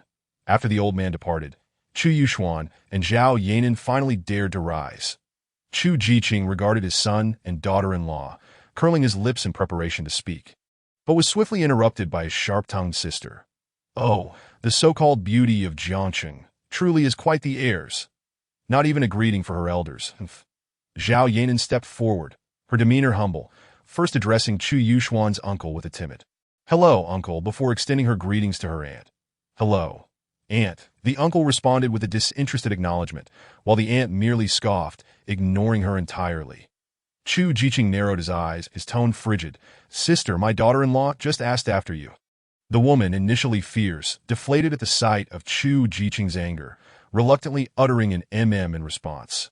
Unable to suppress his amusement, Chu Yuxuan pulled out his phone and began fiddling with it, then stepped forward, presenting the QR code on the screen to his aunt, cheekily saying, "Aunt, here, transfer 100,000 or so, just as a token of goodwill. I can't be calling you for nothing, can I?" On the way back, Chu Yuxuan maintained a lethargic demeanor, appearing despondent. Zhao Yanan, feeling uneasy, hesitated for a moment before inquiring, "Are you all right?" Chu Yuxuan gently shook his head. The old man's reprimands lacked bite. Zhao Yanan responded abruptly, "Thank you." Chu Yuxuan glanced at her, a smile lingering in the corners of his eyes. "How should I be thanked? By having a child?" Zhao Yanan rolled her eyes. "You can go have one yourself. A skilled craftsman cannot work without materials." Zhao Yanan, after a moment of silence, looked at Chu Yuxuan with a serious expression. "Chu Yuxuan, I know you often irritate me, but it's merely to alleviate my burdens. So, no matter what, I must thank you. However, we are not suited for each other. The last time I struck Xia Zhu was merely an act. You should not be too kind to me that if circumstances arise like today again. Do not argue with your grandfather for my sake. Consider your father." Chu Yuxuan smirked. "Who cares who it is or what the consequences may be? If it burdens my wife, that is unacceptable." Zhao Yanan, exercising patience, replied, "Everything between us is a façade. Chu Yuxuan, I am serious. Do not be overly kind to me. I do not deserve your efforts. Besides, there are plenty of beauties around you. Choose one well among them, or pursue them all. That I believe in you. You can do it. That I in any case, I will not interfere. If Grandpa lays blame, I shall accept the consequences." Chu Yuxuan's smile dimmed slightly, rubbing his temples as he murmured, "You understand me quite well." The third brother stole a glance at the rearview mirror, unable to suppress a chuckle. However, he soon felt the intense glares from the two in the back seat. The third brother remarked, "I just received word that my childhood friend's grandmother is having a baby today." Half an hour later, the car came to a stop in the underground garage of Zhao Yanan's residence. As Chu Yuxuan opened the car door and stepped out, his phone suddenly rang. Upon checking, it was Chen Ting. His expression shifted to one of seriousness as he hurriedly answered the call. "Ting Ting." On the other end, Chen Ting was exceptionally agitated. "Brother Chu, my sister-in-law just called to say my brother has woken up." Chu Yuxuan inhaled sharply. "Really? That is wonderful. I will head over to see him right away." "Great. See you at the hospital. I need to get ready to head out as well." After hanging up, Chu Yuxuan retracted his leg, informing Zhao Yanan that he had matters to attend to, then urged the third brother to drive them to the hospital. Chapter 54. Different Sorrows and Joys. "Doctor, what is the current condition of my friend?" In the hospital room, Chu Yuxuan observed the extremely frail Chen Chong, whose eyes barely opened a slit, and asked the attending physician. The doctor, masked and unreadable in expression, revealed a glimmer of surprise in his eyes. His condition is nothing short of miraculous. To be frank, we had little hope he would awaken, that as it stands. His consciousness remains hazy. He cannot speak or move, and his brain possesses only rudimentary cognitive ability that he needs to rest well over the next couple of days. Excessive disturbance should be avoided, though we will need further observation to draw any conclusions. Thank you. Chu Yuxuan expressed his gratitude. After the doctor departed, he exchanged a few words with Li Ping before settling onto the sofa, deep in thought. Before long, Ting arrived at the hospital, accompanied by a frail, elderly man. Li Ping had initially greeted Ting with a smile, but upon seeing the old man, her expression hardened as she questioned, Ting, why did you bring Grandpa here? This is utterly reckless, Ting pouted. When you called me, I was so excited that I let it slip.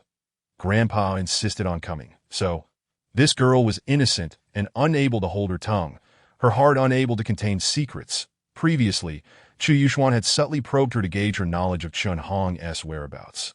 True to her nature, she shared everything about Chen Hong from childhood to adulthood, but was utterly clueless about his disappearance a decade ago or his current location.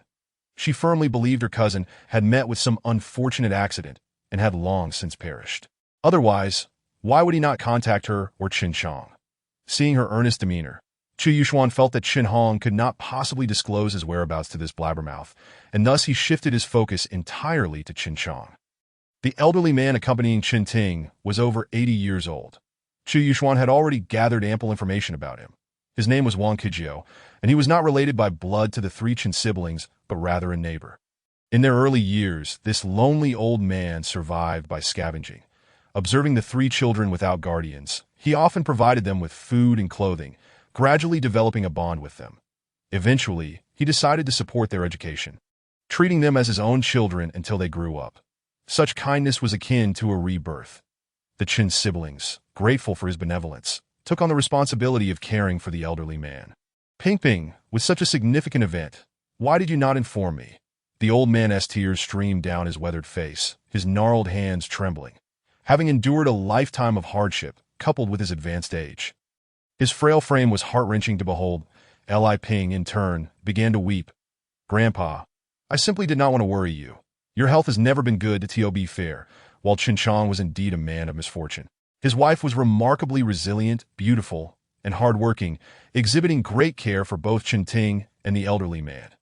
Chu Yuxuan recalled that Chen Chong had only been married for a little over a year. At that time, he had jokingly remarked that Chen Chong must have accumulated great virtue in his previous life to marry such a wonderful wife. Chen Chong had merely laughed heartily at the time. But later, when intoxicated, he confided to Chu Yuxuan. In truth, her family is quite impoverished. She entered society early and had been exploited in dubious dealings for a few years. Eventually, she came to Jiangcheng, seeking a new path in life. And by chance, we met and gradually developed feelings, leading to our marriage. The sorrows and joys of life are indeed diverse to be by the time Chu Yuxuan left the hospital. It was already noon. The third brother, holding a meat sandwich in one hand and steering with the other, spoke while munching. Brother, Chen Chong truly has a strong constitution. But do you think he would divulge Chen Hong's whereabouts to you? I reckon a balance of kindness and severity is required, that if he remains silent, we might need to leverage his sister against him. Chu Yuxian's expression was grave.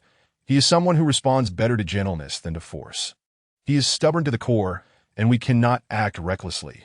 Sighing, Lao San replied, then we can only continue to wait. Brother, will you return to your new home, or to the lakeside of Jade? Chu Yuxian fell into silence for a moment before abruptly asking, what has Xiaoqing been up to lately? Cleaning, tidying up, cooking, watering the plants. At just that, Lao San responded. Why? Do you wish for her to join you at your new home? Would you really be willing to part with her? A flush of embarrassment crossed Lao San's face. I have no such reluctance, brother. Please do not think too much into it.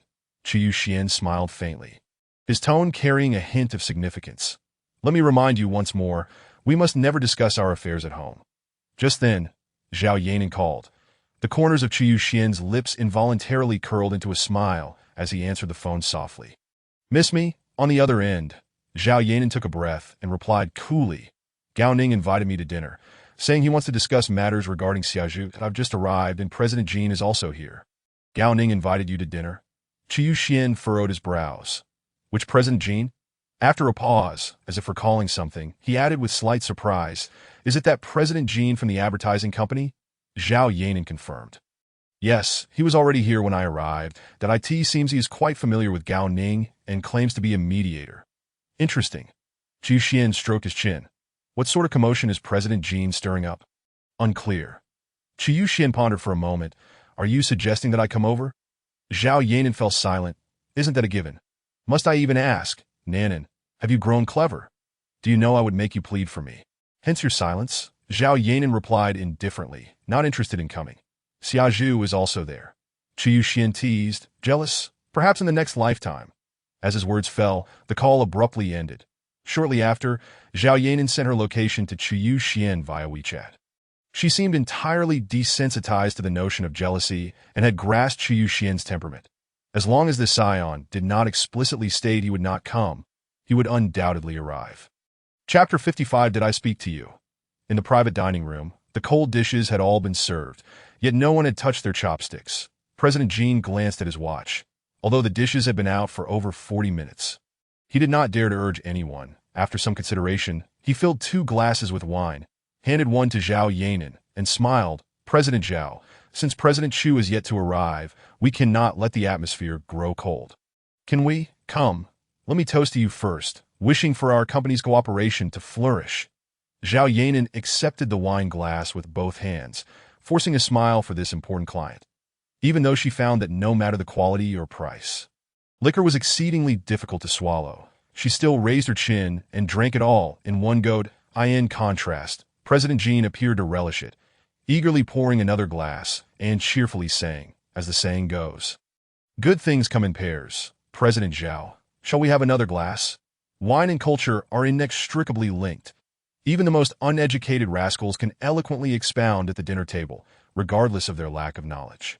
When it comes to drinking, they can effortlessly conjure up idioms like 3 goats bring prosperity, for seasons of fortune, 6 smooth sailing, or 10 out of 10 perfection, as long as it encourages you to drink another glass. Zhao Yanan knew that this could go on indefinitely, but she could not refuse President Jin's goodwill. After all, he had lowered himself to toast her. If she were to decline, wouldn't that be overly pretentious and uncouth? After 3 consecutive drinks, this ice-cold beauty felt a burning sensation in her stomach. Her cheeks flushed. President Jean, sensing the moment was right, said a few light-hearted words before turning to Gao Ning. "Gao Ning, you should also toast to President Zhao. Business is business, and friends are friends. There is nothing that cannot be discussed." Gao Ning stood up, smiling as he extended his hand. "President Zhao, I was too reckless in the past, and may have offended you." Borrowing President Jin's words, "Business is business.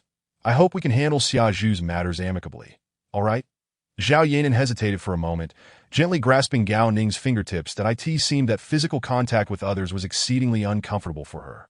Just a fleeting moment later, she released her hand, raised her wine glass, and said, "You worry too much, President Gao. Zhao Yanan, have never mixed work with personal matters." Gao Ning adopted a humble demeanor, lowering his wine glass significantly. "I should toast to you, and also to Qingya." Just then, a knock echoed at the door of the private room. Moments later, the server pushed the door open, and Chu Yuxuan strode in first. Xia Zhu wore an expression as if the world owed her a million. But upon seeing her ex-husband, her countenance soured further. She looked down, twisting her neck, clearly unwilling to glance at him again. Gao Ning's hand, holding the wine glass, froze mid-air, and his smile appeared somewhat stiff as he greeted. "President Chu, you have arrived at Brother Chu, you have finally come." President Jean stood up, waved a hand in greeting, and called out to the server, "Quick, bring out the hot dishes. I want to welcome my good brother."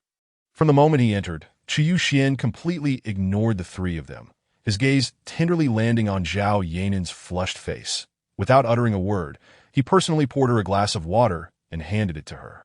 At that moment, Zhao Yanan's appearance could be described as radiant, and she felt a sense of relief. This troublesome man, despite frequently vexing her, had also provided her with a measure of comfort. Here, Chu Yuxuan did not respond but asked, "Your face is so red. How many glasses have you had?" Zhao Yanan suddenly felt an ominous premonition and dared not reply. "Brother Chu," President Jean chuckled, "don't mind me. You know I enjoy my drink. Before you arrived, the atmosphere in this room was quite dull, so I had a few drinks with President Zhao. Come, just a few days ago, you did something commendable in Jiangcheng that I heard you just got out of the detention center today. Oh dear, you must have suffered. I owe you a few drinks. Indeed, President Chu is quite righteous. Gao Ning flattered, though it felt somewhat insincere. Chu Yuxuan ignored him, smilingly complimenting President Jin, before turning his attention to the dining table. He picked up a large wine glass and filled it with liquor. President Jin, last time you came to Qingya, I did not host you properly. Today, let me make it up to you. Since you enjoy drinking, let us be bold and switch to larger glasses. President Jin forced a smile. Brother Chu, I'm almost 50 years old. Drinking like this might be too much for me. Not giving face? Chu Yuxuan smirked. Or are you suggesting I should punish myself with 3 glasses first? What's self-punishment? That is merely a drinking custom. We are gentlemen, no need for that. President Jin, ever the tactful man, managed to dissolve the awkwardness with light-hearted banter, casually switching to the large glass and filling it. Gao Ning followed suit, filling his own large glass, and said, President Chu, let me also raise a toast to you. However, this young scion continued to disregard him, clinking glasses with President Jin and downing the contents in one gulp. President Jin took his drink in 2 sips, quickly grabbing a teacup to settle his stomach. Gao Ning felt a bit awkward, placing his wine glass on the table but not taking a seat. Xia Zhu, concerned for her Ninggu, tugged at his sleeve and shook her head. Gao Ning returned a smile. Saying nothing, President Jin, another round. Chu Yuxuan, unfazed, poured another glass. You toasted to my wife 3 times.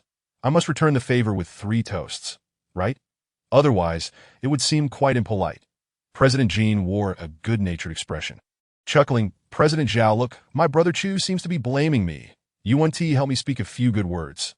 Zhao Yanan handed Chu Yuxuan a cup of tea. Drink less. Chu Yuxuan nodded in agreement. Then clinked glasses with President Jin. Cheers, President Jin, with no choice, took another sip. Gao Ning, President Chu, this seems a bit inappropriate. Chu Yuxuan had just opened a new bottle of liquor, slowly pouring it into his glass while continuing to ignore him. Zhao Yanan noticed Gao Ning clenching his fists, feeling puzzled and thinking, what trick is this dimwit trying to pull now? Does he truly believe that bringing in President Jin will intimidate Chu Yuxuan?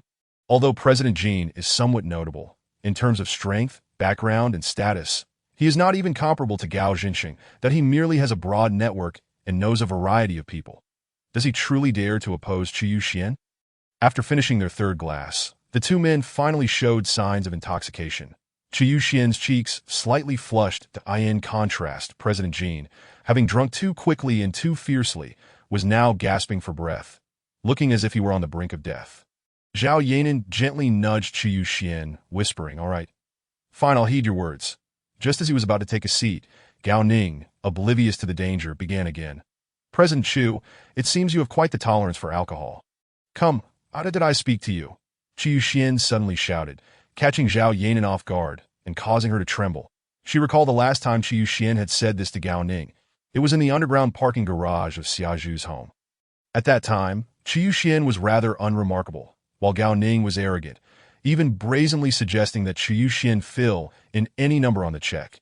Now, Gao Ning felt utterly foolish for his past arrogance. After being yelled at, Gao Ning stood there, momentarily blank, as if struck dumb. Chu Yuxuan grabbed the teacup in front of him and hurled it at Gao Ning, his gaze icy. You have 2 days. 30 million, not a penny less, or else Xia Zhu will never get her contract terminated. That I mean it. Chapter 56. So you were just a backup? Xia Zhu hurriedly got up and brushed the tea leaves off Gao Ning's clothes. Then shot a glare at Chu Yuxuan, indignantly exclaiming, Chu Yuxuan, do not take advantage of me. Chu Yuxuan scoffed. Xia Zhu, to put it bluntly, you are merely a commodity that I intend to enhance your value and sell you for a good price. How can you still be so oblivious? You are nothing but a despicable little man. Xia Zhu trembled with rage. Chu Yuxuan, slightly exasperated, muttered something that left Xia Zhu puzzled. You truly are so foolish it terrifies me. Why must you involve yourself in everything? So why do you always prefer to buy the box while neglecting the pearl inside? Mr. Jin hurriedly attempted to mediate. Brother Chu, calm down. Just a moment ago, everything was fine, and Gao Ning hadn't said anything. Chu Yuxuan glanced at him with disdain. Haven't you had enough to drink? Mr. Jin smacked his lips. Brother Chu, we are all friends here. Drinking with you is a gesture of goodwill. Chu Yuxuan smiled lightly. Allowing you to call me brother is me showing you due respect. Mr. Jin, heed advice, and you shall eat well. Although Qingya is a small company, we are not so desperate as to curry your favor. If you genuinely wish to do business and befriend me, I shall invite you for a drink another time. But should you continue to meddle, I will deal with you as well. Mr. Jin, feeling awkward, waved his hand. All right, you two continue your discussion. I shall host you later. Zhao Yanan, contemplating, cast an apologetic glance towards Mr. Jin, saying, Mr. Jin, I sincerely apologize. The latter smiled faintly, not daring to speak further. Gao Ning was barely containing his anger. Mr. Chu, I understand your father is a significant figure, and our Gao family cannot afford to provoke him, but is it really necessary for you to flaunt your power like this? Implicitly suggesting, is it just because of your father? What is there to be so arrogant about? Chu Yuxuan found it both amusing and infuriating. Hey, do not misattribute blame. Who is it that constantly brings up his father? Gao, I may not know your intentions, but I warn you, you do not have the qualifications to summon your father to play with me, understand? Mr. Chu, I merely wish to terminate Xia Zhu's contract. You are overthinking this. To redeem her, I understand. Just pay up. I have no interest. Zhao Yanan glanced at Chu Yuxuan, perhaps pondering something. Gao Ning bit his lip, glaring as he declared, the penalty fee is not yours to decide if we cannot reach an agreement. We shall resort to legal action. Chu Yuxuan nodded, dismissively stating, fine, I know your Gao family might look down upon Qingya's legal department, but let me ask you, what do you think of the Chu family's legal team? Bullying others with power is something anyone can do, right? Who in Jianqing's business world is unaware of the Chu family's lawyers? They're the elite, the CRME de la CRME. Over the decades, they have fought countless lawsuits, and their losses are few and far between. Gao Ning immediately felt deflated, momentarily at a loss for words. Just then, Gao Zhenxing unexpectedly entered the private room. Out of courtesy, Zhao Yanan stood and greeted him, while Mr. Jin also smiled and inquired about his well-being. Gao Ning appeared astonished, seemingly surprised that his father had found him here. After a brief pause, he called out, Dad. Only Chu Yuxuan and Xia Zhu remained silent. The former looked down upon him, while the latter dared not speak due to the disdain directed at her. But Mr. Chu, Gao Zhenxing said with a forced smile, I just returned from out of town half an hour ago that I heard my useless son was causing trouble again, so I rushed right over. Chu Yuxuan did not shake hands, a mocking smile on his face. Oh, what trouble are we speaking of? Do enlighten me. Gao Zhenxing, being perceptive, understood that Chu Yuxuan was not interested in explanations, so he turned directly to his son, scolding, You wretched child, Mr. Chu was already lenient with our Gao family last time. How can you be so ungrateful? For a woman, are you willing to jeopardize our entire family? Dad, Gao Zhenxing cut his son off, glaring at Xia Zhu. Miss Xia, I believe I was too subtle in my previous warnings. Now allow me to be clear. As long as I, Gao Zhenxing, am alive, you shall never enter the Gao family. Cast aside any such thoughts. Whether or not you terminate the contract has nothing to do with Ninger. I will not give him a single penny. You would do well to consider your position. Otherwise, do not blame me for being unkind. Xia Zhu nodded meekly, not daring to look up or speak. In truth, during her relationship with Gao Ning, she had often faced opposition from his parents. Yet, driven by deep love, she believed that enduring would eventually yield acceptance. Dad, you. Gao Ning likely wished to defend Xia Zhu, but was silenced by Gao Zhenxing's reprimand. Be quiet. You wretch, can you not live without a woman? 3 years ago, for a woman, you disregarded your mother and me to pursue her in America, and now that she is married, you are still obsessed with her. When will you ever grow up? Chu Yuxuan. Oh, Zhao Yanan. The couple shared an expression of amusement. Xia Zhu felt as if struck by lightning. Wasn't he said that he had a rare illness and had to go to America for treatment? Reflecting on the incident in the underground parking lot when Chu Yuxuan had pushed Gao Ning, she recalled the painful expression on Gao Ning's face that was it all an act. She had even scolded Chu Yuxuan for that.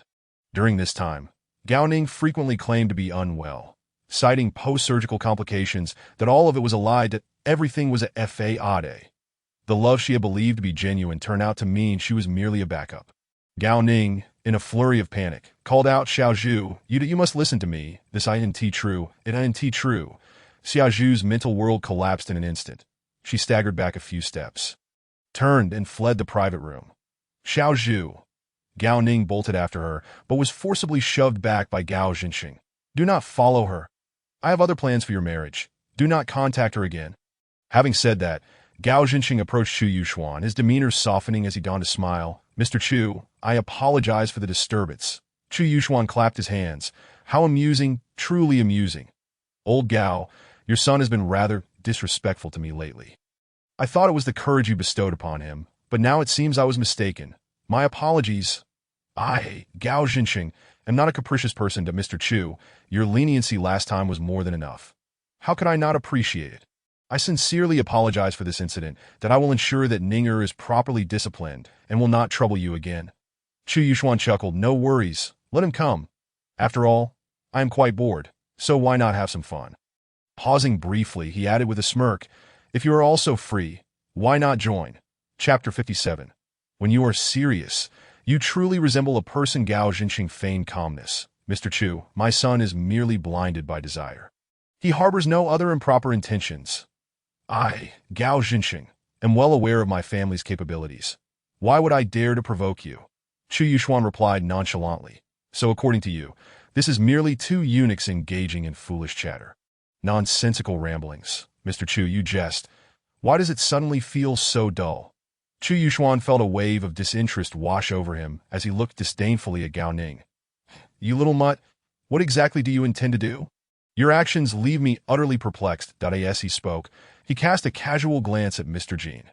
Gao Ning gritted his teeth, his eyes glistening with unshed tears, likely feeling that he resented his father more than he did Chu Yuxuan at this moment. After a prolonged silence, Chu Yuxuan shrugged and walked towards Gao Ning, picking up the bottle of liquor in front of Mr. Jean, gripping its neck and mockingly addressing Gao Jinxing. Old Gao, I have not failed to give your family opportunities, but your son repeatedly brings me displeasure. What do you suggest I do? As his words fell, the bottle shattered against Gao Ning's head with a loud crash, blood gushing forth as he collapsed to the ground. Gao Jinxing instinctively clenched his fists, a flicker of rage crossing his face, though he quickly concealed it with a forced smile. Mr. Chu, well taught. My son truly deserves a beating. Understanding the greater good, I appreciate it. Chu Yuxuan grinned, then picked up an empty bottle. Zhao Yanan, alarmed, quickly interjected, Mr. Chu, please stop. You have had too much to drink. Chu Yuxuan pressed his tongue against his back teeth, tossing the bottle to the ground with a scoff. Indeed, I have had too much to drink. Haha, dear wife. Let us return home to rest. As he passed Mr. Jean, he patted him heavily on the shoulder. Mr. Jean, I will properly treat you to a meal and ensure you are well fed. All right. Mr. Jean chuckled, ignoring the bloodied and moaning Gao Ning on the floor. After the couple left, the Gao family driver, who had been waiting outside, rushed in to help Gao Ning, applying a towel to his head. Sir, this Chu fellow is truly overstepping. The driver, filled with righteous indignation, was abruptly silenced by Gao Jinxing's reprimand. Silence. What position do you hold to speak so recklessly? After glaring at the driver, Gao Jinxing turned to Mr. Jean, his gaze icy. Mr. Jean, I am curious. How is it that my son, having returned to the country for such a short time, has made your acquaintance? Mr. Jean, slightly tipsy, replied with a smile. Not long at all. Your young master is well-mannered and charming. We hit it off quite well. Gao Jinxing snorted coldly, choosing not to respond further as he left the private room with the driver and his injured son. Upon entering the vehicle, I spoke to Gao Ning with a tone laden with irritation. Keep your distance from that person surnamed Jean. I do not care what he intends to do with that person surnamed Chu, but do not foolishly involve yourself. Gao Ning turned his neck defiantly, gritting his teeth as he retorted. He came to mediate for my sake. Do not slander him. That I chuckled softly. Oh, you. Have you ever considered how I came to know you were here? Let me enlighten you. The information I received was leaked by that Jean fellow. He deliberately made sure I was aware of your presence here, intending for me to witness Chu Yuxuan deal with you. Do you still not grasp his ulterior motives? Gao Ning's face reflected disbelief. And after a prolonged moment of contemplation, he seemed to vaguely realize that he had unwittingly become a pawn in someone else's game. But regardless, could he simply let this beating go unpunished? Father, can you truly stand by while he humiliates me like this? He isn't just striking my head. He is striking the pride of the Gao family, the last time he brought shame upon us. And now you intend to tolerate it again? Father, it hurts so much. Gao Jinqing's expression appeared to gradually freeze, and after a long silence, he finally said, "Keep your distance from that Xia Zhu." Meanwhile, in the back seat of the luxury vehicle, Chu Yuxuan had consumed nearly a pound of white wine and was now slightly intoxicated, tilting his head against the window while gently massaging his temples. Zhao Yanan hesitated for a moment before finally speaking up. "Could you refrain from resorting to violence in the future? It reflects poorly on you." Chu Yuxuan replied nonchalantly, "Your upbringing seems quite strict." Zhao Yanan rolled her eyes at him, a faint smirk appearing on her lips as she remarked, "So, you hid him to defend Xia Zhu? Your imagination is quite rich. I have no such leisure." Zhao Yanan clearly did not believe him. After scrutinizing Chu Yuxuan for a moment, she recalled his earlier casual remark at the dinner, "I do not care." She thought to herself that although this young master was currently a notorious flirt, he had once been utterly devoted to Xia Zhu. Perhaps this outcome left him with a tinge of disappointment. She then asked, somewhat seriously, "After loving her for 2 years, do you have any regrets?" Chu Yuxuan replied lazily, "What is there to regret? From any angle, she is the one who has lost out." Zhao Yanan understood his words. His notion of loss did not pertain to his family background, but rather to the genuine feelings he had invested. Such sentiments cannot be exchanged for gold or silver, yet they had ultimately been misplaced. Presently, Chu Yuxuan had no desire to concern himself with Xia Zhu's emotions. After pondering for a moment, he addressed Zhao Yanan, saying, "Be cautious lately. I misjudged the situation before. It is not the Gao family that poses a problem, but rather that General Jean." Zhao Yanan, taken aback by his rare seriousness, furrowed her brow and inquired, "What issue?" Chu Yuxuan shook his head. "If Gao Jinqing had not intervened today, I would still be uncertain. But his hurried arrival indicates he is unaware of Gao Ning's recent antics. Hence, I suspect that this Jean fellow harbors ill intentions and is secretly inciting Gao Ning. The reason behind it, however, remains a mystery to me. Could you be overthinking this?" Zhao Yanan pondered. "General Jean has signed several collaborations with our company. It should be mutually beneficial." She continued, "I feel that Gao Ning is simply too eager to terminate the contract with Xia Zhu, which is why he seeks you out daily, that a cowardly pup who fears the strong and relies on his father, knowing full well he cannot compete with me, suddenly growing bold. Does that seem normal?" Chu Yuxuan remarked, "I checked on the way here. That Jean fellow has no ties to the Gao family. Gao Ning just returned from abroad. How could he possibly be so familiar with him? Furthermore, think back. When was the first time General Jean met Gao Ning?" Zhao Yanan's memory was sharp. "The day Xia Zhu caused a scene at the company. Gao Ning even knelt before you." As she spoke, something clicked in her mind. "He witnessed Gao Ning suffer humiliation at your hands, and afterwards sought him out to incite him against you. That makes sense, but what is his ultimate goal?" Zhao Yanan pondered deeply, then suddenly exclaimed, "Chu Yuxuan, have you been fooling around outside, entangling yourself with the wrong woman?" Chu Yuxuan could only stare in silence. Zhao Yanan, with earnestness, replied, "Create a list for me. I will help you investigate." Chu Yuxuan scoffed, "If you have that much time on your hands, you might as well review the contract signed with General Jean to see if there are any traps." "True." Zhao Yanan mused, her expression shifting to concern. "If the Gao family is not problematic, then you should not have struck Gao Ning. Now, it seems the Gao family might be forced into trouble because of you. Beating him was merely to observe his father's reaction. Besides, Gao Ning is already involved. This confrontation with the Gao family is inevitable." Chu Yuxuan sighed. "Let them come. I am eager to see what schemes this General Jean has in store." Zhao Yanan's thoughts became chaotic. Why had General Jean, who had previously been so attentive to Chu Yuxuan, suddenly turned hostile? Could it be that his interest in collaboration was from the very beginning laced with ulterior motives? "You should at least give Uncle Jiqing a heads up to prepare a response." Chu Yuxuan squinted slightly, his demeanor nonchalant, "Worried about me." Zhao Yanan replied, Nan, I have had too much to drink. May I lean on your shoulder? This window is unbearably cold." "Chu Yuxuan," she said, "when you are serious, you actually resemble a decent person." Old 3. "Big brother, I have turned on the heating. How can it still be cold?" Chapter 58. The Orchid's Cause and the Present's Depth in the Evening. Taking advantage of his parents' absence due to social engagements, Gao Ning stealthily slipped out and drove to Xia Zhu's home. Along the way, he called General Jean, "General Jean, What exactly do you mean? Why did you have my father come today? General Jean chuckled. Ah, it seems your father has caught wind of things? Oh, brother, this is all for your benefit. Think about it. Just the two of us.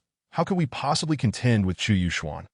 We need your father as assistance at the very least. Gao Ning retorted furiously. You want me to help Xia Zhu terminate the contract, and today's dinner was all part of your scheme? The aim was to incite my father against Chu Yuxuan? You didn't say this at the beginning. Didn't you claim you had a way to deal with Chu Yuxuan? Why involve my father now? General Jean replied, bringing your father into this will increase our chances of success. Brother, I am not exaggerating. Your father has truly grown old, lacking the boldness and courage of his youth that I in today's chaotic Chu family. What do we have to fear? If we strategize carefully, we might even leverage their internal strife. Just wait. We have the timing and location on our side. All we need is the right people. How can I possibly trust you now? You may choose not to believe me, and I can terminate the plan as well. But remember this. That Chu fellow will likely not let your Gao family off easily. Heh. Gao Ning felt a surge of frustration, realizing that at this point, retreat was no longer an option. After a long silence, he begrudgingly conceded, You must guarantee that you can bring him down. General Jean confidently asserted, That is inevitable. Chu Yuxuan is a lecherous fool, all façade and no substance. Defeating him will be a piece of cake. Gao Ning contemplated, General Jean, what grudge do you hold against him? On the other end of the line, there was a moment of silence, followed by General Jin's sinister voice, Do not ask what you should not. Approximately 20 minutes later, Gao Ning arrived at Xia Zhu's residence. However, after anxiously entering the door code he had memorized, it displayed an error. Panic set in as he stubbornly tried several more times, each resulting in the same outcome. Earlier in the day, he had wanted to explain things to Xia Zhu, but both his calls and messages had been blocked, and even Xia Zhu's mother was unreachable.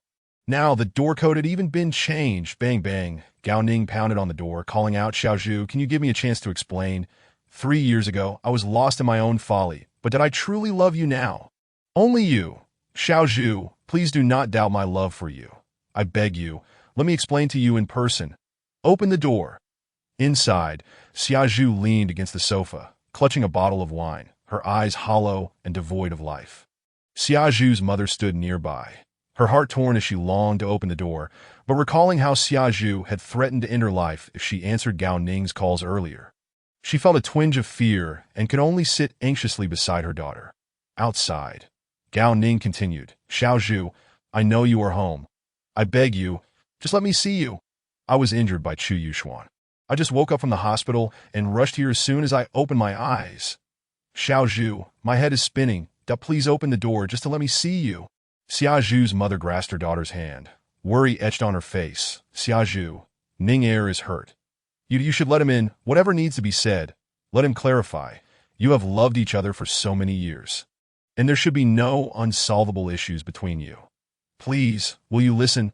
Xia Zhu suddenly smiled faintly, tears spilling uncontrollably down her cheeks. Yet she said nothing. Strangely, at that moment, she found herself reminiscing about Chu Yuxuan. Recalling those 2 years, that awkward fellow never spoke sweet nothings or made explanations. He simply obeyed her wishes unconditionally, always showing her nothing but tolerance. Yet it is precisely such a person who was tragically slain by her own hands. Buried within the confines of an unfulfilled marriage, lost to the annals of time. If life were but as it was at first sight, what sorrow would the autumn wind bring to the painted fan? Every tale begins with an exquisite tenderness, yet how few conclusions merit the grace of their beginnings. The intertwining of fate and consequence is profound. All is dictated by destiny, and scarcely any of it lies within human control. Rather than deeming Xia Zhu as merely a case of misplaced priorities, one might argue it is the capriciousness of fate at play that in her left hand, a beloved passion, in her right, a moonlight that eludes her grasp. That which she yearns for remains out of reach, while what she possesses fails to ignite her affections. At last, that beam of moonlight has finally shone upon her, and in her fervor to abandon everything and pursue it, she discovers that this light was merely cast aside by another. Is it pitiable? Is it tragic? Is it detestable? That some lives are predestined to be filled with regrets and remorse that a week has slipped by in the blink of an eye. Xia Zhu's penalty for breach of contract has yet to be paid. In response, Chu Yuxuan shows no mercy, instructing the artist management department to suspend her and warn Zhao Yanan that should she attempt to terminate her contract again, discussions are futile. They shall resort to litigation, dragging the matter out for years regardless of the potential compensation. Wrongdoings demand their due retribution. Yet, what perplexes Chu Yuxuan is the unusual silence from Gao Ning and General Jin. He wonders what schemes these two are concocting. Or perhaps Gao Zhenxing has tightened his grip on Gao Ning, preventing any reckless behavior. That cunning old fox is known for his foresight and restraint. He would not easily oppose the Chu family, thus such a possibility cannot be dismissed. With the hindrances of petty individuals removed, Chu Yuxuan finds himself at leisure, meandering through the company, provoking Zhao Yanan, and then visiting the hospital to bring gifts to Qinchang. Indeed, this is the priority at present. Recently, the doctors have advised that family members should engage in conversation with Qinchang, which greatly aids his cognitive recovery. This task naturally falls to the talkative Ting, who prattles on from dawn till dusk, recounting childhood tales, recent news, and even the account of a rescue by Chu Yuxuan, along with his covering of medical expenses, and so forth, all heartfelt expressions of gratitude towards him. This approach has proven effective, as Qinchang shows signs of improvement. Although he still struggles to speak, he can respond with gestures or blinks. His cognitive functions largely restored. Just yesterday, after much contemplation, Chu Yuxuan deemed it unnecessary to wait any longer and directly addressed Qinchang. I seek Qinchang solely to inquire about one matter. This matter is deeply intertwined with my mother's demise. Xiangzi, he was my mother's driver. He undoubtedly witnessed who abducted her. Rest assured, I will not blame him for fleeing and leaving my mother behind. That is merely human instinct, a reaction most would have. I only wish to ascertain who it was that kidnapped my mother and what truly transpired that night, that I swear upon the heavens. I will not harm him. You must trust me. However, despite Chu Yuxuan's earnestness, Qinchang still professes ignorance. Yet within his gaze lies a flicker of guilt and an inner struggle that I see this moment. Chu Yuxuan sits in his office, furrowed brow and a cigarette clenched between his fingers. Lost in thought, the third brother, equally troubled, mutters, "Tonight, I'll drag him out of the hospital and give him a few stabs, not to stop until he speaks. Damn it, how can he be so ungrateful?" Chu Yuxuan flicks the ash from his cigarette, his expression grave. Indeed, did I lack the patience to continue this charade? We must devise another plan. Just then, a call from Ting interrupts his musings. Chu Yuxuan's spirits lift, albeit with a tinge of anxiety. "Hello, Ting. Brother Chu, my brother says he wishes to see you." That he gestured for a long time before I understood. He's hilarious. Ha ha ha. Chapter 59. Tread lightly. Qinchang's request to meet may indicate that yesterday's words had an impact, that he has finally come to terms. Filled with excitement, Chu Yuxuan and the third brother hastily make their way to the hospital. However, upon arriving at the ward, they are met with a shocking scene. A flurry of activity as the attending physician and several nurses rush into the room, the machines by the bedside emitting alarming beeps. While Li Ping stands at the door, devoid of color, tears streaming down her face. Ting is already in a state of distress, collapsing into Chu Yuxuan's arms, sobbing, "Brother Chu, my brother da my brother da woo." What has happened? Seeing Qinchang in a critical state, Chu Yuxuan's heart sinks. Ting cries, "He was fine just a moment ago," and then suddenly, gently patting Ting's back in an attempt to soothe her. Chu Yuxuan watches as the nurses wheel Qinchang away for emergency treatment. That in this dire situation, he feels utterly powerless, unable to disturb the doctors, his mind blank. Just when progress seemed attainable, everything has unraveled. As the nurses pass by with Qinchang, he suddenly clutches Chu Yuxuan's hand. Stunned, Chu Yuxuan bends down. "Xiangzi, do you have something to tell me?" Qinchang cannot speak, yet he appears to summon all his strength. Trembling as he lifts his other hand, slowly directing it towards Li Ping, his half-open eyes, too weak to focus, shift towards her. Chu Yuxuan's brow furrows in confusion, slowly turning to cast a complicated gaze at Li Ping. "Make way. Don't delay," the nurse urges, forcibly pushing Qinchang into the rescue room, with Ting following closely. Outside the ward, only Chu Yuxuan, the third brother, and Li Ping remain. The third brother scratches his head in bewilderment. What does this mean? Is he asking my brother to take care of his wife? Li Ping trembles slightly, her eyes darting away, unwilling to meet Chu Yuxuan's gaze. Memories of their encounters at the roadside eatery flashed through Chu Yuxuan's mind. This woman, always reticent and bashful, would avert her eyes whenever she served him, seemingly uncomfortable in his presence to the time. He thought it merely a quirk of her personality, but now it appears she was aware of Chen Hong's whereabouts. Hence her unease. Gathering his composure, Chu Yuxuan steps closer to Li Ping, whispering, "Sister-in-law, does Qianzi have something he wishes to convey to me?" Wiping away her tears, Li Ping hesitantly shakes her head. Chu Yuxuan's expression hardens. "Then why did he point at you just now?" Li Ping presses her lips together, lowering her head. "Silent, sister-in-law. I dislike beating around the bush. Tell me, where is Chen Hong? I promised Qianzi I would not harm him, as you have witnessed. He genuinely wished to inform me of Chen Hong's whereabouts. I implore you, please." Li Ping fidgets with her fingers, her inner turmoil evident, struggling fiercely before finally nodding after a long pause. "Actually, I have only seen him once, that on the night of Chen Hong's birthday last October. Qianzi personally prepared a few dishes for him, but knowing you were watching, he dared not visit his brother, so that he sent me instead." "Where?" Chu Yuxuan urges impatiently. 227 Binhai Road. It's a leisure bar Dado, and the owner, Li Bin, is quite close with Chen Hong. If Chen Hong has anything to communicate with Qianzi, it's usually through him at the roadside eatery. Chen Hong is certainly cautious, Chu Yuxuan mutters, then steps aside to call the fifth brother. "Bring your belongings. It's time to work." Immediately after, he contacts the second brother.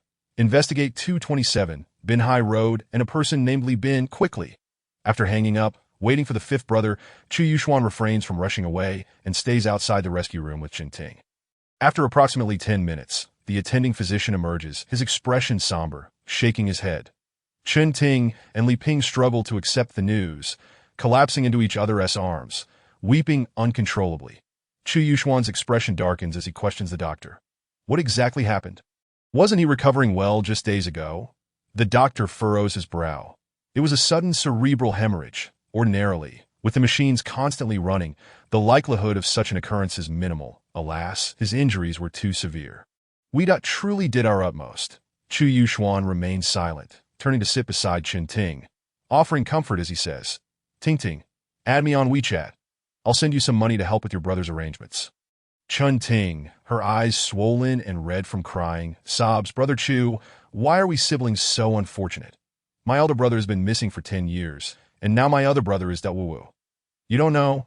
My grandfather was diagnosed with liver cancer 2 years ago, and during a recent checkup, the doctor said he has at most 3 months left to live. Wu. Soon, I will be all alone." Li Ping wipes her tears, opening her mouth as if to speak, yet hesitating. Misfortune seems to befall the most unfortunate souls. There is likely no hell in this world, for hell exists right here among us. 8 precisely noon. The two brothers meet the fifth brother at the hospital entrance, and together head towards 227 Binhai Road. Then on the way, the second brother also sent over the information he had gathered. 227 Binhai Road, a 2-story leisure bar converted from an old warehouse, was actually a gathering place for a group of delinquents. The patrons were hardly upstanding citizens, with half of them having served time. Li Bin was the leader of this gang, having committed murder in a moment of rage, resulting in an 8-year sentence, reduced by 1 year, and he had been released just last year. Binhai Road lay outside the 4th ring, quite distant from the 2nd Municipal Hospital, and it took the trio over an hour to reach their destination.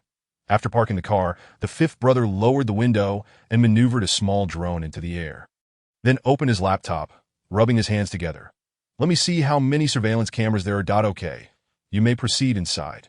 Chu Yuxuan and the third brother immediately exited the vehicle. Simultaneously, inside the leisure bar, 2 young thugs were engrossed in a mobile game, but just as the critical moment approached, the screen suddenly froze. "Damn. Why is there no signal? I have no signal either.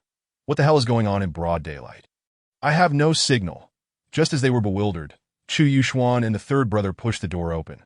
The yellow-haired thug at the reception desk scrutinized the two, coldly inquiring, "Pool or drinks?" Chu Yuxuan shot a sidelong glance at the yellow-haired thug, icy tones escaping his lips. "Where's Li Bin?" Upon hearing that they were looking for Li Bin, 7 or 8 thugs in the hall approached Chu Yuxuan and the third brother in unison. One of them brandished a pool cue, tilting his chin defiantly, and said, "Hey, who are you? What do you want with our brother Bin?" Chu Yuxuan took a breath, turned around to close the door, and casually picked up a U-lock from the counter, securing the door. Yellow Hair exclaimed, "Are you out of your mind? Damn. Are you asking for a beating?" Chu Yuxuan patted the third brother's arm, speaking in an unhurried manner. "Be gentle." Chapter 60. The pastor 2 minutes later, the third brother emerged, holding 2 severed pool cues, his expression seemingly still longing for more. Before him lay all 7 or 8 thugs sprawled on the floor, each wearing a mask of agony, groaning incessantly. The yellow-haired thug behind the counter, who had not yet rushed out, was rendered dazed by a slap from the third brother and was now leaning against the wall, staring blankly at him, trembling as if he had seen a ghost. Chu Yuxuan rapped on the counter, asking, "Now, can you tell me where Li Bin is?" The yellow-haired thug trembled, realizing the imposing figure approaching him was like a bull, and immediately cast aside any notions of brotherhood, pointing to the second floor. "He got drunk last night and is still sleeping." The third brother halted and turned to ascend the stairs. "Don't be afraid." Chu Yuxuan smiled faintly, inquiring of the yellow-haired thug, "Do you know Chen Hong?" The yellow-haired thug shook his head vigorously. No, I don't know him." Chu Yuxuan's smile faded, and he produced his phone, pulling up a photo of Chen Hong. "Have you seen him?" The yellow-haired thug continued to shake his head. "Never seen him." Chu Yuxuan suddenly yanked his hair, his gaze menacing. "Truly never seen him?"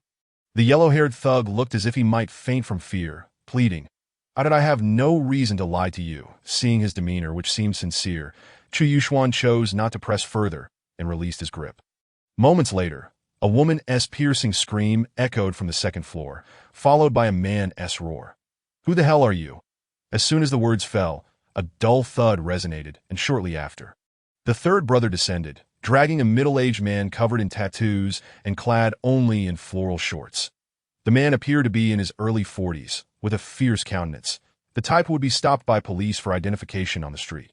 At that moment, the right side of his face was swollen, blood trickling from the corner of his mouth, and the third brother had a fistful of his curled hair, making him look utterly disheveled. "Li Bin?" Chu Yuxuan inquired. The man surveyed the groaning thug sprawled across the hall, terror instantly flooding his eyes. He had vaguely heard sounds of a scuffle from the first floor while half asleep, thinking it was just the ruckus of these brats, only to discover that his hideout had been raided. "I'm Li Bin, brother. Which faction are you from?" "I haven't offended anyone recently." Chu Yuxuan wasted no words, getting straight to the point. "Where is Chen Hong?" Li Bin furrowed his brow, puzzled. "Who is Chen Hong?" Chu Yuxuan smirked, glancing at the third brother. The latter promptly raised the broken pool cue in his hand and struck Li Bin's shoulder with such force that it broke in two again. Li Bin grimaced, retracting his neck and shouting, "I really don't know any Chen Hong." The third brother pried open his mouth with one hand while the other delved inside, forcibly extracting a tooth, and barked, "If you don't speak, I'll beat the shit out of you." Li Bin, tears welling in his eyes, blood filling his mouth, stammered, "I don't know. What do you want me to say?" "Who is this Chen Hong?" Chu Yuxuan retorted impatiently. "You're quite stubborn, just don't know, huh? Let us see how tough you really are, shall we?" "Brother, I truly don't know," Li Bin cried out. "Can you at least give me a hint?" Chu Yuxuan responded, "Sure. You've been to Chen's diner, right?" Li Bin was taken aback. "Isn't called Chen Chong." "Oh no, you got it wrong, brother. He is not Chen Hong. He is Chen Chong." "I know where he is. He was beaten up recently and is now at the 2nd Municipal Hospital." Chu Yuxuan. "So you're not planning to cooperate? Do you think I just stumbled upon you here?" Li Bin panicked. He is called Chen Chong, and he has a sister named Chun Ting. I'm puzzled. Why did you come looking for me about him? I have some past grievances with him. But that you don't seem like you're here to teach me a lesson. What is going on?" Chu Yuxuan suddenly felt something was amiss, pondering for a moment before raising his hand to stop the third brother, who was about to hang Li Bin upside down, and asked, "Li Bin, you mentioned having grievances with Chen Chong. What kind?" Li Bin trembled, spitting out blood, and recounted, "It's because of Chen Ting. I thought you looked good and wanted to be friends, but she slapped me in public, so I thought I'd beat them both and scare them into paying me, or I would make a scene every day. But then Chen Chong got into trouble, and I didn't seek them out anymore. That a few days ago, I ran into Chen Ting at the hospital, and before I could say much, her sister-in-law started yelling about calling the police. So I ran away." The more Chu Yuxuan thought about it, the more uneasy he felt, and with a grave expression, he instructed the third brother to keep an eye on them and hastily exited the leisure bar. He walked over to the Big G, and only when his phone regained signal did he urgently call Chen Ting. Brother Chu. Chen Ting was still sobbing. Ting Ting, is your sister-in-law there? Chu Yuxuan inquired. Chen Ting replied, no. She went to contact the funeral home, and hasn't returned yet that I just called, and her phone was off. It probably ran out of battery. When Li Ping mentioned contacting the funeral home, Chu Yuxuan had still been waiting for the fifth brother at the hospital.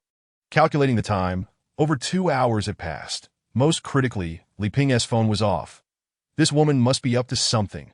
Chu Yuxuan immediately hung up and instructed the fifth brother in the car. Track Li Ping's location. Earlier, the fifth brother had devised a way to hack into Li Ping's phone, so tracking her location was not difficult. However, at the moment, Li Ping's phone was off, making it impossible to locate her.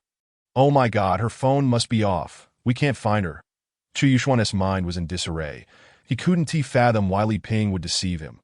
Even if Chen Chong was deceiving him, he could understand, but at this point for Li Ping, who had only met Shun Hong once in over a year, there was no reason to cover for him. What was really going on? Chu Yuxuan forced himself to calm down, his mind racing with images of Li Ping's face, suddenly noting the familiarity of her eyes, as if he had seen them somewhere before. Reflecting on Li Bin's earlier words, considering the cancer-stricken elderly man, and recalling Chen Chong's awkward reactions upon seeing him suddenly, a terrifying hypothesis surfaced in his mind. Just then, the fifth brother exclaimed, "This is unbelievable. I checked her phone number, and she purchased a plane ticket to Seoul 2 hours ago. The flight that took off 10 minutes ago. The flight from Zhongqing to Seoul takes about 3 hours." Chu Yuxuan inhaled deeply, scrolled through his contacts, hesitated for a moment, and called the number saved as fourth brother.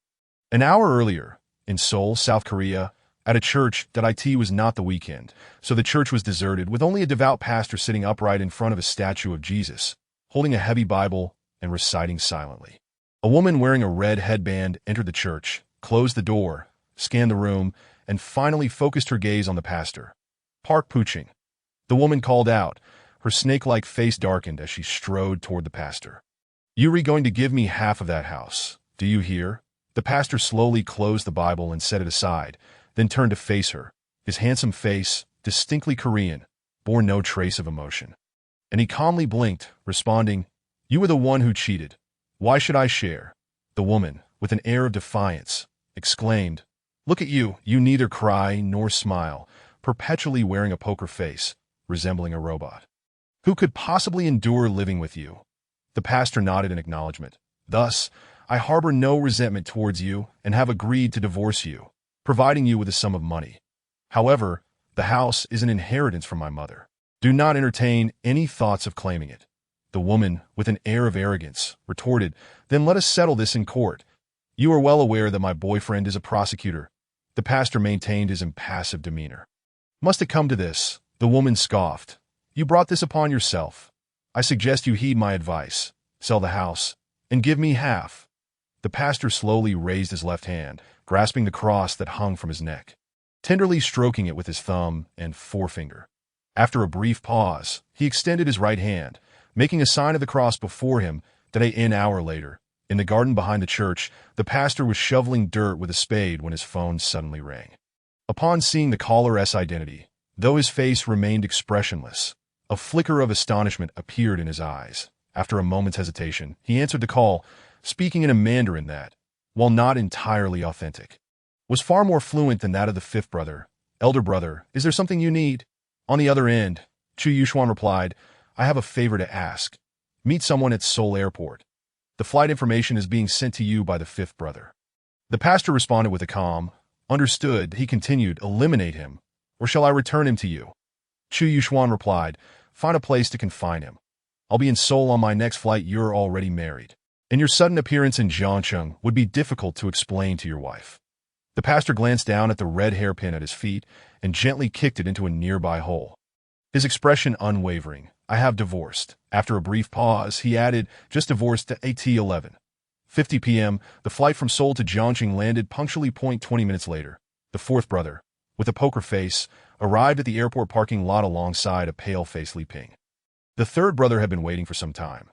After a brief exchange of pleasantries, the two brothers drove to Nanwan Pier. Nanwan was a small, remote port, long abandoned over 20 years prior, typically home to only a few private fishing boats. It was desolate, but occasionally, at night, it attracted smugglers, illegal immigrants, and other nefarious individuals. Chu Yuxuan sat on a dilapidated fishing boat, a cigarette dangling from his lips, its glowing ember flickering, evoking a sense of solitary reflection upon the cold river. As time passed, nearly at 1 o'clock in the morning, a large G-class vehicle sped towards them and halted by the shore.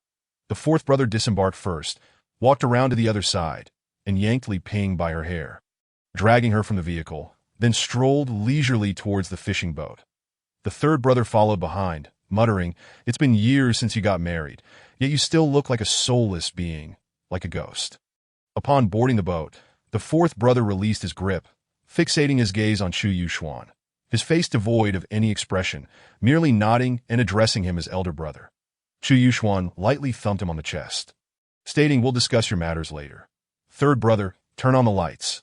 The third brother, familiar with his fishing boat, skillfully made his way into the cabin and switched on the lights that Li Ping, having just been tossed onto the deck by the fourth brother, remained motionless, gazing up at Chu Yuxuan, her eyes filled with despair and terror.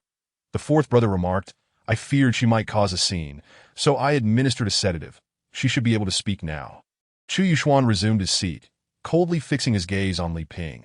After a moment of silence, he inquired, "Do you have nothing to say to me?" Chun Hong. Upon hearing the name, the third brother stood frozen in shock. At this juncture, the now female Chun Hong shed her guise, offering a sorrowful smile. Perhaps due to the lingering effects of the drug administered by the fourth brother, her voice came out weak and slurred. "Chu Yuxuan, how did you come to the conclusion that I am still alive?" Chu Yuxuan, with a dispassionate blink, replied, "On the night my mother encountered her fate 10 years ago, I was also abducted. When I regained consciousness, I found myself on a boat that I was held captive there for a month, during which I heard them searching for you. After a month of fruitless effort, I concluded that you had taken refuge in a very secure location. Ah, you truly went to great lengths to find me." Chu Yuxuan withdrew a cigarette from his pack and placed it at the corner of his mouth. "Now, enlighten me as to what transpired on the evening of June 17th. A decade ago." Chen Hong closed her eyes and inhaled deeply. "Very well. I accept my fate. Chu Yuxuan, I know that your kindness towards my siblings is merely pretense. You and your Chu clan are all cold-blooded creatures. I can divulge the events of that night, but you must promise to spare Ting Ting." Chu Yuxuan nodded. "I have not sunk so low as to harm an innocent woman. Furthermore, what I owe Chen Chong does not extend to Chen Ting. Rather, I will seek to make amends for her." Chen Hong, skeptical, asked, "You promise?" Chu Yuxuan urged, "Speak." After a prolonged silence, Chen Hong propped herself up with her hands on the deck, forcing herself to sit upright, after catching her breath. She recalled, "That night, your mother worked late, and I was escorting her home. Passing by Nanwan Pier. Right here, we were suddenly forced to stop by a vehicle at the same time. Another car collided with ours. I was dazed, observing 4 or 5 individuals surrounding us, and they dragged both me and your mother from the car, that I was held at gunpoint, crouching on the ground with my head cradled in my arms, while your mother was taken aboard a yacht.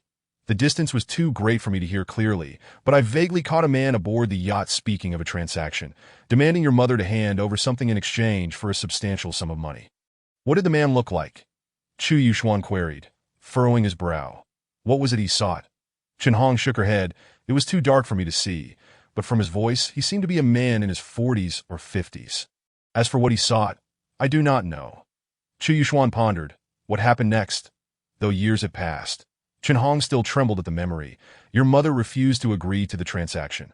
That man then beckoned to the vehicle that had forced us to stop, and a thug opened the trunk, retrieving a large suitcase filled with US dollars and some gold bars. Yet your mother remained unmoved, hurling insults at that man. Subsequently, they began to beat her for 3 or 4 minutes, until she could no longer stand, and then that man ordered his henchmen to kill me, shouting that he would also kidnap you." Chu Yuxuan instinctively clenched his fists, his eyes glistening with unshed tears. "How did you escape?" Chen Hong swallowed hard. "I was being held at gunpoint, paralyzed with fear. Yet I thought, regardless, I was destined for death. I might as well fight back. Just as that man was about to pull the trigger, I lunged at him, tackling him to the ground, seized the gun, and began firing at the surrounding thugs. Taking advantage of their momentary confusion, I dove into that Audi, sped away. Although I lacked any extraordinary skills, driving was my passion and profession, and in no time, I had evaded them, seeking refuge in a safe location. Chu Yuxuan's tone turned icy. I find it perplexing. Since you managed to escape, why did you not report it to the authorities? Why resort to hiding and running? I considered reporting it. Chen Hong gritted her teeth. However, I discovered that the Audi I had driven away contained a suitcase in the back seat filled with money. All in $. A staggering 4 million. So, you fled with the money. Chu Yuxuan exclaimed in indignation. Chen Hong offered a bitter smile. As a wealthy heir, of course, you possess no affection for money. Yet as a mere driver with a monthly salary of 5,000. I could never earn such a sum in my lifetime. I was momentarily blinded by greed, believing that fate had smiled upon me, granting me a second chance at life and fortune. You dared to touch such money? Chu Yuxuan remarked through gritted teeth. You truly have audacity. What happened next? Where did you go with the money? Chen Hong appeared lost in thought for a moment. Initially, I intended to go to South Korea. After all, with the money, I could undergo plastic surgery, assume a new identity, and squander my wealth. However, at that time, I could only secure passage on a smuggler's boat to Thailand, planning to eventually reach Korea. But unexpectedly, perhaps it was divine retribution. I was targeted by a group of Thais who drugged me, stole my money, and transformed me into a ladyboy to continue profiting from me. It wasn't until the year before last that they were besieged by Thai police. And I finally regained my freedom. Chapter 62. One more favor, look at the foolishness you have wrought. Chu Yuxuan lamented. Had you reported it that night, or even sought help from the Chu clan, would so much have transpired? I regret it deeply. Chen Hong's eyes brimmed with tears, but that regret serves no purpose. After being rescued by the police, I wandered aimlessly in Thailand for a time, like a lost soul. Eventually, I thought, given my current state, who would recognize me?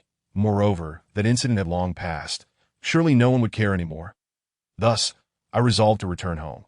However, upon encountering Xiangzi, he revealed to me that you had been inquiring about my whereabouts.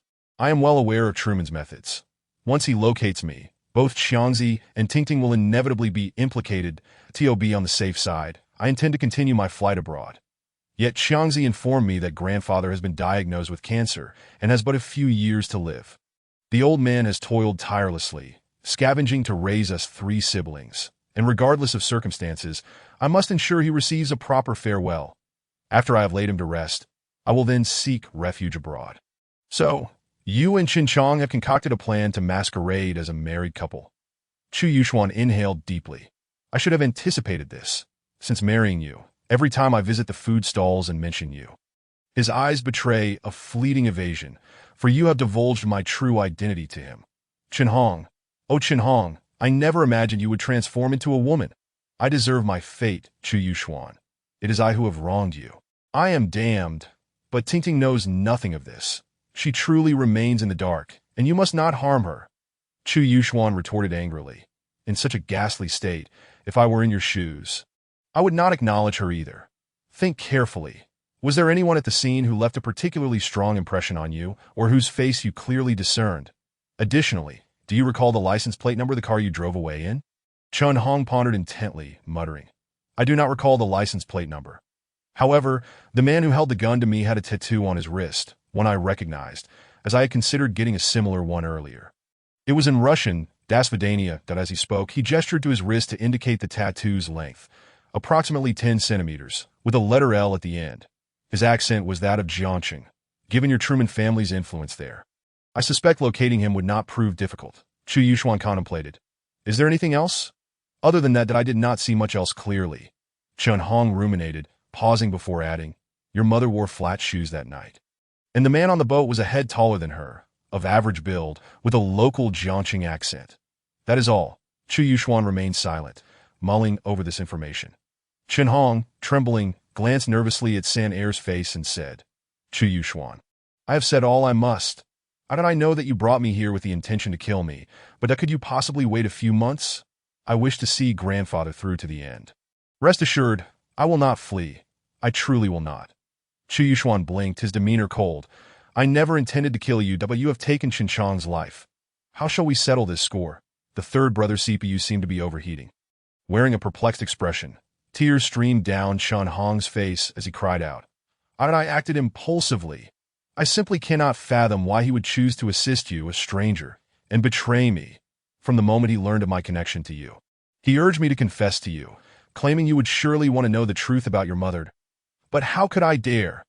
After much persuasion, I finally convinced him. Yet I never anticipated that yesterday he would secretly instruct Tingting to contact you. Had it not been for Tingting's unwitting revelation, upon learning this, I dismissed Tingting and confronted Xiangzi in the hospital room, intending to dissuade him from speaking out. But he merely shut his eyes, refusing to even look at me. I was filled with anger and fear, and in a moment of desperation, I recalled the doctor saying he would be bedridden for life. I believed he would not want to live and burden Tingting, and after his betrayal, in a fit of rage, I simply turned off the machine that sustained his life. In truth, I regretted it after just a minute and hastily turned it back on. But alas, it was too late. Chu Yuxuan coldly replied, "You exploited me to help Qinting deal with those scoundrels at the loan company.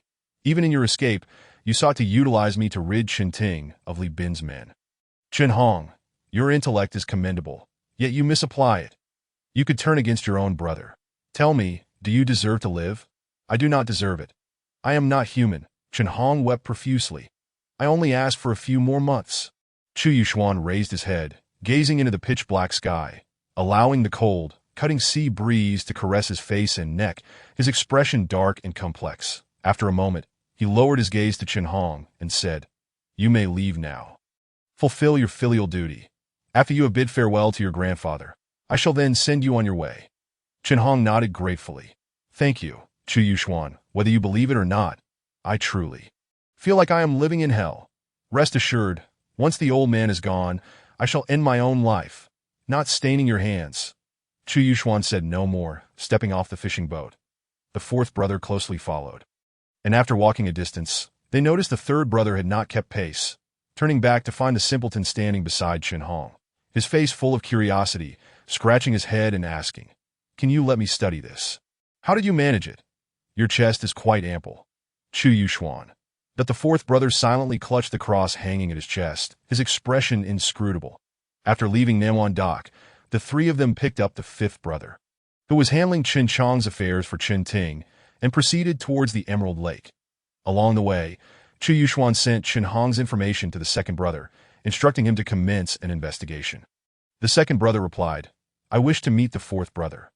Chu Yuxuan, "Perhaps later. Your identity cannot be exposed at present. Do not take risks." The third brother, driving the car, excitedly remarked, "I wonder if that girl Xiaoqing is asleep yet? Hey, big brother, should I give her a call and ask her to prepare some snacks for drinks? We ought to at least give the fourth brother a warm welcome." Chu Yuxuan paused for a moment, his eyes suddenly brightening. "Do not disturb her." Having said that, he turned to the fourth brother. "Brother, I need you to assist me once more." Approximately half an hour later, the vast villa lay shrouded in darkness, and Xiaoqing, in her bedroom, was enjoying a deep slumber when she suddenly heard soft footsteps emanating from the living room. Startled awake, she sat up, quietly observing the gap beneath the door, but the light remained unlit for some time. If the third brother and fifth brother had returned, their footsteps would not be so deliberately light, nor would they neglect to turn on the lights. Has a thief come? Frowning slightly, Xiaoqing slowly descended from her bed, stealthily approaching the door, pressing her ear against it. The footsteps in the living room became clearer. Tap, tap, tap, a creak. By the sound of it, it seemed the third brother's door had been opened. Xiaoqing, deep in thought, glanced at the mobile phone on her bedside table, but made no move to grab it. Instead, she continued to listen intently to the sounds outside. Moments later, the footsteps returned from the living room. Tap, tap, tap. It seemed to be drawing nearer to her room. Before long, the footsteps came to a halt, but Xiaoqing's expression grew increasingly grave. She could clearly hear that the person outside was standing at her door. Before she could ponder further, the doorknob began to turn gently, pausing halfway before abruptly stopping. Xiaoqing's eyes held no trace of fear. Her face, usually timid, now bore an icy demeanor as she took a step back. Her body slightly hunched. Seconds later, the doorknob was turned fully, and with a creak, the door swung open. At that instant, Xiaoqing lunged forward, only to discover the person at the threshold wielded a gun. Yet, she was only shocked for a moment. She swiftly sidestepped, raising her hand to grasp the gun barrel, her pinky inserted behind the trigger to prevent an accidental discharge, and began to fight back. The two grappled in the darkness for several seconds, neither knowing who held the upper hand. After a few more moments, Xiaoqing let out a muffled grunt as the living room lights unexpectedly illuminated. The fourth brother, expressionless, had one hand gripping Xiaoqing's neck while the other held the gun, aimed directly at her head, though the gun barrel and magazine were now in her possession. Did I end the hallway? Chu Yuxuan stood with arms crossed, his gaze dim, a faint smile playing at the corners of his lips. The fifth brother smirked, wearing a peculiar expression. Meanwhile, the third brother's eyes widened in disbelief, finally realizing he had been outwitted. Xiaoqing, now understanding she had been deceived, pressed her lips tightly together, her expression complex as she glanced at Chu Yuxuan before lowering her head. The fourth brother snatched the components from her hands, reassembling the gun piece by piece, then stared at her calloused hands for a good 5 or 6 seconds. One could only imagine the astonishment on his face, if it were capable of expressing emotion. A skilled gunman, the fourth brother remarked as he tore open Xiaoqing's nightgown, revealing a layer of calluses on her right shoulder. She was evidently accustomed to handling heavy weaponry. Xiaoqing appeared indifferent. Offering no defense for herself, Chu Yuxuan stepped forward, inquiring as he walked. "Girl, I have long been curious whether you are truly Chu Jiqing's person or merely someone placed beside him." Chapter 63. A fortuitous encounter. Xiaoqing bit her lip, remaining silent. Chu Yuxuan continued. "The first time I saw you was in the reception hall study. You inadvertently pushed the door open, and I immediately noticed the calluses on your hands. Later, when you tied my tie, I observed closely and found the calluses on your right hand, particularly around the base of your thumb and on either side of your index finger, were quite thick. Such calluses are typically only found on those who handle firearms. Moreover, the calluses on your left hand closely resemble those on your right, especially around the base of your thumb and palm. This level of work can only be achieved by someone who frequently handles heavy weaponry. I suspect you are not only skilled with rifles, but also quite adept with sniper rifles. Am I correct?" Xiaoqing lifted her eyelids, her expression one of surprise as she replied, "Young master understands firearms?" Chu Yuxuan smiled lightly. Chu Jiqing is a businessman. It would be unsurprising for him to have bodyguards around him. However, you are merely 23 years old, yet so proficient with firearms. Surely, you must have started handling guns at the tender age of 15 or 16? This hardly resembles that of a bodyguard. Rather, it is evident you have been trained as an assassin. That I doubt Chu Jiqing could ever engage in such activities. Your hands reveal no signs to others. And coupled with your role as a servant, no one would pay you any heed. At the time, I found myself perplexed. Who exactly has trained you? What purpose lies behind your placement beside Chu Jiqing? To be frank, despite his despicable nature, he is still my father. I cannot simply disregard him. Thus, I brought you along, firstly to ensure his safety, and secondly, to discern who you truly are. Yet, despite the passage of time, you have shown no inclination to approach Chu Jiqing. After my departure, you did not even make an effort to connect with me, merely adhering to your duties as a servant. That I even had Lao Wu investigate your phone and search your room, yet found nothing. That I truly cannot fathom your true identity. What exactly are you? What motives do you harbor?" Xiaoqing hesitated, lowering her head. Chu Yuxuan furrowed his brow and remarked, "Unless, perchance, you are aligned with Chu Jiqing? That old scoundrel. He would indeed be capable of training a child in the art of firearms." Xiaoqing hurriedly shook her head. "No, that is not the case. Young master, you have misunderstood the chairman." "Not so." Chu Yuxuan's suspicion deepened, though internally, he felt a sense of relief. If Xiaoqing were truly trained by Chu Jiqing, who knows what mischief this wastrel might incite tonight? Xiaoqing appeared quite troubled, and after a considerable internal struggle, she finally spoke. I am from the Zhao family." This revelation left Chu Yuxuan utterly astonished. "My father-in-law." Xiaoqing nodded.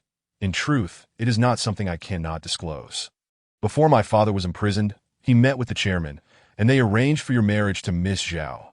During their conversation, the chairman mentioned he needed to investigate a matter from a decade ago, which he suspected might be perilous. Hence he took me away." Chu Yuxuan pondered for a moment, then suddenly realized. "So that old man was referring to you when he mentioned that Nan's dowry was substantial? How foolish of me to worry for him. The bodyguard he painstakingly sought has instead fallen into my hands. Alas." Xiaoqing blushed and said, "Young master, in truth, the chairman originally intended for me to follow you. but he feared you might become suspicious and refuse my presence. Thus, he instructed me to find a way to capture your attention once you returned to Chu Min, ideally to remain by your side. Chu Yuxuan recalled how Xiao Qing had unexpectedly pushed open the door, and how Chu Jiqing had feigned a desire to dismiss her, while Xiao Qing eagerly insisted on helping him with his tie and shoes. He sighed, saying, "After all this, I never imagined it was the calluses on your hands that led me to keep you around. It seems to be a case of serendipity. But by the way, my father-in-law is merely a moderately successful entrepreneur. What was his purpose in training you?" Xiao Qing fidgeted with her fingers, feeling uneasy. "It is not quite as simple. I am actually Vietnamese, controlled by warlords since childhood. By sheer chance, I was injured, and my father rescued me, after which I remained by his side. That is it." Chu Yuxuan regarded Xiao Qing with growing compassion, his tone softening considerably. "Your father-in-law generously entrusted you to Chu Min. I presume there are others like you beside Nan Nan." Xiao Qing shook her head. "I cannot say." Chu Yuxuan sighed and spoke gently. "Child, you must have endured considerable suffering in the past, for which I apologize. Lao Si, you should be more mindful. Look at the bruises you've left on her neck." Lao Si blinked in confusion. "If I recall correctly, she just attempted to take my life." Xiao Qing felt a wave of disorientation. A person like her hardly warranted concern from others, and a pang of bitterness welled up within her. Chu Yuxuan reached out and gently tapped her head. Smiling, "Go tidy up a room for Lao Si. We will need an extra portion for meals from now on. I appreciate your efforts." Xiao Qing's mouth fell slightly ajar, disbelief etched on her face. She thought surely Chu Yuxuan intended to send her away. How could this be? "Why are you dawdling? Go on, or else your wages will be docked." "Yes, young master. I shall go right away." Xiao Qing's eyes glistened with unshed tears as she hurried upstairs. Chu Yuxuan took a seat on the sofa alongside his three brothers, his expression gradually turning serious. "The information Chen Hong provided last night is crucial. I have already instructed Lao Er to investigate. Lao Wu, see if you can think of other ways to gather information. Relying solely on Lao Er is far too inefficient." Lao Wu shrugged. "Oh my God, hackers are not omnipotent. That if only I knew what they saw from your mother, I could lend a hand." Lao Si blinked again. This was perhaps the only movement his face could manage, perpetually appearing unfazed. According to Chen Hong, there were 2 cases of cash that night, totaling $8 million along with some gold bars. Such a vast sum of money, particularly from a decade ago. What could possibly be so precious? Chu Yuxuan inhaled deeply. "My mother is a medical doctor. What they desire must be some research findings in the medical field." However, the day after her abduction, the company she had been with dissolved, leaving no trace, and all employee information was permanently erased. "There is no way to investigate." Lao Si remained silent for a moment, then replied, "We can only proceed step by step. In any case, I am not skilled in investigations. I can handle other matters." Chu Yuxuan patted his shoulder, paused, and inquired, "Now, tell me, what could have led to your divorce?" Lao Si parted his thin lips. "She married me solely for money, yet I do not blame her. I actually gave her a chance." Upon hearing this, Lao Wu felt a chill run down his spine and could not help but swallow hard. Lao San, startled throughout the night, muttered as he shifted away, "Ba. This cursed negativity is overwhelming. If the Buddha holds him accountable, please do not drag me into it." Lao Si glanced at the burly figure, his tone unyielding. "Have you not yet drained the water from your brain? Brother, do listen to him. He keeps saying things about me." Lao San exclaimed, stomping in anger before retreating to his room. Chu Yuxuan shook his head with a smile, then kicked Lao Si lightly at the ankle. "You know he is sensitive about that. Refrain from mentioning it in the future." Lao Si's gaze remained particularly earnest. "I was merely jesting. Cannot you discern that?" Lao Wu interjected, "Your face, perhaps, is not suited for humor." Chapter 64. Elevator malfunction the following morning. Before dawn had broken, Chu Yuxuan rose from his slumber and lazily made his way to the first floor, instinctively calling out, "Lao San, rise and relieve yourself." Ever since moving to Zhao Yanan's neighborhood, he had not had the chance to tease this simpleton for quite some time. Xiao Qing poked her head out from the kitchen, her hair in disarray, and bashfully greeted him. "Young master." "Good morning." Now, with their relationship laid bare, this girl appeared to have relaxed considerably, her smiles more genuine. Chu Yuxuan responded with a smile and turned to prepare himself some tea. Halfway there, he noticed Lao Si sitting upright before the statue of Guan Yu, holding a Bible and softly reciting passages. Lao Si, have you mistakenly found yourself at the wrong grave this early in the morning? Lao Si turned his head slowly, his stiff expression conveying a hint of naivety, and calmly replied, I am accustomed to reading the Bible before the statue. Chu Yuxuan responded, Please continue, just be wary of being struck down by the deity. With that, he brewed a cup of tea and settled onto the sofa. After glancing at the time, he called Chu Jiqing. After a long pause, a young woman's voice, still half asleep, answered, Hello. Chu Yuxuan paused momentarily before the line erupted into noise, and he vaguely heard Chu Jiqing exclaim in astonishment, followed by him taking the call. Son, I'm out for my morning exercise and have encountered a like-minded lady. We are discussing fitness that my phone is set aside, and coincidentally, her ringtone matches mine. Haha. You are calling so early. What is the matter? Chu Yuxuan was well aware of his father's character and chose not to engage, instead asking, Are you also investigating my mother's case? Chu Jiqing fell silent for a moment before replying with a laugh. Has Shaoqing revealed something? Son, I am doing this for your sake. Chu Yuxuan interrupted him. What have you discovered? Is there anything you can share? Chu Jiqing pondered. As of now, there are no leads. What about you? Without hesitation, Chu Yuxuan relayed all the information Chen Hong had shared. Tattoos from Jiangcheng. This is crucial. I will instruct someone to investigate immediately. Indeed, Chu Jiqing remarked, I have always thought you only cared for our family's assets. Chu Yuxuan paused. It appears you still hold a place for my mother in your heart. Chu Jiqing chuckled. I have never claimed to not love her. It is your perspective that is overly rigid. Chu Yuxuan retorted. While she was alive, you failed to cherish her. Even a mere meeting with you was a luxury. Now you profess your love for her? Do you not find this absurd? Chu Jiqing fell silent once more, and after a lengthy pause, seemingly reluctant to dwell on the topic, he said, Son, your recent tranquility may raise suspicions with your aunt and uncle. Chu Yuxuan took a deep breath and replied irritably, When will you arrive at Xuanwu Gate? Chu Jiqing exclaimed, I sense something is amiss. Are you worried that Nan might feel jealous? Son, just hold on a bit longer. Chu Yuxuan abruptly hung up the phone and turned to call his upright and principled sister, the police officer. Last night, he pondered for quite some time that I in such a vast Jiangcheng, that matter had already transpired a decade ago. Now, to rely solely on a tattoo to locate someone was akin to searching for a needle in a haystack.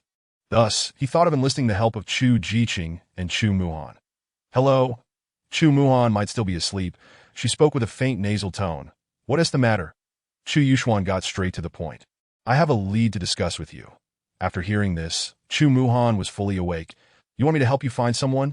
Humph. Chu Yuxuan, let me tell you. I can find the person, but I will not hand them over to you. Suit yourself, Chu Yuxuan replied with a smile.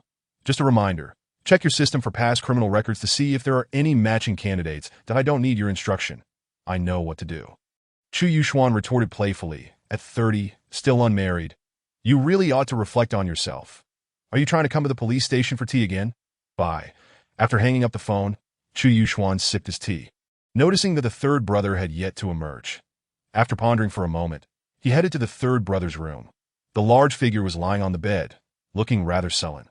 Upon seeing Chu Yuxuan enter, he craned his neck and called out, Big brother. Chu Yuxuan patted his back, smiling, still angry. No, are you mad at the fourth brother? Or at me? Neither.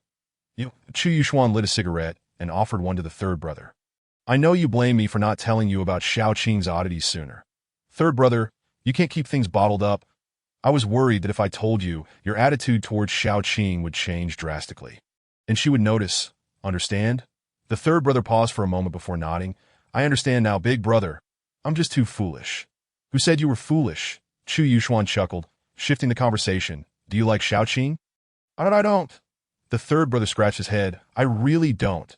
Chu Yuxuan laughed even more. Take your time. When the moment is right, I'll be your matchmaker. The third brother blushed, grinning widely.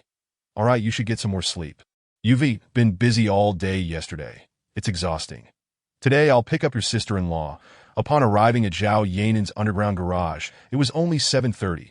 Chu Yuxuan leisurely ascended the stairs, watered the flowers, adjusted his hairstyle, and around 8 o'clock, he heard the sound of a door opening from across the hall. Click. The young heir opened the door, beaming with joy. Oh, Nan, what a coincidence. Zhao Yanan stood at the elevator entrance, casting a sidelong glance at him. Her tone frosty. I heard you just got back. Chu Yuxuan shamelessly asked, Are you touched? Zhao Yanan pressed her lips together, remaining silent. Chu Yuxuan continued, Aren't you going to ask if I was out fooling around again?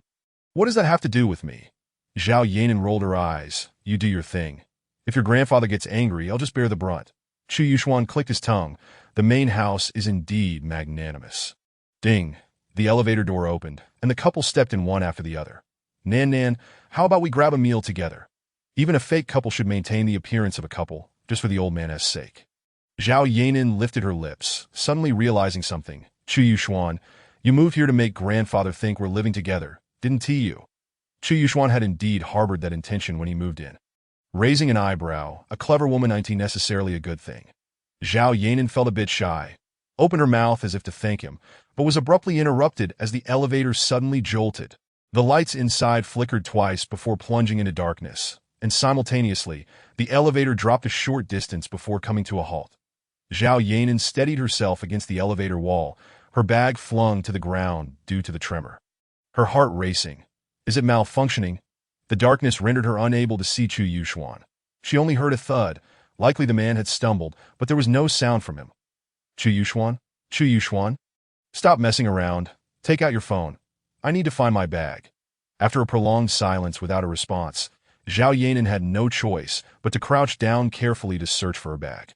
Suddenly, she faintly heard a rustling sound, resembling that a quivering breath. Chu Yuxuan. Zhao Yanan felt a twinge of fear. Don't scare me. This ain't funny. However, the sound only grew more pronounced as a devoted fan of horror films. The current atmosphere inevitably led her to recall various ghostly elevator scenes from movies. After swallowing hard, she steeled herself against her fear and finally located her bag. The confined space, coupled with her fright, caused beads of sweat to form on her forehead. Listening to the trembling breath in the corner, her hands began to shake uncontrollably. After much effort, she retrieved her phone and hurriedly turned on the flashlight, instinctively shining it beside her, only to find Chu Yuxuan huddled in the corner of the elevator, arms tightly wrapped around himself, trembling violently as if he had seen a ghost. Zhao Yanan was startled and unconsciously took a step back.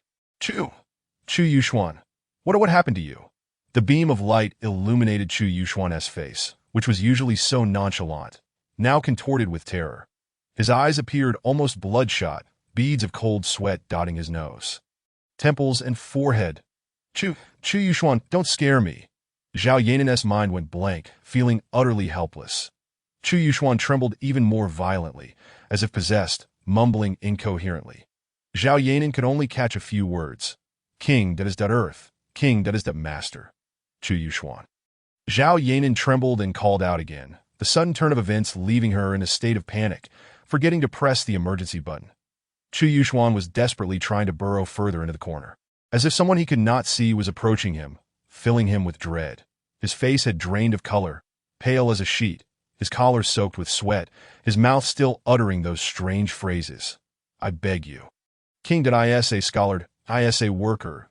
I was wrong, did I beg you. Chapter 65. Is he unwell? In the early morning of Jiangcheng, sunlight was a rare sight. The sky was perpetually shrouded in gloom, making the entire city seem like a secret realm hidden in mist. At 9 o'clock at Jiangdao-affiliated hospital, a doctor held a report and spoke to Zhao Yanan. His body shows no significant issues, primarily some abnormal physiological responses, rapid heart rate, elevated blood pressure, and dilated pupils. Based on the situation you described at the time, I recommend taking him to see a psychologist once he regains consciousness. Of a psychologist. Zhao Yanan was taken aback. The doctor nodded, about to speak, when a nurse's scream echoed from the ward. Ah! Zhao Yanan hurried into the room, and what came into view was Chu Yuxuan with one hand gripping the nurse's neck and the other positioned as if to draw a gun. His face was twisted in a terrifying grimace, his eyes like a wolf's, fixated on his prey, trembling uncontrollably. The young nurse struggled to breathe, desperately attempting to pry his hand away, but whether due to her lack of strength or the heir's formidable grip, she could not succeed. Chu Yuxuan, Upon hearing Zhao Yanan's voice, it was as if he had awakened from a nightmare, gradually regaining his composure and releasing his grip, gasping for breath. The young nurse coughed violently, tears streaming down her face as the doctor assisted her out of the ward. Noticing that Chu Yuxuan had only just regained consciousness for less than half a minute, yet was already sweating profusely, Zhao Yanan felt a mixture of emotions and handed him a few tissues. "Thank you," Chu Yuxuan, looking disheveled, took the tissues to wipe his sweat, softly asking, "Did I scare you?" Zhao Yanan's lips parted slightly. "What happened to you?" Chu Yuxuan took several deep breaths, managing to control his trembling body, and after a moment of silence, countered with a question, "Did you bring me here alone?" "I was accompanied by 2 security guards from the community." Chu Yuxuan nodded, removing the 4 drip from his hand and getting out of bed to put on his shoes. After a moment of contemplation, Zhao Yanan remarked, "The doctor said you should see a psychologist." Chu Yuxuan, not wanting to delve into that topic, smirked and replied, Nan, are you concerned about me? Whether I care or not is my business." Their conversation ended on a sour note once more. Zhao Yanan picked up her bag and walked out of the ward, answering a call from Xiaowei. Chu Yuxuan casually followed her out, intending to head home for a shower, spotting the doctor comforting the young nurse whom he had just choked. Guilt washed over him. He pulled out his phone and approached her with a faint smile. "I apologize for earlier. I had a nightmare." The young nurse, still sobbing, shot him a resentful look, unwilling to engage with him. Earning only 2,800 a month for such dirty and exhausting work, and having almost risked her life, she felt she could no longer continue this job. Chu Yuxuan, feeling helpless, called out, "Hey, young lady, take out your phone. Let us add each other on WeChat." "Nurse, how shameless can you be, still wanting to add me on WeChat after all this? Is this the kind of pickup technique you learned from some ridiculous drama? If it weren't for your handsome looks, I wouldn't even consider it." With that, Chu Yuxuan leisurely strolled towards the elevator after adding her on WeChat. The young nurse, wiping her tears and sniffling, looked utterly pitiful. Moments later, a notification of a money transfer pinged on her WeChat. She opened the message, and upon seeing the string of numbers highlighted in yellow, her eyes widened in astonishment, followed by a burst of laughter. See, making a girl happy is actually quite a simple endeavor that as Zhao Yanan arrived at the office. Xiaowei rushed over anxiously. President Zhao, the head of the Internet Celebrity Incubation Base, has been waiting outside President Chu's office since early morning. Director Song has been in the reception room for half an hour, saying the production team has some changes to discuss regarding Jin Shuhan's performance direction. While walking, Zhao Yanan instructed, "Call Jin Shuhan and ensure she comes to the office." "Understood." As they reached the office, Zhao Yanan took off her coat and hung it on the rack. That "Go fetch the head of the Internet Celebrity Base and remember to bring Director Song some tea." "Got it." A moment later, the head of the Internet Celebrity Base hurried into the office. "President Zhao, you called for me?" Zhao Yanan replied coolly, "Is there something complicated you need to handle?" The head chuckled awkwardly. "It's not really complicated. It's just that the base is officially starting operations today, and President Chu mentioned a ribbon-cutting ceremony to leverage the traffic from those big internet celebrities poached from other platforms for some online buzz." Zhao Yanan pondered. "Since President Chu can't make it today, how about this? I will attend, and you give the speech." The head was momentarily taken aback, but soon smiled. "That's exactly what I was hoping for." The Internet Celebrity Incubation Base had always been under Chu Yuxuan's direct management, and Zhao Yanan had largely remained uninvolved, considering it mere folly. However, upon her arrival at the base, she was astonished to find that the second-generation heir had managed to establish a well-organized operation, with a substantial talent pool. Apart from a significant number of newcomers, the rest had varying degrees of fame online, with at least 7 or 8 female internet celebrities boasting over 5 million followers. All of whom, as far as she knew, had previously been linked to Chu Yuxuan in romantic rumors. That scoundrel, abusing his position to form a harem. Zhao Yanan couldn't help but think, but when she considered the benefits these internet celebrities could bring to the company, she found herself genuinely believing that Chu Yuxuan's sacrifices were indeed worthwhile. The head of the base, in his early 30s, dressed rather maturely, exuding a leadership demeanor. Despite lacking a prepared speech, he spoke at length, seemingly influenced by bureaucratic culture, quoting references as if to impress. Yet in reality, his words were akin to a long-winded flatulence, equally obnoxious and tedious, unbeknownst to him that the listeners had long since cursed his ancestral graves in their minds. After a full hour, the ribbon-cutting ceremony finally commenced, Following the event, Zhao Yanan strode confidently out. As she passed the restroom, she fortuitously overheard two female internet celebrities washing their hands and discussing Chu Yuxuan. Why didn't President Chu come today? I really miss him. I don't know. He probably spent the night out again. Ha ha ha. Hey, did you end up in a hotel with President Chu last time? No, can you believe it? He was all hands on at the bar. But once we got to the room, it was like a wilted eggplant. He fell asleep immediately. No matter how I teased him, he didn't respond. And then he even snapped at me. Same here. Last time, I got out of the shower without clothes, and he drunkenly berated me. Do you think he is not capable? Zhao Yanan calmly passed by, glancing at the two, pretending she hadn't heard anything. Exiting the base and stepping into the elevator, the icy beauty suddenly furrowed her brow, muttering, "Not capable." Chapter 66. I will listen to you at 4 in the afternoon, after finishing her work. Zhao Yanan pinched her brow to rest when a video call came in on WeChat. It was her close friend, Zhao Yanan. My beautiful darling, it's been a month since you last visited. Have you given up on treatment? On the screen was a woman in a black turtleneck sweater. Her hair styled in a bun, exuding an eccentric charm, particularly with her large, spirited eyes. Behind her hung a gilded sign reading one private psychological clinic that everyone's busy during the new year. Zhao Yanan, faced with her dear friend, dropped her usual aloof demeanor, wearing a natural smile. Nan, has that scoundrel of yours conquered you to the point where you don't need my help anymore? Zhao Yanan rolled her eyes. Do you really think that's possible? Zhou Xiaorao laughed heartily, teasing, I actually hope he can conquer you. It would be a fortunate accident that cures your ailments. Rural. Zhao Yanan's tone took on a hint of warning. All right, I won't joke around anymore. Zhou Xiaorao sobered slightly. You should be done with work by now, right? Come over. I'll give you a therapy session first, then we can have dinner with Lu Kai tonight. Same routine. I choose the venue. Lu Kai orders, you foot the bill. Zhao Yanan smiled, suddenly recalling the strange incident with Chu Yuxuan in the elevator that morning, pondering, all right, Rural, I actually have something I want to ask you as well. Come on, I won't charge you. I just crave your company. Ha ha ha. You pervert, make sure you also take some time for your own therapy. The two friends exchanged playful banter, and after ending the video call, Zhao Yanan summoned Xiaowei to delegate some tasks before she left the company. Half an hour later, Zhao Yanan drove to Wunger private psychological clinic, though it bore the name of a clinic. It was merely an apartment rented by Zhou Xiaorao, serving as a residence and office combined. After a round of laughter, Zhao Yanan, familiar with the place, led the way into the converted treatment room, while Zhou Xiaorao prepared 2 cups of instant coffee. Ruo, I have a question.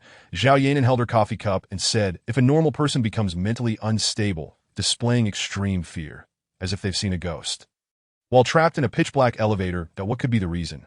Zhou Xiaorao, adhering to her professional demeanor, became serious upon entering the treatment room. After listening to Zhao Yanan's description, she pondered, enclosed space, darkness, intense fear, why preliminary assessment points to claustrophobia. But I would need to conduct a personal evaluation for a definitive diagnosis. Claustrophobia? Zhao Yanan mused. Yes, Zhou Xiaorao nodded. This psychological disorder can be hereditary, though the probability is low. Other causes may include excessive life pressures, traumatic childhood experiences, etc. The most common reason is psychological trauma resulting from abuse, and most cases are irreversible. Abuse? Zhao Yanan's brow furrowed as she recalled Chu Yuxuan's vague, trembling words in the elevator, pleading and apologizing. Her heart skipped a beat. It seemed Zhou Xiaorao had hit the nail on the head.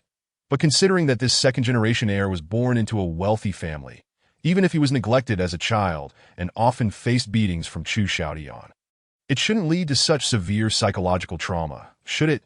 Did something happen during those 8 years he was missing? What had he gone through?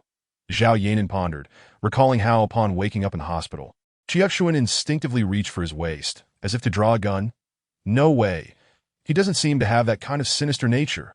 I must be overthinking. Noticing Zhao Yanan lost in thought, Zhou Xiaorao queried. Hey, what are you thinking about?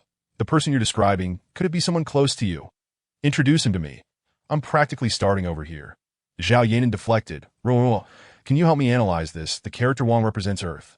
Work, master, and scholar. What does it mean? Zhou Xiaorao looked perplexed. Is this what your patient said during an episode? Yes. Zhou Xiaorao retrieved paper and pen from a drawer, muttering as she wrote down the characters.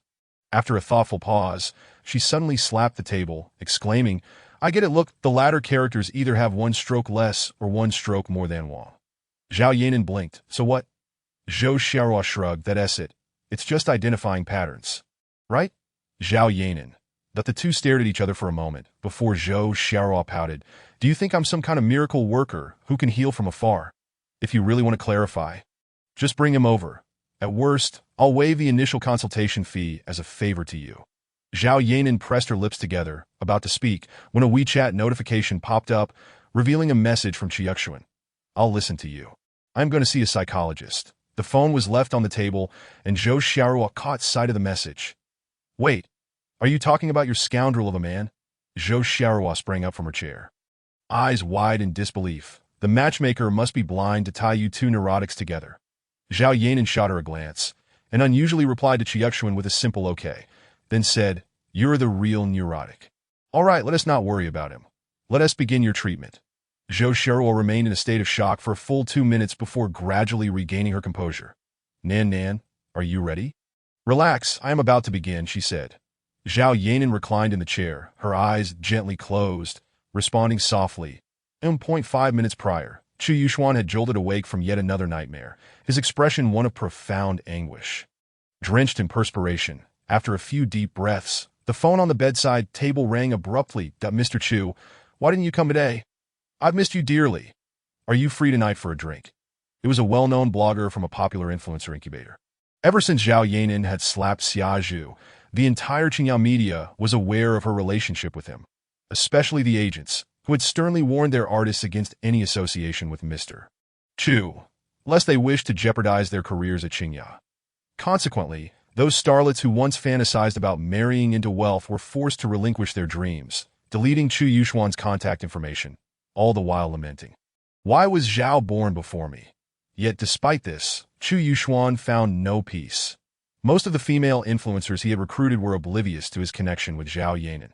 Even if they were aware, they might not fear him, considering he had full control over the influencer base, and Zhao Yanan had no authority over it at this moment. Chu Yuxuan's mind was in turmoil, instinctively wishing to decline.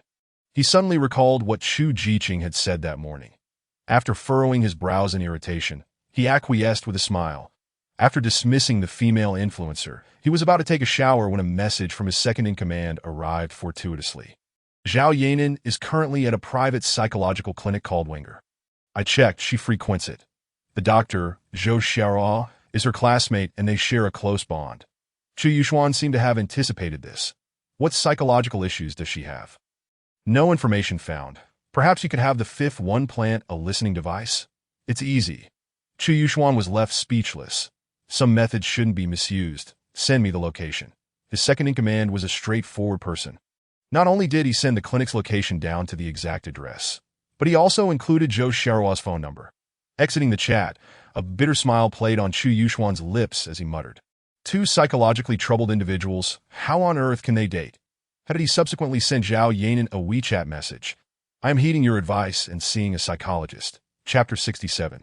Am I flawed? At 7 o'clock. The torturous psychological therapy came to an end for Zhao Yanan. Observing her best friend, drenched in sweat, Zhou Xiaohua's eyes brimmed with concern as she grasped Zhao Yanan's hands, which felt as cold as if they had just been retrieved from a freezer. Tears glistening in her eyes, she forced a smile and asked, Nan, are you all right? Zhao Yanan slowly shook her head, her breath trembling, her tone utterly despondent. Oh, am I beyond help? I feel as if it's worsening. Not at all. It can certainly be treated. Trust me, Zhou Xiaohua asserted confidently. Just relax and focus on your breathing. Yes, just like that. Under her guidance, Zhao Yanan gradually calmed down. Nan, you need to start monitoring your medication. After so many years, continuing will only foster dependency, and it could become even worse. Zhao Yanan sat up and drained her cold coffee, her voice weak. I understand. Zhou Xiaohua pressed her lips together. I still suggest you slowly try to engage with the opposite sex. Try to moderate your emotions. Simple physical interactions like handshakes or high-fives can be beneficial for your condition. Zhao Yanan replied listlessly. It's futile. I have tried numerous times to shake hands with different people. But each time, I can't last more than 3 seconds before feeling utterly uncomfortable. Zhou Xiaohua sighed, her expression one of dismay. If only you had a decent male friend to regularly engage with for interaction. It would naturally benefit your condition. But you, like a nun, have no men around you. The only one, Lu Kai, can barely be considered a man da. This truly troubles me. I almost wish to transform into a man myself. Zhao Yanan chuckled lightly. Be careful, Lu Kai hears you. He might skin you alive. Zhou Xiaoruo, ever mischievous, quipped, calling him half a man as being generous. Haha. Just as she finished speaking, Lu Kai called her. The two friends exchanged knowing smiles, and Zhou Xiaoruo said, this guy truly is like a dog. Haha. Nan, you should go wash up. After that, we'll set out that I intend to treat you to a lavish meal tonight. 20 minutes later, as they descended the stairs, Zhou Xiaoruo's phone rang again. Expecting it to be the half-man Lu Kai urging her, she was surprised to see an unfamiliar number. This psychologist had recently invested a small sum in advertising her clinic on a certain platform. So any unknown number was likely a patient seeking consultation. However, very few actually showed up for treatment after the initial inquiry. Hello, Dr. Zhou, I would like to undergo psychological therapy. Is this a convenient time? Zhou Xiaoruo pursed her lips, thinking to herself that Murphy's Law was no mere myth. After a day of no clients, just as she was about to indulge herself, a potential patient called. Although her hourly rate was set at 500. It often ended up being negotiated down to around 300, given the abundance of psychologists and her relatively young age, modest qualifications, and lack of renown that if she didn't take the call, there were plenty of others who would. Normally, she would have been delighted to accept and feign professionalism, saying something like, as luck would have it, a patient has canceled, allowing me to make room for you. Please remember to book in advance next time. However, at this moment, earning 300 or 400 seemed insignificant compared to enjoying life with Zhao Yanan, a veritable affluent companion. Thus, she promptly declined. Sorry, I've already finished work for the day. After a pause, sensing there might still be hope for salvation, she added, perhaps you could come tomorrow instead. The voice on the other end remained remarkably calm. Right now, Zhou Xiaoruo was puzzled, wondering who this perceptive individual was that had discovered her yet-to-shine talent and was so insistent. Weighing her options, she decided to take a gamble, testing the authenticity of this keen eye. I am quite expensive. My hourly rate is 2,000. The weight of that 1,000 was enough to make her heart race. But it was only momentary. She quickly dismissed the thought, realizing she was likely overestimating her worth. 2,000 for an hour was the rate for an expert, while the caller was merely a patient with psychological troubles. Not one with cognitive issues that AS anticipated. The voice on the other end expressed skepticism. 2,000. Zhou Xiaoruo, undeterred by this trivial disappointment, was about to say goodbye when the caller chuckled. I will arrive in 10 minutes. An hour for 20,000, payment up front. Then we can proceed with the treatment that if it proves effective, there will be an additional reward. If not, no need for a refund. Zhou Xiaoruo stood frozen in shock. Her expression solidified for a long moment. Slowly tilting her head back to gaze at the overcast sky, she whispered to Zhao Yanan, Nan, do you see an eye opening in the heavens? Zhao Yanan. Zhou Xiaoruo swallowed hard, feigning calmness as she addressed her phone. All right, your persistence has moved me. It seems you are in dire need of my assistance. See you in 10 minutes. After hanging up, Zhou Xiaoruo could no longer contain her excitement, bouncing around like a lunatic. My dreams of becoming a rich woman are within reach. Haha. Nan, you go ahead and dine with Lu Kai. I'll save you some expenses and head straight to my next appointment. Waha, I'm about to strike it rich. Zhao Yanan, that not far away, a silver-gray GTR was parked in a discreet corner, where Chu Yuxuan, cigarette in mouth, flipped through his phone, muttering, what a weirdo. 10 minutes later, the doorbell of the psychological clinic rang. Zhou Xiaoruo, who had been waiting anxiously behind the door, took a deep breath, striving to appear utterly composed. Her smile perfectly poised, serene, yet elegant. When the bell rang for the 4th time, she finally opened the door. Ew. The words were still lodged in her throat as the beauty, who spent her days dreaming of wealth, found herself frozen in place, her smile seemingly encased in cement. Forget composure. If she were a man, she would be writhing in discomfort. Chu Yuxuan, unfazed, raised an eyebrow and asked, Doctor? Zhou Xiaoruo took a step back in disbelief. In that fleeting moment, her mind raced with 100 questions. Regaining her composure, she adjusted her demeanor, maintaining her tranquility and elegance as she smiled. Hello, please come in. Chu Yuxuan nodded, stepping inside and quietly following the doctor to the consultation room. From behind, Zhou Xiaoruo appeared serene and graceful. Yet internally, her expression was as varied and animated as a Sichuan opera performer's face-changing act. How could it be him? Nan would never allow him to come here. Is there truly such a twist of fate? What a cursed connection! Oh heavens! Are you peeking through a butthole? While she silently ranted, she knew she had to face reality. Zhou Xiaorua straightened her posture, indicating the high-end leather chair she had painstakingly saved up for a month to acquire, and smiled. Please take a seat. Chu Yuxuan sat down, dramatically pulling out 2 stacks of cash and tossing them onto the table. Smiling lightly, I saw your advertisement online and happened to pass by, so I thought I would drop in. Please keep the money. It seems to be a fateful entanglement. Zhou Xiaorua's heart was filled with resentment as she relaxed her guard slightly. However, adhering to the principle of not missing out on easy money, her actions of accepting payment were remarkably skilled and natural, exuding a professional demeanor as she remarked, "Let us first discuss your condition." Chu Yuxuan, a hint of amusement glimmering in the corners of his eyes, replied, "No rush. I have a question for you, after a brief pause." He continued, "If a seemingly normal woman suddenly becomes very agitated in the presence of the opposite sex, her emotions spiraling out of control, what could be the underlying issue?" Zhou Xiaorua responded, "Could you two kindly spare me? Is it so wrong for me to have an issue?" In Chapter 68, the notion of false marriages and promiscuity arose. Wasn't she supposed to be a cold-hearted individual who felt suffocated, nauseated, and utterly miserable at the mere touch of a man? How could it be that they were beginning to care for one another? Was this genuine?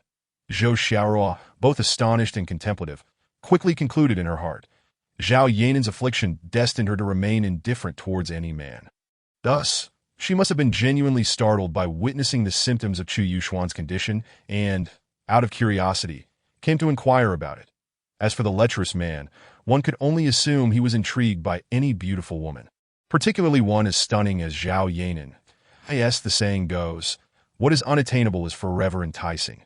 But would he truly go to such lengths just to probe into Zhao Yanan's secrets? One could only fear that once he fulfilled his conquest, he would no longer even glance in her direction. Setting aside the improbability of him ever winning Zhao Yanan over, Zhou Xiaorua was irked by his frivolous intentions. After silently cursing him as a scoundrel, she feigned calmness and stated, "The situation you're describing is rather rare, and I find it difficult to draw any conclusions. However, based on previous case records, this condition typically falls under the category of mental illness. If this person is close to you, you must maintain your distance. Do not approach her, for her emotional instability could lead to unimaginable consequences." After a brief pause, she added, "It might even pose a risk to life. Please be cautious." Among close friends, there are usually no secrets, especially since she was Zhao Yanan's psychologist. Zhou Xiaorua was well aware of the incident involving Zhao Yanan injuring Chu Yuxuan with a knife, and thus aimed to use this undeniable fact to dissuade the lecherous man. Yet, how could Chu Yuxuan fail to discern her subtle thoughts? He simply chose not to expose her, calmly stating, "So, according to your so-called previous case studies, is this illness treatable?" Zhou Xiaorua hesitated momentarily before replying. "The odds are slim that so, it can be treated then." Zhou Xiaorua neither confirmed nor denied. What on earth did this man intend to do? Did he genuinely wish to help Yanan? After pondering for a moment, she remarked, "I would need to meet the individual in question to draw a conclusion. Now, let us discuss you." Chu Yuxuan retrieved his cigarette case, placing one between his lips. Zhou Xiaorua frowned, "Don't smoke," ignoring her admonition. Chu Yuxuan lit the cigarette, inhaling deeply before exhaling a cloud of smoke that in the haze. His eyes suddenly darkened, fixating intently on Zhou Xiaorua, his lips curling into a sinister smile as he coldly inquired, "Have you ever played the game of subtracting and adding with the character Wang?" As smoke swirled around them, his gaze was as sharp as a blade, causing Zhou Xiaorua to shiver, momentarily rendered speechless. That if you subtract a stroke from Wang, what remains? Chu Yuxuan smirked, his eyes exuding an indefinable, murderous intent. Zhou Xiaorua swallowed hard, recalling the character she had previously written down, instinctively responding with Tuesday, "And if you subtract another stroke?" If you had a stroke. "Sans subtract a stroke to air," T repeated he. "Are you ready to accept the consequences?" Zhou Xiaorua trembled once more, and amidst her fear, she seemed to gain some understanding of Chu Yuxuan's psychological scars, seeing the psychologist's face blanch in fright. Chu Yuxuan suddenly burst into laughter, the ominous aura around him dissipating, replaced by a playful demeanor. "I was merely joking. It's just a game for elementary school children. Now let us see how effective your hypnosis therapy is. Let me have a proper sleep. Around 10 o'clock, Zhou Xiaohua finally met up with Zhao Yanan at the fire bar. Zhao Yanan was holding a glass of juice, seated beside an exceedingly effeminate handsome man, adorned with red earrings. Draped in a red shawl, wearing trendy red ankle boots, and sporting flowing long hair. Although he had a measure of handsomeness, his overall appearance was undeniably hard to describe. This was Lu Kai, the half-man Zhou Xiaohua referred to, and also Zhao Yanan's childhood friend. What took you so long to arrive? Shut it, you flamboyant wretch. I'm rather annoyed. Oh, has menopause set in? You're just as superfluous as what's between your legs. Having grown accustomed to the verbal sparring between her two friends. Zhao Yanan chuckled softly and inquired, "What's wrong? Did you encounter a difficult patient? Has the wealthy dream been shattered?" Zhou Xiaohua took a hearty sip of Zhao Yanan's juice, her mind wandering as she replied, "I think I've encountered a ghost." Lu Kai, with a flourish of his fingers around the cocktail glass, scoffed, "With your looks, how could you possibly fear ghosts? Get lost." Zhou Xiaohua shot him a glare before turning to Zhao Yanan. "Do you know who came to me for treatment?" Zhao Yanan raised an eyebrow in confusion. "That dog of yours." Zhao Yanan was instantly taken aback. "How could he possibly come to you?" Zhou Xiaohua shrugged. "It must be a coincidence, judging by his reaction. He seems unaware of our relationship. However, he did inquire about your symptoms." Zhao Yanan, not the least bit concerned about her dear friend betraying her, simply found it too coincidental that Chu Yuxuan appeared at the Winger clinic, her brow furrowing in contemplation. "Yanan, one thing I can now confirm is that your husband has indeed suffered abuse. But he has buried it deep within himself, making it difficult to unearth that I employed every possible method, hypnosis, art therapy. But he remained unfazed throughout, looking at me as if I were an imbecile. Can you imagine that feeling? If I see him again, I swear I'll strangle him." Zhao Yanan's expression grew increasingly solemn. Falling silent. "Yanan," Lu Kai teased, flicking his hair back with a delicate smile. "What's wrong? You seem concerned about him." Has the act turned real? So, does this mean your condition has hope for recovery? Zhao Yanan rolled her eyes, boring. "Enough about him. Shall we have some beer?" Time passed swiftly in idle chatter, and before they knew it, it was midnight, the bar's atmosphere reaching a fever pitch thanks to the DJ. Unbeknownst to them, a new trend emerged. As the DJ counted down, the sound system erupted, a cacophony that deafened all in the dance floor's chaos. Men and women alike held sheets of white paper aloft, as if paying tribute to lost loved ones, tossing them into the air, a peculiar ritual indeed. Lu Kai, a trendsetter accustomed to the nightlife, observed his two friends' astonishment and explained, "This is a tribute to lost love. Today's youth, they sure know how to have fun." Zhou Xiaohua mused, "I feel that these people must be my potential clients. Who else would engage in such rebellious behavior without a hint of psychological disturbance?" Zhao Yanan, having drunk just a few bottles, was already flushed and chimed in, "They might also be neurotic. You can't treat that." Just then, two individuals who clearly frequented nightclubs approached, each holding a stack of white paper. Eagerly addressing Zhao Yanan and Zhou Xiaohua, "Ladies, would you like some paper to join in on the fun?" Zhao Yanan wrinkled her nose in disgust, uninterested in their advances. Zhou Xiaohua jested, "Carrying around 2 stacks of paper makes it seem like you're holding on to cash. If you had any guts, you'd throw around some real money. There are plenty of girls who would flock to you." "One man, sharp-tongued," retorted Sister, "your expectations are rather high. Where in this world can one find such a kind-hearted benefactor? If you know of one, please introduce me." I kneel and bow to him, acknowledging him as my grandfather on the spot. As the words fell, the bar erupted into another frenzy. People craned their necks to catch a glimpse, only to hear a girl nearby exclaim, "What the hell? Who is throwing money over there?" "It's Chu. Hurry, let us go grab some cash. It's definitely real." Zhou Xiaohua's eyes sparkled with the prospect of seizing fortune. But upon realizing it was Chu Yuxuan, she instinctively halted her steps, scrutinizing him closely as he stood atop a table, showering money upon the crowd. Instantly, her desire to rush in and snatch the cash evaporated, and she directed her pent-up frustration towards the two men who had approached them. "Hey, why aren't you going to pay your respects? Don't you have any sense of being a grandson?" The two men gaped in shock, frozen for a moment before scurrying away in embarrassment. Lu Kai, astonished, remarked, "Yanan, Your dog of a man may seem like a scoundrel and difficult to deal with, but it appears he's rather approachable. Chu Yuxuan was the supreme VIP of the fire bar, so Zhao Yanan found no surprise in encountering him there. However, observing the scene of this wealthy young master frivolously tossing money while surrounded by admirers, she couldn't help but feel a headache coming on, realizing that it would surely be a hot topic the next day. Losing interest in the festivities, she decided it was time to leave with her two friends. However, this time she miscalculated.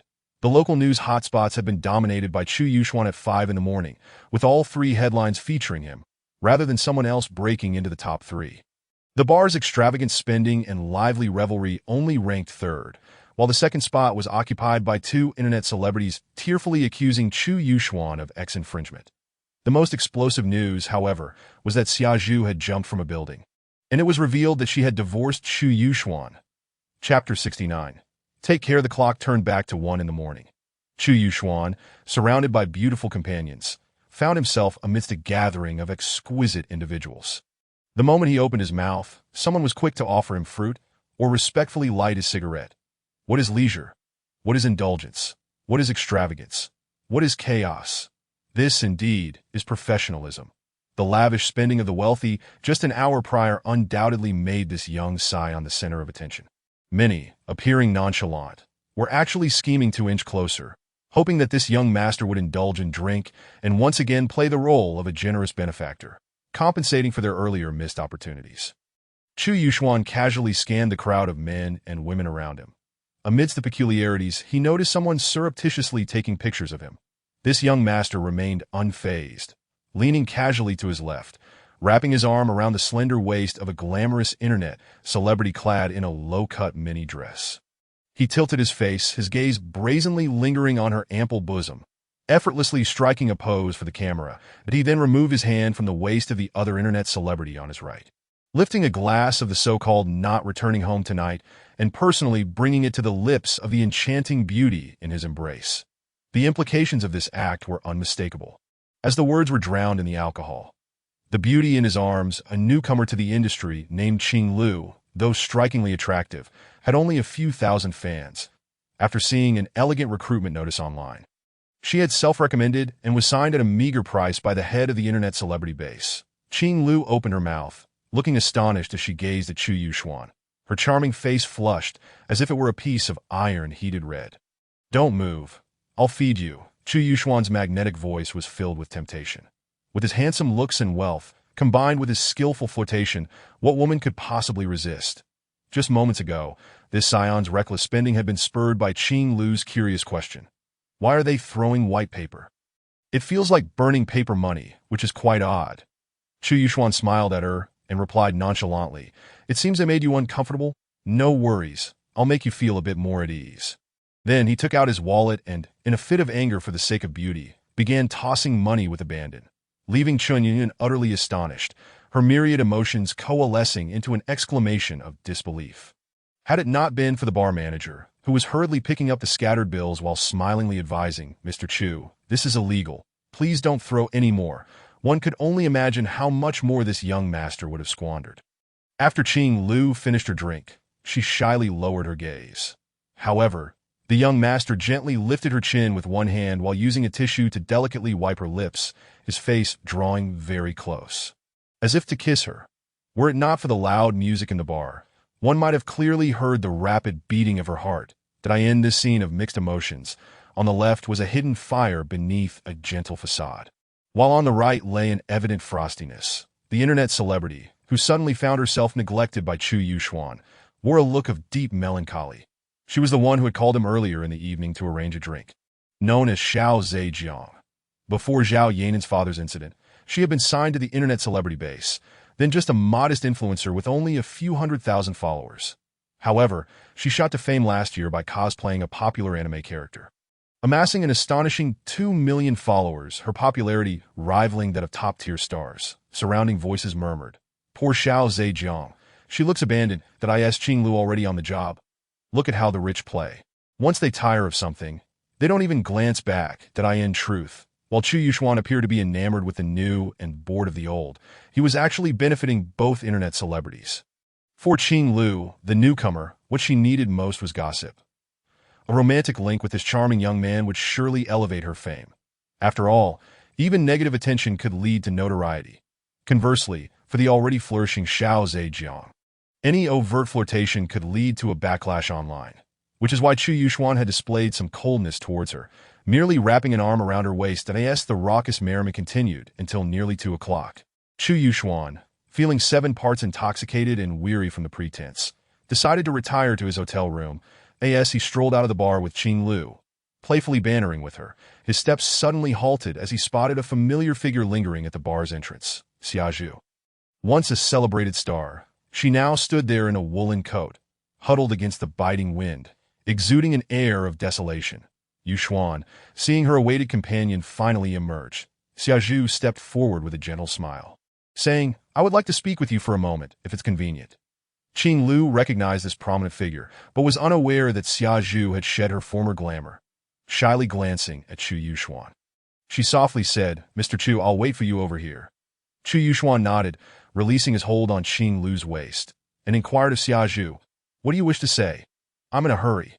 Xia Zhu pressed her lips together, her beautiful face adorned with a pure and natural smile, suddenly stating, "In just 2 months, I hardly recognize you anymore." Chu Yuxuan could easily surmise Xia Zhu's current predicament. Given her temperament, it was clear she would not reconcile with Gao Ning. The love she had fervently pursued had turned out to be a fleeting illusion, and her career had been obliterated by her own hands. Alas, it was not his place to pity her, nor to soften his heart. He replied calmly, "If you wish to utter such nonsense, then I truly have no time for that." Xia Zhu continued to smile, seemingly striving to maintain a light-hearted tone, saying, "Hey, we were once married. Is it really necessary to be like this?"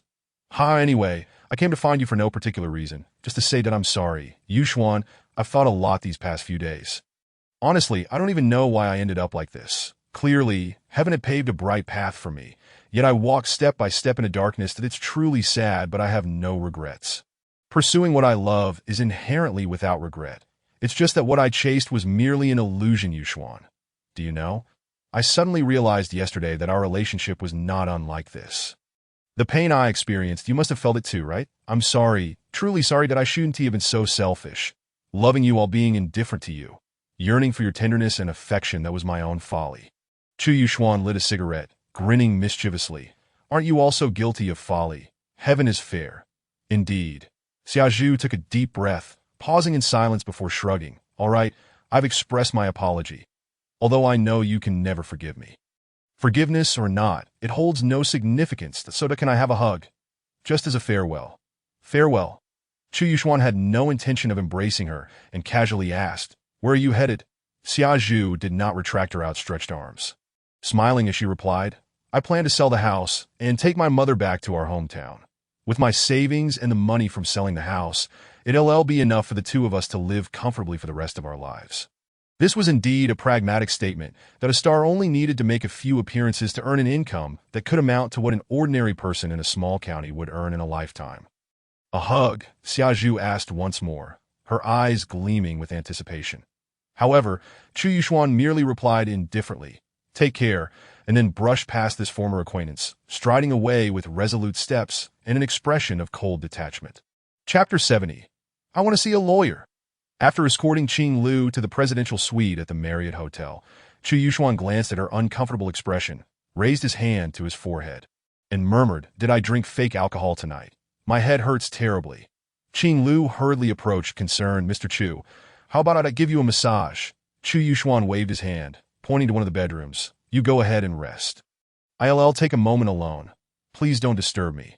Qing Lu appeared somewhat anxious and lingered for a moment, her head lowered slightly as she bit her lip, her face reddening as if it could bleed. She raised her hand to unbutton her coat. This modest yet alluring demeanor was utterly intoxicating, igniting a surge of blood within him. Chu Yuxuan felt an undeniable thrill, yet he was perplexed by the obsession that allowed him to maintain his composure in such a situation. After feigning drunkenness and stating, "I'm quite tired," he stepped into another bedroom.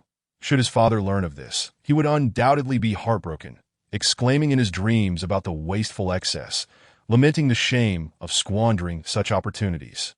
Qing Lu could not comprehend why, After being so flirtatious in the bar, he now seemed aloof when she offered herself. Could it truly be, as the other internet celebrities in the company said, he was incapable with nightly revelries? He must have been drained by indulgence. With such thoughts, this enchanting lady felt a wave of disappointment and turned to head into another bedroom. However, once the door was shut, her expression suddenly darkened. She retrieved a small phone hidden within the inner lining of her coat and sent a text. "He didn't touch me." The reply came swiftly. "It's fine, just continue with the original plan." Qinglu put away her phone, gazing blankly at the pitch-black night outside for a while, then rummaged through her bag to pull out a small makeup case, settling into a chair to apply her makeup. At 5 in the morning, Chu Yuxuan awoke once more from a nightmare, drenched in sweat, his breath rapid and labored. The deep-seated trauma buried within him for years had been unexpectedly stirred, and it seemed he would struggle to find a restful sleep for some time. After taking a few calming breaths, Chu Yuxuan decided to take a cold shower. Just as he intended to head to the living room for a glass of water, he suddenly heard a knock at the door. Who could it be? Police, search warrant. At this hour, the police were conducting a search, and in the presidential suite. Chu Yuxuan found it rather strange. After a moment of contemplation, he approached the door unhurriedly. "Are you Chu Yuxuan?" One officer inquired. "Someone reported that you attempted forced indecency, QJ attempted, and that you also violently assaulted them. Please cooperate with our investigation and come with us." Chu Yuxuan wore a puzzled expression. "You must be mistaken. Who would make such absurd allegations? Do I really lack for women?" After a series of 3 questions, the debauched scion shook his head dismissively, turning to glance at the other bedrooms, unsure of which one belonged to Qinglu, and called out, "Qinglu, come out and testify for me." The middle-aged detective leading the group snorted coldly. "Stop calling. It was indeed her who reported you. It seems you are unaware that your name has been plastered all over the internet. Don't think that having a little money allows you to act without consequence, that we're taking you in." Chu Yuxuan was utterly bewildered. "Qinglu reported me? Enough nonsense. Come with us quietly that you're a person of some standing. Don't force us to take action." Chu Yuxuan found the situation utterly absurd, but he quickly regained his composure. Clearly, someone was out to get him. But who was behind this? Was it the Gao family or the Jin family pulling strings in the shadows? Or was Qinglu orchestrating this herself, seeking to gain sympathy and publicity? After all, as a social media influencer, what wouldn't she do? Yet, Chu Yuxuan sensed that the girl likely lacked the depth of thought and courage for such a scheme. She was probably being used as a pawn. Therefore, he leaned more towards the first guess. Besides those 2 fools, he hadn't provoked anyone else, had he? With this thought, Chu Yuxuan inexplicably felt calm, muttering to himself that what was meant to come had indeed come. While smiling and shaking his head, he said, "Wait a moment. Let me get dressed." "What are you following me for?" "Afraid I'll run away." How ridiculous. Half an hour later, this young master was brought to the criminal police team, and as he stepped out of the car, he happened to encounter Chu Yuxuan, who had just arrived. "Team Chu?" "Yes, hand him over to me." Chu Yuxuan locked the car door, unceremoniously pulling on Chu Yuxuan's collar, and said with irritation, "What kind of trick are you pulling this time?" Chu Yuxuan feigned innocence, responding languidly, "Dear sister, first take me inside for a cup of tea. I'm parched." Chu Yuxuan lightly kicked his ankle, then dragged her troublesome brother into the building. As they walked toward the interrogation room, she remarked, "Can't you just behave for once?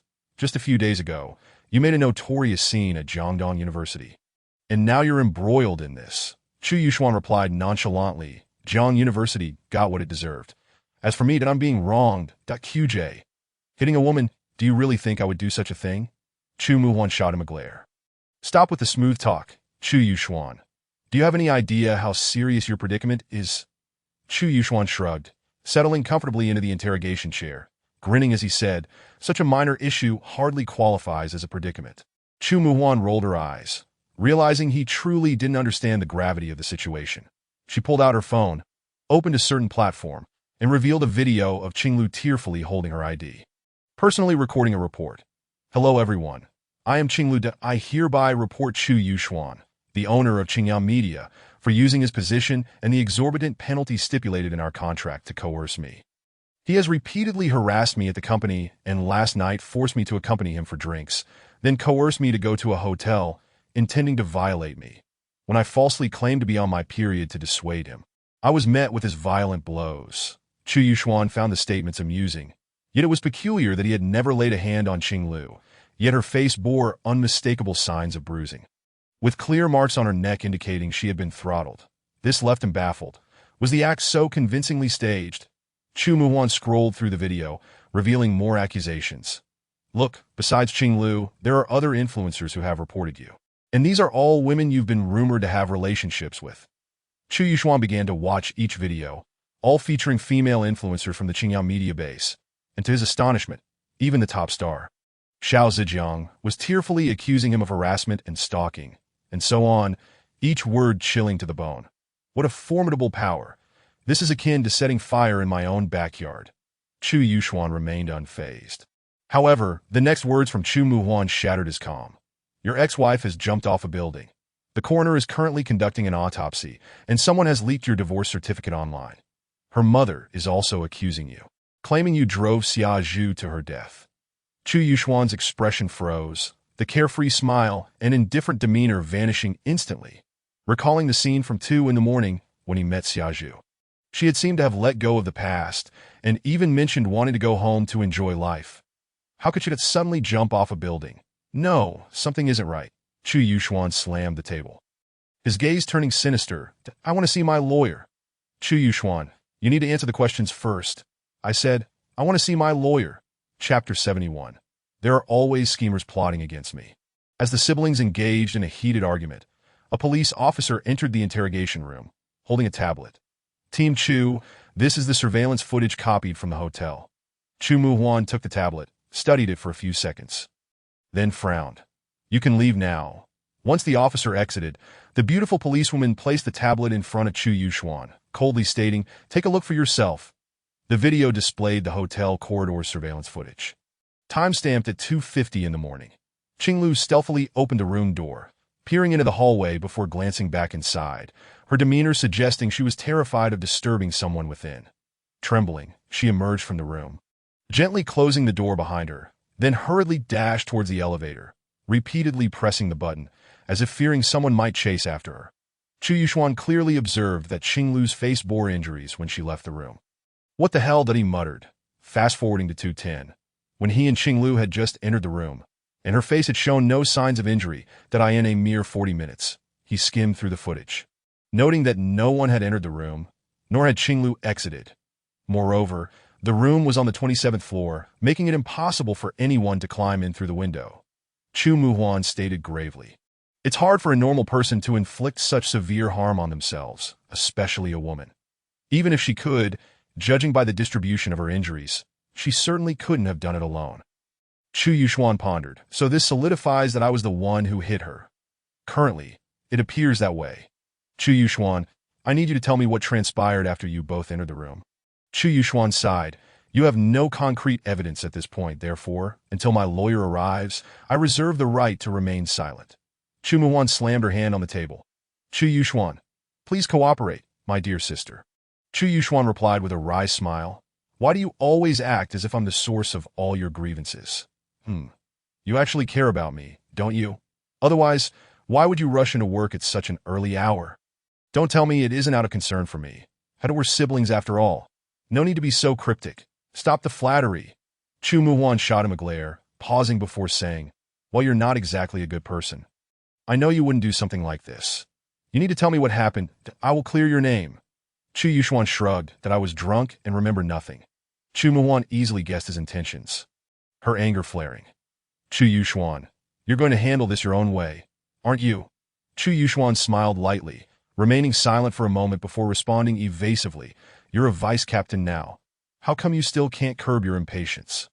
Look at you all flustered, and you didn't even put on any makeup before heading out. Were you afraid I might kill these influencers? Please, I'm a law-abiding citizen. I wouldn't. Before he could finish, Chu Yuxuan suddenly halted, as if struck by a thought.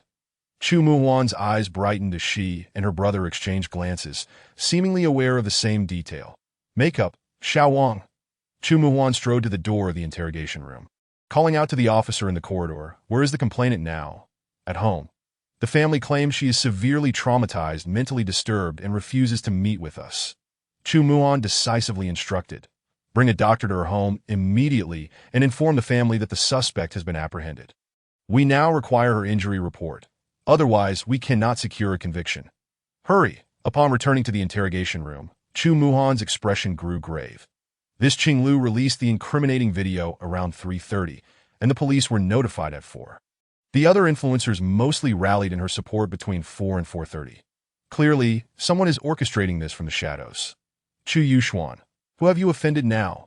Chu Yuxuan replied nonchalantly, there are always troublesome individuals wishing to harm me. It's utterly unpredictable. Chu Muhan knew that prying information from him would be challenging, and was acutely aware that her brother, ever the duplicitous character, would resort to underhanded means for revenge.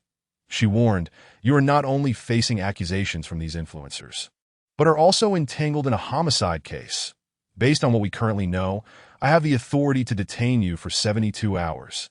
Even if that time elapses, I will find a way to keep you here. Furthermore, the entire internet is watching these influencers. Any misstep on their part could drown you, and the entire Chu family, in public outrage. If you act recklessly, it will only backfire. I advise you to cooperate with me. The law will render you justice. Chu Yuxuan scoffed. I'll discuss your so-called legal matters with my lawyer later. I have no interest in this, sister. Could you tell me what time Xia Zhu jumped? Chu Muhan pressed her lips together, ceasing her attempts to reason.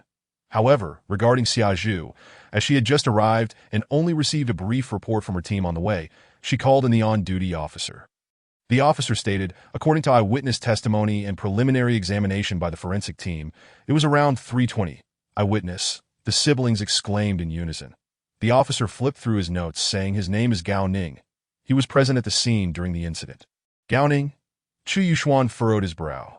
Chu Muhan shot him a glance and urged the officer to continue. According to him, he was in a relationship with the deceased, Xia Zhu, that he spent last night at her home. Xia Zhu left around 12:30 and returned at 2:40, crying upon her return that he was comforting her, and they drank together. But when he went to the bathroom, he came out to find Xia Zhu on the balcony preparing to jump. He managed to grab her hand, but ultimately could not pull her back. He recounted that Xia Zhu had told him she was going to meet her ex-husband, who was him. The officer pointed at Chu Yuxuan and continued. The reason was that Chu Yuxuan intended to suppress her with an exorbitant breach of contract fee. She sought out Chu Yuxuan to plead for mercy, but he made a demand.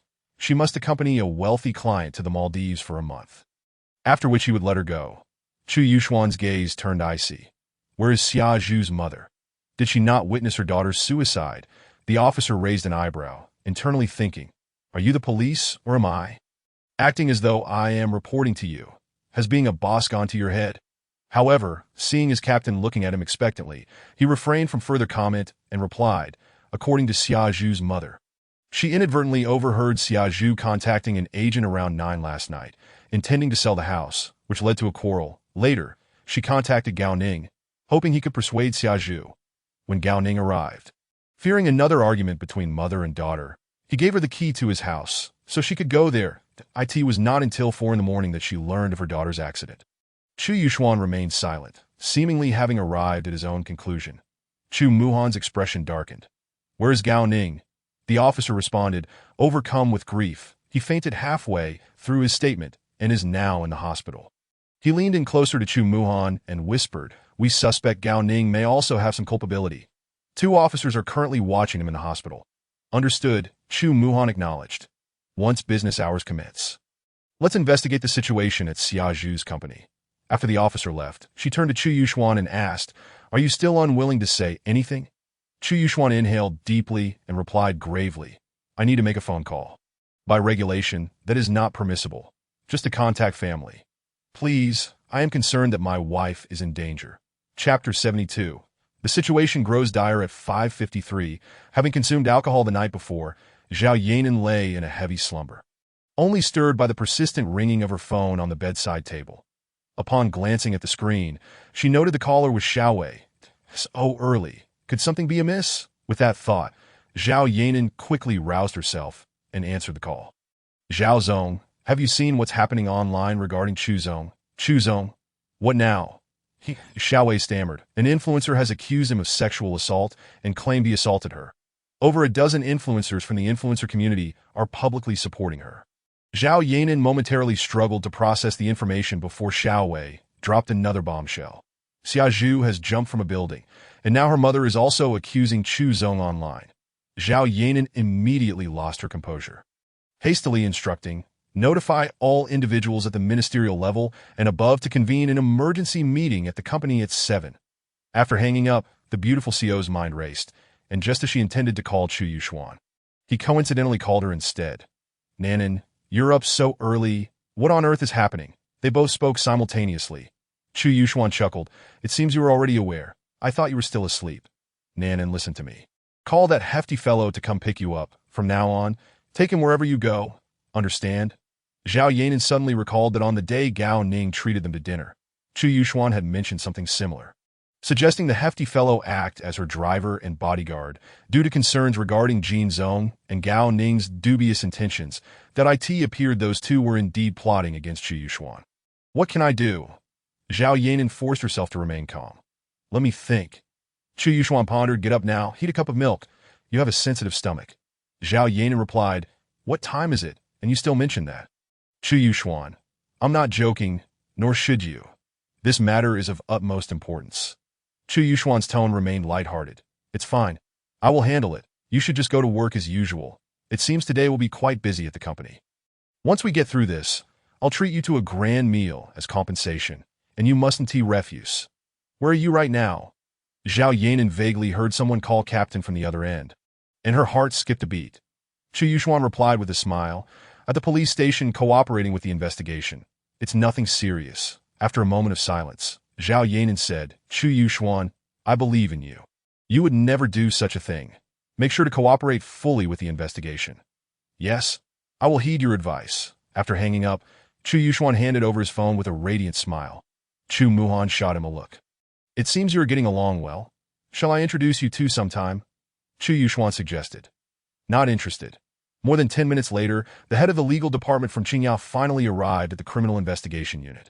After discussing the relevant situation with the police, he finally approached Chu Yuxuan. Chu Zong, how long until you can get me out of here? Chu Yuxuan inquired. The legal representative looked troubled. You are currently a primary suspect. It may be difficult. Chu Yuxuan took a deep breath, realizing that the legal department had limited power, and moreover, Chu Muhan would undoubtedly spare no effort to keep him detained, that it would be exceedingly challenging to employ any means to extricate himself. After contemplating for a moment, he instructed the legal representative, listen carefully. When you return to the company, find Director Chu from the technical department and tell him to investigate the head of the influencer community. He will know what to do if he encounters any difficulties. Let them explain. Only your legal identity allows you to see me. Do you understand? The legal representative could discern that his boss likely had no hope of securing his release from the start and had called him merely to act as a messenger. I understand, Chu Zong. Remember, all matters must remain confidential, including from Zhao Zong. She must not be informed. That I understand. At 7 o'clock, the entire city began to awaken gradually. News regarding Chu Yuxuan continued to gain traction online, trending upward sharply. That a few officers who had been out investigating returned, bringing footage from the surveillance cameras outside the Liao bar, revealing that Xia Zhu and Chu Yuxuan had met at 1:50 in the morning. Due to the distance, the cameras did not capture their conversation, but the video showed Chu Yuxuan appearing indifferent to Xia Zhu, and after he left, Xia Zhu was seen squatting on the ground, crying for several minutes. The two officers who had visited Qinglu's home also returned to the station, holding the Dr. S signed injury report, which ultimately confirmed the injuries were legitimate and constituted a minor wound. Chu Yuxuan found this outcome unsurprising. That it was not difficult to deduce that Qinglu had initially fabricated her injuries for the sake of evidence on camera, and after leaving the hotel, had pretended to be genuinely harmed to avoid detection during a physical examination. This girl certainly displays a remarkable spirit of sacrifice. Chu Yuxuan chuckled wryly. Chu Muhan did not doubt her brother's character, but all evidence currently seemed to weigh heavily against Chu Yuxuan. The situation is unfolding in an uncontrollable manner, inevitably causing her great distress at this moment. Xia Zhu's mother arrived at the criminal police unit with a throng of reporters, brandishing a placard emblazoned with the words, "Return my daughter," and kneeling at the entrance of the police station, tears streaming down her face. That Chu Yuxuan is inhuman. My daughter Xia Zhu was deceived by him. Not only was she swindled of her money and virtue, but he also abandoned her and coerced my girl into selling her house to compensate for some breach of contract, and even forced her to sleep with others. Woe is me, that my daughter has been driven to her end by him. Heaven, open your eyes. Can the wealthy act with impunity? My daughter, her spirit cannot rest in peace. Regardless of the veracity of her words, the anguish etched upon her face was undeniably genuine, moving all present to sympathy. The incident had escalated to such a degree that it was undeniably sensational, with numerous media outlets clamoring to report on it. Qingyao Media, after Zhao Yanan concluded an emergency meeting, retained the heads of the legal and administrative departments. You two accompany me to the influencer base. Notify the security department to be vigilant and ensure that no reporters are allowed entry. Xiao Wei, call the person in charge of the influencer base again and urge them. Zhao, I just called several times. But no one answered. The head of the legal department instinctively glanced towards the direction of the technical department's office, his brow furrowing slightly, since he had informed Minister Chu about Chu Yuxuan's words when leaving the criminal police unit. And now it was already 7:30. Why had he not yet arrived? Could he not be more reliable? Little did he know, the blonde, blue-eyed foreign minister was currently standing outside the house of the influencer base's head, where a stoic Korean man stood inside. Chapter 73. I have a candidate. Lao Si, clad in a leather jacket and a black baseball cap, with white gloves adorning his hands, searched through every room, checking beneath beds and inside wardrobes for any sign of the missing head, but to no avail. Buzz. The phone on the coffee table vibrated incessantly, and Lao Si cast a glance at the screen displaying executive assistant, picked it up, placed it in his pocket, and exited the room, in the cerulean GR below. Lao Wu sat gravely in the passenger seat, cradling a laptop, his fingers flying over the keyboard. The screen intermittently displayed various live streams of influencers accusing Chu Yuxuan, with the red progress bar at the bottom racing forward. Upon reaching the end, a detailed map would automatically pop up, pinpointing specific addresses. After recording several geographical locations, the 15-year-old prodigy hacker, who had breached the Citibank headquarters system and provocatively transferred a mere $1, closed his laptop and prepared to exit the vehicle when he spotted Lao Si striding towards him. Where is he? Lao Wu rolled down the window and inquired. Lao Si tossed the still vibrating phone into the car window and replied calmly, Not here. Only a phone.it seems he truly has a problem. Lao Wu muttered, producing a data cable to connect the head's phone to his laptop. After a few seconds, he tossed the phone back to Lao Si. Put it back. Lao Si touched the cross hanging on his chest, his gaze darkening as he stared at the foreigner. Suddenly, Lao Wu felt a wave of hostility, sneering. God, Big Brother said for you all to listen to me. You ought to understand, right, my dear? Fourth brother? Lao Si blinked indifferently and turned to enter the building. Lao Wu exhaled deeply, inexplicably feeling as if he had survived a catastrophe. Just then, Lao Air called. There are police around Gao. It's unwise to move against him. Previously, Big Brother asked me to investigate a person named Jean, who has been very close to Gao Ning lately. Should I approach him? Lao Wu pondered. Big Brother hasn't even mentioned this person yet. I think it's better not to stir the grass and alert the snake. Let us sort out the current situation first and see how it goes. Then send me a few addresses of the influencers you've found. From Lao Air's tone, it seemed he intended to randomly select a few fortunate souls to vent his frustrations. Calm down. This is not the time for reckless actions, Lao Wu advised. What we need is evidence that can exonerate Big Brother. Do you understand? If anything were to happen to those influencers, it would only worsen the situation. Before he could finish, Lao Air hung up. Lao Wu. That is this team really that hard to manage? Before long, Lao Si returned to the car and glanced at Lao Wu, who was busily typing away at the keyboard. Can you find him? Unless he is a robot, not made of flesh and blood. He left his phone at home. I can't track him down. Oh, for heaven's sake. There's nothing on his phone. In China, cash payments are rare. A phone is an essential item. How could he forget it when he went out? Perhaps he has another phone, one that is less significant. While they were talking, the head of the legal department called. Minister Chu, when will you arrive at the office? Lao Wu checked the time and replied, Don't worry. I am currently searching for the head. No need to search. He is at the criminal police unit now, bringing a group of influencers, claiming to be seeking refuge from fear of retaliation from Chu men. Reports have already surfaced. I say, Minister Chu, can you hurry over? President Chu is. Lao Wu abruptly hung up the phone, quickly searched online for keywords, and numerous videos of the head being interviewed at the criminal police unit in trance popped up. I am Jean Tianliang, the head of Qingyao Media's influencer incubation base, that I can responsibly tell everyone that the accusations against Chu Yuxuan online are entirely factual. Over the past month, Chu Yuxuan has made advances towards the influencers under his management almost daily. Such behavior has become all too common. However, these influencers are merely young girls fresh into society, lacking experience and background, and coupled with exorbitant breach of contract fees, they dare not resist his harassment. It is shameful to admit that while I have witnessed their suffering, I dare not voice my anger. Who in Jiang City would dare to provoke someone from Chumen? I have endured and endured, only to realize that my cowardice has led these young women further into despair. They are only in their 20s.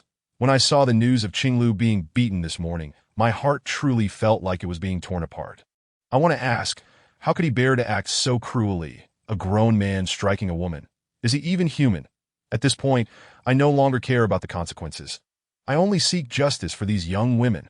Police comrades, we seek refuge. You must help us. These girls are currently terrified, fearing that Chu Min's people will come after them. We implore you, please assist us. The police maintaining order at the scene were in disarray with the reporters blocking the entrance. And shortly thereafter, the chief arrived on the scene, personally escorting Jean Tianliang and the wailing Xia's mother into the police station building. This cannot continue to escalate, that we must take action. Lao Wu's expression turned grave. Who is this Minister Jean colluding with? By himself, he would not possess such audacity. Lao Si, with keen eyes, rewound the video for several seconds, pointing at the screen. He is holding a phone. Lao Wu sighed. I understand what you mean. But that a hacker is not a god. I need to first access his phone, or at the very least know the phone number, to find a way to breach it. Lao Si clutched the cross around his neck. His gaze sharp. Block him at the police station entrance. Heavens, who knows when he will emerge. It's evident he fears for his safety, which is why he went to the police station. That despicable scoundrel that ASE spoke. Lao Wu's eyes suddenly lit up. Perhaps I have a way to obtain his phone. Lao Si, puzzled. You? No, I have a candidate. Hurry, drive to 227 Binhai Road. Please don't look at me like that. I don't mean to treat you like a driver. I swear to be why heaven and earth, day and moon. But what? Lao Si withdrew his gaze, started the car, and said blandly, Your Chinese is quite good. Thank you. Lao Wu seemed quite pleased with the praise from this killing machine, and after expressing his gratitude, called the legal department. Listen, any matters concerning President Chu and the company must be reported to me immediately. Your phone must remain available. I will contact you at any time. The legal department on the other end acknowledged. Though they felt this foreigner was unreliable, they dared not voice any objections to someone appointed by President Chu. Chapter 74. Is this coming from me? At this moment, Qingyao was inundated with phone calls from various departments, overwhelming all employees. Downstairs, reporters were packed tightly, and some self-media individuals, under the guise of seeking justice, were stirring up emotions and shouting loudly to AT the influencer base. Zhao Yanan and the two ministers sat in an empty office, each with a stack of contracts in front of them. The administrative minister remarked, Zhao, I have reviewed the contracts. The terms are monotonously similar, yet the stipulated breach fees that are exorbitantly high. Minister of Justice, these terms are indeed outrageous, with the penalty fees being excessively high, and at the signature section. There exists the private seal of General Chu. Zhao, allow me to clarify. General Chu previously informed me that there are inherent risks in the development of internet celebrities. Thus, he preferred not to associate the base too closely with Qingyao, which is why these contracts do not bear Qingyao's corporate seal and have not undergone scrutiny from the headquarters legal department. Zhao Yanan feigned calmness, yet her mind was a tumultuous sea. After closing the contract in her hands, she picked up the phone on the table, continuing to monitor the public sentiment.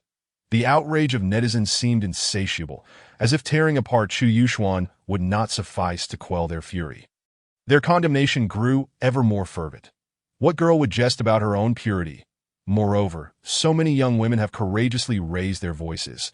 Observing the tragic ordeal of Xia Zhu reminded me of the plight of Yin Yin in the Korean entertainment industry.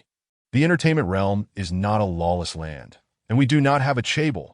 Severe punishment must be meted out to Chu Yuxuan. Wealth is not a shield against justice. Zhao Yanan felt an overwhelming sense of helplessness. Domestic violence, forced indecency, attempted sexual assault, coercing women into prostitution, driving his ex-wife to death. That each of these accusations, if laid out online, would be a capital offense, although these charges have yet to be substantiated for netizens. The truth is already laid bare.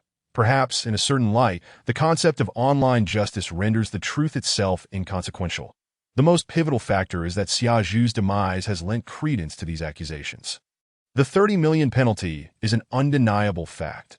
The rumors disseminated by Xia's mother online, when viewed in conjunction with the sordid revelations from the entertainment industry, align perfectly with logic, easily garnering public trust.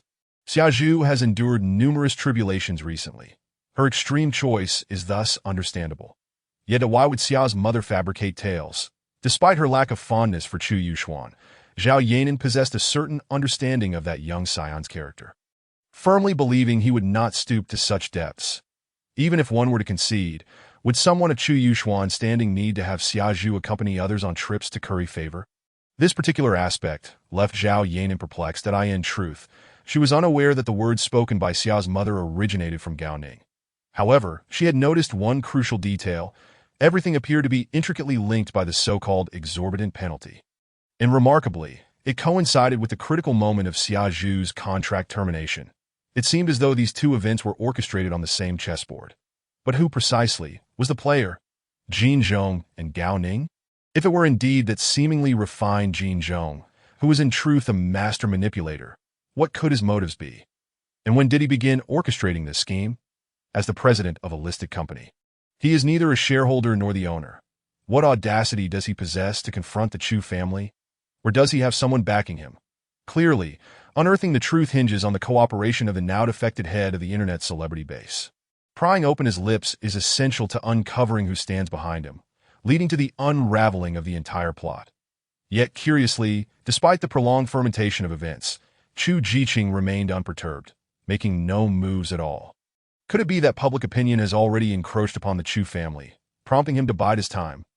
Xiao Wei rushed into the base in a flurry. Jin Shahan has posted a lengthy article supporting General Chu and even engaged in a quarrel with netizens. Zhao Yanan furrowed her brow in anger. What is her manager doing? I was so clear during the meeting just now. No artist is to involve themselves in this matter. Go, let her manager figure it out herself. If she can't control her on the phone, go to the school and manage it. Furthermore, inform the PR department to refrain from any actions. We will observe and wait. The beautiful president was infuriated. Her company's artists supporting Chu Yuxuan at this critical juncture would only backfire, akin to throwing fuel onto the flames.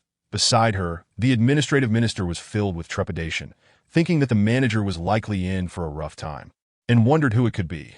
Suddenly, he seemed to notice something, murmuring the word manager before his eyes lit up. Zhao, don't you think Xia Zhu's manager has been rather quiet?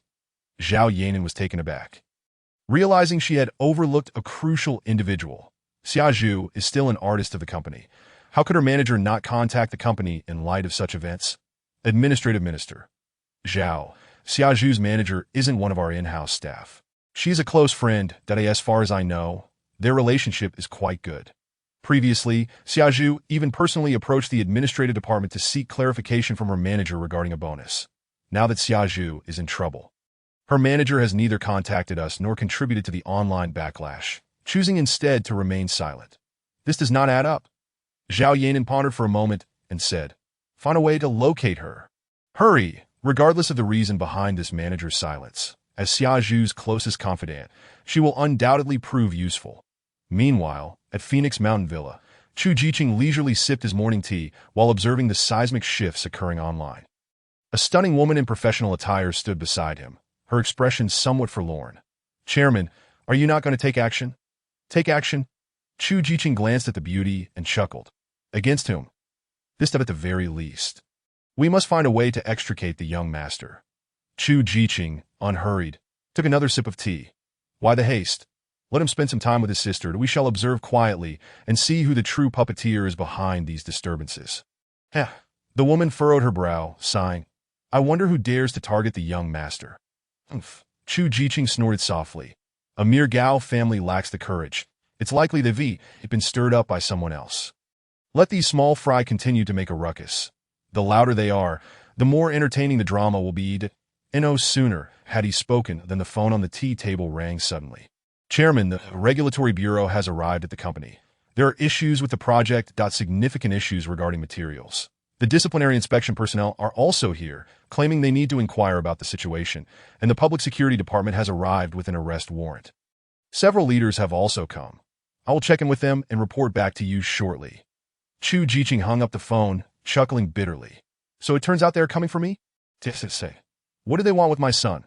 If that little ancestor finds out, he will surely flay me alive. Sigh. Chapter 75.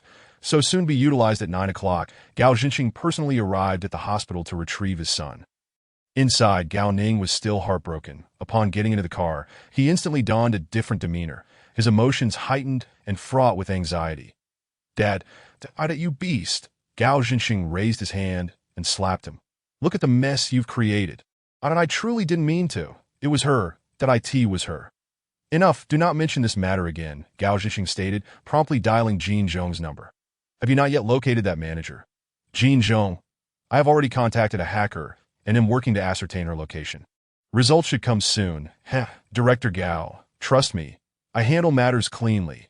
She will certainly disappear without a trace. That if you were deliberately pulling me into this, you'd best not drop the ball, Gao Ning retorted coldly. I won tea. Jin Zhong chuckled. The people behind me said you did well this morning. Once we deal with Chu Yuxuan, he will meet with you. Gao Ning remained silent for a moment before asking, can you at least tell me who is behind you?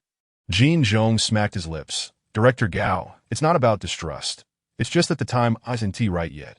Rest assured, his influence is substantial enough to ensure that the Chu family will not come after us. The car was enveloped in silence as Gao Ning absorbed every word of their conversation. Seeing his father hang up the phone, he timidly asked, Dad, what did you do this morning? Did you take action against Chu Yuxuan? Gao Ning was livid. You fool. Truly take after your mother, devoid of any sense. Do you think this gene is targeting Chu Yuxuan? That his intent from the very beginning was Chu Yuxuan. He kept insisting on teaming up with you against Chu Yuxuan. But all he wanted was for me to take action. As he spoke, Gao Ning sighed, staring at Jin Zhong's phone number on the screen, cursing under his breath. Who knows who this gene is working for? To have a clear grasp of my connections, my ties to the second branch of the Chu family have always been discreet. Moreover, the inspection team leader recently dispatched to Jiangcheng is a friend of over 20 years. To avoid suspicion, I have yet to meet him even once. Gao Ning felt a chill run down his spine. This gene that knows all of this, Dad, I had no idea. Don't think you're the only one. Even your mother is unaware, Gao Ning snapped. If it weren't for this, do you think Jean would have drawn me into the fray? Humph. Regardless, there is no turning back now.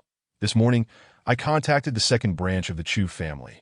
That old widow provided me with a wealth of black material on Chu Yuxuan. Smuggling, illegal bidding, tax evasion, bribery, money laundering. She is unable to report these matters herself, but I am more than willing to assist her. But why doesn't Jean contact the second branch of the Chu family himself? Gao Ning inquired suspiciously. I've heard that the Chu family is currently embroiled in internal strife. Both the first and second branches would likely welcome anyone willing to collaborate to undermine the formidable third branch led by Chu Yuxuan. Right. Why drag us into this? Gao Ning snapped. You know nothing. The old man of the Chu family is still alive. The internal strife among one's own can be tolerated, for both the palm and the back of the hand are flesh. As long as it does not go too far, the elder will not interfere excessively. However, to conspire with outsiders against one's own kin transforms the nature of the conflict entirely. The widow from the second household can be trusted. And moreover, she places her faith in my connections that I have directly submitted this incriminating evidence to the head of the supervisory team without going through the layers of approval below. Thus, no one will know who provided it. And the old Master Truman will not trace it back to her. That is for our Gao family. I implore you to refrain from entangling yourself in matters concerning Chu Yuxuan. Although Chu Yuxuan is currently in dire straits and the illegitimate child Chu Yuxuan lacks Truman's favor, he still bears the surname Chu. The old master will not remain indifferent. Do not allow yourself to be ensnared further. Let Truman settle accounts with the one surnamed Jean. I am eager to ascertain the caliber of the forces behind him. Gao Ning could not help but feel a wave of trepidation, speaking with a quaver. So far, your actions against Chu Yuxuan have not been exposed, but I fabricated evidence at the police station. However, Those accusations were orchestrated by the one surnamed Jean, so they should not trace back to me, right? Gao Ning cast a sidelong glance at him, his voice cold. Now you are fearful? What were you doing all this time? Gao Ning stammered, beads of sweat forming on his forehead, his complexion ashen. I never anticipated that it would lead to a fatality. After a pause, he timidly lifted his eyelids to glance at his father. Father, that agent, she merely desires money. We can give it to her. There is no need to kill her. Is there? Gao Ning glared at his ineffectual son, his anger palpable. Why did you not exhibit such compassion when you killed Xia Zhu? I truly did not intend to. I tell you, Xia Zhu's agent must die. Only through death can the secret be preserved. I understand, Father. I will heed your words. On the other side, in the criminal police team, the head of the internet celebrity base, Jin Tianliang, confronted Chu Yuxuan in the interrogation room, fabricating one incriminating piece of evidence after another. With the various internet celebrities he brought along echoing his accusations, vilifying Chu Yuxuan thoroughly. Chu Yuxuan appeared remarkably calm, neither agitated nor retorting, but instead inquired of Jin Tianliang. What is your relationship with the general manager Jin from that advertising company? A glimmer of cunning sparkled in Jin Tianliang's eyes, though his expression remained furious. Do not attempt to distract me with irrelevant matters. Chu Yuxuan, I am unafraid of you, for the sake of these girls. I will fight you to the bitter end, revealing your true nature to all. Chu Yuxuan smiled lightly. Hey, have you truly considered the consequences of your actions in seeking to harm me? Jin Tianliang pressed his lips together, letting out a cold snort, his expression seemingly declaring, You are doomed. After imparting several pieces of incriminating evidence against Chu Yuxuan to the police officer who was recording statements, this head honcho sauntered out of the interrogation room. Just as he entered the office hall, a young man with yellow hair rushed over in a fluster, shouting about wanting to report a case. Inadvertently colliding with him, my apologies, the yellow-haired youth kept apologizing. What is going on in this criminal police team? Why are there so many people? Sorry, buddy. Jin Tianliang responded with a magnanimous smile. No worries. Moments later, the yellow-haired youth dashed out of the criminal police team, arriving before a business vehicle, pulling out a mobile phone from his pocket and tossing it through the car window. This brazen young man was none other than the receptionist from the leisure bar at No. 227 Bin Hai Road. Previously, he was the one nearly knocked unconscious by the third brother's slap in the rear seat of the business vehicle. The fifth brother received the phone, quickly connecting it to his computer. In less than 10 seconds, he tossed the phone back out, instructing the yellow-haired youth. Return it quickly. Do not let him discover it. Previously, Li Bin, who had suffered a broken arm and a knocked-out tooth at the hands of the third brother, sat nearby, obedient as a child. Watching the fifth brother furiously typing on the keyboard, this burly man, a figure of some repute in the underworld, flatteringly said, Fifth brother, do you have any other instructions? I have plenty of talent under me, skilled in all manner of trickery. None for now. The fifth brother kept his gaze fixed on the computer screen, responding absent-mindedly. Li Bin chuckled awkwardly, flattering. I told you. Sticking with you is bound to be a good choice. Look at us. We're here at the police station stealing things. Goodness. If this gets out, my reputation will soar even higher. The fifth brother shot him a sidelong glance, remarking, It's best if such matters remain undisclosed. Otherwise, that you might find yourself missing another tooth. I swear that Li Bin instinctively covered his mouth, refraining from further comment. The last time Chu Yuxuan realized he had struck the wrong person, he had not resorted to lethal force against Li Bin, but had generously compensated him, warning him not to harass Chinting again. Unexpectedly, Li Bin displayed some acumen, demanding no compensation and instead clamoring to befriend Chu Yuxuan, claiming that his subordinates were capable of anything and that he was at their service for any useful endeavors. Chu Yuxuan had merely humored him by allowing the third and fifth brothers to keep his contact number, never imagining he would cross paths with such a person again. Little did he know, the opportunity would arise so swiftly. Chapter 76. Axaba perusing the stolen data from Jin Tianliang's phone, the fifth brother quickly stumbled upon a message sent to an unfamiliar number. I know I hurt you, but there is no choice. If we do not make it look genuine, the police will discover it, and we will be finished. The fifth brother scrolled up, finding the first message from the unfamiliar number. He did not touch me. Jin Tianliang replied, It's fine. Just proceed with the original plan. 10 minutes later, the other party responded. I'm starting to apply makeup now. Was it not said we would accuse him of assault and QJ? But without his J liquid, such a claim lacks credibility. Jean Tianliang. No problem. Just do as instructed. Later, adjust your statement to say that he attacked you because you rejected him. A few minutes later, the other party replied, can I opt not to go through with this? Chu Zong is a good person. I would feel guilty for a lifetime.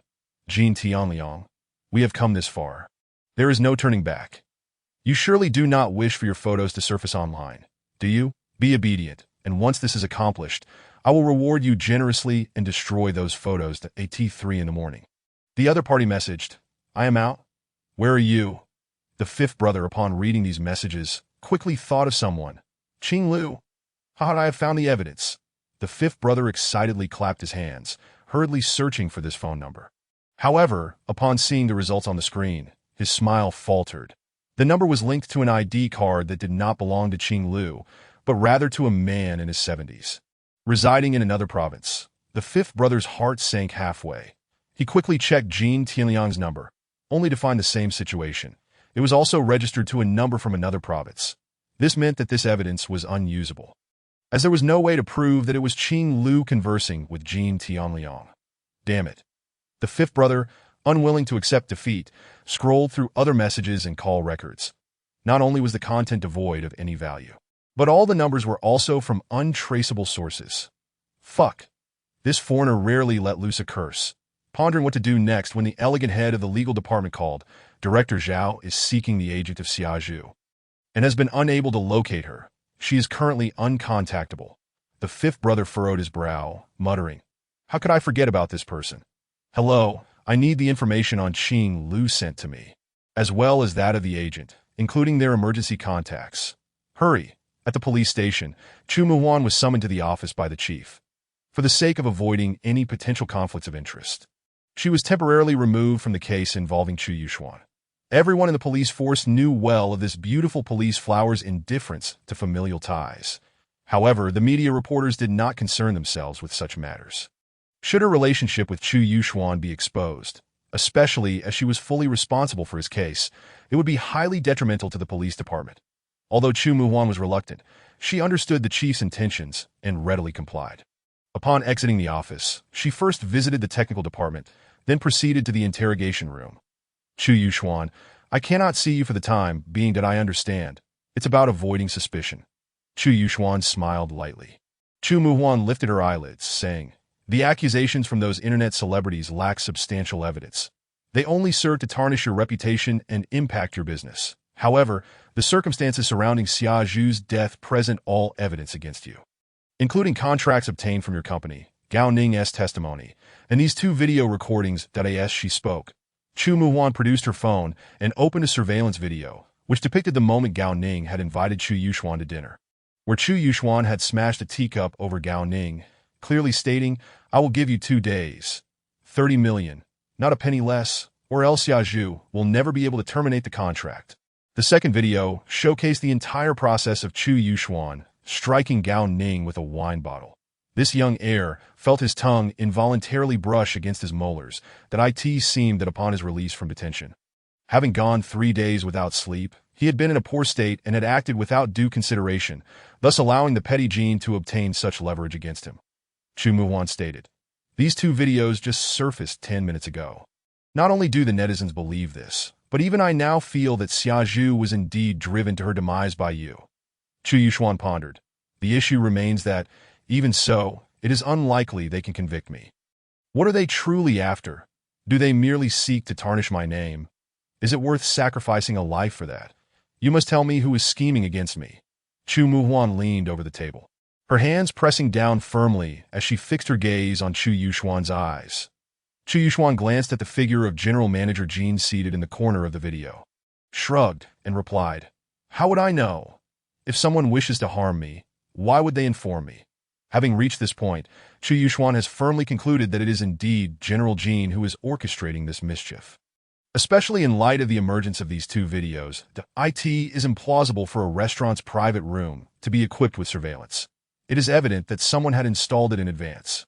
Such cunning tricks do not seem to align with Gao Ning's methods. Previously, he had refrained from mentioning General Jin to Lao Wu, not due to a lack of suspicion, but because he found this General Jin to be exceedingly peculiar. With no prior grievance between them, why would he seek to cause him trouble? Is there some ulterior motive at play, or is there someone else pulling the strings behind the scenes? In any case, it would be wise to observe the situation quietly, avoiding any actions that may alert the enemy, and to devise a plan to extricate himself first. Then, he could engage with General Jin slowly, perhaps to lure out a bigger fish. Chu Yuxuan inhaled deeply, muttering, "Why is it your father assisting you this time?" Logically, this matter is of great significance, and it implicates the reputation of the Chu family. The family's lawyer should have arrived by now. Chu Yuxuan was being directed by the supervisory team, with multiple departments collaborating on the investigation, and no leaks had occurred. At this moment, he was already under interrogation at the Ministry of Public Security. While the siblings remained blissfully unaware, perhaps they had indulged in a night of revelry and were yet to awaken. Chu Yuxuan jestingly remarked, then inquired, "How did your investigation at Xia Zhu's residence go? Did you uncover any suspicious evidence? Or perhaps, any valuable items? For instance, what about her phone? Who did she contact prior to the incident? Have these matters been examined?" Chu Yuxuan shot him a glare and retorted, "Do you think you are more skilled than us?" "Humph." There were no suspicious traces at the scene. Her phone was smashed to pieces, and all data is irretrievable. The tech department examined her number and found no call records prior to the incident. Chu Yuxuan, I believe in your innocence, but others do not. You should cooperate well, as the captain in charge of your case is now overseeing it. With that, the beautiful police officer turned on her heel and departed. Chu Yuxuan fell into contemplation. Half an hour later, the dazed Qing Lu, languishing on the sofa, received a text. "Come downstairs, I need to speak with you." Although the number was unregistered, she recognized it at once. It was Jin Tianliang. Taking a deep breath, memories of Jin Tianliang's aggressive approach from the early hours surged in her mind, causing her body to tremble involuntarily. After a moment's pause, she donned her coat, concocted an excuse for her mother, and vacantly stepped out. However, upon reaching downstairs, she found no sign of Jin Tianliang, only a handsome man with an impassive expression. The man's cold gaze bore into her as he clenched his fists. Muttering, "Axiba." Chapter 77. "I want to calm down, beautiful lady. There is no need for you to be anxious. We mean you no harm. I swear that in truth, I understand that you were coerced into framing General Chu. Am I correct? This is quite understandable, and I can empathize with your predicament. Damn it, Park Puching, perhaps you should release her. It seems you are about to choke her in the fire escape." Lao Si had his hands around Qing Lu's neck, pinning her against the wall, while she clutched his wrists, rolling her eyes. Upon being reminded by Lao Wu, the poker-faced man finally released her, his gaze still icy as it remained fixed on Qing Lu. Gasping for air, she coughed violently before taking deep breaths, her eyes wide with terror as she looked at the two foreign men, her body trembling uncontrollably. "Hey, listen carefully," Lao Wu fiddled with Qing Lu's phone, opening a virus-laden message he had just sent. Seconds later, he deleted the message and returned the phone to her, stating, "I hope you understand that since we were able to find you here and deceive you into coming downstairs, it signifies that we possess ample means to deal with you. However, I know you are fundamentally a good person, correct? Therefore, we chose not to disturb your family, but rather wish to discuss matters with you calmly. First and foremost, I apologize for my friend's earlier rude behavior. Secondly, I require your assistance in clarifying matters regarding General Chu to do you understand. You must realize that General Chu is quite wealthy, as long as you can restore his reputation. Feel free to ask for whatever you desired, I assure you. It will be fulfilled. Understood." Qing Lu's face was a patchwork of colors, her eyes filled with fear and timidity, appearing utterly pitiful. Although the foreign man's pronunciation was far from perfect, it was sufficient for her to comprehend. Yet at this moment, she found herself on an irreversible path. Could she still turn back? Moreover, for her, this issue had never been about money, but rather the unspeakable, horrifying ordeal that she would likely never erase from her memory. Noticing her silence, Lao Wu continued earnestly, "Rest assured, we will not hold your past actions against you, as long as you can assist us now. Or you could tell me how your photos came to be? Perhaps I can be of help. I believe you can guess that I am a hacker, and destroying certain data is quite simple for me. Trust me. Will you? Qing Lu bit her lip, appearing exceedingly troubled. Seconds turned into minutes as Lao Wu forced himself to remain patient while Lao Si incessantly fidgeted with the cross hanging around his neck. After a lengthy pause, Qing Lu finally lifted her head. Trembling as she spoke, "That I indeed wronged General Chu." But just as she began to speak, a security guard entered the hallway with a maintenance worker, both carrying a ladder, likely to repair the motion sensor lights. Upon seeing the injuries on Qing Lu's face, the security guard immediately became alert, instinctively positioning himself in front of her and asking the duo, "What are you doing here?" Lao Si glanced at Lao Wu, conveying a questioning look. Lao Wu opened his mouth, ready to speak, when Qing Lu interjected, "They are my friends." Taking advantage of the moment, she stepped out of the stairwell, paused, and turned back to say, "You both should return. I want to calm down." Once the duo returned to their car, Lao Si wasted no time retrieving a gun from beneath his seat, preparing to head upstairs. "Hey, are you crazy?" Lao Wu quickly grabbed him. Lao Si remained composed, stating, "Force her to cooperate." "Wait, I believe she is hesitating. Listen to me, she must not be harmed, and we cannot pressure her right now.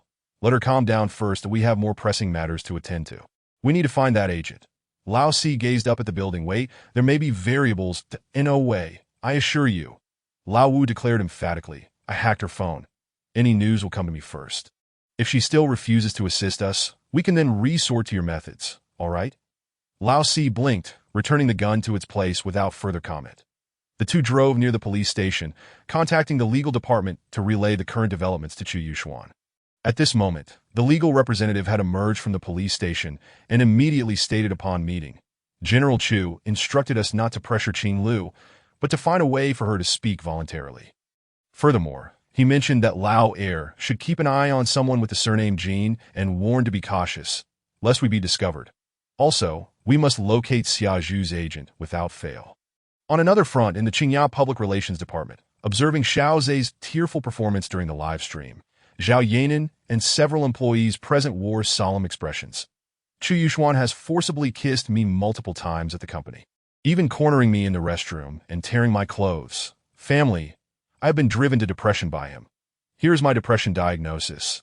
The head of the Public Relations Department cast a sidelong glance at Zhao Yanan, hesitating briefly before switching off the live stream and opening another video. "Zhao Zong, this is a self-recorded video of Xiao Zhe accusing General Chu from earlier this morning. The view count has already surpassed 40 million. And this, the head of public relations opened another video, showing footage of Chu Yuxuan at a bar, where he was seen embracing Qing Lu in a suggestive manner, while Xiao Zhe sat nearby with a melancholic expression. At that moment, everyone had assumed the popular internet celebrity was merely competing for attention, not realizing it would later serve as compelling evidence of her being coerced by Chu Yuxuan to accompany him for drinks. This influencer portrayed the victim's role flawlessly, garnering significant sympathy and causing her follower count to skyrocket, now exceeding 20 million. The Zhao Yanan inhaled deeply, remaining silent for a moment before asking, "Have there been any leads on Xia Zhu's agent?" "None. The entire administrative department is currently searching for her. What nonsense is this about going missing?" Zhao Yanan muttered, pausing before commanding, "Allocate more personnel. We must locate her." As soon as she finished speaking, an employee from the legal department knocked on the door. "Zhao Zong. General Jin from the advertising agency has sent over a compensation claim, asserting that Qingya's upheaval has significantly harmed their company and the rights of associated partners." Zhao Yanan interrupted coldly, "You all handle it for now. I do not have the time to deal with him." Zhao Yanan had long mentally prepared for this situation. What was inevitable would eventually arrive. Yet, she simply could not fathom what General Jin's true intentions were. After weighing her options, her patience wore thin, and she proactively called Chu Jiqing. However, at this time, Chu Jiqing was hardly in a position to answer calls. The business mogul was currently in an interrogation room at the Ministry of Public Security, undergoing round after round of questioning. The interrogators were all unfamiliar faces that in fact, upon initially learning that the authorities were seeking him, Chu Jiqing had suspected that the supervisory team had set their sights on him. Otherwise, with his connections in Jiangxing, how could he have failed to catch wind of it beforehand? As Chu Jiqing gazed at the thick stack of incriminating documents regarding himself on the table, the usual calm demeanor on his face dissipated, though he did not appear flustered. Regardless of what questions were posed, his responses were monotonously uniform. How would I know? What does it have to do with me? I've been cooperating with you all along. Chapter 78. Redemption. As noon approached, there finally emerged a lead on the whereabouts of Xia Zhu's agent. The situation had been tumultuous. Lao Wu had made countless calls, only to be met with either a dead phone or rejected calls. That it was evident that she was taking precautions to avoid being located, which implied that she harbored some unspeakable secret. Just moments ago, the agent had answered a phone call. Although the conversation was kept under a minute, it provided Lao Wu with the opportunity he needed to pinpoint her location. Damn it, she's 30 kilometers away. Hurry, if she relocates and turns off her phone, we might lose her again. Lao Si slammed the accelerator, and the cobalt blue GTR launched forward. Upon reaching the target location, they were fortunate that the agent had not moved. But trouble awaited them as another group had arrived first, forcibly dragging the agent into a business vehicle right before the brothers' eyes. Without hesitation, Lao Si positioned the GTR in front of the business vehicle and promptly exited the car. Lao Wu merely smirked, showing no intention of getting out. Instead, he rested his chin on one hand, patiently awaiting the outcome. Approximately half a minute later, the sounds of struggle ceased, and moments later, the trunk was opened, with the agent unceremoniously shoved inside.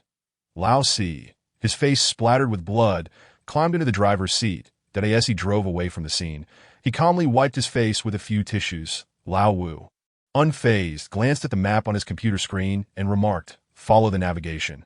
There's a derelict building nearby." That a few minutes later, they arrived at the overgrown site of the unfinished building. Lao Si exited the vehicle and yanked the agent out of the trunk, carelessly tossing her onto the ground. The woman, now utterly terrified, gazed at Lao Si as if he were a vengeful spirit. Her pants were damp, her face devoid of color, and she trembled violently, overwhelmed by fear. She stammered for a long while before finally speaking. I'll give it. I'll give it. I don't want the money anymore. I don't want it." Lao Wu, catching a whiff of the urine odor wafting towards him, instinctively glanced at the trunk, covering his nose while muttering a curse under his breath. He frowned and interjected, "Give it to me." In truth, he had no idea what the agent intended to offer. Although they were from the same company, they had never met.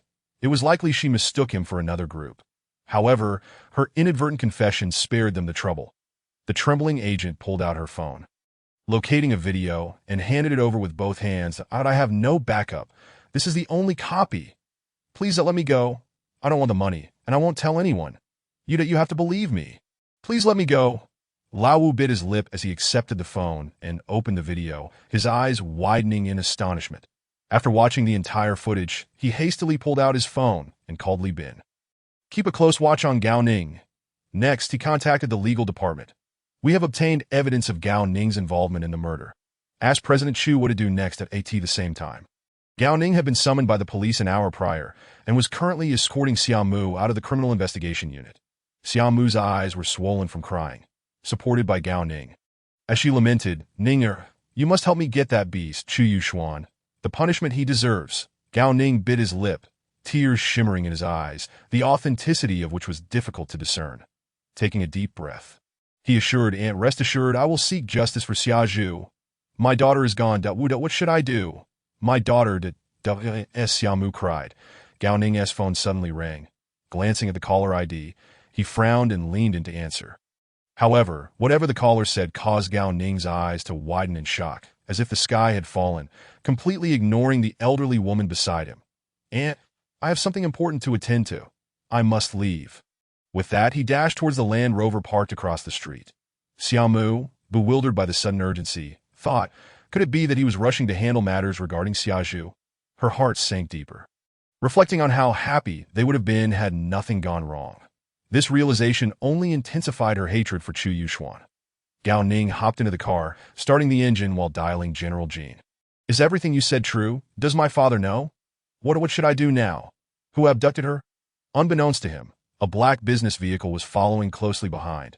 Approximately 40 minutes later, beneath the Qinglu residence, a blue GTR approached. The internet celebrity, lost in thought, sat before her computer, staring at the threatening messages from Jean Tianliang on her phone, while recalling the words spoken by a foreign hacker at noon and the rage and tenderness displayed by Chu Yuxuan the previous night. It was all a façade. A charming person often feigns tenderness with great authenticity, yet it is delivered so casually. Even if it is a pretense, it still unsettles her. Why doesn't he touch me? Is it truly impossible? Qinglu vividly remembered the look in Chu Yuxuan's eyes, which held no trace of disdain for her. His supposed headache was likely a charade. Fortunately, he didn't lay a finger on her. Otherwise, she would surely end up behind bars. That it seems to be fate. Chu Yuxuan, you have saved yourself, haha. With a bitter smile, Qinglu took a deep breath, her resolve growing stronger as she opened the live streaming application. In a manner reminiscent of her previous broadcast denouncing Chu Yuxuan, she held her ID card towards the camera. Hello everyone, I am Qinglu. Thank you for your concern, but that I'm sorry I lied. Chu Yuxuan didn't hit me. Everything you saw was a meticulously crafted deception. Soon, a flood of viewers entered the live stream, and upon witnessing the scene, they began to voice their outrage for justice. Was she coerced by Chu men? My heavens, quickly protect our Qinglu. In response to these remarks, Qinglu immediately retrieved her phone and played a video for the camera. Footage of Jin Tianliang assaulting her in the car, although it was a clandestinely recorded clip. The blurry images revealed Jin Tianliang's face multiple times, along with his words as he struck her. Endure it. Who told you to wear so much makeup? This is your own doing. Don't scream. Qinglu, I warn you, if this comes to light, we'll be in big trouble. You must deceive the police, behave, or I'll publish your photos online. After the video concluded, Qinglu inhaled deeply, slowly closing her eyes. Her voice trembling as she spoke. A month ago, I was drugged by Jin Tianliang, and he recorded photos and videos of me. Framing President Chu was his way of coercing me with those materials. President Chu is truly innocent. The live stream fell silent for a moment before erupting with chaos as the comments flooded the screen. What the F? What a twist. Guys, do you believe this? I don't. This must be Chu men's doing. At that moment, Qinglu felt a significant weight lift from her conscience. Regardless of what the future held, she was free from the burden of guilt. Was this her redemption? She was uncertain. What she was even less aware of was that her choice had saved her own life and that of her family. Meanwhile, the expressionless Korean man now stood at her doorstep. Gun in hand. Chapter 79. Counterattack. Part 1. Cancel the operation. Return. Upon receiving Lao Wu's call, Lao Si had been about to knock on a door, his hand frozen mid-air for a moment as he slowly turned to face the surveillance camera in the hallway. Seemingly locking eyes with a pair of azure orbs after a long stare, he reluctantly turned away, dead-eye in his eyes. Qinglu had no reason to continue living. A couple of gunshots would compel her to finish her task, after which she could vanish cleanly. Naturally, any witnesses present would also be dealt with. After all, Xia Zhu's agent had already been found, along with a bombshell of evidence. Qinglu's survival was inconsequential as long as she disclosed the truth. Regardless of the aftermath, moreover, being threatened held no legitimate justification. Wrongdoers ought to face the corresponding consequences. However, it was Lao Wu who was in charge now, and the necessary orders had to be followed. At the police station, Chu Yuxuan had stepped into the restroom, with accompanying officers stationed outside. Shortly thereafter, Jin Tianliang entered the restroom, standing at the urinal next to Chu Yuxuan, casting a sidelong glance at the young heir. A hint of a smirk playing at the corner of his lips that I guessed it amusing. Chu Yuxuan turned his face slightly, adopting a nonchalant grin. Jin Tianliang, with a mocking tone, replied, President Chu truly possesses an extraordinary demeanor. Now that you're a pariah, how can you still manage to smile? A smile can take off 10 years. Chu Yuxuan paused, fastening his belt before inquiring, By the way, I'm curious. After orchestrating all this chaos, what's your endgame? My reputation was already in tatters. Why expend such effort to slander me? What do you mean by slander? In an instant, Jin Tianliang was drawn into the situation. Dare to act, but not to acknowledge. Haha, President Chu, you shall never hold your head high in Jiangxing again. Your elegance is doomed as well. The eyes of the masses are indeed sharp as ice. Enough, enough. Chu Yuxuan smirked wickedly, saying, Hey, let me ask you once more, have you considered the consequences of your actions? Jin Tianliang's eyes brimmed with disdain. You should worry about yourself. Chu Yuxuan nodded, paused, and suddenly chuckled. Minister Jin, have you not noticed that your phone has not received any calls for quite some time? Jin Tianliang's expression gradually stiffened, as if since an hour ago, his phone had ceased to ring. With Chu Yuxuan's words, he feigned calmness as he took out his phone to check. The signal was strong, and all functions appeared normal. Chu Yuxuan sneered. Hey, don't blame me for not warning you. You better run quickly. If you delay, you might not escape from the criminal police team. With that, he washed his hands and swaggered out of the restroom. Jin Tianliang suspected that Chu Yuxuan was merely trying to frighten him, convinced that there was nothing wrong with his phone, and that his contacts were simply avoiding him due to his presence at the police station. Little did he know that his seemingly functional phone was nothing more than a rechargeable brick, with all incoming calls intercepted by a hacker. The reason the evidence in the hands of Xia Zhu's manager had not been made public immediately was to observe how Jin Tianliang's associates would react upon learning that the manager had been kidnapped, as well as to ascertain who was contacting Jin Tianliang and whether there were others behind the internet celebrities besides him, although it had mostly been established that Jin was behind the scenes. All involved in this incident, one by one, could not be spared. However, Jin Tianliang's backers were exceedingly cautious. After the manager was taken, they called immediately, but quickly realized that Jin Tianliang's phone had been hacked and hung up within 10 seconds. When they attempted to call back, the phone was already turned off. Furthermore, nearly an hour had passed since the manager was taken, and no one had come to the police station to inform Jin Tianliang of this sudden turn of events. The internet celebrities were still busy causing chaos and hurling mud, completely oblivious to the impending disaster that awaited them. It seemed that Jin Tianliang's backers had recognized that he was being watched and had abandoned him. This also confirmed that among the internet celebrities, Jin Tianliang was the sole puppeteer. Stepping out of the restroom, perhaps feeling a twinge of unease from Chu Yuxuan's words, Jin Tianliang randomly dialed a number belonging to a certain internet celebrity. However, the screen merely displayed that it was dialing, with no sound coming through the receiver. Jin Tianliang furrowed his brow, about to switch to another number when a flustered little internet celebrity who had come with him to the police station hurriedly approached, holding her phone up to him, whispering with trembling voice, Minister Jin, Qing Lu is live streaming. She says that you're infatuated with her, and that you threatened to frame President Chu. She even has evidence of you hitting her. That wretched woman, she has been plotting against you from the start. Jin Tianliang felt as though struck by lightning. His mind went blank for a moment before instinctively glancing towards the interrogation room. The one where Chu Yuxuan was located was on the first floor, at the end of the west corridor. The hallway was dimly lit, and that scion stood at the door, staring at him. It was akin to a malevolent spirit in a dark abyss, watching a dying man, a sinister smile playing at the corners of his mouth. What should we do, Minister Jin? Do you think Qing Lu will sell us out? We didn't include her in our group. Did you tell her about our conspiracy to frame President Chu? Minister Jin, say something. What should we do? What to do? The only thought in Jin Tianliang's mind was to run. At this moment, who the hell cares about your plight? That vile Qing Lu. Just you wait, I will make you pay. He dashed out of the criminal police team, dialing as he ran, but like before, it only displayed dialing with no response. At that moment, he realized that perhaps his phone had indeed been tampered with. But the phone had always been in his possession. Who on earth could possess such remarkable power to manipulate it from afar? While he pondered this, a business car suddenly pulled up beside him, driven by a young man with bleached hair. Get in. Jin Tianliang paused for a moment, contemplating whether he was sent by his backers to pick him up. The next moment, the rear door was flung open, and a large hand reached out, grabbing his collar and effortlessly yanking him into the vehicle that I'd been, one arm in a cast, used his other hand to grab Jin Tianliang's hair, grinning widely despite a missing front tooth. Dog, your grandpa Li has been waiting for you. With that, he yanked Jin Tianliang's head and slammed it onto his knee. Poor Minister Jin, before he could comprehend who these people were, was knocked dizzy by the forceful blow, soon followed by a heavy punch to the back of his head, rendering him unconscious. In his hazy state, he vaguely saw someone tied up in the last row, their face bruised and mouth taped. Seemed to be that young master from the Gao family. Drive, Li Bin cheerfully instructed, then called Lao Wu. 5 brother, both of them are in hand. Where shall I deliver them?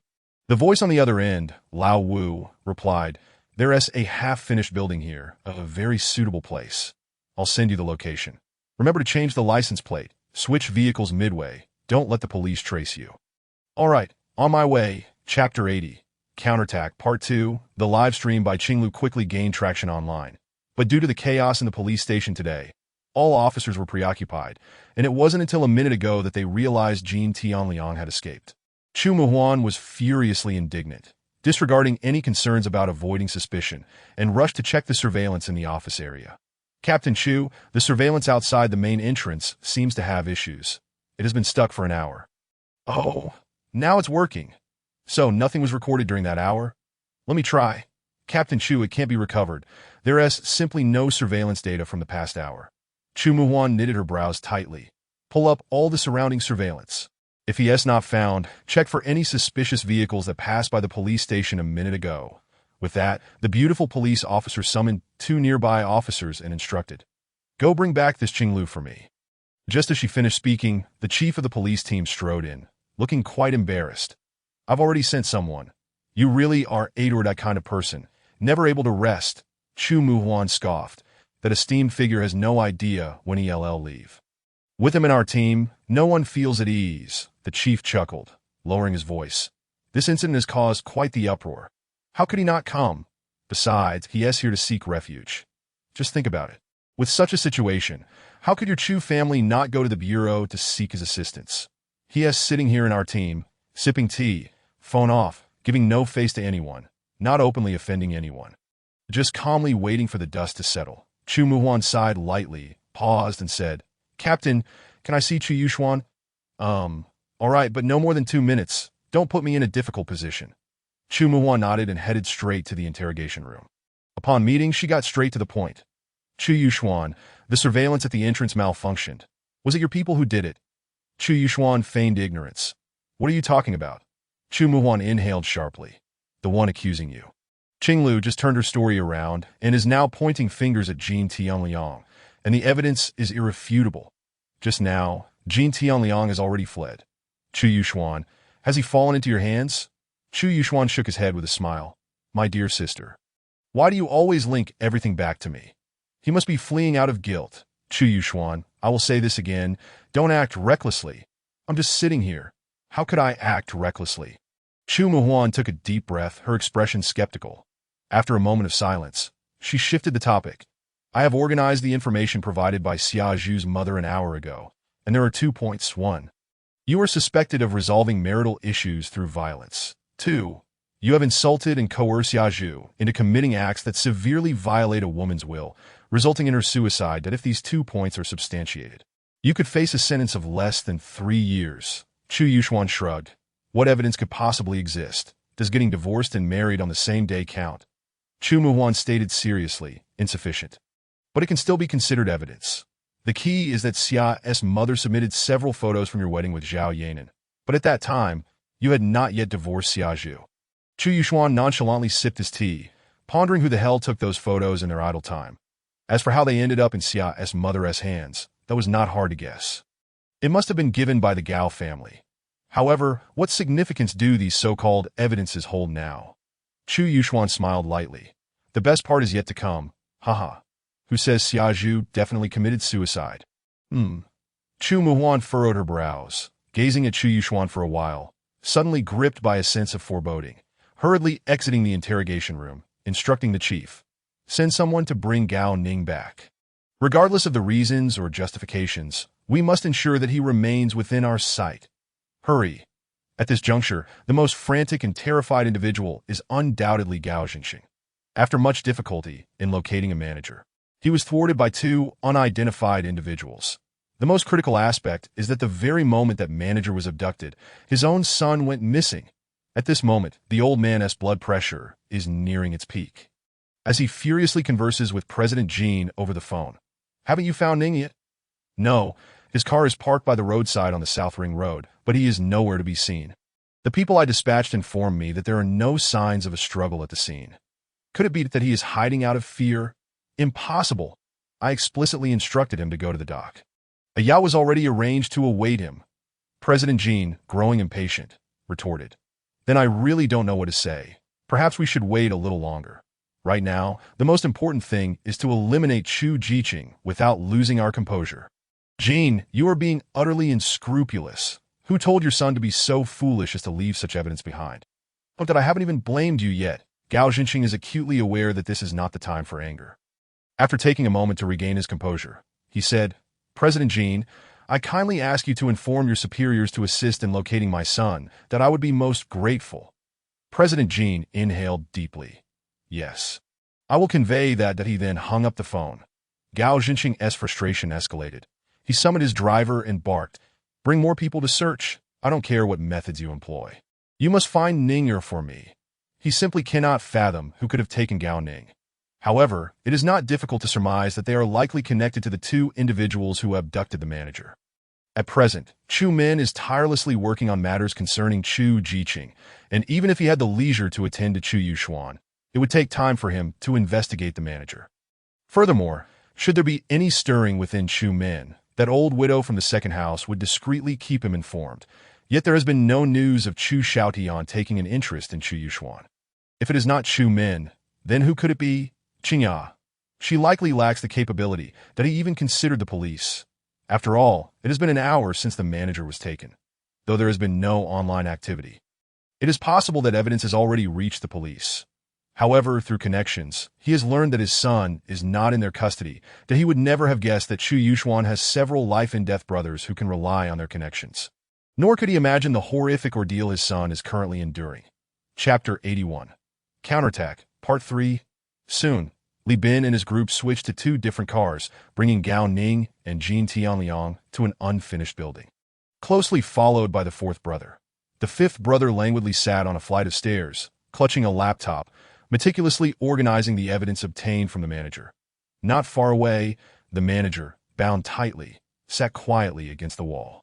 However, upon seeing the fourth brother return, her eyes filled with terror, revealing just how deeply the fourth brother's lethal methods had left a psychological scar during her earlier abduction.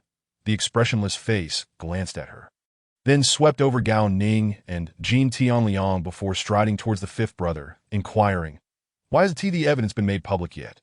The fifth brother chuckled. "Just a moment. Okay, it's done. I've downloaded a live streaming app. Let her learn from Qinglu that, oh my god, that the internet is going to crash today. I promise, haha. Time to net the prey. The counterattack begins." The fourth brother wasted no time, taking 2 or 3 strides to stand before the manager, calmly stating, "Cooperate well. Do you understand?" The manager nodded frantically. I understand. Not far away, Gao Ning, whose mouth was sealed with tape, felt a wave of despair wash over him at the sight of the manager.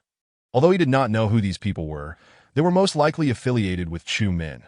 Surely, that foreigner with the laptop was someone he had encountered before at Xinchang's food stall, where he had been beside Chu Yuxuan. Despite recognizing the bleakness of his situation, Gao Ning instinctively pleaded for mercy, but with his mouth sealed, he could only emit muffled sounds, repeatedly praying, "Dad, come save me." In contrast to him, the recently awakened Jin Tianliang displayed a much bolder demeanor, hurling insults at Li Bin and his group, boasting about his connections and how he could navigate both the black and white worlds. Spewing a barrage of nonsense, the fourth brother untied the manager's ropes, then turned to the incessantly shouting Jin Tianliang, casually winking before striding towards the GT, Ardadel Ibin's 2 lackeys whispered amongst themselves, discussing this seemingly unassuming killing machine. "I don't think I've seen this person before. He doesn't seem impressive at all. Just looks good, but probably not capable that they spoke." The fourth brother opened the trunk and pulled out a large hammer, dragging it along the ground as he approached Jin Tianliang. The fifth brother's eyelids twitched in shock. "Hey, Park Puching, where did you get that hammer?" The fourth brother glanced at him and replied nonchalantly, "I bought it on the way. I figured I would need it today." Good grief. The fifth brother shook his head and turned to the manager. "I think you should close your eyes for now, and also cover your ears. Or else you might have nightmares, I swear." The manager trembled as she hurriedly complied. Jin Tianliang, with his hands bound behind his back, lay sideways on the ground, glaring at the fourth brother. "Don't you dare scare me. I'm tough. If you have the guts, kill me. If you can't, then I'd up." Before he could finish, the fourth brother swung the hammer, striking him fiercely in the chest. Bang, bang, bang, 3 consecutive blows. Jin Tianliang was sent reeling, spewing blood, his vision swimming as he rolled his eyes back. The fourth brother calmly remarked, "You're quite noisy." He then delivered another blow, rendering Jin Tianliang unconscious. Gao Ning, undeniably terrified, dared not make a sound any longer. Trembling uncontrollably, Unable to even glance at the fourth brother, Li Bin and the others were equally shaken, their expressions a mix of fear and trepidation. As standard scum of society, fighting was commonplace, yet who would go as far as to kill? It was clear they were intent on murder. The fourth brother glanced at them, raised a hand to hush them, discarded the hammer, and approached the manager. Let us begin. 5 minutes later at the criminal investigation team. Chu Muhan once again stormed into the interrogation room, dismissing the officers present, and confronted Chu Yuxuan. "Where is Gao Ning?" Chu Yuxuan smiled faintly, then stood up, stretching his limbs as he said, "It seems I can leave now." "Chu Yuxuan, is Gao Ning in your hands?" "He is not my son. Why are you asking me?" Chu Yuxuan replied calmly, "Captain Chu, am I free to go now?" Chu Muhan clenched her fists, her voice icy. "Do you really want to do this?" Chu Yuxuan shrugged. "I am being wronged. Instead of capturing the true culprit, you're here questioning me." As soon as he finished speaking, the legal officer knocked on the door. "Hello? Officer Chu, can we leave now? After cooperating with you since 5 in the morning, the truth is now clear, and there is plenty of evidence online. You police should investigate on your own. This has nothing to do with our Chu family." Chu Muhan fixed her gaze on Chu Yuxuan, and after a long pause, turned to leave the interrogation room. She genuinely hoped her brother would not be led down a dark path. Once outside the police station, Chu Yuxuan immediately opened his phone and entered Summer Zhu's manager's live stream. At this moment, the manager was making her second statement. "I assure you, what I say is absolutely true. You all have no idea. Chu Yuxuan once loved Summer Zhu deeply, pursuing her for a long time. But at that time, Summer Zhu only had eyes for Gao Ning, who was abroad, and treated Chu Yuxuan coldly. Later, when Gao Ning returned to the country, Summer Zhu abandoned Chu Yuxuan. Yet he never sought revenge against her. On the contrary, he continued to tolerate her reckless behavior. However, recently, Summer Zhu discovered that Gao Ning had deceived her. That his trip abroad was not for treatment, but for another woman, which led her to decisively break up with him. Last night, Gao Ning, with the assistance of Summer Zhu's mother, shamelessly stayed at her home. Summer Zhu wanted to put an end to things, proposing to have a drink to part ways amicably, ensuring they would no longer recognize one another. At 3:10 in the morning, Gao Ning, drunk, fell asleep on the sofa in the living room, while Summer Zhu stepped onto the balcony to video chat with me, lamenting that she had made her own bed and missed out on such a good man as Chu Yuxuan. Treating someone like Gao Ning as a treasure. Little did we know, our conversation was overheard by Gao Ning, who, in his drunken state, raged at Summer Zhu, demanding to know why she had betrayed him, why she preferred Chu Yuxuan over him. Among other things, I kept trying to persuade him, but he cursed at me, accusing me of sowing discord between him and Summer Zhu. In my frustration, I started recording, thinking that if Summer Zhu were to reconcile with Gao Ning in the future, I could show her the recording as a warning to stay away from a scoundrel. Later, as they pushed each other, in a moment of distraction, he pushed Summer Zhu off the balcony. At that moment, the phone was in Summer Zhu's hand, and I saw everything clearly. Gao Ning initially grabbed Summer Zhu's hand. But then the tragedy unfolded. You see, this is the content I recorded last night. Observing all of this, Chu Yuxuan felt a growing heaviness in his heart. In the video, Xia Zhu's sense of helplessness is profoundly heart-wrenching. Although the footage is rather unstable, swaying back and forth, her face occasionally flashes into view as she and Gao Ning struggle against each other, the phone firmly in Xia Zhu's grasp. Initially, her expression is one of terror, seemingly unable to comprehend that Gao Ning could succumb to drunken folly. Gradually, her countenance shifts to one of anger as she vociferously demands that Gao Ning release her. This is soon followed by impatience, interspersed with considerable disappointment. Having devoted her life to loving but one individual, she never anticipated that this person would turn out to be so utterly unworthy of such affection. Ultimately, the delicate hand, which Gao Ning clutches, appears to loosen its grip of its own accord. In that fleeting moment of dissent, a brief image flashes. She smiles even as tears stream down her cheeks. Every arrangement in this world holds its own reasoning. Chu Yuxuan stows away his phone, his expression inscrutable, and after a brief pause, he calls Lao Wu. "Send me the location." The so-called farewells often require neither grand ceremonies, nor warm embraces, nor even heartfelt goodbyes. The majority of separations in life occur with nary a whisper. Perhaps one day, an unremarkable encounter may turn out to be the final farewell. Chapter 82.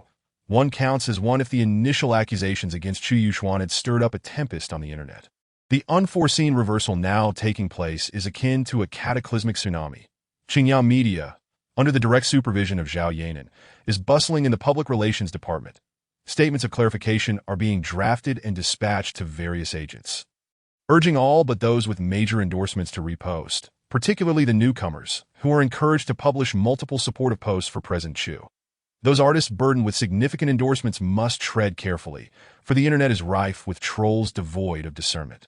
Even now, with Chu Yuxuan's innocence established, such individuals may still wield their vile and narrow-minded perspectives to misconstrue the situation, potentially harming brand reputations. An unnecessary risk that, in contrast, newcomers bear no such concerns and are free to support their boss wholeheartedly. Moreover, this scenario presents a rare opportunity to gain exposure, serving as a twofold advantage. However, this aloof president finds it perplexing. The situation was on the verge of reaching its nadir for Chu Yuxuan. So why did Qinglu suddenly turn against him? Additionally, that agent, who had been elusive for so long, suddenly reappeared online, clearing Chu Yuxuan's name. If her intention was to seek justice for Xia Zhu, why did she not report it to the authorities immediately? None of this appears normal. Yet, regardless of any underlying intricacies, the fact that Chu Yuxuan remains unscathed is a tremendous blessing. Zhao Zong, we have good news. The head of the public relations department approached Zhao Yanan, excitement radiating from him. Look, those internet celebrities who accuse President Chu are starting to turn on each other. That a newcomer who just signed a contract has released an apology video, revealing that Confronting has a group chat with them. And the chat logs are astonishing. It's truly eye-opening. In the video, this small influencer sobs, claiming she is new to the industry and knows nothing, having been coerced by Confronting and Minister Jean from the influencer base into making a blunder in a moment of confusion, pleading with netizens for a chance to redeem herself. Zhao Yanan, uninterested in such insincere apologies, is far more intrigued by the exposed group chat records. Confronting, sisters, Qingyao's influencer base is truly a trap. Did you all see the contract? The penalty for breach is so exorbitant that we're destined to be bled dry for life. I'm taking the lead to find us a way out. Minister Jean has already contacted the next platform for us, and it has a strong background with generous employee benefits. A couple of influencers. I support Confronting. Her popularity is soaring, yet a significant portion of her hard-earned income is siphoned off by the base. Our future prospects will only worsen. Confronting, I'm preparing to take action with Minister Jean. Sisters, just follow the script. Don't worry, even if something goes awry, Qingyao will only come after me, not you. One influencer. My script is written by my husband, claiming that Chu Yuxuan flirted with me in front of him. Haha. Another influencer. I'll just say he forcibly kissed me. Confronting. My script involves him cornering me in the restroom and assaulting me, then stalking me. Haha. Everyone, let us work hard. The more we tarnish his reputation, the less risk we face. Not only will we avoid penalties, but we might also be able to countersue him for damages. One influencer, Confronting, you're amazing. The group consists of 11 individuals, and upon checking their nicknames, it becomes evident that they are the very influencers who previously accused Chu Yuxuan. Yet Qinglu is conspicuously absent. Observing these chat logs, Zhao Yanan's gaze turns frigid, her voice laced with coldness. I have 3 directives for you to implement. The head of the public relations department. Understood, Zhao Zong. First, issue a sincere apology statement for occupying public resources such as the internet and police services. Second, release an announcement that the influencer base will fully implement the newcomer training program, with a firm stance. Additionally, draft a statement regarding the benefits for influencer newcomers according to Qingyao's trainee standards, as well as a declaration of accountability for the unauthorized use of the president's seal and the alteration of contract terms that harm company interests. Third, let the influencers who accuse President Chu face legal repercussions. One by one, the legal department is to send out letters of demand, listing compensation for the damage to the company and President Chu's reputation, mental anguish, and actual losses, especially targeting Kazi-Shan, WY whatever means necessary. I intend for her entire family to endure a lifetime of debt repayment. The public relations director nodded repeatedly, contemplating how fiercely Zhao Yanan protects her own. The last time she slapped Xia Zhu in public, she had boldly declared, "If you dare touch my husband again, I will tear you apart." Now, with her partner so unjustly accused, she must be heartbroken. Observing Zhao Yanan's anger, Lao San, stationed at the door, chuckles foolishly. Upon hearing the laughter, Zhao Yanan glances at the simpleton who had been her shadow all morning, helplessly asking, "Are you hungry?" Lao San swallows hard, patting his stomach as he nods. "Not hungry." Xiao Wei cannot help but laugh. You nod and say, "You're not hungry." What are you trying to convey? Lao San scratches his head, grinning foolishly. "If my sister-in-law is hungry, then I am too." Zhao Yanan takes a deep breath. Instructing Xiao Wei, "Order takeout for everyone. For this big guy, to make it 2 portions, and I'll reimburse you later." Lao San, "Could you buy me 3 portions? The fast food you all eat is too small. And I haven't eaten anything since this morning." Laughter erupts in the office. Zhao Yanan smirks and says, "Call your brother and ask how he is doing ditto." Lao San dials the number, and shortly hangs up. Sister-in-law. "My brother said he is busy with something right now." Zhao Yanan nods, pausing to contemplate before glancing towards the technical department. After a moment, she approaches Lao San and whispers at the company, "Don't call me sister-in-law." "Understood?" Lao San, "Oh, got it, sister-in-law." Zhao Yanan. Meanwhile, Chu Yuxuan arrives at the dilapidated building, instructs the legal team to maintain confidentiality, and sends him back to the company before entering alone. Upon spotting him from a distance, Li Bin and his companions eagerly approach. "President Chu." "Ah, it's truly wonderful that you're all right. We were all quite worried." Chu Yuxuan smiles, patting Li Bin's shoulder. "Thanks for your help this time. Send me your bank account number. I'd like to express my gratitude." Brother Shunti work for free, that Li Bin quickly protests. No, President Chu, that would be insulting. Listen to me." Chu Yuxuan interrupts, raising a hand. "You all head back. I'll treat you to drinks another day. Just remember to send me your account number, if that's inconvenient. I'll bring cash later." Li Bin frowns. "President Chu, you don't need to be so formal with us. We can still help you out." Chu Yuxuan smiles lightly. "I appreciate the sentiment, but you should go home. Some matters are best not entangled too deeply. It's for your own good." With that, Li Bin refrains from saying more, bidding farewell to Lao Si and Lao Wu before departing. "Big brother." Lao Wu leans against the GTR's hood, greeting him with a smile. Lao Si looks down at Jin Tianliang, who lies unconscious at his feet, tentatively kicking him twice. Seeing no response, he casually swings a heavy hammer and brings it down on Jin Tianliang's ankle. "Ah!" A piercing scream reverberates through the empty shell of the building, sending shivers down the spines of the agent and Gao Ning. "Not dead," Lao Si remarks in a hushed tone. Chu Yuxuan lights a cigarette and strolls over to Jin Tianliang, observing the anguish etched on his tortured face, smirking as he says, "Well now, do you understand the consequences of your actions?"